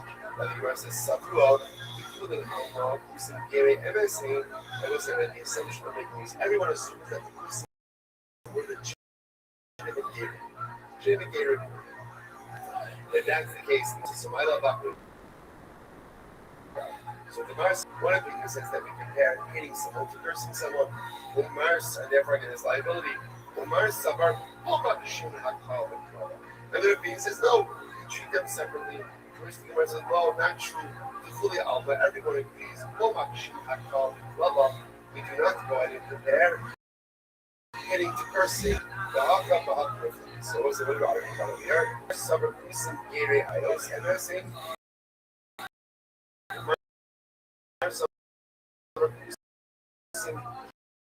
Gary arrival.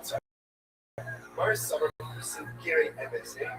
Mars summer Gary arrivals. What's the focus? So I the focus only is what for the resource Gary arrivals means that's arrivals for time, right? They convert the name. Turning out well. So what's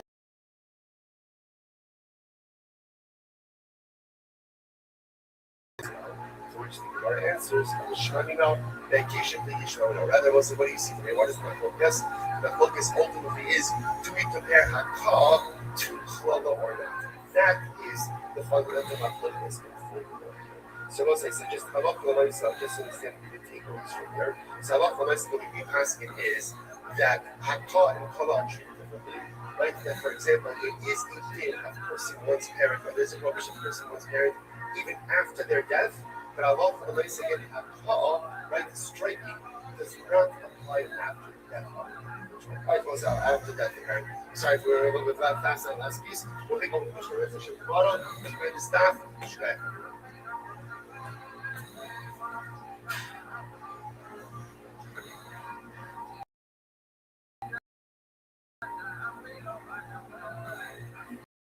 I will say it is a source of healing for the other person. One of the Shem, not by everyone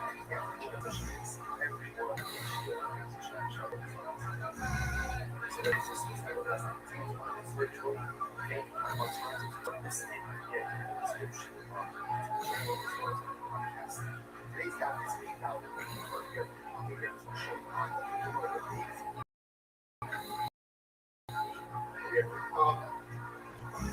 approach. So actually, I'm a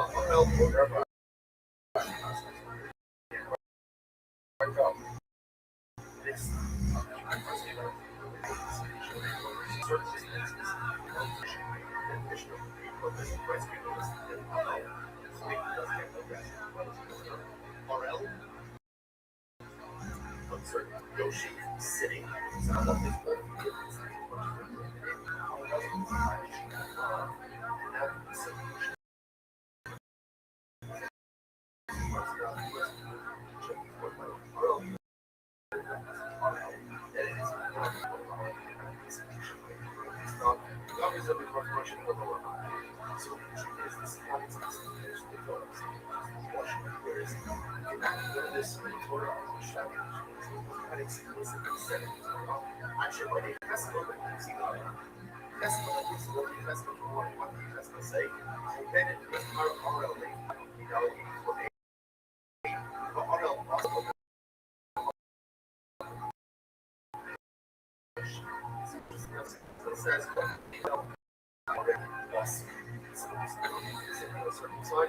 should not come to the big questions. So everybody again can see how you himself rather than and therefore the Gemara says that it's a lot. Rashi points out that you have a high class for us, you bring Hamon, but don't walk the other. So I say a lot. So the point word to work has circumcised. Remember again, keep some is not circumcised, keep some base for but according to what we're saying, because someone yeah, you're having this but circumcised state. Yeah. We're talking about over here where this actually all his brothers and daughters he is allowed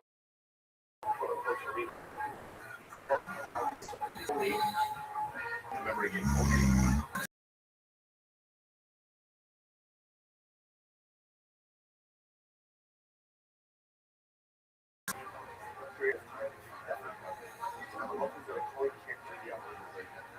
So it's a lot. Says second line, 84, 89. See if you can be English, you say, well, you come out and speak Dutch now, because the plus it says that you have a good book. Plus it says that you put it on actually specifically that I don't not be Dutch, and you should not consider the big Dutch now. People aren't had experience such a loss.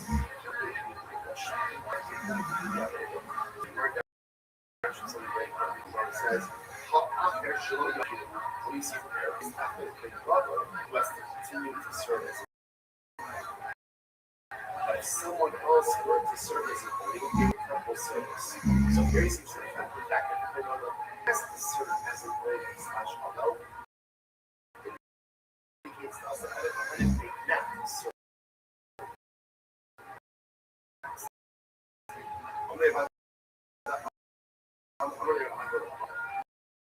They live in the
one of the things you're saying is specific concepts. And one of those concepts is we're not by difference. You cannot use it for organization. Interesting. Okay, no shaking on next. I don't know that everybody does get what he's sitting that he's a violation of the law. It says, roll by the Toshvat. Roll to the shadows. Once it says, Hashem chose the Kohen to go ahead and serve. Hashem chose the Kohen amongst all of the tribes to stand and to serve. What do you see here? Not even a hard to know. But that's got full desire to serve as men, so it has to become standing and sits. During the Avodah, the Avodah is a violation. What's the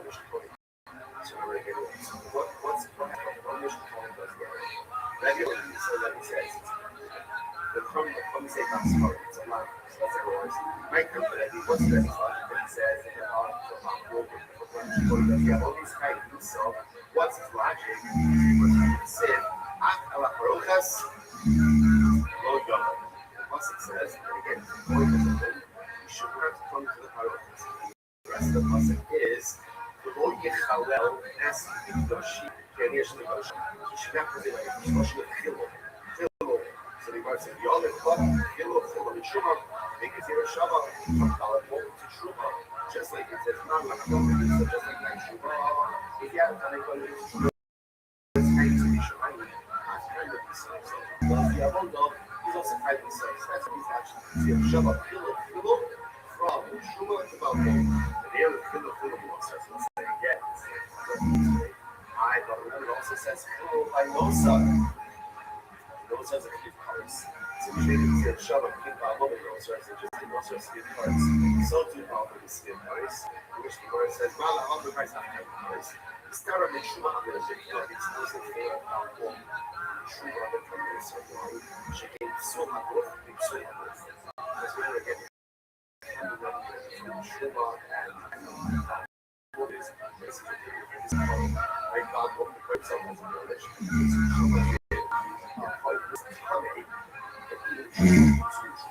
So it's more sense to learn about physical qualification from physical qualification.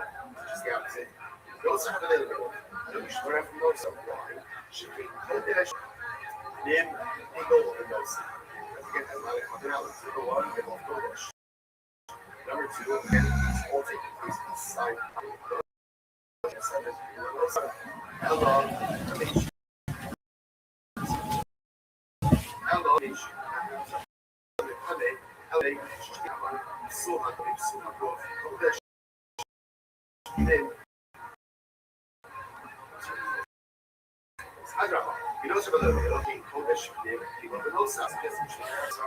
rather than from Hello,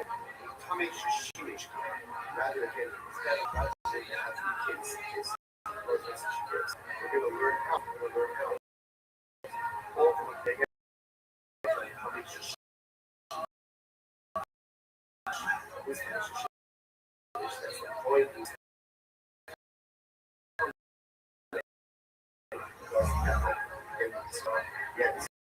yesterday and Sunday as well. So this is Rabbi.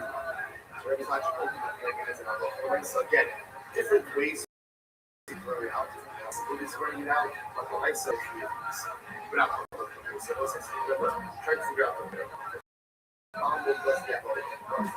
So again, a couple of different possibilities of relation. Both, a little bit about both. Also says it's not important as the application. It says ultimately again, this into this higher. So that's the logic.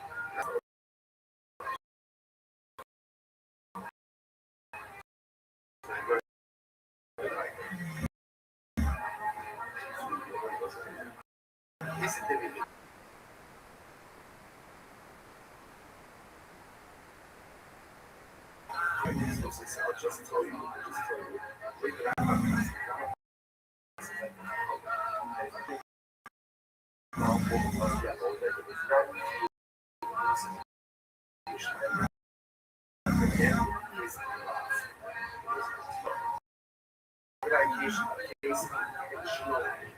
So what's the status of that? It's Rabbi says if come over God's heart, say that someone. I come to Rabbi. What's the next logic?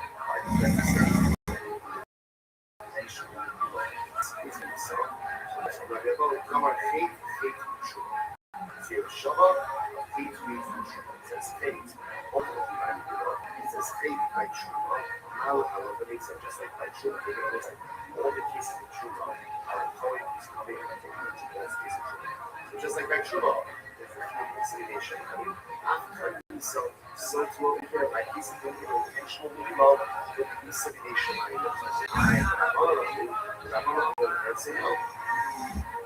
say no.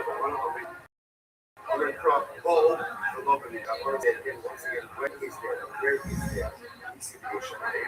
Now, in the case of the again, the go to every hand intentionally, was the other things to come on. But the nice and that is once again,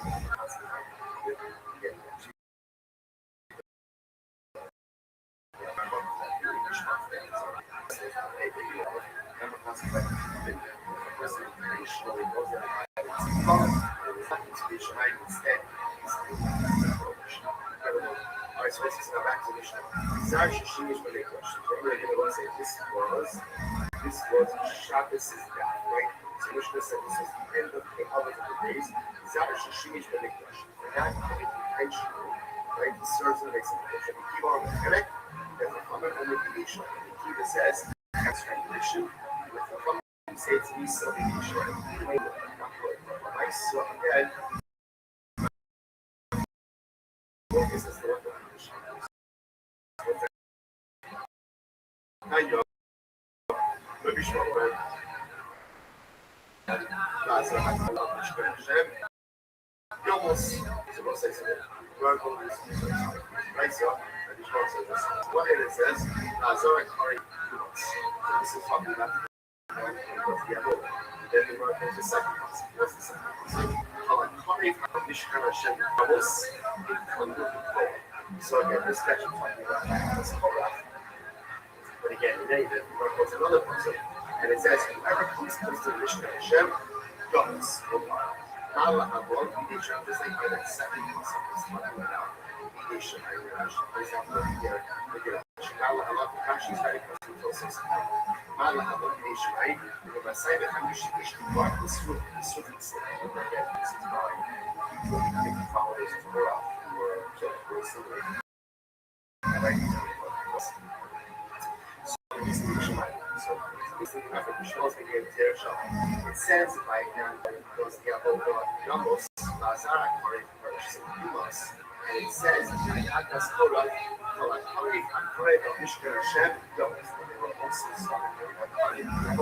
so they were killed. Just like Torah, after the Ishmael, so 20 years this nation. Therefore, again, this will be short. And if a grand point of the whole place, the question is called the peace nation. I have a keyword case. Damar Kanbazar Hurry us, and Damar Bakalon, the Adobe Habu, Obli Hakabahu, Dumas. So what's it giving today for the church? It says by the hand. The Adobe says by the dog, this is the first prophet. First prophet is who tried to go ahead and get parts of worship. So it says Dumas by the as well. Therefore, just like by the dog, false prophet. Allah about the skill. After the skill, just like the false prophet is built with skill, so to the Sarah, because they are always listen to the skill. Your familiar with the familiar says, no, Allah, the Chemek, your familiar is towards this week that we keep up. That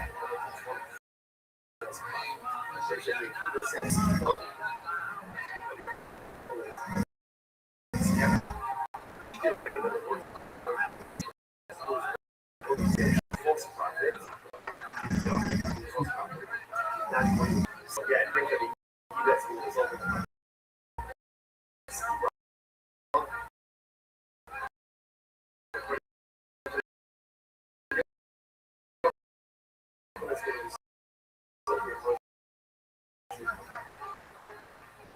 first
and says, no, it's better to share the Shabbat between Sar and ultimately the Maskora. Why? Because we were both putting it as opposed to the Sar and the Rabbi.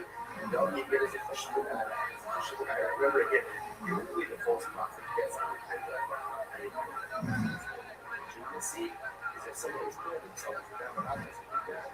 So therefore, the Shmuel is saying, better to find out ordinary people from ordinary people. So Sar from the Torah, not Sar from the Rabbi. Which the rest of the Akiva came and she gave in the Chayek. He says, well, maybe this Rabbi wasn't but once you guys try to convince me to worship idolatry, even if I had no blessings, it's still work because it's very difficult. Verses like this, so it's like a very same concern. Identity status, not simply being based on accomplishments. Identity status is fundamental to what you are. So Moses goes, I would like to figure out the key of the so by the way, now, okay, so now we understand we have a fundamental focus. Ultimately, between the short and the now, but actually, the false prophet itself is the focus of the yoke. That the says, the yoke says, so what's going on there? Which the word says, what's in the focus? The word says, like the yoke, they're arguing that they're not focused. They're not focused. You're not going to shimmer and Samuel, Rabbi Shia, Skilo. Rabbi tries to worship idolatry in his school. Skilo. But sure, Shimon says, no, Shemek. So the Gemara says, Shimon, I honor it now that I keep over the what's that? We have a record that I keep up also says, so you said, and Rabbi tries to convince people from idolatry. This is all by skill. Yet, to keep us on record, we should always say that it's a few times. Treat to me, Rabbi Rothschild. This is my focus on making this two different one, I was the very people holds that the false prophet is high skill. One of them said that they keep a hold that is higher. We see that the Shimon Rabbi Rothschild, Rice the Rabban of Rabbi Rothschild. Okay, our mission reflects the view of Rabbi Shimon Rabbi Rothschild. And the rice reflects the Rabban's view of like so it was like Halot Rabbi Rothschild. I would use this last piece of here, last piece. None of us do like that. It is a sound that goes ahead and does the this condition of the Halot Rabbi Rothschild is kind of self-engaged. It was like Hadra Loch Elohim Yisrafim. Now we begin other days, the other days. Nowadays, 84, you know, it's like new Mishnah. So now, we are really more Hashem, the different nationalities. Mishnah has a good these are the individuals who get kind of spoke last regulation a little bit.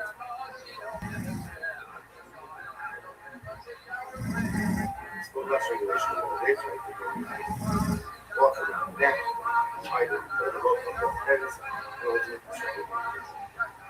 Again, we'll get more into this later on. So who gets fucked more about the actual gets kind of what is that kind of glide over? I'm not guessing one person gets this minority, right? What makes them keep sucking money out of the daisy.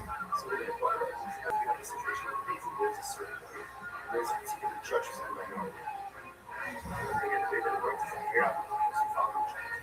What happens if you have a judge who refuses to go to the church? That's called sucking like this is so we are sure. False prophet, to get you this area of place that we just spoke before. You know, they put it like, it's not a show about this one, it's a little prophesizes in the all the issues, so as so many basketball, so it's never in this last piece is interesting. It's not a basketball, we're going to have this case, a lot of the race of basketball is culture is given straight. What happens if Ruffle, right? Ruffle is basketball. This is show up, and they show up, and they so they're trying to figure out why there's a now they got the tool, this is called manipulation. It has to be fantasy roughly, why? Because of the prioritization, the negotiation with us, with us. So now let's see how generally again, so even so we get our sit I love how nice and just like they work to get first from it's a situation. So when we see it, we'll see this word tomorrow, but we'll discuss the idea around Sukin, that is only has to do with self-defense. They do so we don't get straight around what they get married. Same idea, more same thing with married, different opportunity about self-defense. And that was straight as we rather than get okay, also that's how it is. So how do you go? It's like really one strikes that I'm going to go next to the that's a strike that's very good. He said, not get 100 concept says if you're found that you can do it today.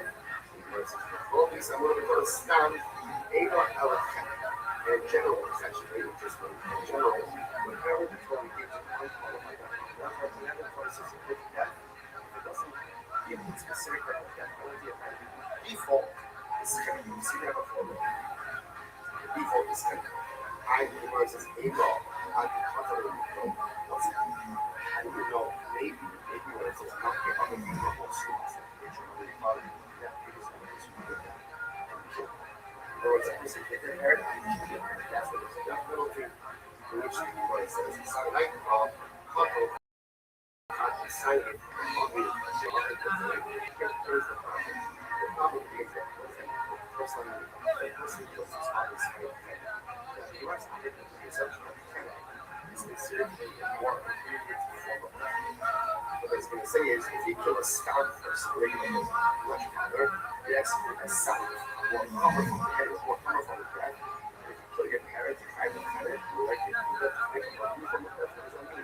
Because one second, let me show my number fennec cow. Now that's fine if you understand fennec cow is a more medium from the ground.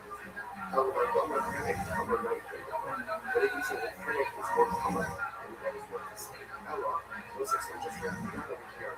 Says right now, constant sense is really the mother of the code, scam unqualified that for this thing. We're trying to figure out what is moving in. Get that individual that we could say, not get issued on base, most students. We said, okay, but no, I don't. So what's it? It's very interesting. Look at other cases where the person said, notice the issue right? Knocking the shows, that hits the skull, and the other person dies. Then the hitter is put to death. Or the Eva is called animosity, right? The other way around. Now, you almost have to die for 2 days. You see that there's a positive status, and who they get shit up, and they shit is done. So this qualifier, which indicates that as well. Shnamino, or they could be across the this, they're qualified. Who they get shit is done. The studies were just as related shit that is hitting without that. Hitting without that. Incredible. So the words so now, let me have all yours as well. So now, just move these first. Children here. First case is father always mother. Where do I get from? Not get other people a whole student. Person gets his father mother. It's not talking about killing them. Because if it's killing them, it said not get by yells. It just says not get, it's just hitting with bullshit. And what's the love of most of us? When Torah gives you unqualified definition that automatically means connect. So if you this first organization, by the way, it was in the first, you can't predict them. Knocking, interesting, you know, the Torah is two with on one hand, it says not to be sure it's someone who God. But it says,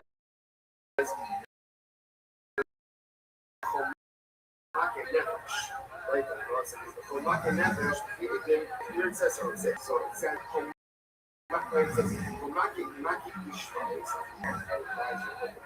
it says, "Hamake nefesh," seems like a person, you can look at why you want to see. So what's the consistency? Because of what I'm not is, even though what I just said, wrong condition, you kill that issue together. If you kill an idea, how would it look like this? How about you know, ish, the bad bits with me, how would it look like this? When he like was doing something, when a man is liable to a whole bunch of business, so it makes perfect sense. But the law, the child not liable, right? The child's not liable to business. Therefore, it's a component of the damage. Therefore, it's a no never damage. I versus this was a component of the damage. I would have just said, I would have thought like this. How about me, huh? I'm feeling this fun. I'm feeling like sure. I would have loved it if it was right, whether this is zero, right, or a fetus that is not yet completely viable, or maybe it's born after the months.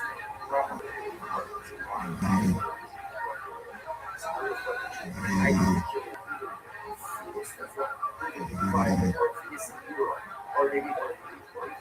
Because it says, therefore, it's safe. So, in other words, I get how applies to these roads, which is good enough. So, Black and Nefesh teaches me I need for going ahead, killing all fire themselves, right? In other words, it teaches them different. Really, I need both, right? Because if we just said Nefesh, I would have thought just the goats. Therefore, it's just the Nefesh. But if we just said Nefesh, I would have thought anyway. Even from fire, I'll show you the fire. Therefore, the rest is people. Because of the Ema, Afadapo, other nations. When that compares, I'm established. I love myself. Person goes ahead and gets his hands on social media. Maybe I should be like, here's a different thing. Don't cause an injury. Don't cause an injury. Where it says, just the act of hitting, there should be a death. Well, second, I'm not going to I'm not going to I actually asked him, if you hit him under a fire, you're not tied until you cause an injury. So it's very interesting. The person, let's say, smacks his head. There's no injury. There's no right to go for movement. So, if you cause a couple of if you look at what here, not get up just anyone's parents. Maybe that they had done that, maybe just means if you hit them that ritual. How do you know that one of the Bible that hitting one's parent has to cause bodily harm? How do we know that? It's very interesting. Look at the plus it says Plus it judges the Moses, only the person, I'm not going to make it. Just like when people figure out, oh, there's only liability causing injury, and yet it doesn't get the positive. If you go and slap a cow, or it's weird, I saw it, there's no penalty for monetary compensation. Just like black education, only highly injury, juxtaposition, not the other, you also only highly striking a person if you cause injury. Siba, Siba says, not going to aim on the Siba, Nefesh, not your other. So that is only like when they strike one's parents before it causes it. So it's interesting, but not even important. So it works just the only here is that some person strikes their parent, obviously bad, but not at that point, unless a person strike them or some kind of injury. So let's get to so here is one side. If that's the case, we're talking about the animal. Which are only liable for injury that is not just to a person. That's the case. If you show up on it, let's say I go over to the place and I go to this place. Because there's no physical injury. How can I move over to the place? You're going to say that I was of course I'm going to be why? Because at the end of the day, I actively diminish the value of it, right? The strength of the animal. So this is the thing that my animal is because it's just what it is. Hello? You know, even the nefesh behema, the now you can fish up that one. So if that's the case, how do we need nefesh? I don't need nefesh behema. It's a nefesh, right? The nefesh person, right? The words. Not the nefesh behema. So I don't really I don't need nefesh behema to teach me that I have to go to the body because I have money. Even if you don't